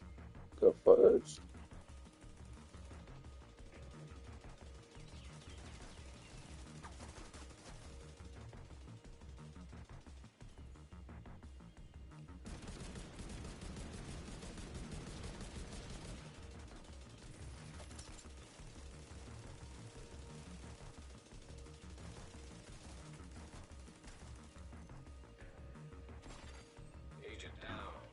What a waste.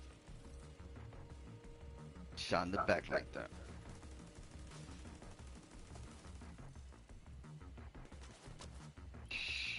Nobody running heels? I can run heels if you guys want. I think we should be good. We ain't really had no problems. We did 3, we did 4, now we on 5. We really ain't had no problems yet.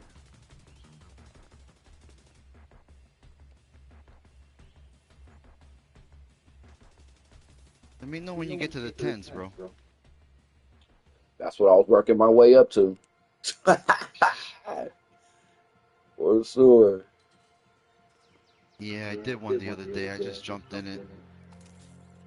It's not that hard. It's actually fun. Me and a friend did it. We did a duo. Just 2 of y'all? Wow. Yeah. Haven't did that.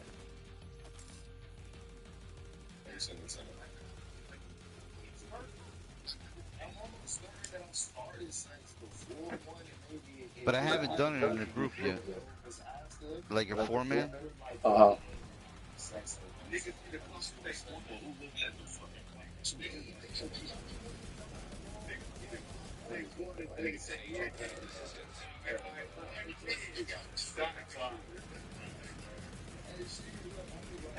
That nigga think he just put her through there. He looking at the clock. Minutes don't went past. That's don't talk about nothing that's time. Yeah, I'm gonna do some heels. Nigga said too, and I know what you working with. I'm gonna talk I about need more DPS.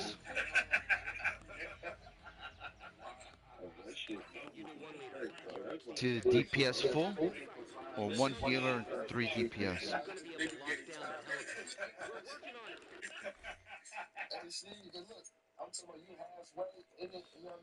I got on a little Yeah, we'll take it. DPS. Take a look. See what's up. No, I want to rock this for a little while. And he said, I see Coach about to hit me back on the bench too. I want to level up everything to augment 10.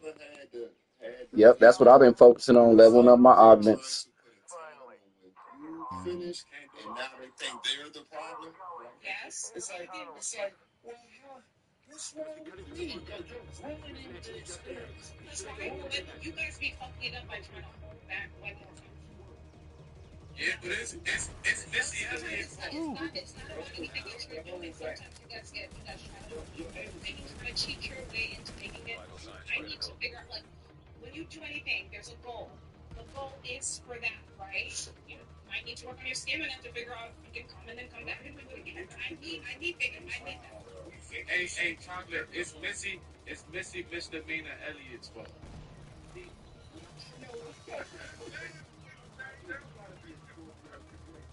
The shame on niggas being men and men. So now, bitch, that was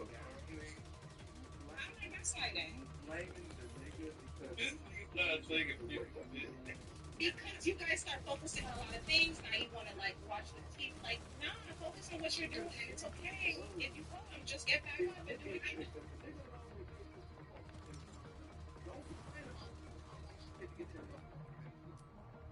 Okay, as long as you're doing other things to make sure that the person stays turned on the entire time while you try to prolong whatever it is. So with that exact logic, she's supposed to be. Stay out of it.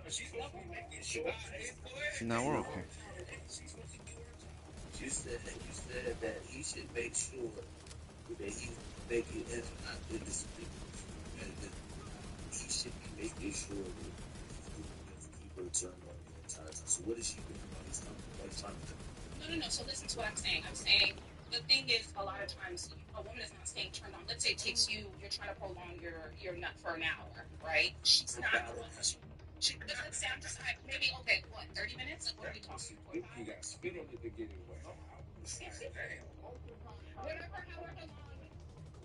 I'm not gonna lie. You can have a session for an hour, but it's like there are some men who can come and still be able to get it back up and go right back in. Like, you can do that. That's my type. Like, I like that.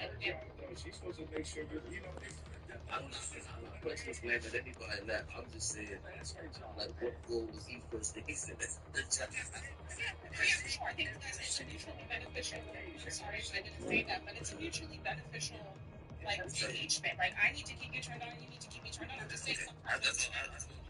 Why is that door still open? It's closing now, sir. Door sealed. There's no way you're getting through there. You're gonna have to take the long way around. Divert southeast around the ridge. Get going for that long. I start thinking about other shit. Like,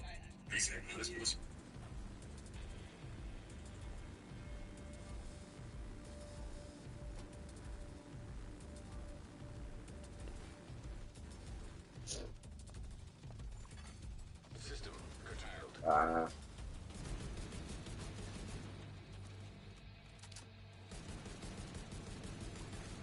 System restored.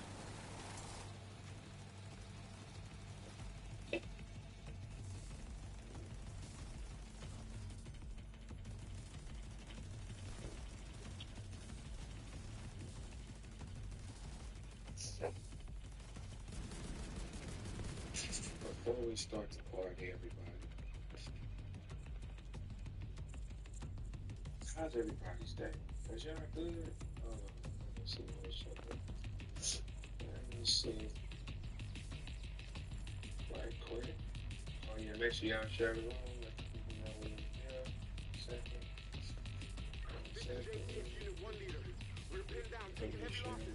The helipad locked down. Negative. We can't break through. Shit. We can't let Alright, so I was talking to a couple of people today. Well, first off, before I keep going,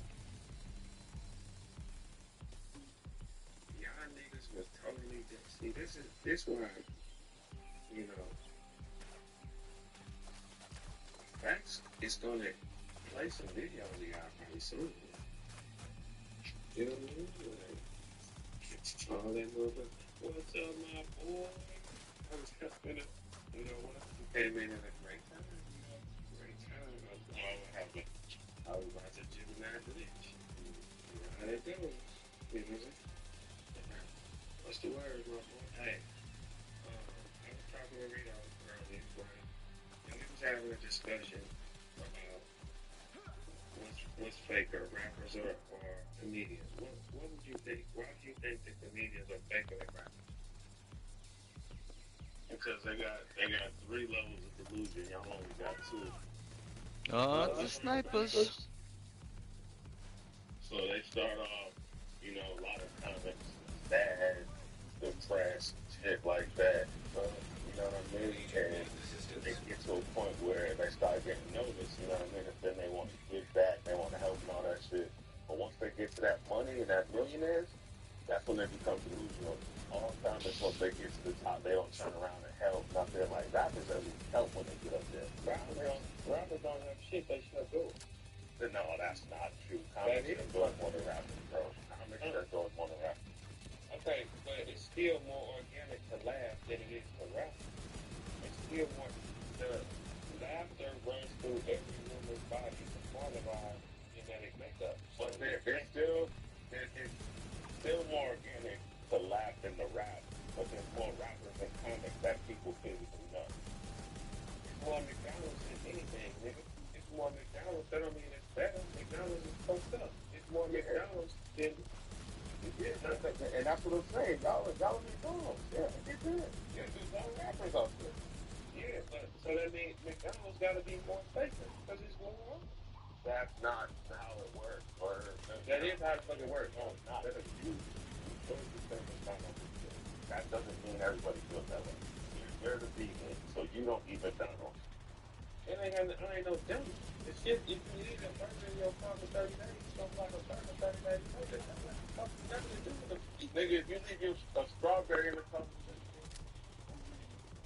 for water, you think that is gonna rise. If you put a strawberry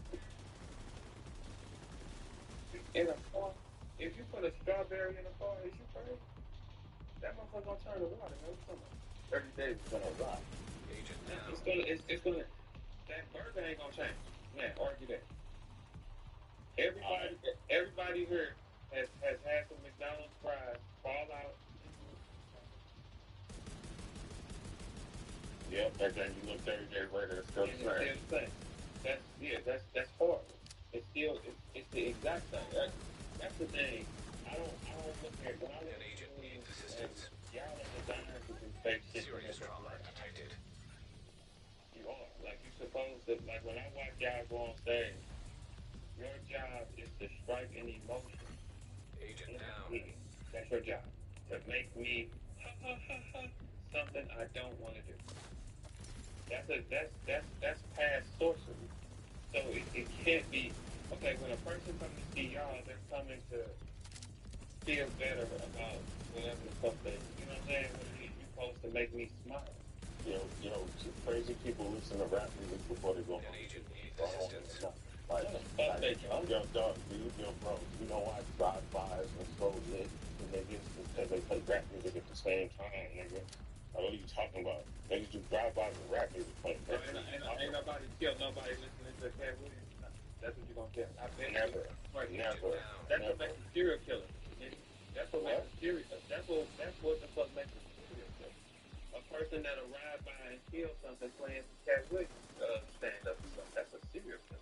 Nobody's done that. Nobody has never done that. Why would you say that? That's never happened before. Ever. That's not a thing. That's not a thing? No, bro. Nobody did a drive-by listening to a fucking comedy special. Nigga, we listening to that. It wouldn't motivate you to shoot shit up. What do you mean? What do you mean? You gotta listen to 50 Cent. You gotta listen to DMX. You gotta listen to rap niggas before you do a drive-by, dog.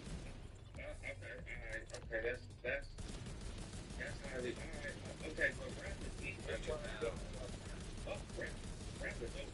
Like, this is my thing with that. Yeah, I can't stand no rappers, because they are the thing. The rappers get selected to pretend to be this. The rapper is not fucking real. Alright, rappers, how can you be real? If you a gun-toting street nigga rapper, an agent needs assistance. If you ain't been shot up like Surf and Tuna and you've been in jail and all that type of shit, how could that be happening? It's a fucking lie. If a nigga is funny, he's funny.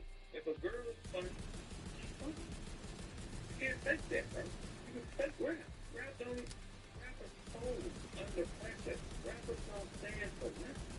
They go with the flow. That's it. They are. They don't stand on, hey, that's not right. I'm gonna stand on that. They will. An agent has gone offline. They will backdoor and kill each other for money. Now, how many comedians shooting has it been? Shit, I don't know about 2 comedians that lost their life from that shit.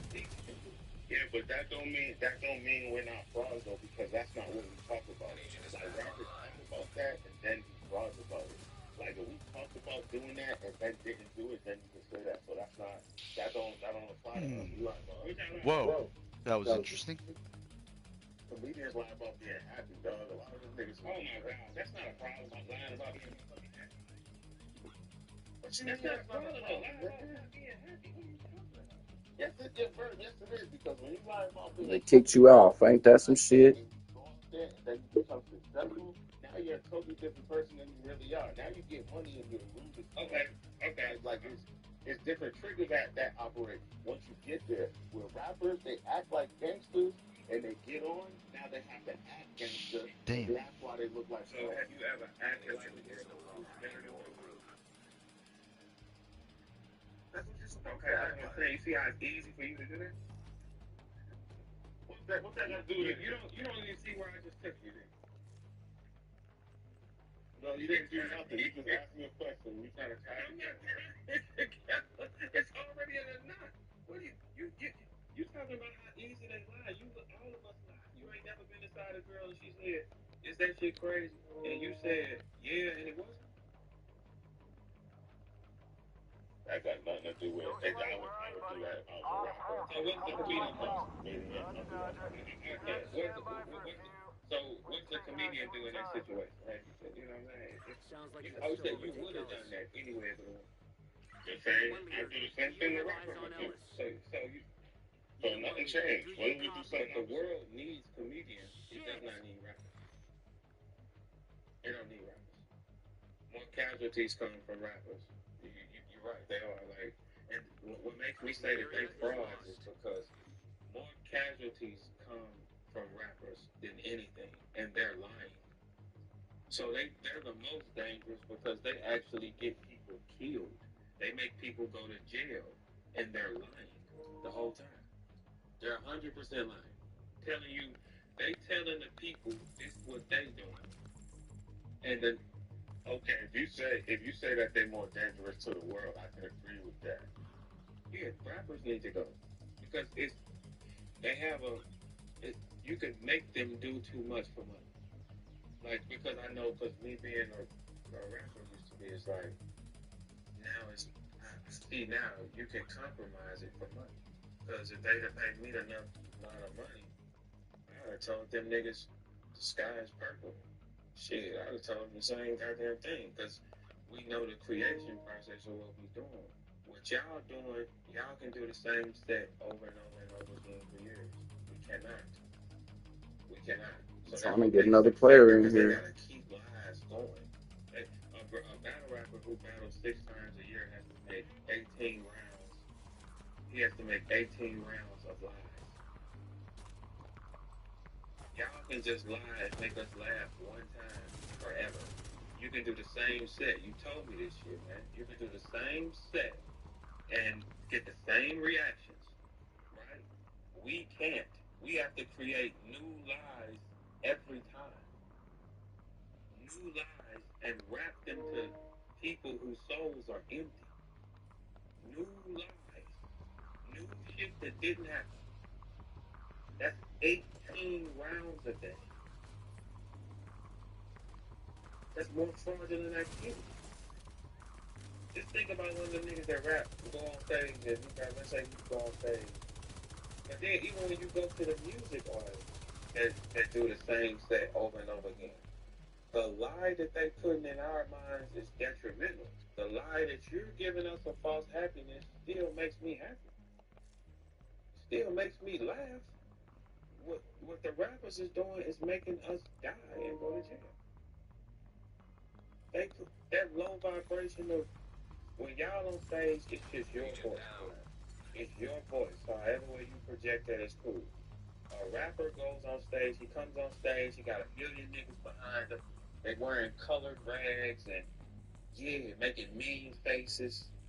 And they rapping songs on low vibrations. It's like baby tribal stupid shit that triggers the brain. Them guys is way more dangerous. And people are saying these words and chanting them back. Niggas is looking up at the stage and chanting these words back. Fuck a bitch, fuck a bitch. It's a whole chant. Y'all don't make chants about the niggas. Rappers are frauds. Y'all make us feel excellent. A nigga can laugh and make you. When someone makes you laugh, it takes you away from every problem for 8 seconds. You lose more weight laughing than anything, and that's something people can scientifically go find out. Laughter will make you lose weight. It can help you. What we do can only kill you. Agent down. Rappers are the worst. They are. They do the worst. They behave the worst. They go to jail. They steal. They take pussy. They force. They make people threesome. They don't play. Rappers are the devil. They really are. They are the devil, man. Like, they're just little demons getting summoned and controlled for a couple bucks. Just so they can sell you a lifestyle and make you believe it. Niggas are the worst niggas on the planet. They talk about nothing but death and killing. I'm gonna kill me a nigga. Kill somebody. Man, they're gonna smoke them niggas. 223s, 762s, bang bang, ski ski. You know.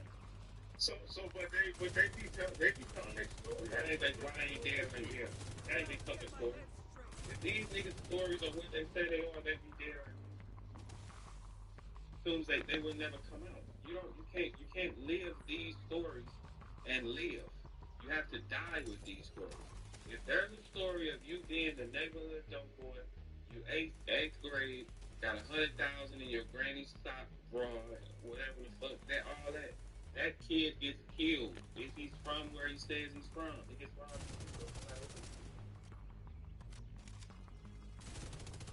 No matter who he is, that kid does not make it. There's no such thing as gangsters or all that type of shit that just skate through entire life. Ain't nobody that's fucking good. Frank Lucas had all the money on the planet and he didn't get free. Fuck Frank Lucas. All that fucking coke peacock selling his raps. All that fucking coke.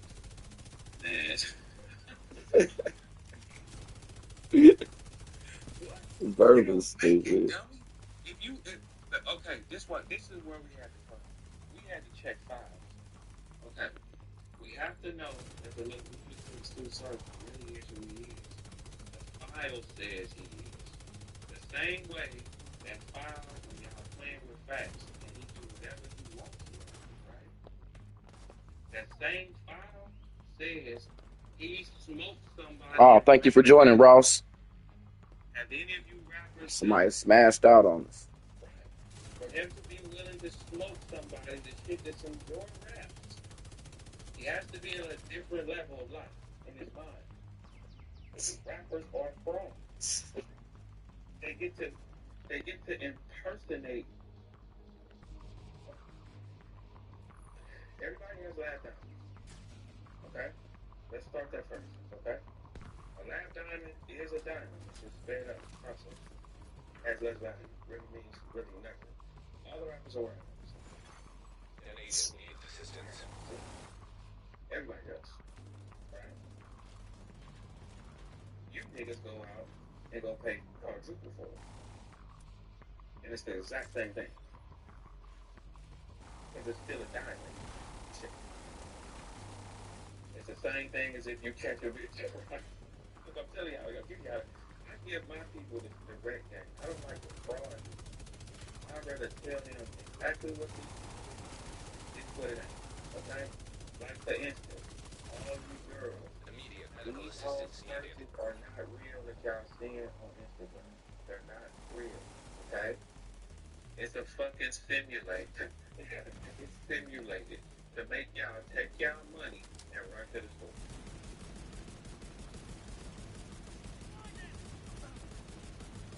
Rappers tell you drug dealers, they dope boys, and then it make you inspire you to go do drugs, to go sell some dope. Rappers tell you they street niggas hanging out the windows, blowing pistols with they boys, waving flags, and that makes you do it and you go to jail and you die. Violence. I mean, rap music don't have It's only a few of us that's thought provoking. Like my Bliss Project, my Profit Project, thought provoking. Not to kill you, nigga. That's all y'all. But shoot a nigga in his head. Blow his head off. Make him die. You dumb demon niggas like. He lying to you. He ain't gonna do nothing of the such. Okay. Do y'all think anybody who's in position will gamble their freedom? No.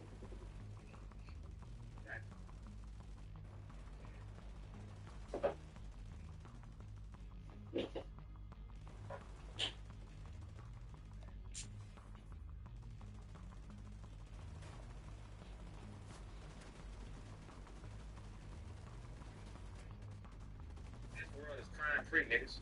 But the rappers will tell you to do crime. A comedian has never told me to do crime. He's never told me to do crime. He's never told me to do anything wrong. He did not. He just made me laugh. Shit. The nigga can make you laugh. That's a gift. That's you know, it's our gift. What that? No. What that gonna do? You know, when they, man, you ain't never told me to do nothing wrong on stage. You ain't told me. You ain't told me to tell no joke. You ain't told none of them people to tell no joke on stage. Because that's not. It don't go that way. Is there any comedian that tell no joke? That's not our. That's not. Is there any comedian that suggests that if you would do that niggas need to tell? Bro, we get involved after something cocaine. We tell people it's gonna be okay. See, y'all so it's cocaine. Y'all push people. We give people fake happiness. Like cocaine, where it's drugs. Y'all ain't even a drug. Y'all just in the way. No, y'all ain't a drug. We are. Okay. People are addicted. When laughing, it becomes addictive. When you just look at that this is a drug that we're selling to people. People that listen to y'all, you know, they decide on that one. System activated. They want to listen to R&B today. Some like people gotta pick y'all. It's different. Okay, now you make it. Okay, now we hear it. Okay. Comedians are y'all are a drug. Because people, somebody don't get like a good response from y'all, it's heartbreaking. You know what I'm saying? Like I noticed that people come see y'all, they don't get the shows, so that's the same thing if that shit ain't hitting on that, if you fucking with flow or something like that. It's the same. Okay, I can give you that. I can give you that. That's something true. I can give you that one. Yeah, we got still don't go to shit. How many comedians have been in jail in the last 10 years? What does that compare to zero? Like, y'all. Not us. Yeah, that was crazy. But compared to y'all, who's been in jail for y'all? What y'all got? Y'all have everybody goes to jail. What doctor's been in jail? Guys, no, bro. I think you know how jail, bro. It's a low percentage of y'all. They go to jail or die. It's a low percentage of y'all that go to jail. Wayne went to jail. We're gonna lose him. Drake didn't. Nicki Minaj didn't. Birdman didn't. He's not a rapper. That's the only one staying. Oh, that's in the rap house. Okay. Yeah. I did. Okay. You got this. They don't count mine. I'm talking to your side. We going back and forth. Okay. Cat Williams. That's the only person that y'all got is Cat Williams. You know that. We can keep going. No, we got more. I can keep going too. Shiesty back in jail. Who's in jail? That's what I'm saying. I can do this for hours. When they all people went to jail. Everybody goes to jail without an actor. An agent needs assistance. You don't doing the same shit. What's the difference? Because he's an actor. He knew he's the cool. He's in jail up there. That don't know this in jail again. Rappers are addicted to jail and death. That's what they bring. That's the vibration they give out. Like gonna, if you really are who you say you are, any fact, those are your, those are your, you are going to go to jail. You are going to get shot. It's what's gonna happen. That's what you asking for. And shit, if I go in the strip club and I'm asking for the private room, that's what we go. The private. I don't want this other shit. No. Man, come on, bitch. No, I don't think it's close. Like, an athlete is not, they're not detrimental to them. They're telling them to do all the these athletes don't talk that much. They be in maximum shape, smiling and shit, having families and shit. Athletes don't get into like it is. It's the rappers first. But, I mean, it's the rappers first, but I see y'all on the show. You ain't got enough niggas that go to jail. You're not grading it off the jail. Y'all do like, Jackson went to jail for fun that had nothing to do with rap. What's the book? Nothing to do with rap. It got nothing to do with rap. Yes, it's still being jail. I know if Mr. Bill still working, like if Shiesty worked at fucking Shaw's, the grocery store or something, would he be in jail? Yeah, he would. No, he wouldn't. Because he wouldn't deal with a contract. Music made him do it for more money. Music. It's still a thing to rap. Yeah, music made Shiesty. But then you got someone like Mr. Bill, you know? And it's like, if he wasn't a rapper, would he still be in jail? Yes. But rap is raised for a home. He got home. No, Mr. Little Free. Mr. Little Free. He's in jail. Mr. Free. You know how many niggas rap niggas is, wait, man, wait, first off, so let's get this. You know how many rap niggas fuck anything? Yeah, that's a fact. We know that. But if Mystical wasn't a rapper, he would still be in jail for what he did. Like, Pooh Shiesty wasn't dead. What are you talking about? Pooh Shiesty was going to jail before Mr. Bill. No, but he went to jail for some rap shit. Like, if he was taken out of the rapper plaything, he wouldn't be in the position. And you think Mystical still would be in the position? Yes. Why? Yes. If Mr. Will worked at fucking Best Buy, and he was still. No. And you don't think rap made it possible for him to do what he did? Yeah, it is. Yeah. You put it right in front of him. It made it easier. But he's still be in jail, bro.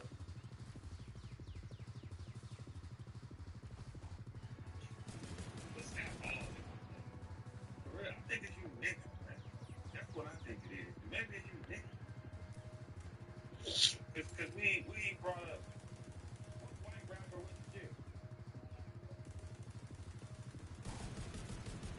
Damn.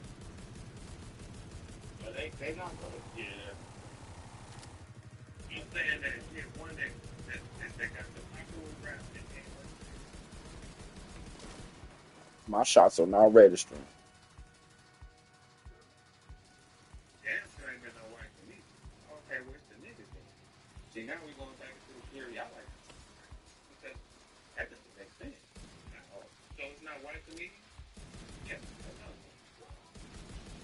This is the point. An agent has disconnected. Even black comedians that go to jail, we already went through that. Okay, right. Like, you make number three going to jail. We doing how many people going to jail? One. Tiger Woods. Tiger Woods went to jail? I think so. Just recently, didn't he? What color? Shit. Oh, bro. You got the niggas. Okay. Is that? I bet you if we Google tennis players that went to jail, it's gonna be niggas on there. Ain't no black tennis players. That's racist as nigga. Ain't no black tennis players. Ain't no black tennis players. Serena and Venus Williams was it, girl. But and you can't name a black tennis player right now. Nobody can. Raise your hand if you can name a black tennis player. A man. Who do you see that hand? I'm not. Right now.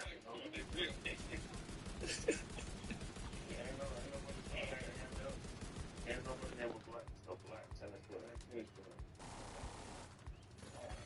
Let's see. Let's find out.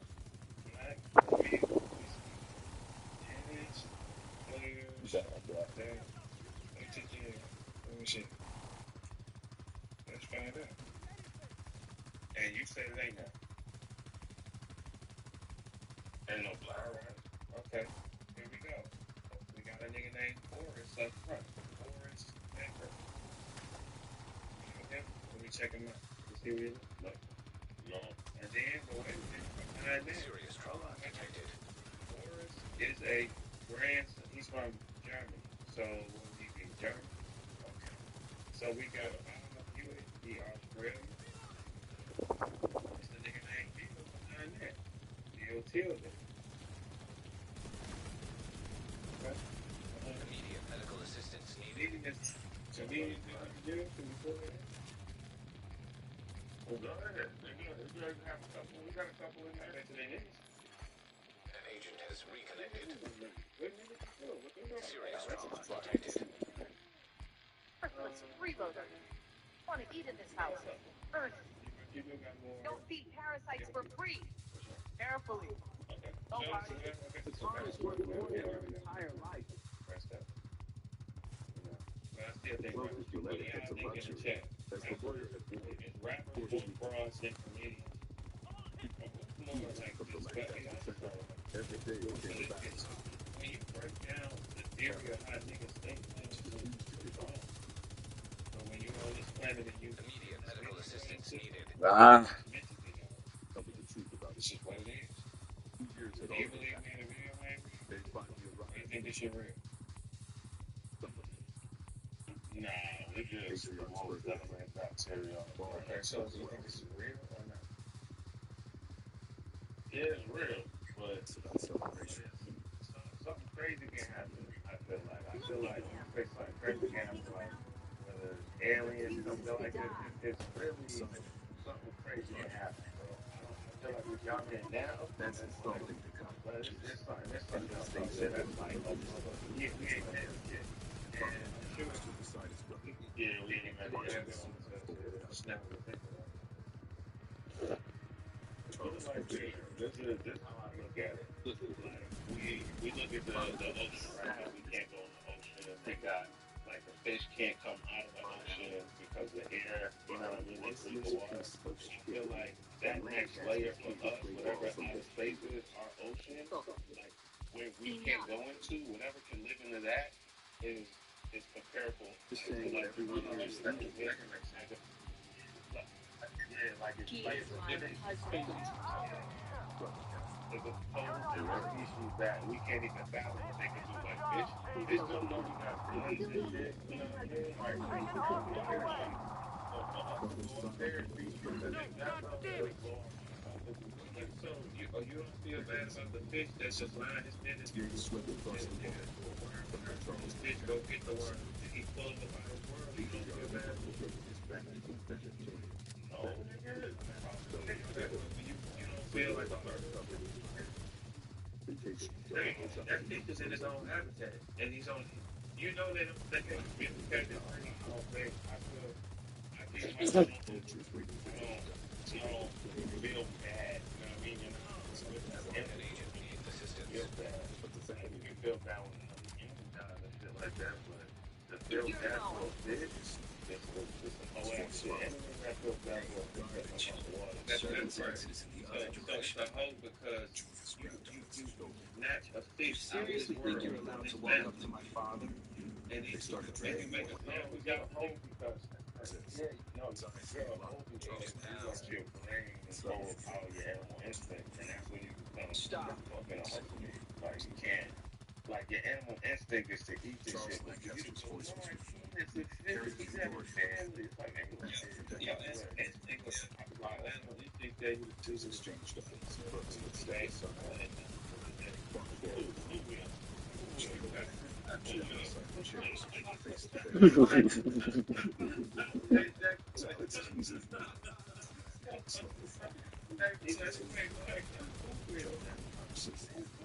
Yeah, that's not me. That's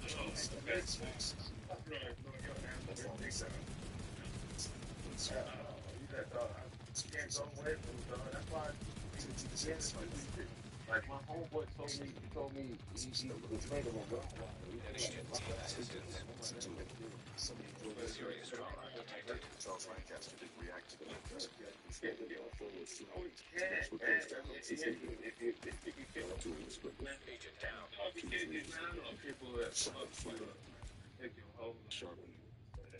Hey, if that, I promise you, I swear to God, he will, right? If you bring that football down, right, and you have the owner sign a waiver saying that he's not going to get mad at the result of this fight, there's no way that dog. With your bird is? Because I'm a bit. With my bear, that's bird, bare hands, that's a dog, bro. Are you crazy? Like, bird, it doesn't calculate in my mind that a dog can kill. That doesn't even make sense. So a dog is just going to protect you? Yes, absolutely. So you're a wolf with nothing. I see. So now you're saying a different word. It's just color. No, it's not. A wolf is in the wild. A wolf is not as big as the dog. A dog. That's just one. A wolf, if you look up, it's a wolf related to the dog. Yeah, so wolf people related to a dog. Like the fuck is a house cat related to a dog.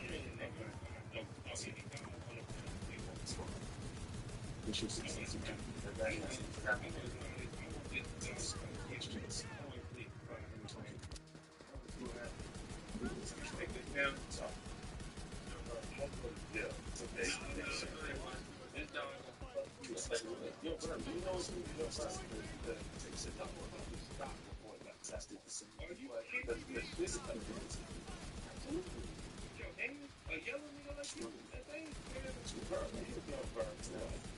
What do you think I'm gonna do? Well, y'all not scared of yellow.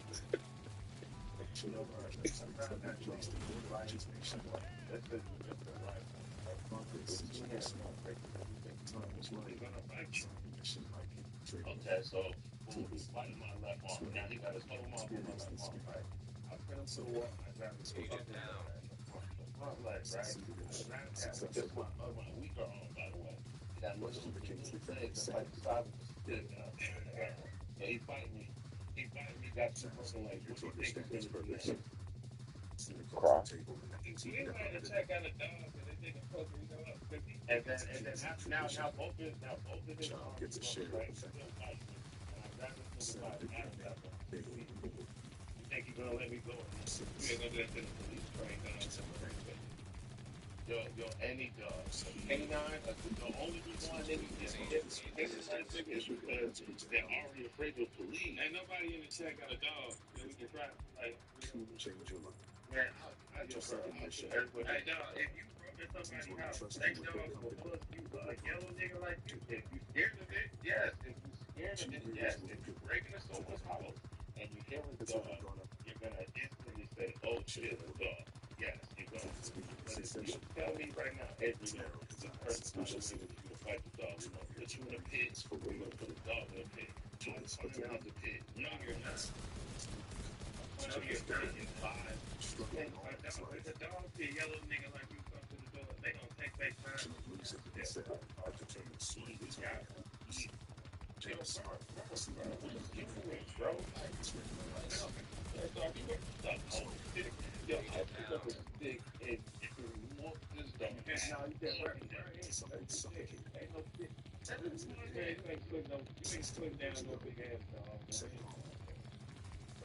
You so bad, you think of people will be alive. You. Okay, what about you? Okay, so what would you do? An agent needs assistance.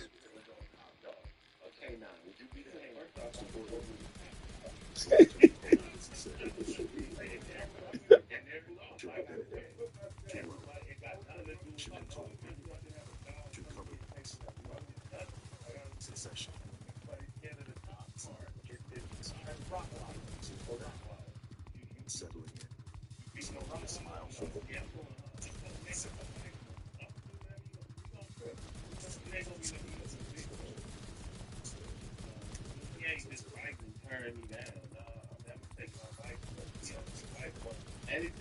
anything under the wall, even that big old dog that be in the snow with the bucket on his leg. Oh, we got 12 minutes. We good. Good. Unfortunately, straight up. Now he stood on the edge of becoming the heir to a $1 trillion empire. Faint smile crossed his face as the car slowed near the white van. If you got a big violent dog with muscle, and Reno breaks in, Reno is putting your dog down with him. Not that dog have muscle. A bird, it's a dog. It's a dog. It don't got balance unless it's on 4 legs. It's a tail. It's a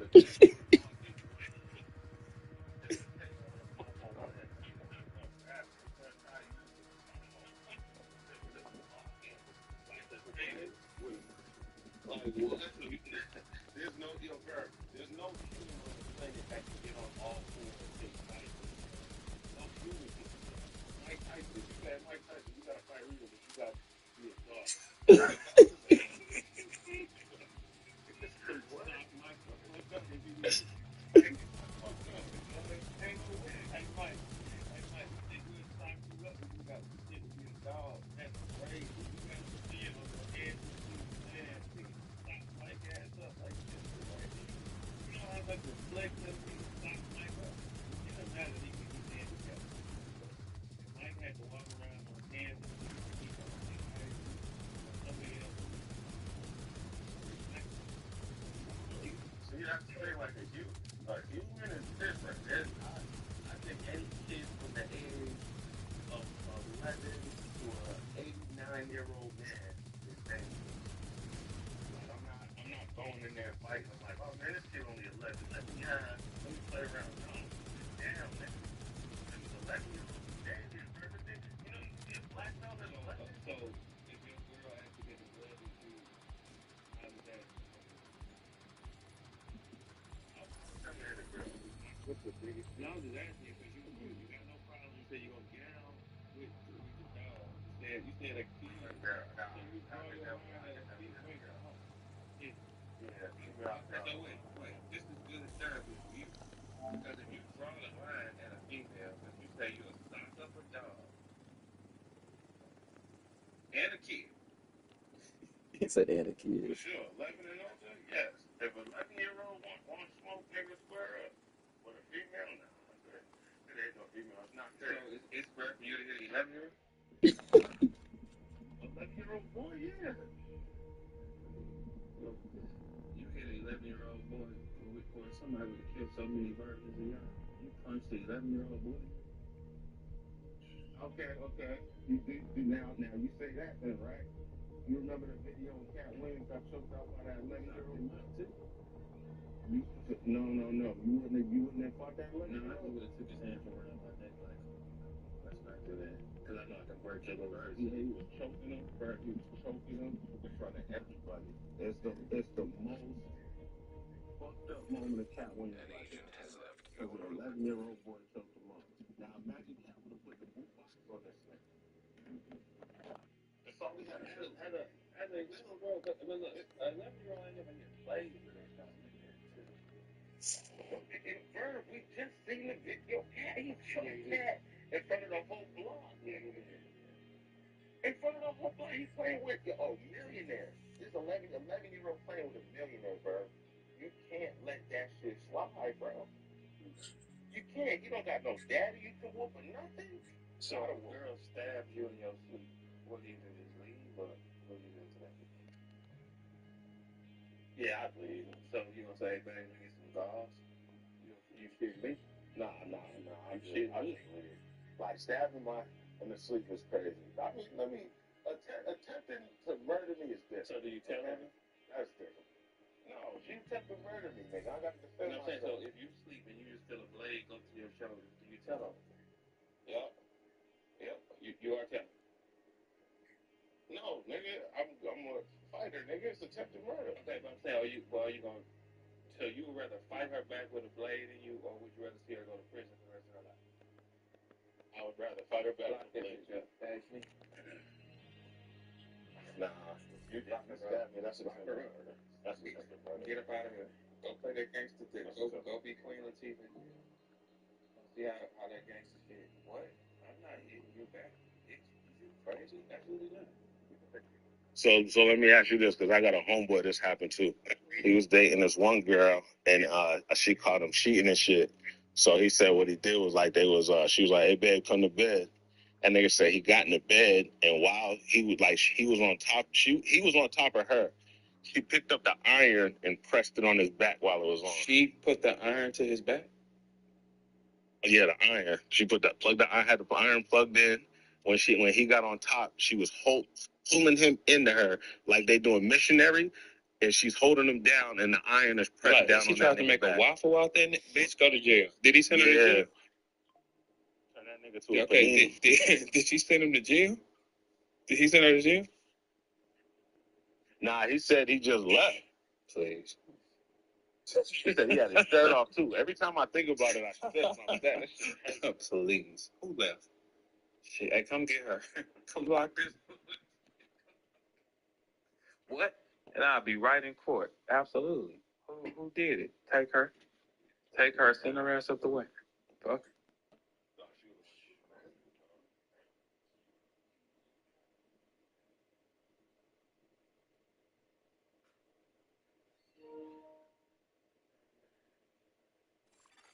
Another agent is now in your group.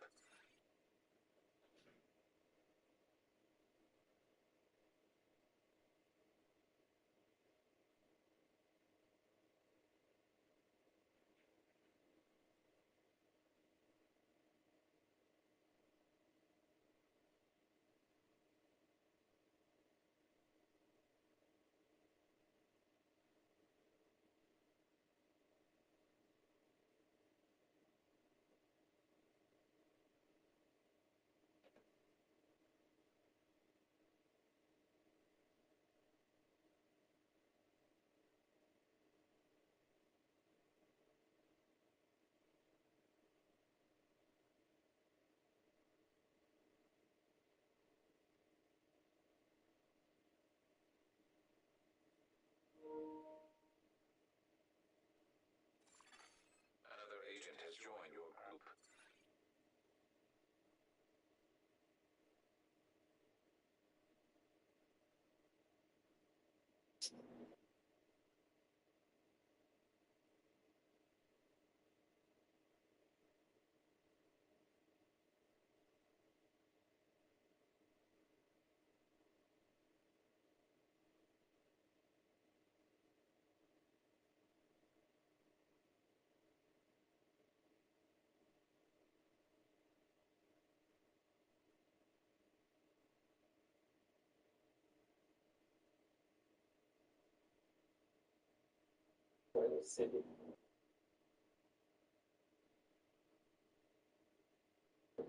I see something on it. There's a guy here behind you, but it looks like a little tunnel, almost like a little call-out vault.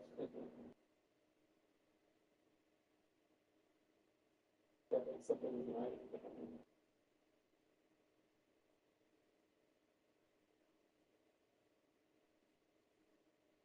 If you're projecting, or because it's still something I'm taking this, but we will stop.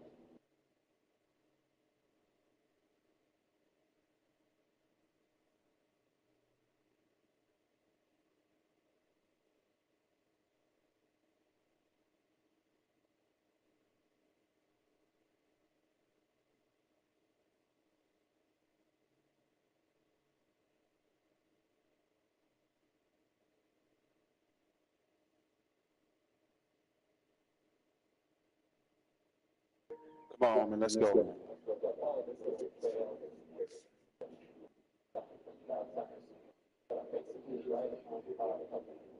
Nah, if we playing, we playing. Yeah, I know what's the best for you. I don't want you to be near your family. I don't want you to smile. I don't want that shit to be over. Black Tusk has Ellis at a cabin just past the staff Go ahead, office. take him. They'll move to extract them at the first sign of trouble, which they're about to get. You rappers and gangsters and changing the rules up. Fuck it. Fuck it, the hell. I want his family to Intercepting enemy communications. Multiple hostiles on the main road. Approaching the bridge. Copy that. You are clear to intercede. That's what's up. It's like, we outside of the league. It's like,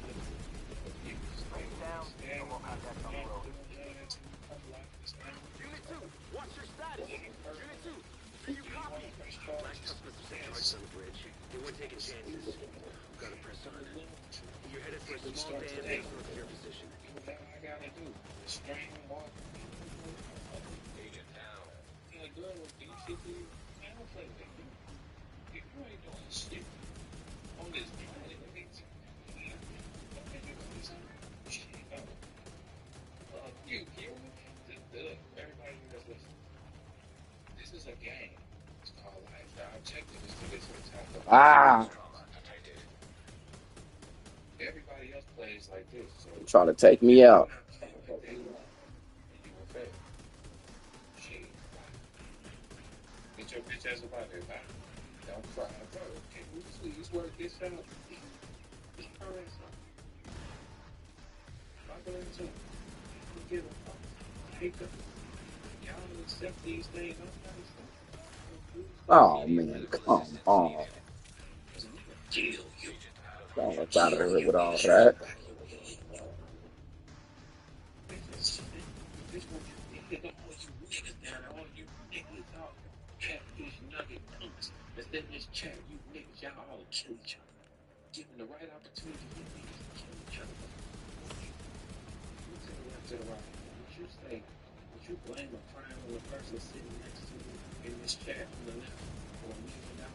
Yes, you fucking would. Yes, you would. Right now, you would.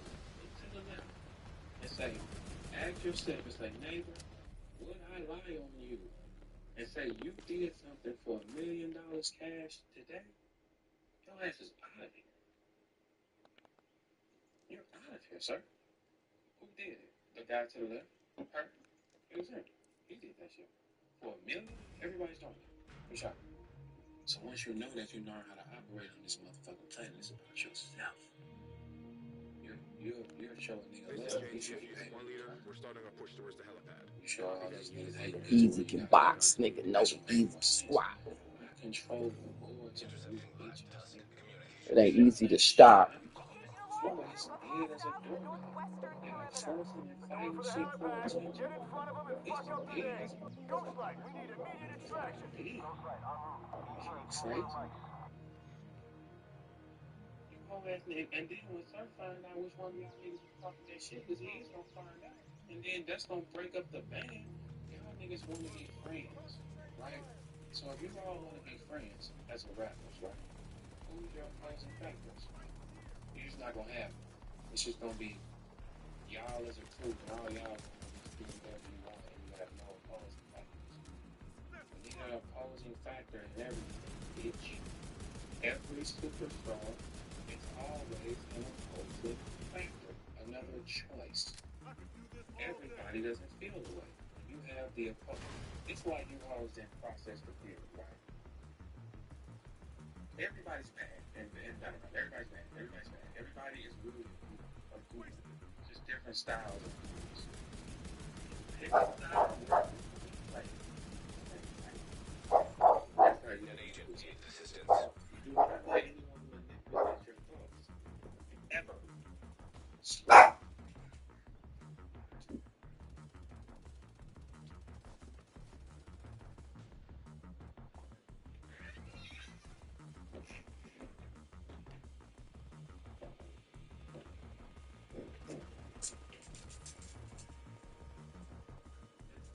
It's like about 6 niggas that know everybody's. It's like 6 niggas that know everybody's taking each other. And everybody's like, no. You have no alliance. You have zero alliance.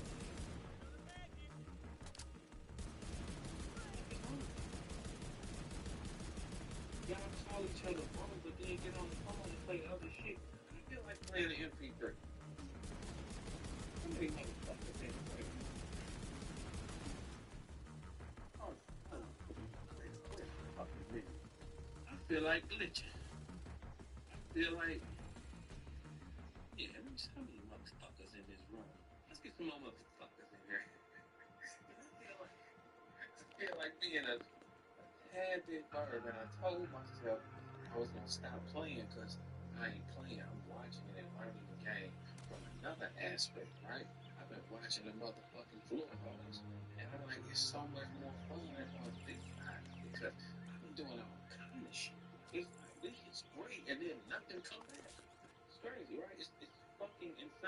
So most of the time, everybody's playing like this. This is the same way to play.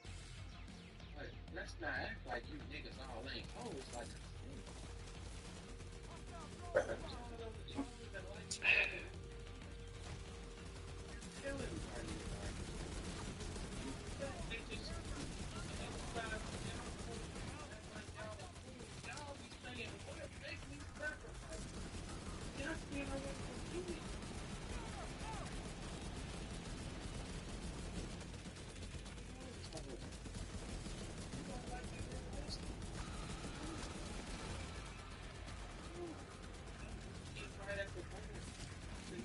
For some reason, my shots ain't been registering. I don't know what the hell going on with this damn game. I be shooting and ain't seeing a goddamn thing. Impossible for you to think you got friends. Why do you think facts know everything? It's not fucking guessing. How?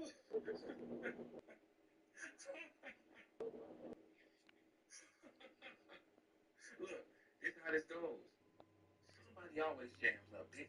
And Hey, who was that said they was shooting and couldn't see nothing? Blaze. What you doing Friday? Oh, I can take God. you to the range. Hold on. Say that again. Get out of here. I said, what you doing Friday? I can take you to the range. Oh, man, I'm hitting him, though.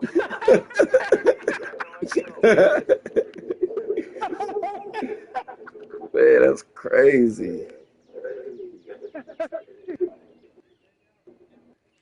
Galveston. Chicken Hawk is on the move. Finally. Chicken Hawk, fuck yourself. I fucked around and said my own name, and my dog ran in here like I'm calling him. I wasn't calling you. There's an entrance just ahead. You should still be able to catch them.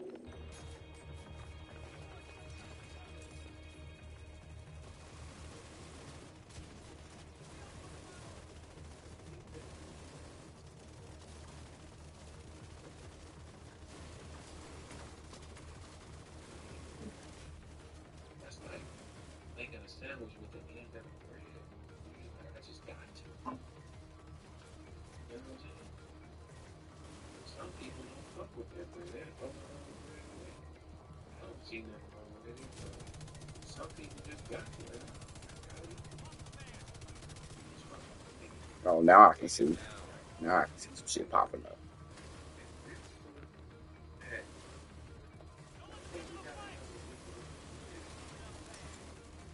Niggas mechanics is always the same. We're going to the trade. The first sign of it is distance. If you they human nature will isolate themselves from it. Because they know they made a mistake. But you know you done done something wrong with somebody. You're gonna create distance. Sure. It's going to happen. You have to. Because it's a human thing. It's like a human. Because that's just, if you ever been outside or in the world, as soon as you see people separate themselves, they cross you. The human body won't even let them take it like that. Because they know they did it wrong. If they didn't purposely cross you, they're getting you out of life. Like, you have to deal with it. When you go silent, Ah. Serious trauma detected. once you process that theory and you understand that, but when you take control, you take control of what you need to do. Don't even deal with me. Don't feel bad if your son go on a bank robbery spree. That's what the fuck he chose. That you didn't fail. That was his fault. I'm trying to get enough tokens to go to tier 10. Yeah.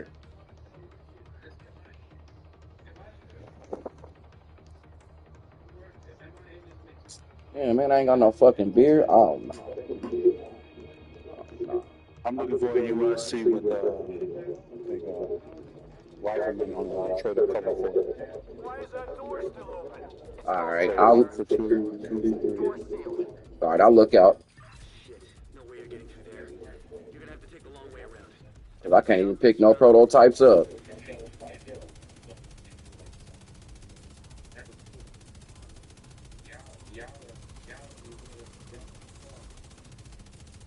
It say 999. I'm at the max. Not for the nigga that can't do it yet. It's for the rejected. The nigga who's rejected gets the right. So it's kind of like learning to do. The one that elevates and say, now look. That's what that's for. That's what the nigga who they are. Fuck up. That's why everybody who lives where they is, they get away. That shit is a fuck. You niggas that's 5'5", walking about 20 front out now, looking like that 3 foot. You know, they got that 3 foot. Niggas like the 9 on 3 feet, looking like pictures and like niggas like that. Man, please, not. We got it. I don't give a fuck if I like it or not. I could have hated the little cat. Hey, how you doing? How you doing? Cat, I want to get she got a little attitude. You know what I'm saying? Like, so look, this is the front of the stupid like a fool. If you look up the same simple picture, the front stupid, the fool ones. Shit, I like it. That's good high quality food. You need to fire the goddamn cashier. Because most of the time when you get the truth, you need to get it. It don't make sense. Every time y'all eat food, you need some trace. You need your gut plate. That's all. And that's the stupidest shit on the planet. You could have just said, I need my gut plate.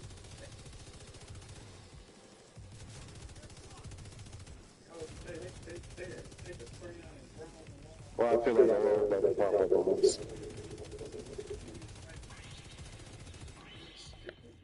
That's why anybody that follow y'all is stupid. Oh, good. How? This motherfucker change your feelings every 30 seconds.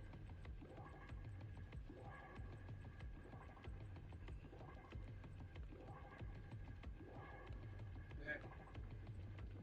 Thumbs up if you happy if you let your girl control you. Let's see what y'all do. Thumbs up in the chat if you're happy and you know your girl controls you. Let's see if it's like something. Let's see. Let's give it a second. Let's look for the guy.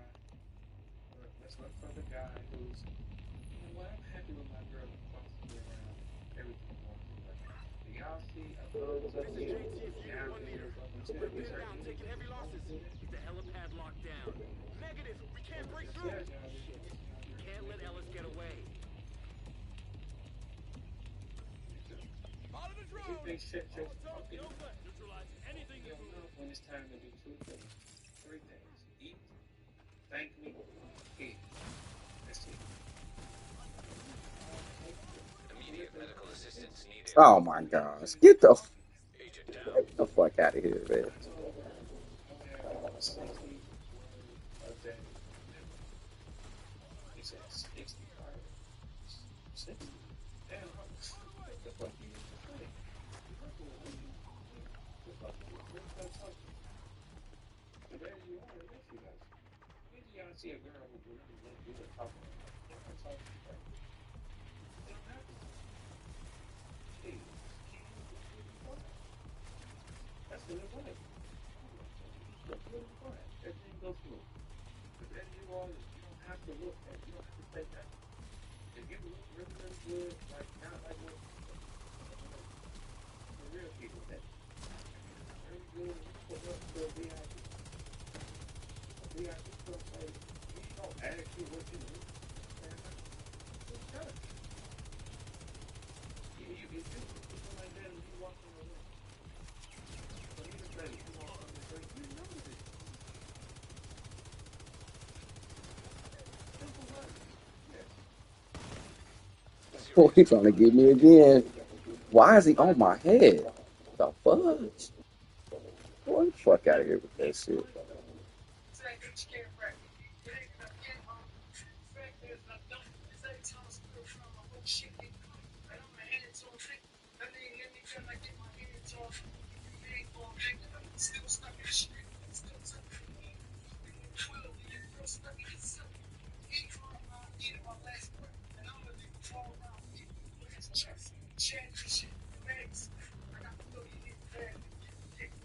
Shit.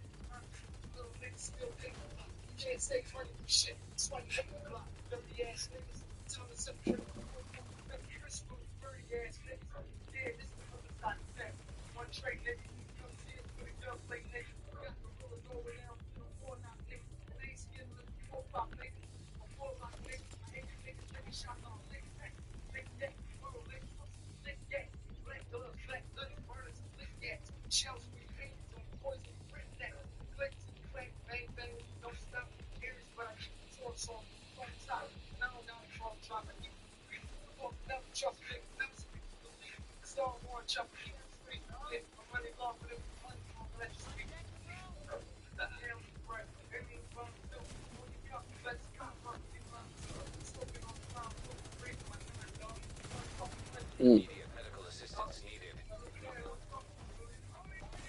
Mm. I almost made it back to cover. That damn dog shot me.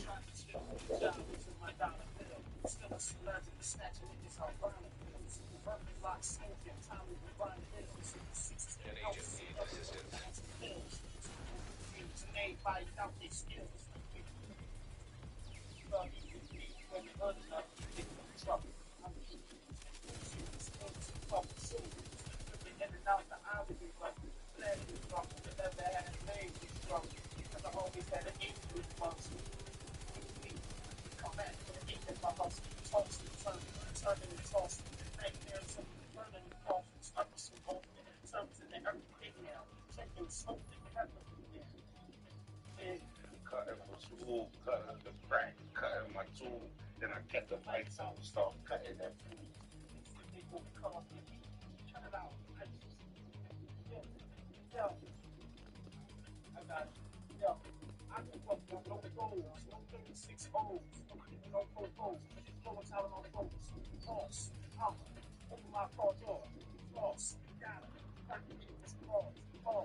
Ghost Light, where are you, buddy? On approach. Couple of light shots. Roger. You're gonna have to stand by for a few. We're taking our sweet time. Sounds like you can still overtake Ellis. Unit 1 leader, do you have eyes on Ellis? Unit 1 leader, do you copy? Shit! I tell you every Sunday I'm gonna give you something that touches the soul. You hear me?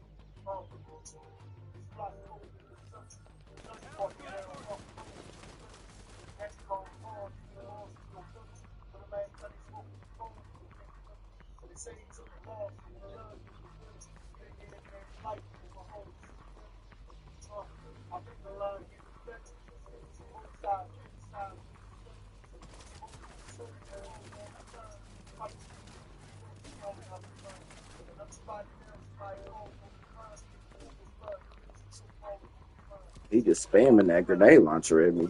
Bruh. Serious.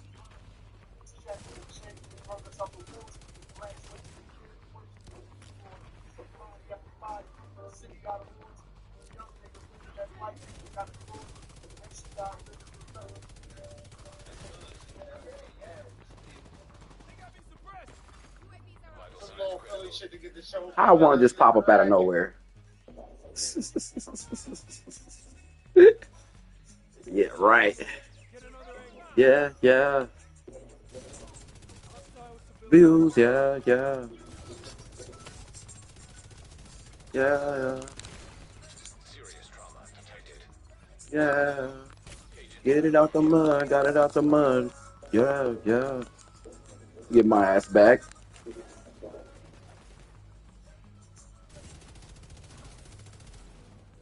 Thank you. He trying to take me down.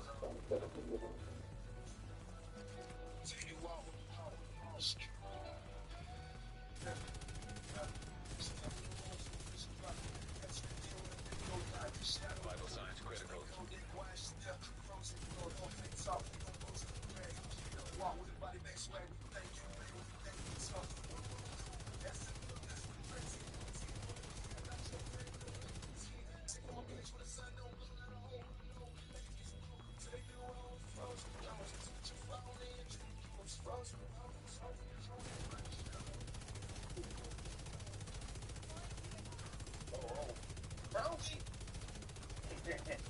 Welcome back to the gym. I'm happy to see y'all. Y'all happy to see me. Good morning. ain't gonna pros right late. I ain't gonna lie to you. I think that I done lost the 10 o'clock spot. And what I mean is, wait, like, it used to be a time where I see everybody, like, choreograph their lives around letting me get the little 10 to 12 slots. I think my move and my sporadic lives, they said, all right, bro, no, you don't got no slot no more. You go live whenever you go live. Like, shit. You know? So I got up, I was ready to go. I see ARP had a premiere going, 350 people in there. I said, all right, I'm gonna wait a little bit. What's up, Chuck? What's up, chat? Yeah. So that's all good stuff here. Price. Hello. Price. What is that? Oh, well, it's a mobile app. Stop calling my phone, please. This app is today. No, it ain't no bullshit. No, it ain't no catch. It's very, very valuable to you every day, especially if you like selling stuff. If you got stuff laying around the crib, you don't know how much it's worth. Thinking about selling it, but you don't want to get burnt for it. Street Price is the app you need. So we're gonna talk about that a little bit today, and I'm gonna show y'all exactly how it works. And I want y'all to download it, because I know you got stuff around the crib. Let me tell y'all how dope this app is real quick. My mom got these Cabbage Patch dolls from the 80s, right? From the 80s, Street Price, from the 80s. And she's been talking about selling them for a while. So I'm like, I'm ain't worth shit. I pull out the Street Price, click a picture, boom, they like, yo, these worth $200 a pop. That's how simple it is. So I got your medical assistance needed. Day 3. Stupid ass mother.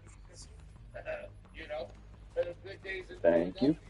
Stay way too long, man. Way too long. Philadelphia. I'm so excited, man. I can't lie to you. Just the buzz of the city. The Dunkin' Donuts lines are nicer. The traffic is a little less aggressive. You know, motherfuckers get to stop by and they wait. So that ain't regular Pennsylvania drama. Serious trauma. That ain't regular shit around here. It's more like this about how it's system restored. Open it up. What you say? You know that's the temperament on the road out this joint. Oh, finally. You know, like that was good. Hey, bro, you all right? You good? You know, that's usually a Monday morning in southeastern Pennsylvania. I'm trying to make the arrow red light. Just not the crates, homie. I'm gonna just throw my turn over here when they come back. I'm gonna come back over there with y'all. Yeah, you already know we're here. Yeah. So just good spirits around here, and we'll probably talk about LeBron. If this is a mention of LeBron every single day. I mean, how can you not mention LeBron when you go to basketball game? I've never, Laker fans or Heat fans, Cavaliers fans don't know how you did it. Yeah, like I don't know how you did it. I don't know how you did it daily. With such a prominent basketball player on your favorite team. I mean, it feels great. It feels great. I mean, I had James Harden, I had Jimmy Butler, I've had stars. This is different, though. This shit's so different. I keep forgetting I got Jaylen Brown on my team, and he's the fucking best player I got. Oh, so LeBron did go to Philly. He trying to win one more ring. Two things. Going to get a new phone today. I'm excited about it. This phone is shit. I'm tired of it. Second thing, I brought my 8-year-old. Her birthday just passed, and I was so sorry because her birthday gift ended up coming after her birthday because there was a delay in the postal service. But I got her a brand new iPhone. Now, I regret it already, y'all. When I moved here at the old crib, everybody had a tablet. Everybody had a phone. Now, for example, my youngest, my 5-year-old, she had a little bullshit Galaxy phone, screen cracked all over it, but strictly for YouTube. They couldn't call out or take incoming calls. It was almost like her iPad. Same thing for my middle daughter. I gave her, she had a dead iPhone where it just worked in Wi-Fi, couldn't call out. One of our old phones had the upgrade. And second to oldest, my 8-year-old, she knows how to use the phone. She knows how to call out. She knows how to text. She knows how to do all that cool shit. So, when I asked her the week of her birthday, like, what you want, she starts saying, like, weird, extravagant shit. No bullshit. So, we look on the phone. I'm like, just think about things you want. She's like, okay, I want an airplane. No, okay, we're not getting an airplane. Give me something else. I want a horse. I'm like, all right, you know what? You know what I mean? Yeah, all right, you can come away from me. You're making this not a fun process. That is going to make this gift. So I'm thinking a bunch of stuff that we can make her happy. And I ended up going and getting her an iPhone. So the iPhone comes out to that 4 and shit. Not gonna lie. I could have put the airplane on Afterpay. Hey, you feel me? I could have put it on Afterpay, but I didn't have the spot to store the airplane, nor a runway to take off, or a pilot. So I didn't think it was a good buy. Anyway, so I ended up getting an iPhone for her, and she was super, super happy, right? Made me happy. She loved the gift. She didn't even consider it. When we moved up here, we left a box. I'll just pick the story. We left a box with a lot of these electronics in it, and all our dead phones ended up just being gone. So since we moved into the new crib, y'all, it's been no electronics outside the TV. And I can't lie, I actually have enjoyed that dynamic for my kids because they're going outside. They playing outside every single day. They want to go outside. That wasn't the norm in the old crib. They allowed around the fucking crib all day, living room, bedroom, scrolling, and I couldn't get these phones off of them without fighting about it. So moving up here, me not having a device for every last one of them, they've kind of gotten back to old school kids. We were just that, can I go outside? Can I go outside? And I started loving it. Yeah, go out the outside all day. All day, right? The reason why I said I'm regretting it is because my 8-year-old has probably called me 45 times in 48 hours. I mean, oh my fucking God, dog. I'm trying to tell you, it is non-stop FaceTime. 7 minutes later, phone call. Text. 8 minutes later, FaceTime. 30 minutes later, FaceTime. Hour later, phone call. Text message, phone call, phone call, phone call, phone call. Now she down at her grandma's. And it's just like, yo, hey daddy, what's up? Can we go to McDonald's tomorrow? Maybe. Okay, love you, bye. Boom. Bye. I'm in the middle of the game. 7 minutes later. Daddy, can I screen share? Can you show me how to download this app? It won't let me. Yeah, give me a minute. I'll call you right back. Dad, 6 minutes later. Dad, you said you were going to call me back. FaceTime. It's cooking me, y'all. I can't lie to you. It is fucking cooking me, bro. And I'm as happy as she is, as much as she, is enjoying this birthday gift, it is driving me up a wall how much she is calling in a short ass period of time. I'm okay with 10 calls a day. Alright? I'm okay with 10 calls a day. That's, whatever. 20 fucking $5 out of here. We might be able to get a horse for the low, and you got the space out there. I do got the space out there. I don't. Nah, Rob, we ain't getting no fucking horse. We ain't getting no horse. Nah. Oh shit, let me use the bathroom real quick. And the nigga throwing our horses down. You know what I mean?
Had you not ran in so soon, it would have been a whole lot different match.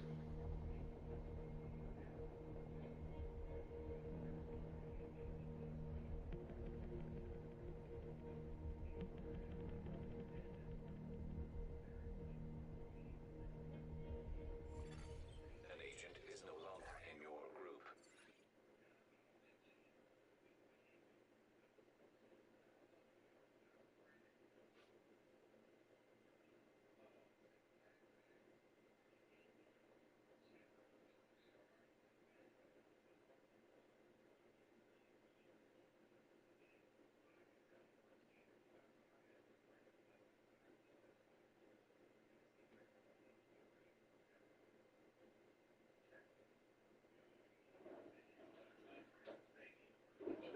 Sometimes we too prideful to say shit when we're going through shit, right? So I just want to throw that out there for anybody who's got a homie that's maybe going through a divorce or a loved one.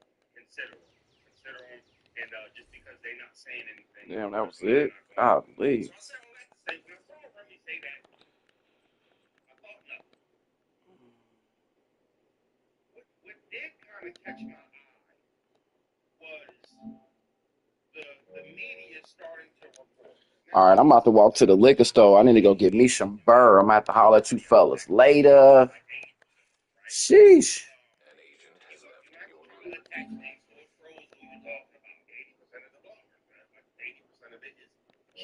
Yeah, I'll be back. I'll be back later on.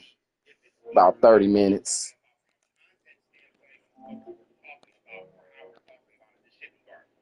Right? And it almost came off as like a celebratory vibe from multiple people. And for me, like, I'm somebody that has had a public feud with Easy, right? Everybody knows this. And whenever we're talking about each other or shitting on each other, whatever the case may be in current times, it doesn't change the fact that we're not cool. We're not friends. We'll never be that, right? But man, no matter how mad I was at any point, no matter how much I wanted to fight at any point or didn't fuck with the specific person in question at any point, never once did it cross my mind where I'm like,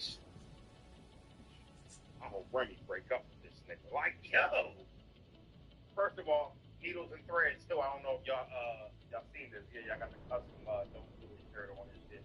Head over to Needles and Threads. Get your custom merch. It is fire. Right? And that doesn't mean that when me and him were going at each other, like I said the little shit in the vlog where we was going back and forth. And I was talking about the birthday party, and I made a little comment where I was like, niggas have to wait for Remy to get there and eat. So Froze, we heard you mention Remy before, for sure. What I'm saying is though, like, celebrating a nigga girl breaking up with him, that's what you thought, right? If a nigga thought niggas thought niggas girl broke up with him. Right? That's like, let's be clear here. Motherfuckers thought Easy Girl just broke up with him publicly. Right? Because it's been on the fence ever since the Trenches stopped doing big events, no Chrome 23 events. It looked like Easy's funding has went somewhere. He drops a new card where no names are notable on there like that from a pay-per-view standpoint outside of him and Ab. And it looked like the budget was lower and shit like that. And then people are speculating, I don't see him with Remy anymore. Remy not involved anymore. And then she goes and she does that. I just found the celebrating, like, and I saw through it. Like, just acting like we're regularly talking about it, just on some genuine shit. It's just public news, and it's like, nah, it's a little. Why would niggas find joy out of it, even if you don't fuck with it, right?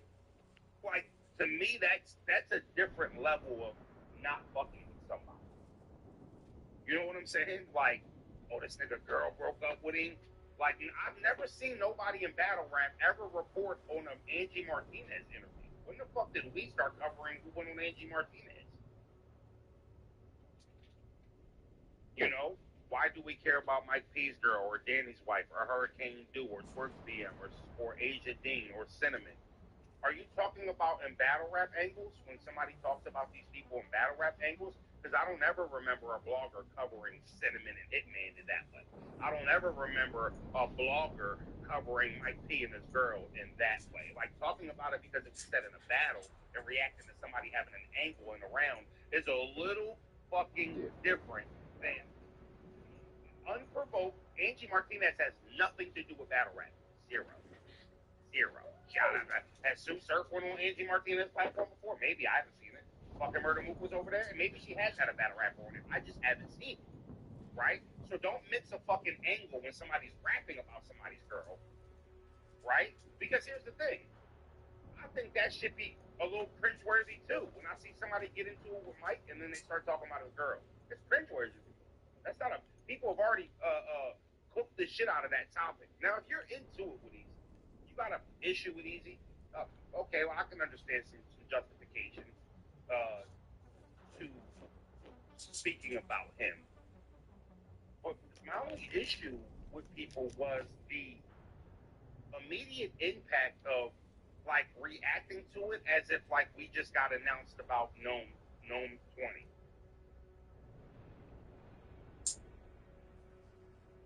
You know what I'm saying?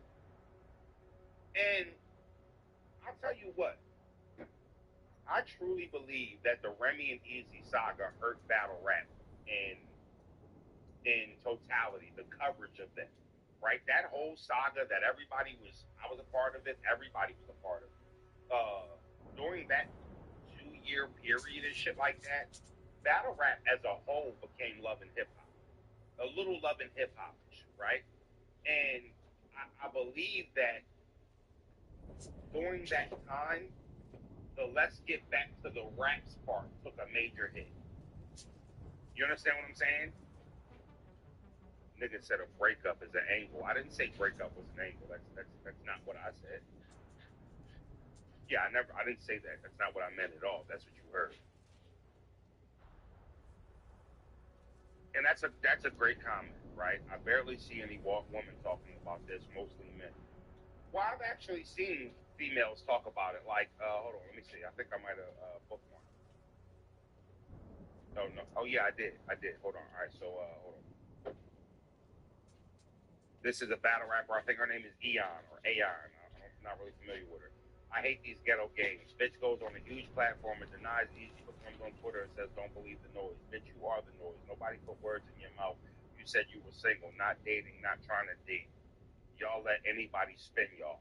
Like, even though she's a female, like, this is way too invested. You know what I'm saying? Like, way too angry. Like, why, though? Like, why? Even when she doubled back on Twitter, like, no, I'm E-Hop. Like, I just, again, I don't get why motherfuckers is so invested in it. Like, and why is it prompting people to, like, get emotional over it? You know what I'm saying, chat? Like, that's all I'm saying. I'm a nigga who's not cool with the nigga in question. Don't fuck with him. But, like, why is niggas so emotionally invested in this? You feel what I'm saying? Like, that's what's fucking bothering me. Like, even if Rem did, like, when Rem said that, it was like, it was interesting. Like, oh shit, damn, maybe they broke up. You know what I mean? And then she doubles back. The reason why she doubled back is because she saw everybody in battle rap covering this. I didn't see Tasha K respond to it. I didn't see Joe Budden in there respond to it.